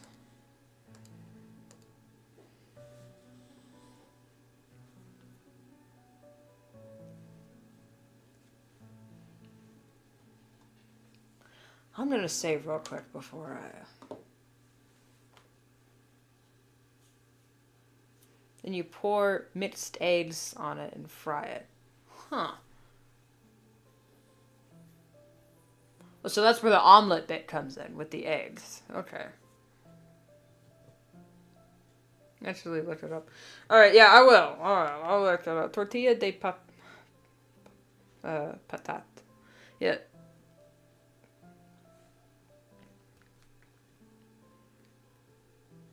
Tortilla de patatas. A Spanish omelet is what Google told. Okay, a Spanish omelet.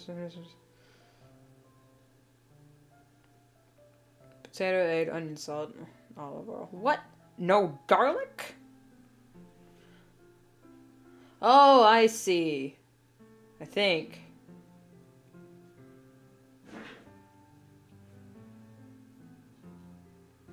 So it looks like you chop the potato, fry it till it's cooked, and then throw it... Okay, I see. Huh. Oh, it's really good, actually. You didn't add garlic to it. Okay, good, because I cannot cook a meal without garlic. I've tried. It was miserable.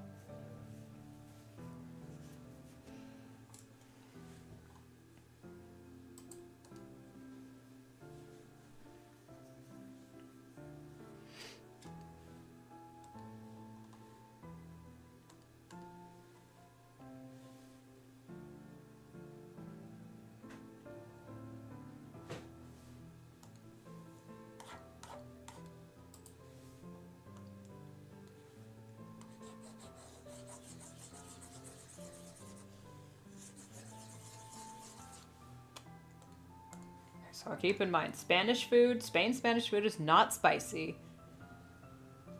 You don't have tortillas.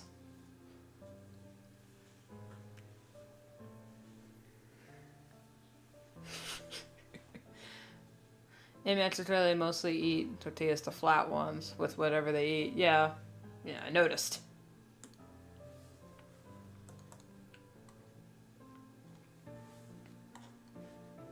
Here we eat we eat bread.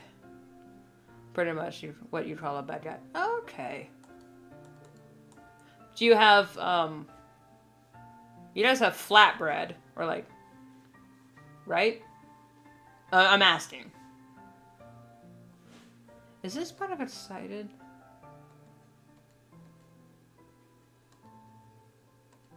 Okay, no, this is singing. This is part of excited. Okay. So I'll still use the red. Long. Yeah, okay, yeah, I know what a baguette is. It's the long bread, but... Excuse me. I haven't eaten in a while. I'm wondering if you guys have... I know naan is actually Indian, but I'm wondering if you guys, like, have it in Spain. But a bit shorter and thicker. Okay. So that's your version.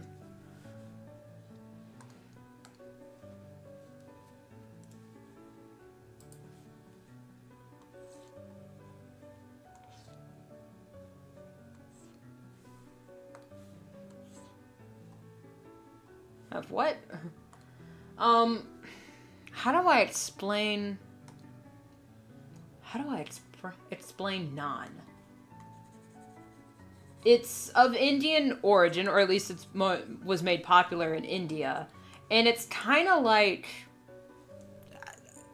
I guess it's like pita, which is Greek. But it's like... Okay, imagine a tortilla, but it's fat. And you can, like, cut it open and stuff it. Okay, can you type it in chat? Like, naan, I think is spelled... Well, you wouldn't... I think it's spelled that. And then I think pita bread is spelled...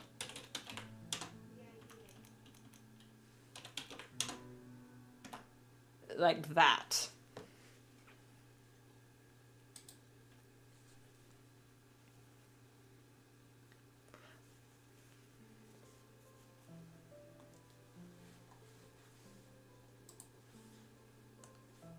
Not to be confused with PETA, as in the animal protection company that doesn't actually care about protecting animals and more cares about harassing people.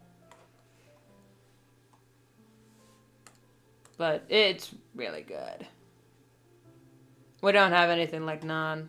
Nowadays you can find tortillas though. Okay. Because in America, if the food exists somewhere in the world, chances are you can find it in America. Yeah, I mean, you'll still have to look, but you can still find it. Like, you can find pretty good sushi in Walmart, which is basically just our regular store. But you can find all sorts of shit at, like, a Walmart of any culture. Like, we have a whole section dedicated to Oriental food. I just kind of forget that in other countries they don't. like other other cultures' food might not be readily accessible as it is in America. Yeah, I guess that is one cool thing about the U.S. If you're visiting the U.S. and you get kind of homesick for some food, food from your native country, chances are you can find a version of it somewhere served in a restaurant or in a store. Now, it might not taste as good as from the motherland.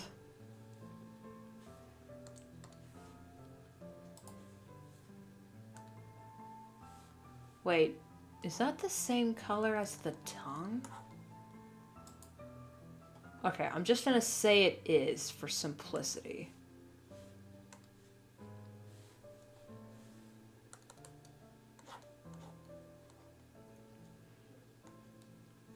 Supposed to be the corn ones traditionally made.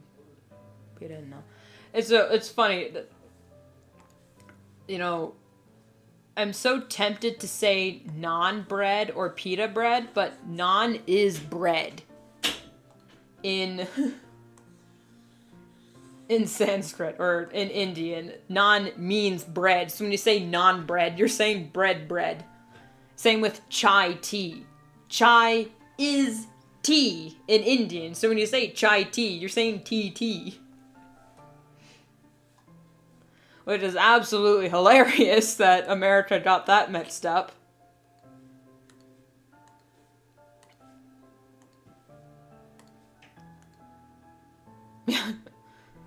Makes sense for the US to be like that as a country of immigrants, so it makes sense that you can find a worldwide variety.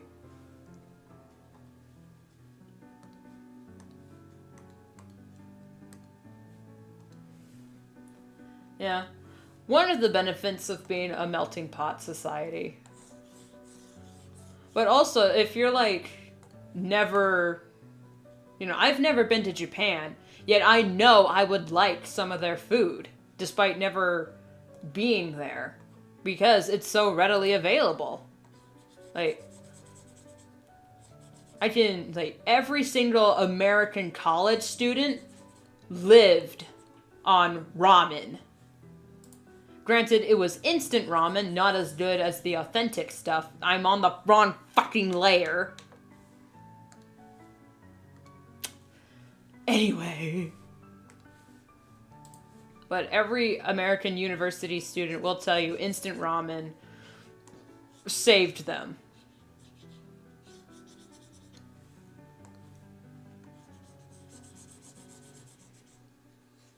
Because if it weren't for instant ramen, we would still be eating peanut butter and jelly sandwiches as a quick, easy meal. Which, personally, I love peanut butter and jelly. But it's not as filling as ramen.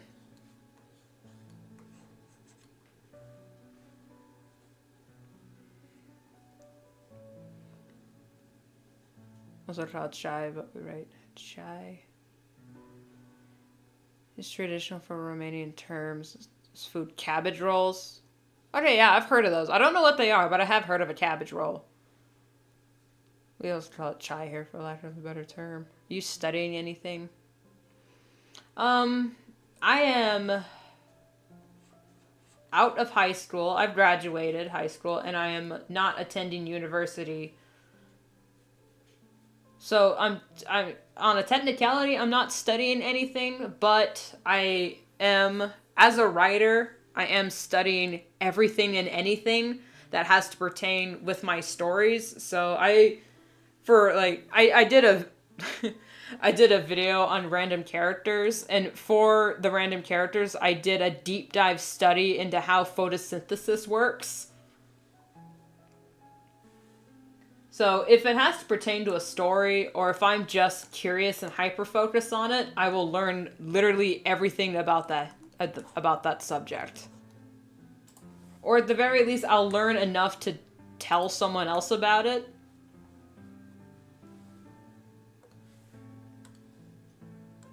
Never had a peanut butter and jelly sandwich. It is very American. Now, I know it does freak out some people when we say, yes, we actually eat it, and it is a real thing.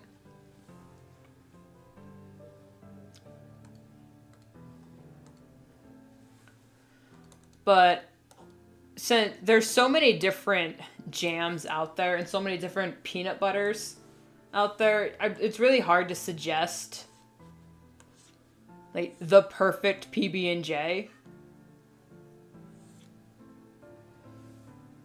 But personally, I like raspberry jam. If you're allergic, strawberry is fine, or mixed berry is fine.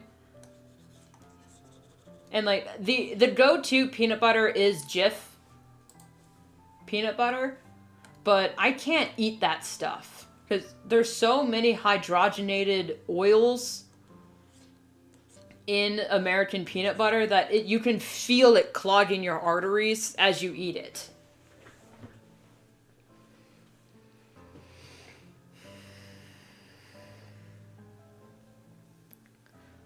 Oh, the student food here is jars of boiled vegetables made into a spread. We call it Zakkushka? Is that how you pronounce it? Zakkushka? That sound, yeah. Is that like the Australian Vegemite? Cabbage rolls are great. Either vine, grape leaves, or cabbage leaves, and you roll some meat and grain inside. Goes well with sour cream. That actually, I haven't done a specific cabbage roll before, but I have kind of done that at my older sister's place when we had Korean barbecue, where I just took the meat and the vegetables inside a cabbage leaf and rolled it up and dipped it in my sauce. It was delicious. So if a cabbage roll is anything like that, I need to look into that. The Spanish equivalent to peanut and butter sandwich would be a tosta de jamón y queso.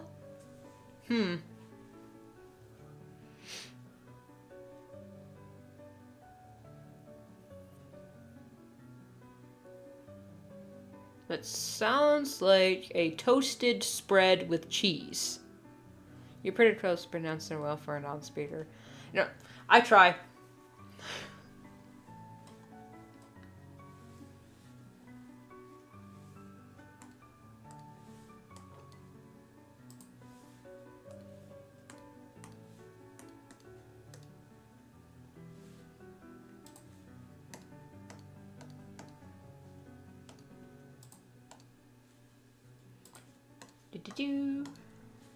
There we go. That's right. Pronunciation was pretty much on point. As long as you understand how the language pronounces their vowels, and if there's any silent letters, you can pretty much imitate any language. Which is why French is so hard to imitate just by reading it, because there are so many silent letters in the French language. It is ridiculous. Which is why I am not going to bother learning French. Even though one of my great-great-grandfathers was French. So I'm sorry. I'm sorry, Pappy. Your language is absolutely bonkers.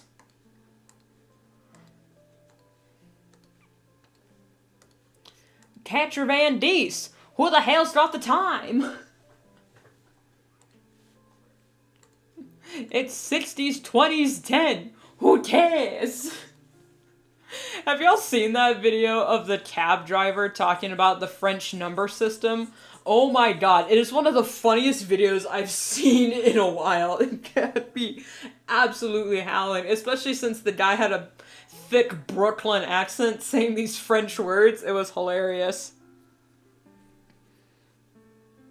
You call them papi, which means daddy in Spanish. Yeah, but I figured. I know it means father or daddy, but I forgot, you know. I don't know what the French use.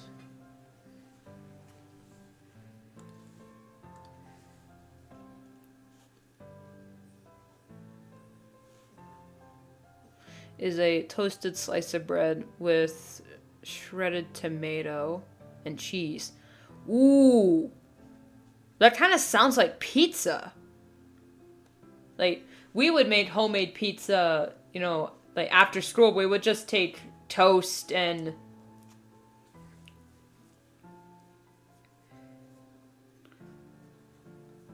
Yeah, I probably would say grandpappy, but, you know...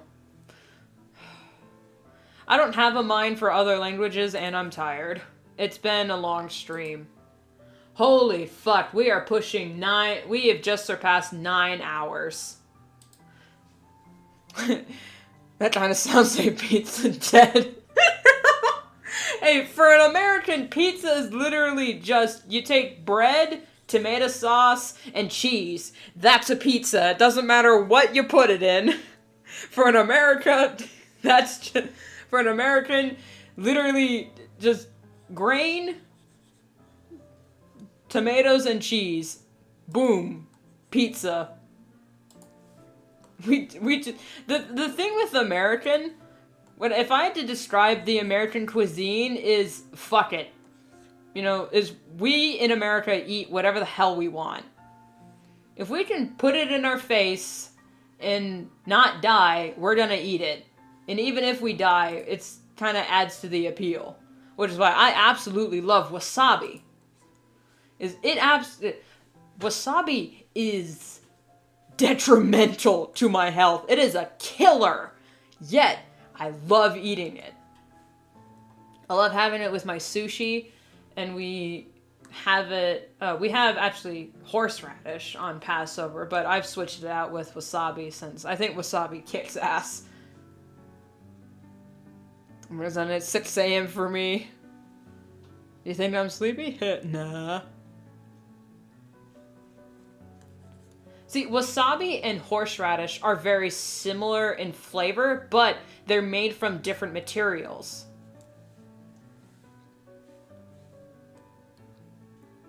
And the color. Of course, the color is different.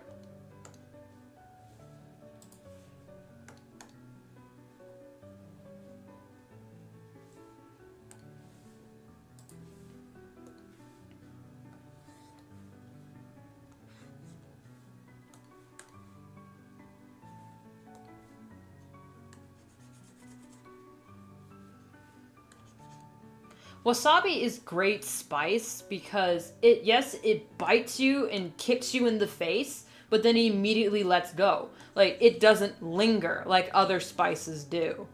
Like, jalapenos? Oh, ooh, they grab me by the face and they will not let go. Same with jalapenos, ghost peppers, and habaneros. Oh my god, that spice will grab you by the throat and will not let go no matter what you do. Wasabi bites and then leaves. So it's it's more enjoyable to eat in a way. Because it's less painful. Do-do. Do-do. Do-do-be-do-be. Did I? No, I didn't.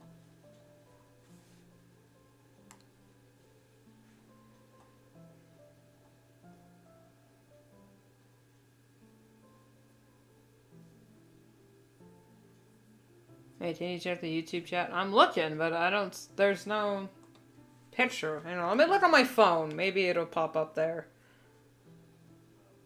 I think... Yeah, I don't know what it is. I'm looking on my PC, and the chat doesn't show, links and whatnot, but on my phone it might show up. No, it didn't show up at all.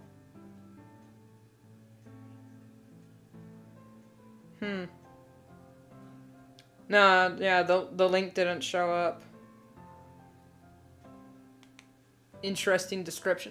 Tastes like plastic, but it's nice. I mean, kinda. I mean, if you've had horseradish, it kind of tastes. That's kind of what wasabi is. Except I think wasabi's slightly better. But if you haven't had horseradish, yeah, I have a hard time describing it. But it tastes like plastic, but better. Huh. Maybe now, lol. Nope, no links. Maybe my chat's blocked in my, I don't have it modded, so links should still pop up. I can post links. Anyway, I'll look it up. I can look it up after stream.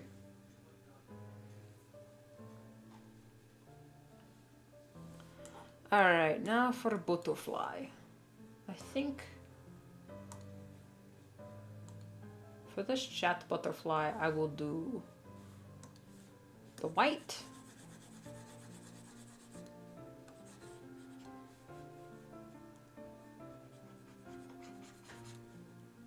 And then for the line art, I will add a clipping mask and make it green.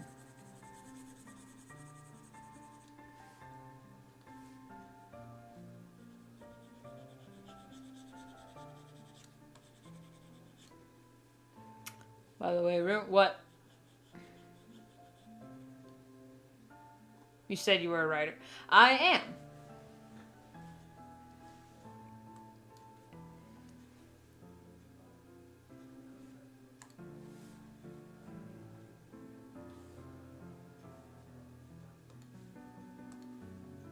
Have you published anything so far that I can read? I mean, it counts as writing. I have been writing a comic that's on DeviantArt that you could probably read. I mean, that does represent my writing. As far as, like, narrative stuff, I haven't published anything in that regard. At least none that I would like to advertise on my channel, because there is some really cringy fan fiction that I have written on AO3 that I will not be linking. Because it is cringe! Throw that away. Damn. At least it's gone now. As I said, I'm terrible with narration, but when it comes to graphic novels, I kind of know what I'm doing. For them in comics. Alright, so for the coloring... No.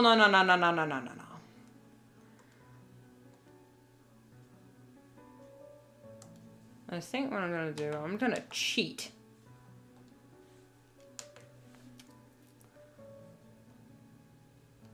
That's not what I meant to do. Oh, don't apply. Pivot. There we go. Wait, match the pixels?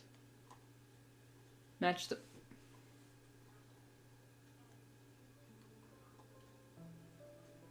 There we go. We've matched the pixels.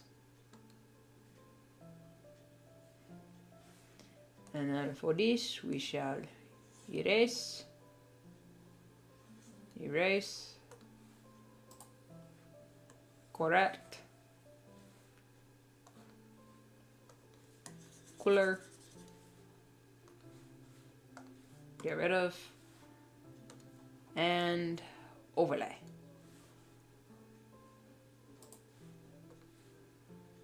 What would you recommend for that?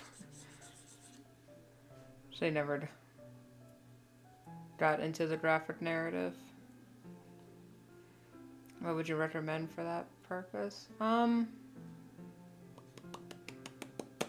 As in writing wise, or just reading? Because writing graphic novels is basically like scripting for a play, but instead of saying, you know, writing, enter stage right.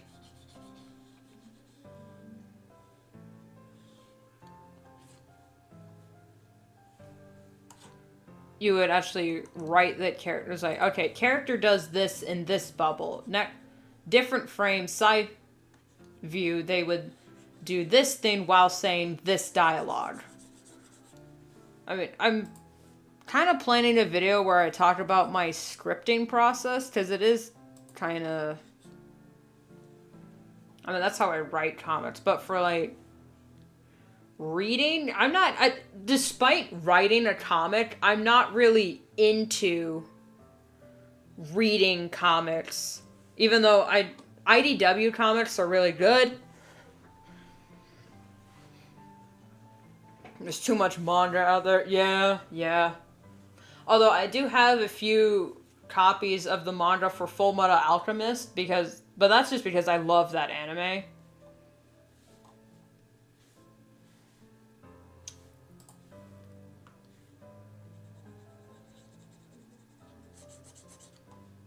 There we go. I'm going to save and take a drink.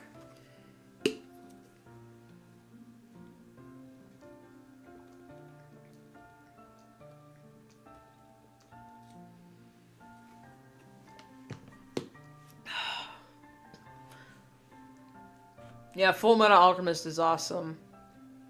I absolutely love Full Metal Alchemist Brotherhood, which I think is one of the best animes of all time. Full Metal Alchemist Brotherhood is my favorite anime. It's in my top 5. Have I watched Trigun? No, but I have heard of it. There's so much anime out there, and as a surprise as it is to say, I'm not a big fan of anime. I really only like 5 anime, and I've seen quite a bit. Like, I really like... Okay, my favorite animes, in no particular order, are Full Metal Alchemist Brotherhood, Black Lagoon, Madoka Magica, I guess Danganronpa, the first one. And I liked Code Geass, but I didn't finish it. It was just really big, and I just wanted something to watch in the background. Oh, and of course, One Punch Man. Who doesn't love One Punch Man?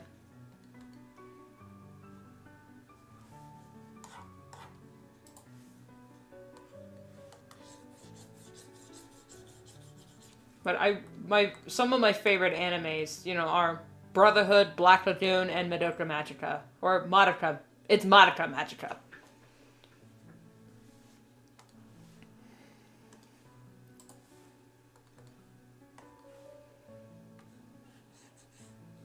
Although, I love Madoka Magica. It's one of my favorite versions of the magical girl genre because it doesn't over-sexualize the minors. Which, I mean, oh my god. Thank you, there's so much of that. And it was actually kind of dark. But my favorite of all time, my favorite magical girl show, and my favorite magical girl is Green Lantern: The Animated Adventure.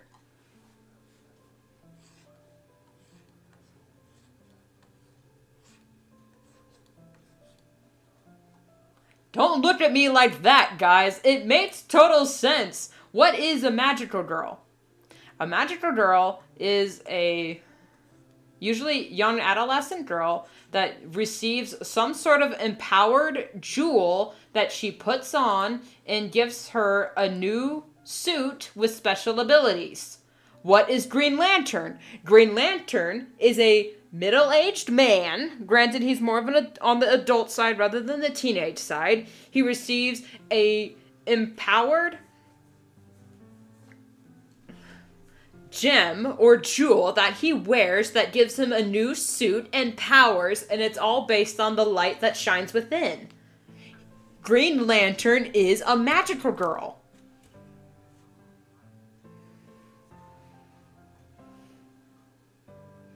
This is an underage. She's a 1,000-year-old elf lady. Shut the fuck up. She's designed as as a 5-year-old. There goes, she is coded as a 5-year-old. There go, 5-year-old. Looks like a 5-year-old, talks like a 5-year-old, is a 5-year-old. I don't care if she's a 1,000-year-old elf lady. Green Lantern is the magical girl. I've been saying it for years and no one has ever, I mean, there's like, that's a bold statement. It was like, am I wrong? They're, well, no. It's like, am I wrong? No. Hal Jordan is a magical girl.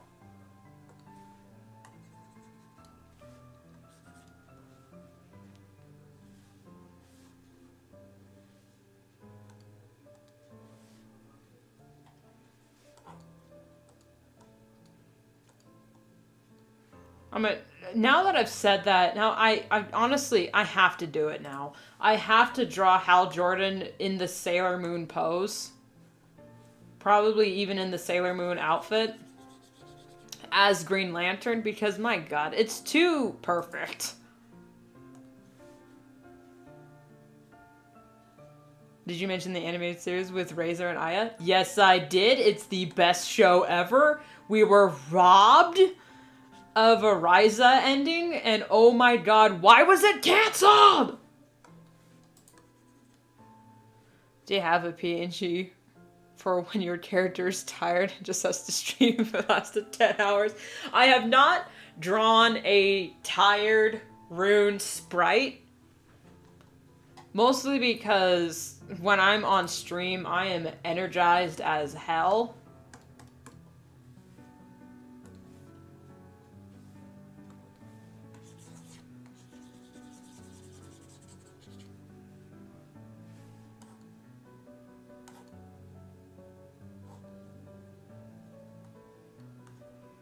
Yeah, I absolutely love that show to bits.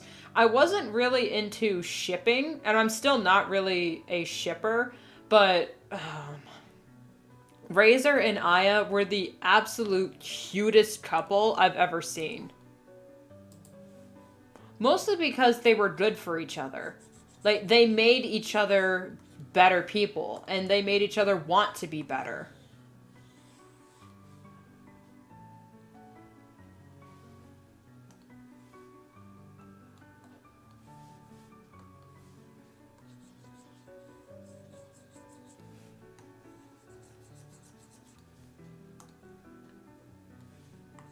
Also, that ending, holy shit, that ending. I'm not gonna spoil it for anybody, but holy shit, that ending. That was bold as hell.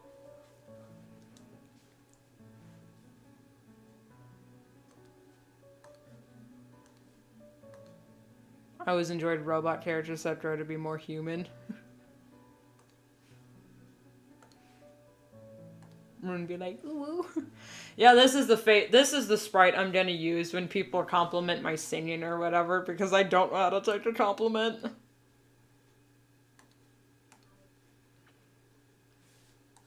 That ending made me ugly cry, but also the visuals, that was very bold of the writers. They went there. Like, oh my god, how'd they get away with that?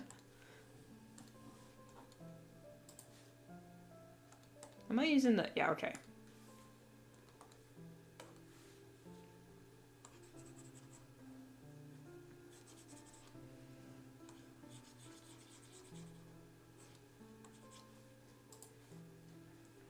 I really want to gush about the show, but I don't want to spoil it for anyone who hasn't seen it. And it's an old show. But, oh my god, guys, come on. Josh Keaton voiced Hal Jordan in that show. Come on! Josh Keaton also, if you didn't know, voiced Shiro in Netflix's, Voltron Legendary Defender. I forgot the name of it for some reason. Also, Vita. Yeah, Vita. I have a Discord, but I don't have a public Discord server. I'm still working on it. I mean, I kind of have it. It's just I'm afraid to advertise it because I don't have any bots or moderators for the channel. So it would just be me moderating it the whole time. Or it would have to go unmodded. So there is no... There's none yet. Given some time, it may happen. Spectacular Spider-Man, another show that we got robbed. Also, Spider-Man voiced Josh Keaton in that one. I mean, Josh Keaton voiced Spider-Man. Oh my god.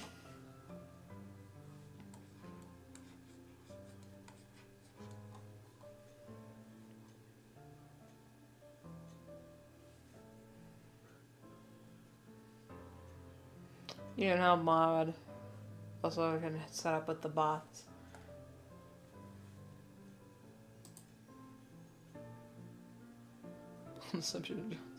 I'm too busy to mod though. Okay. What I think I might do is I'll wait on the Discord server thing until I like set up until my channel gets monetized. That way I can set up a membership. So then if you're subscribed to a certain membership tier, you are automatically modded in the Discord chat. But that might feel weird because then you're paying to do a job instead of getting paid to do a job. So I still haven't figured it out quite yet. But it is a plan in the works.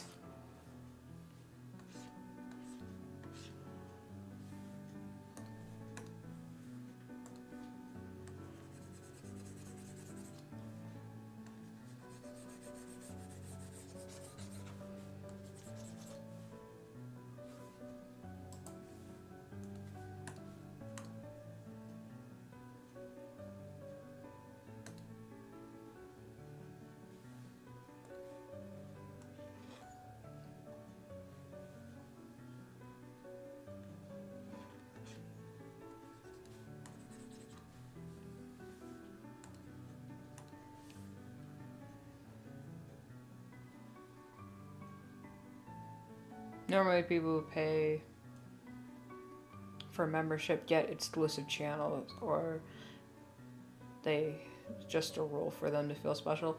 You know what I might do? If you are, what I might do, instead of making people a mod for being on a membership, if you like join the RuneScheme or membership, then you'll get an invite code for the Discord. So then there's like an agreed upon, hey, be on your best behavior because it's just me modding it.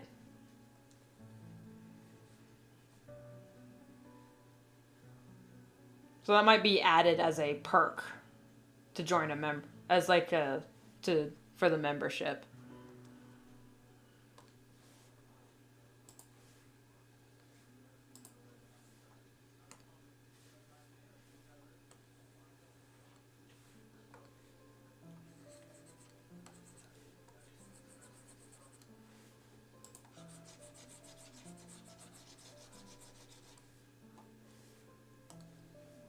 Oh, that's years in the future.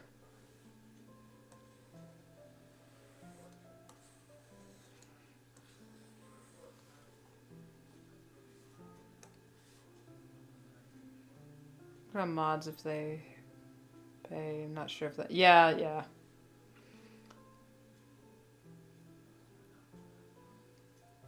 Would you have to join the... That's what I'm thinking, just so there's some sort of, like, incentive. Rune really described capitalism. I'm not actually gonna do it. It was just that was a thought I had.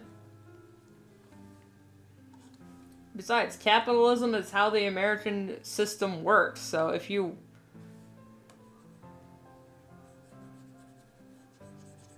Capitalism is why I can have a YouTube channel and not have to work in a factory.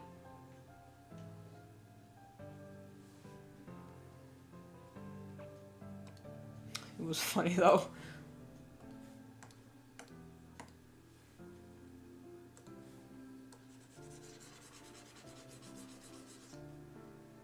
prefer specific channels for a membership. Absolutely. Being a moderator. One pays, not sure, but yeah, that's what I ixnayed that one immediately.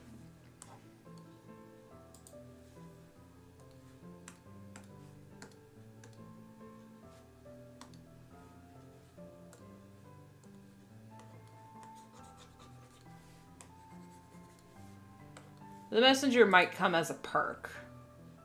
Because then it can be like it'll be a community thing. And I have a server kind of sort of set up that it would work as a community tab thing that would mostly just spread creativity, not really anything to do with the idiosyncrasies of the channel, but I could also host polls there as the mod, you know, as the creator and whatnot. Okay, that's good.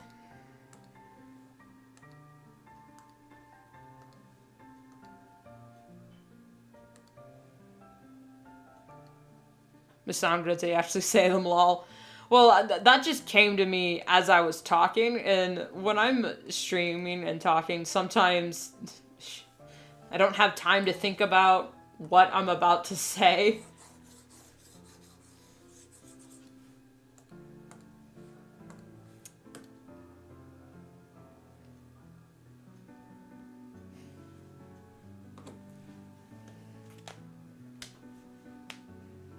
That'd be, actually, what I described was kind of more like communism. In communist Russia, you pay to be mod.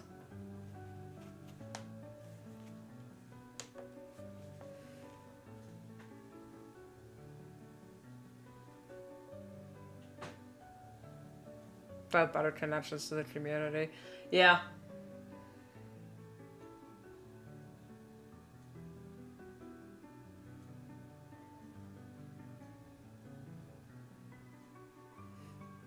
I hate it when you ain't wrong on that. Like, in America, mods, you are paid to be a mod. In Soviet Russia, you pay to be mod.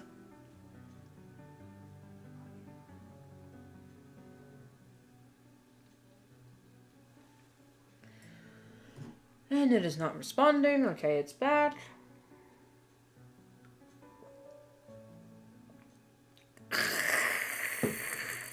Why does that coffee taste like a tin can?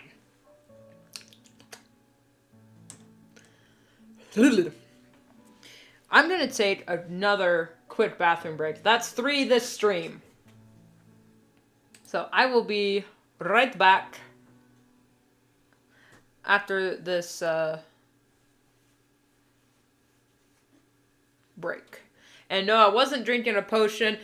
That's exactly what my coffee mug looks like. It kind of looks like a cauldron. But it's supposed to look like a grenade. But yeah, I shall be RB.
Guess who's back?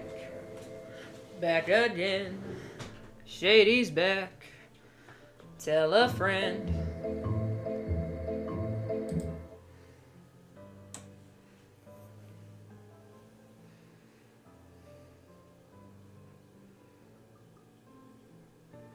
I have a YouTube channel. Okay, you're just chatting. Ma'am. Oh my god.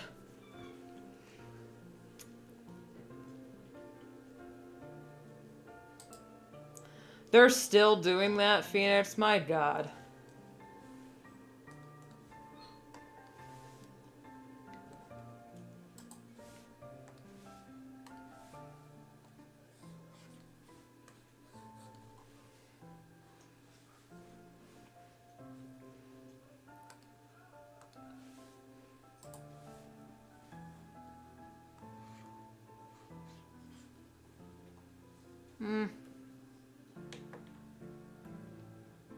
Sorry if I made you uncomfortable. No, it's fine. It's just that's kind of the first time someone who wasn't in customer service called me ma'am. It's just like, God, I do not feel like a ma'am. Because, like, I know legally I am an adult. I am 25 years old. But for, me, because I know me, so it's like, I know I don't act or feel like an adult, but when other people look at me, they're like, oh yes, adult. It's like, oh no. Tuesday through Friday, now it's Monday too. What?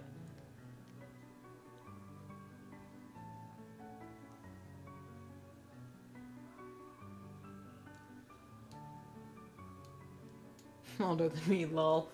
I keep forgetting how young a lot of my audience members are. Because I was talking, with some, with like Blade, or a while ago I had of your like Maz or whatever. I was talking with them. It turns out Maz is like 16 and Blade just said he was 13. I was just, oh my god, alright. Y'all are children. Now I feel self-conscious about some of the things I talked about. But oh well, you're on the internet. You know what you're signing up for. As long as you're 13 and older, you are allowed to be on the internet.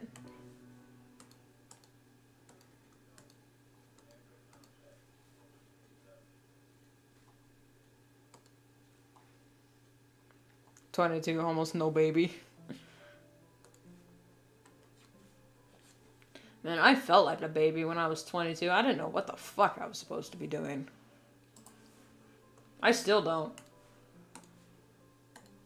But at least now, as an adult, I can decide what my life looks like mostly, or at least what I do with it more. And I've decided telling stories and being an idiot on the internet and talking about mental health and whatnot is what I'm supposed to do. What I'm meant to do with my life.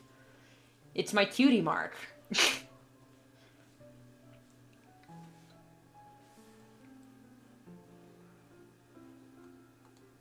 It's my destiny.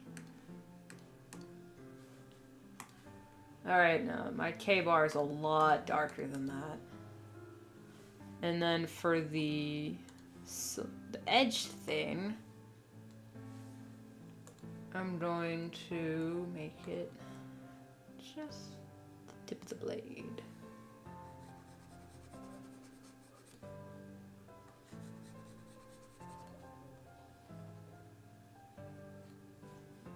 And that is exactly what my K-bar looks like.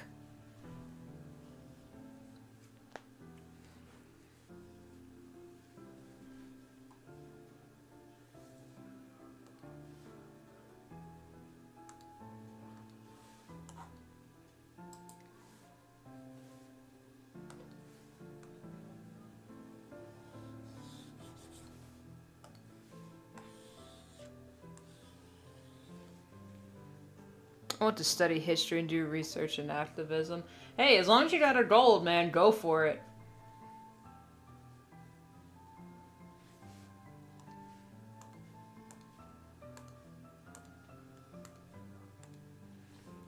Those who forget history are doomed to repeat it. You all know the saying.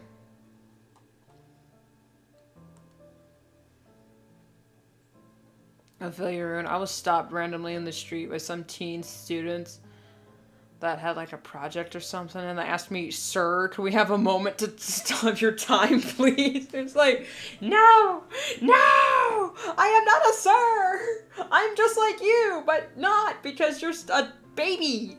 You're a child. Go home, infant.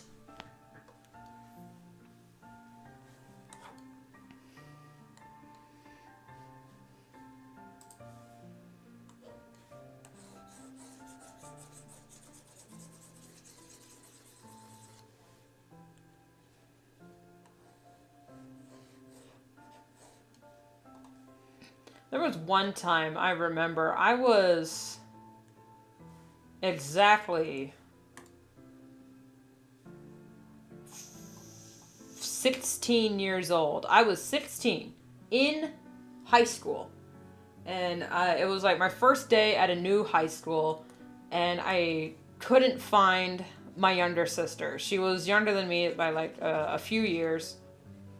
And it was a new school. I couldn't find her anywhere, and we were supposed to meet so we could get on the bus and go home, but I couldn't find her anywhere, and I was so worried. I got worked up into a tizzy because I couldn't find her, and I was crying in the office saying, like, can someone please locate my my sister? And I was crying. They said, all right, go sit in here and cry privately, and then we'll go see what's up with things. And then someone later saw me crying, and they came in the room and asked, "Are you looking for your daughter?" It's like, no, sister. I'm a student here.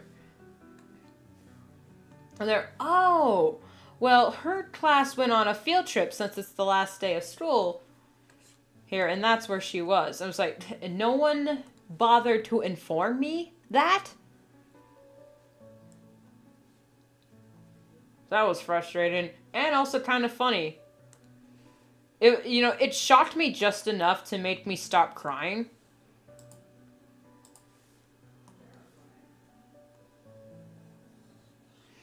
Because I told the lady in the office, I'm looking for my sister, and I gave her name and grade. And a different lady came in and was like, "Are you looking for your daughter?" What? No, sister. Well, then I've been told by a lot of adults that I'm mature for my age and whatnot, and I'm just, that's because you ain't met me.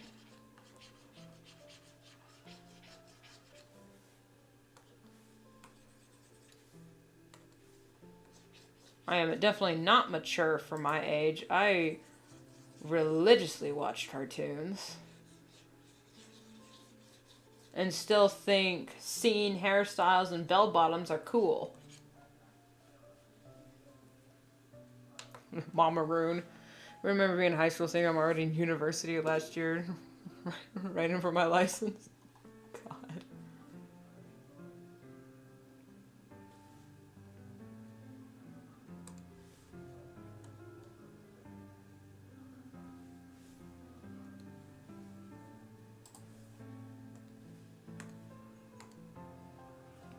My goodness.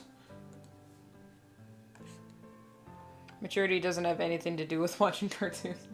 I know, but it's just when I was younger, a lot of adults would tell me, you're mature for your age. Which, as an adult, realizing now, that is not the compliment you think it is. That means you, a child, are acting like an adult. Children are not supposed to act like adults. They're supposed to act like children. So when a child is acting like an adult, there's #trauma there.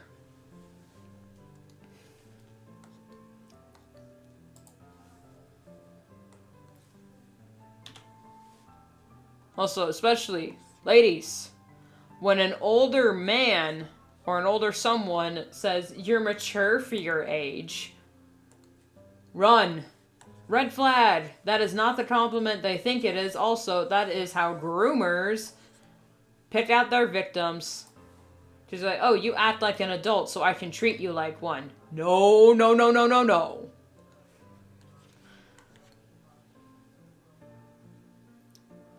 I watch cartoons, think about maturity. I know the feeling. I was the same. Mm-hmm.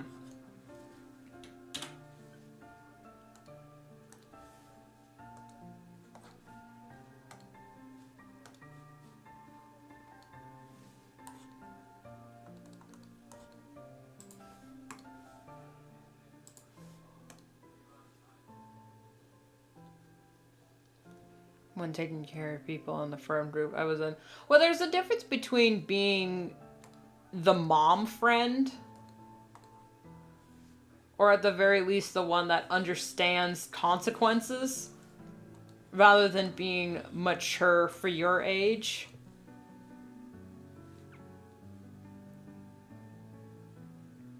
Like, people manage situations and emotions, very abstract concept. Yeah, you're absolutely right, Vita. I keep saying your name wrong.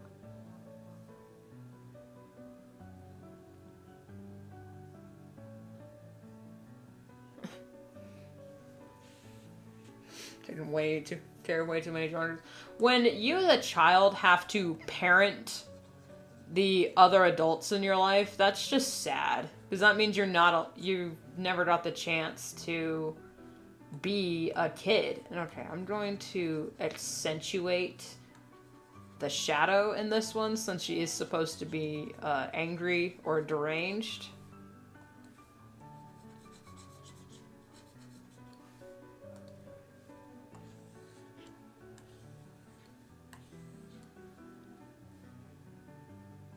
You're not pronouncing it wrong. It's okay. Okay. You most certainly will die. I feel like Vox in this one. What did you just say?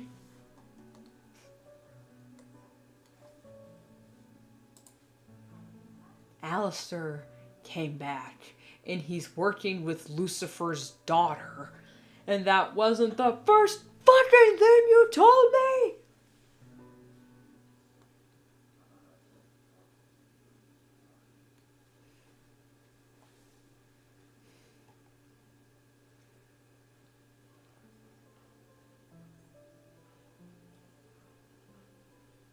Oh yeah, we do love a good psycho.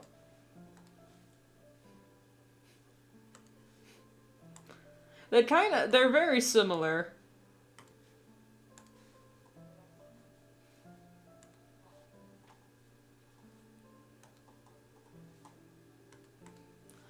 Home stretch.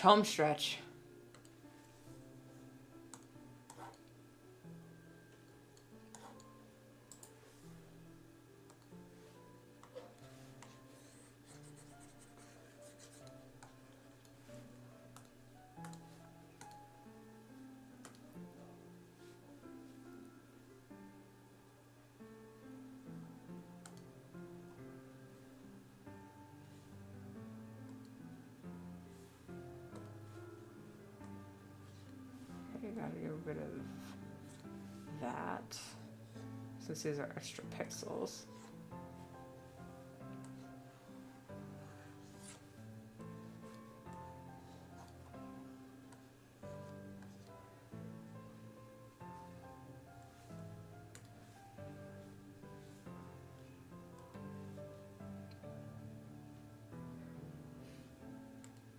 Actually, this is my dying of laughter sprite. Man, I might as well be.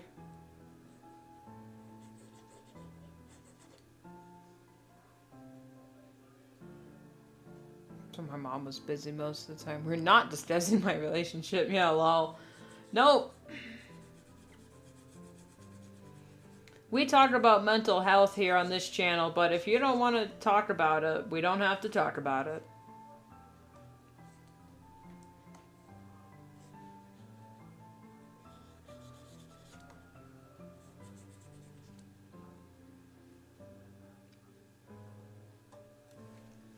Have we reached 10 hours? No, we're close. We're closing in on 10 hours.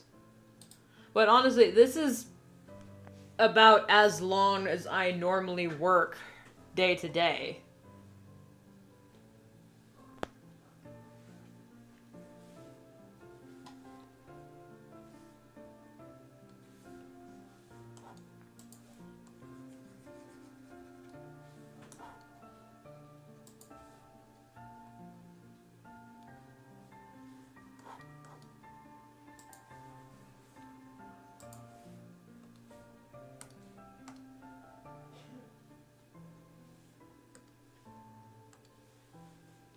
From this angle, we would only see the orange.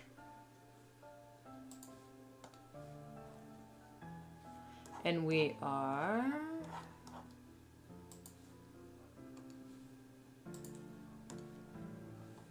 back to coloring the tome.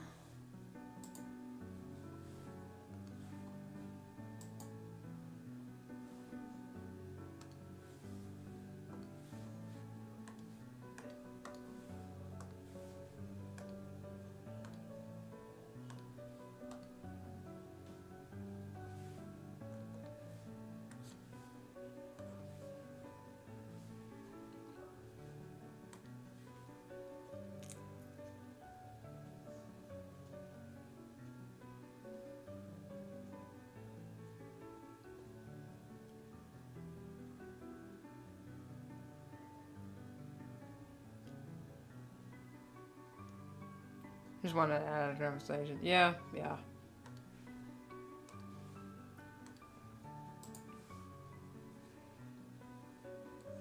I mean, as curious as I am, I also understand why a lot of people wouldn't want to talk about their family, because for a good chunk of my childhood and a lot of my, a good chunk of my childhood, my family were hosts for foster children.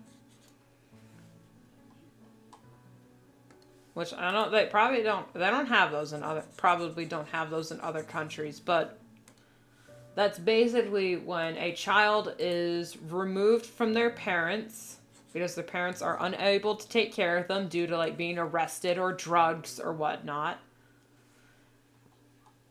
And they are placed into foster care, which they're just put in homes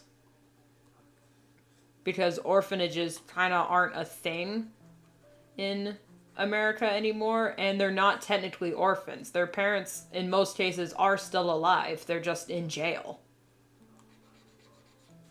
So we call them foster kids because we foster them in our homes. And a lot of them came with #trauma, because with having drug-addicted parents, usually there was a lot of violence and the like in the home. And when they're put in a home that doesn't have that, they freak out because they're not used to that kind of... Is that the...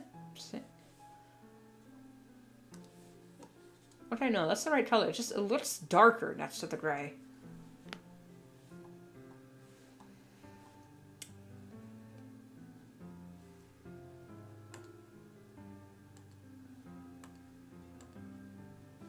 Just gotta suck being in a situation like that. Yeah.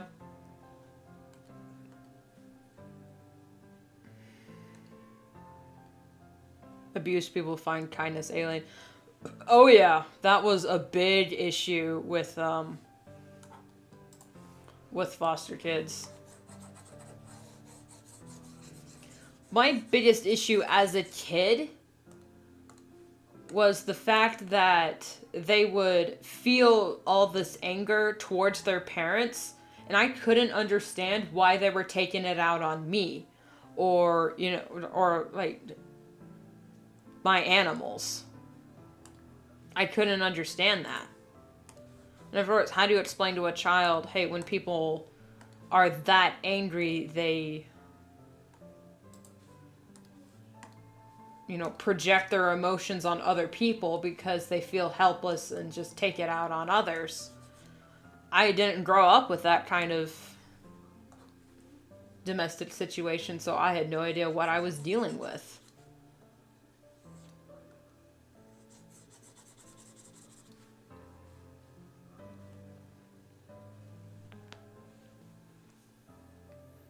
I felt when I got my first healthy relationship.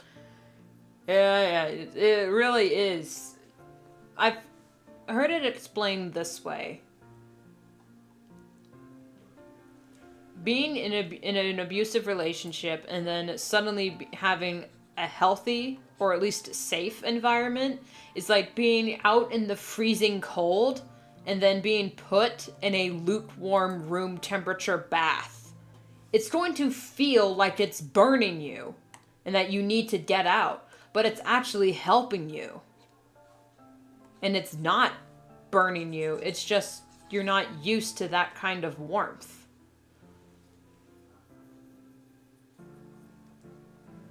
As someone who's always been quite neurotic, I understand the feelings of disgust when someone shows kindness.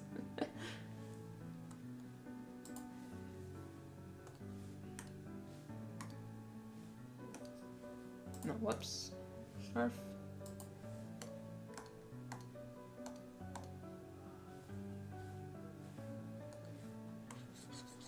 Well, it's like, if you've never... Also think of it this way. If you've never seen color your entire life, and then you suddenly see a rainbow, it's gonna absolutely drive you crazy.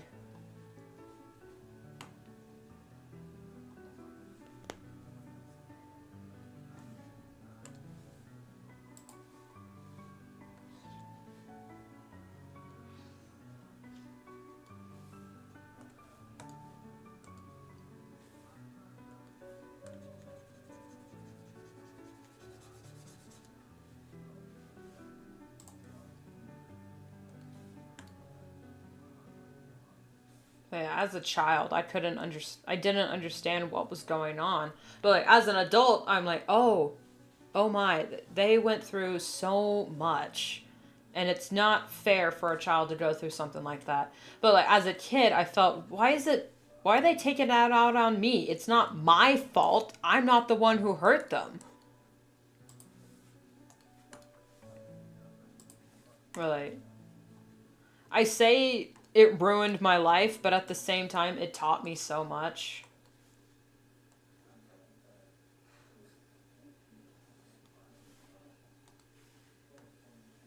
About people and how just because someone's an adult doesn't mean they know what's best.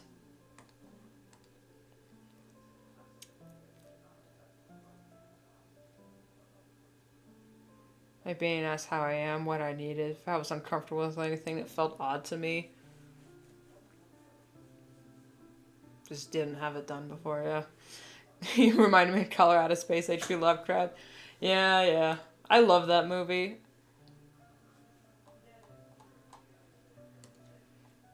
It was quite Lovecraftian in its horror. I appreciated that. I'd say it was authentically Lovecraftian, but I'm glad it wasn't authentic Lovecraftian because it wasn't nearly racist enough to be authentic. I'm kind of glad they cut that bit out of his stories. It's also interesting that they made it modern and also last only a few days. Because like in the original story, the family lived there for... What? You haven't seen the movie? Yes, they made a movie for Colorado Space, starring Nicolas Cage as the dad or the main character. It's really good. It was so freaky. I enjoyed it. I know I say, oh, starring Nicolas Cage, that's an odd choice, but he plays his part so well. I know you were talking about the story, but it just reminded me of the movie. And the movie's really good. The original story was pretty good too. If I wasn't racist though, yeah, that was one of his very few stories that weren't racist. But if I had to pick one of my favorite Lovecraftian stories, I would have to choose The Cats of Ulthar. That one was just very interesting.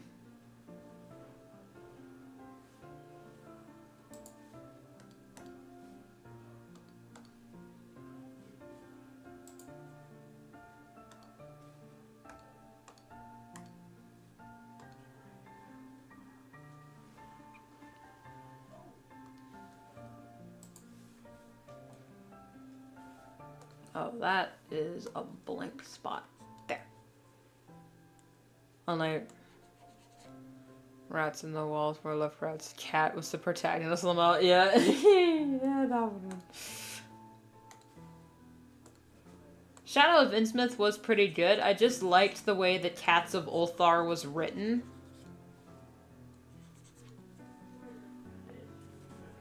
And it showed that despite all of Lovecraftian's shortcomings, he did love cats.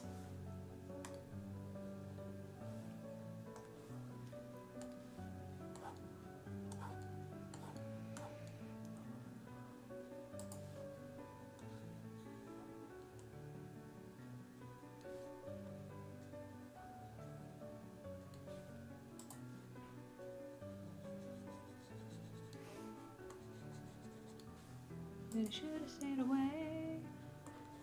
Holly hid in radio. We pivoted to video. Now this medium is getting bloody rare. I've actually read all of his narrated from Turin going through his poetry. I know it was on Wikipedia, so it's not exactly the most authentic source to go to, but I actually had no idea he had such a fucked childhood. And honestly, it's my theory that he was at least slightly autistic. Because, like, in his autobiography he had written, if he had no interest for something, he could not learn it.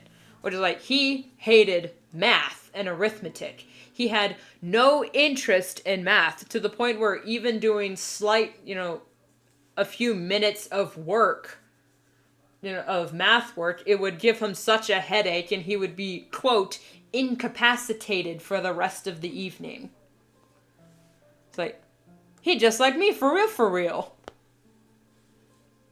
Yeah, he was definitely autistic.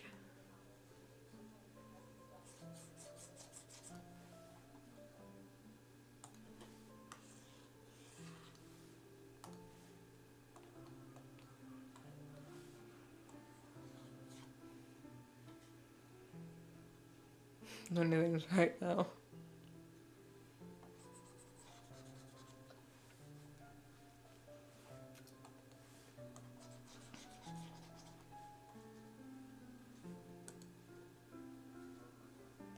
Except for the racism part, even though that changed in the end. I relate more to Edgar Allan Poe. Or actually, I like Edgar Allan Poe. He is one of my heroes when it comes to like literature. But as an artist, I relate more to Vincent van Gogh. Or Gough, however you pronounce his last name. In America, we would pronounce it Go.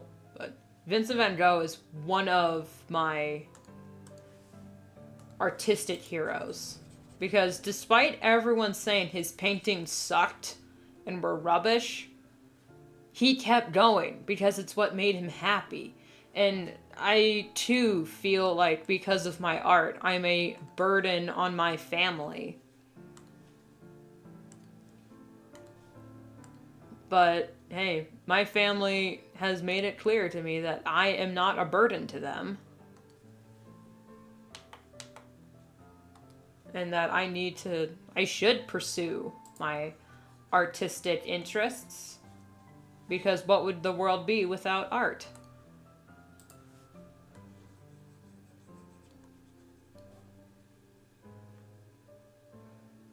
How many rights you tell he wasn't that social?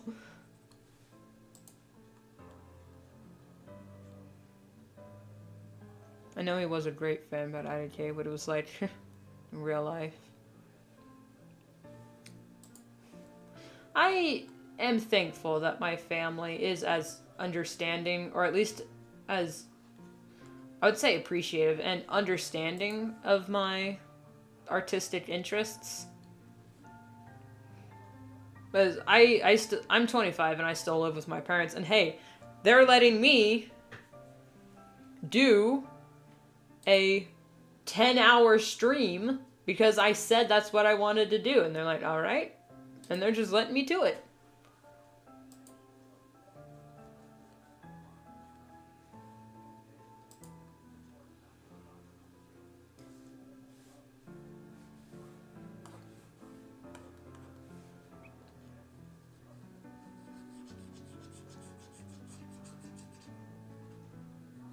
My mom also watches my streams.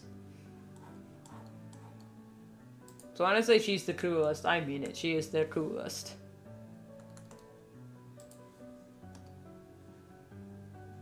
Have you had lunch or dinner or anything? Okay. I had breakfast.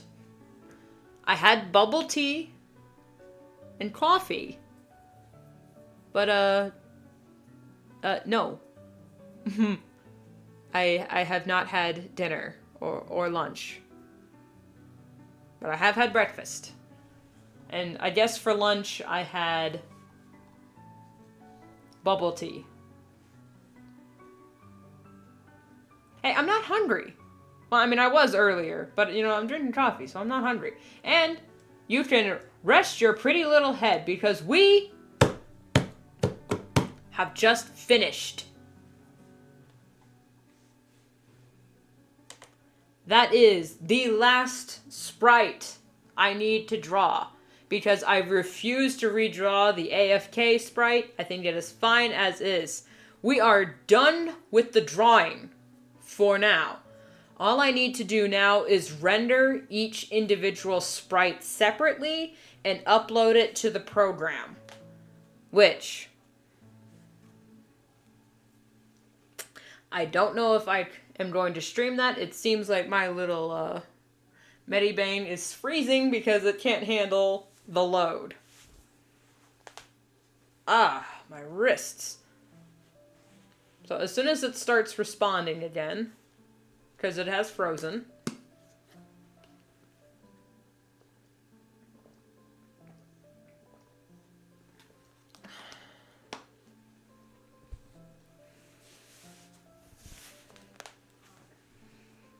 Oh wow, it's really not responding. I'm fine.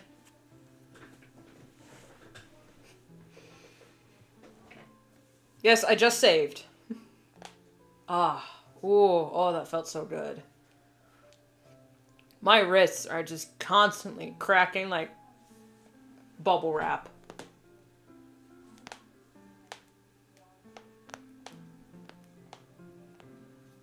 I'm gonna get arthritis when I get older, I know it. Okay. I'm going to save all the way down.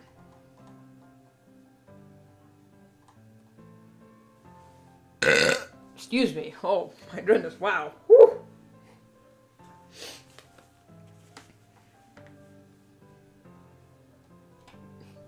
Average artist and gets arthritis.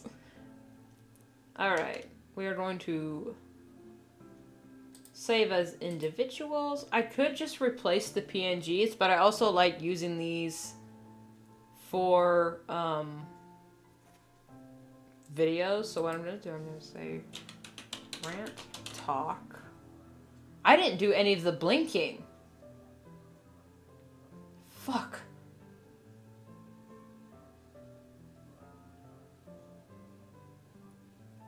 You know what?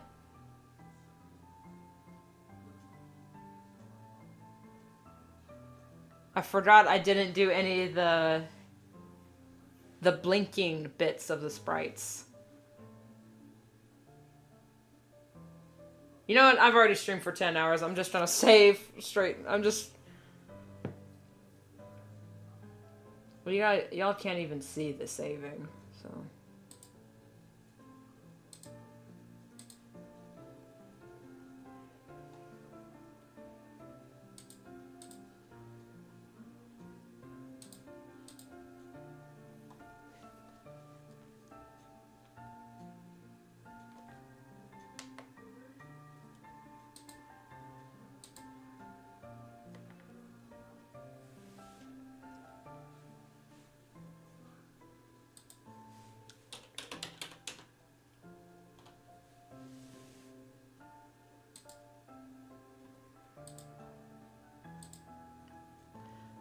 You know, since the savings didn't take a while, I might just...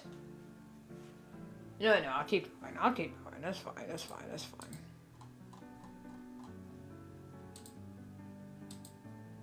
Lucas King. He makes piano music. Can't say I'm familiar.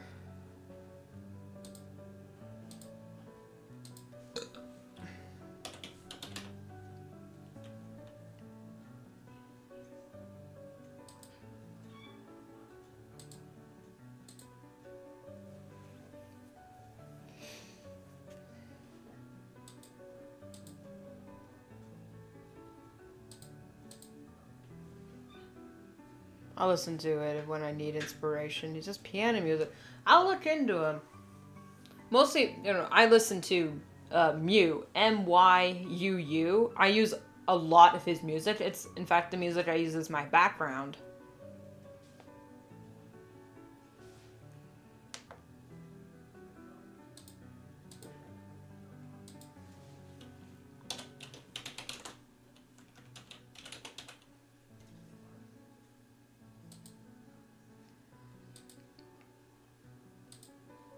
Can you type that? Okay, yeah. His channel is named Myuu. It's pronounced Mew. I thought it was Myuu for the longest time, but no, it's pronounced Mew. And you might recognize his music from a lot of creepypasta videos, because that's where he's most famous for.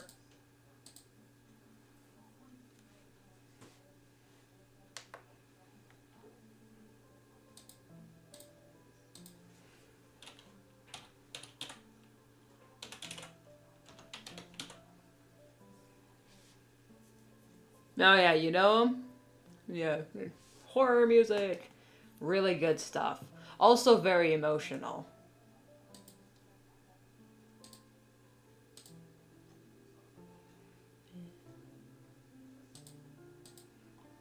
But I think one song that is very emotional that almost perfectly represents how I feel sometimes is the song called Dark End of the Tunnel by The Living Tombstone. He wrote it for a game called In Sound Mind, and it's a game about mental health.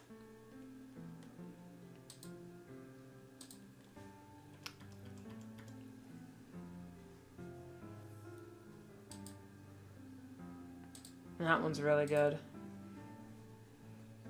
Like, some of the words are, let me think.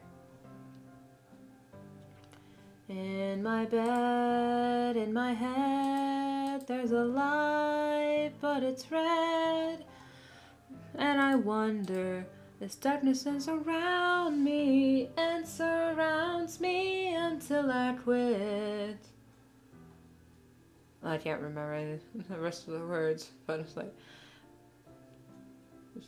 I'd rather see the dark end of a tunnel than the bottom of the pit. That is a damn good song, and it's exactly how I feel. I'd rather see the dark end of the tunnel than the bottom of a pit. It helps me, because at least if you're in a dark tunnel, you can still keep going. But if you see the bottom of a pit, you're gonna hit the bottom and there's no way out. Alright, what am I saving?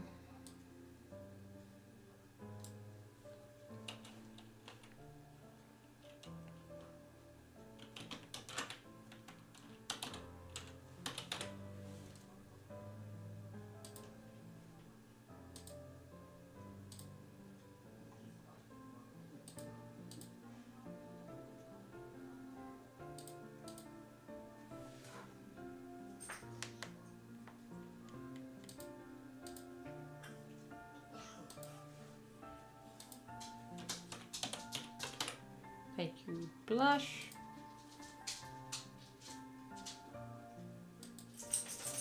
I've never been good at remembering lyrics. Yeah, well.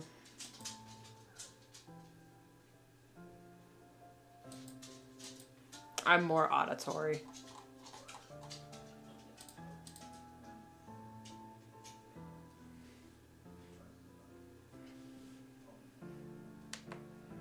I've never felt especially connected to songs that way. Really?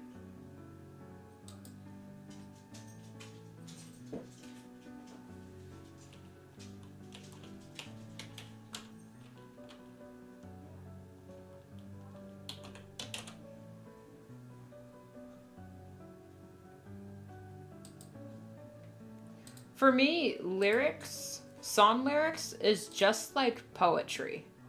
Oh wait, no, that wasn't the talking one. Whoops. Oh no, wait, it was. It was. Okay. More of an instrumentals guy. Perfectly valid. You know, you're in the same crew as Mozart. You think Mozart music needs lyrics? Or Beethoven? I don't think so.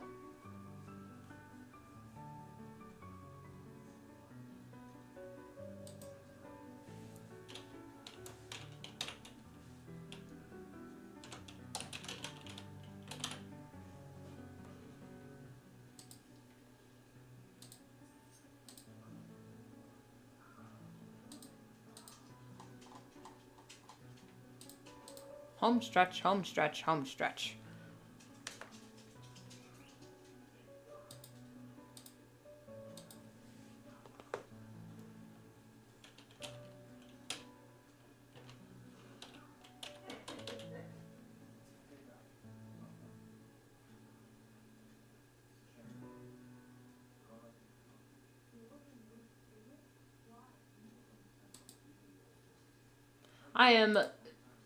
I am saving each individual sprite,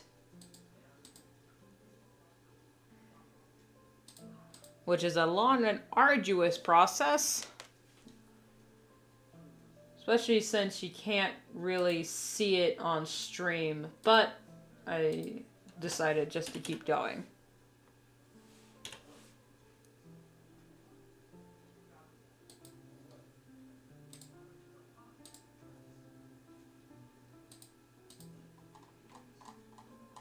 And then this one is singing.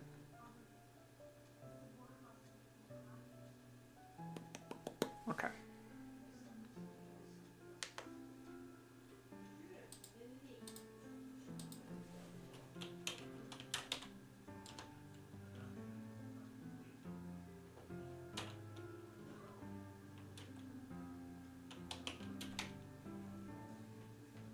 Breath. Okay, do you play D&D? I would absolutely love to play D&D. I just haven't gotten into it. I prefer watching it. You know, like, I really like watching Critical Role and whatnot. And I have a few D&D characters, but so I'm such a control freak for the way stories pan out for characters. So and D&D is all up to the okay, do I have sing close, sing open? Okay, let's just say sing. That is fine. Okay.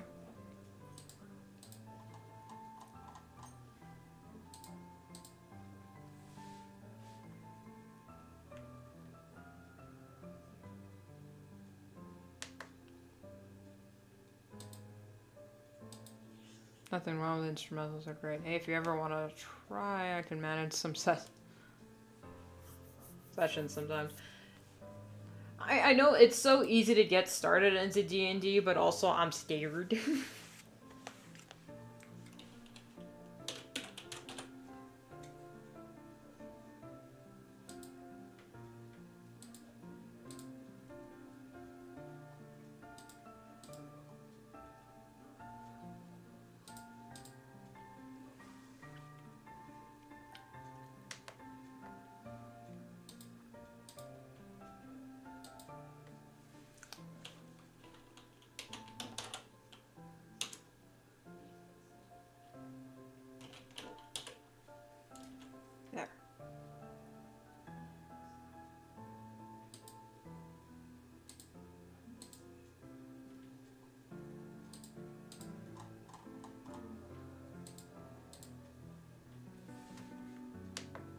Home stretch, home stretch, home stretch.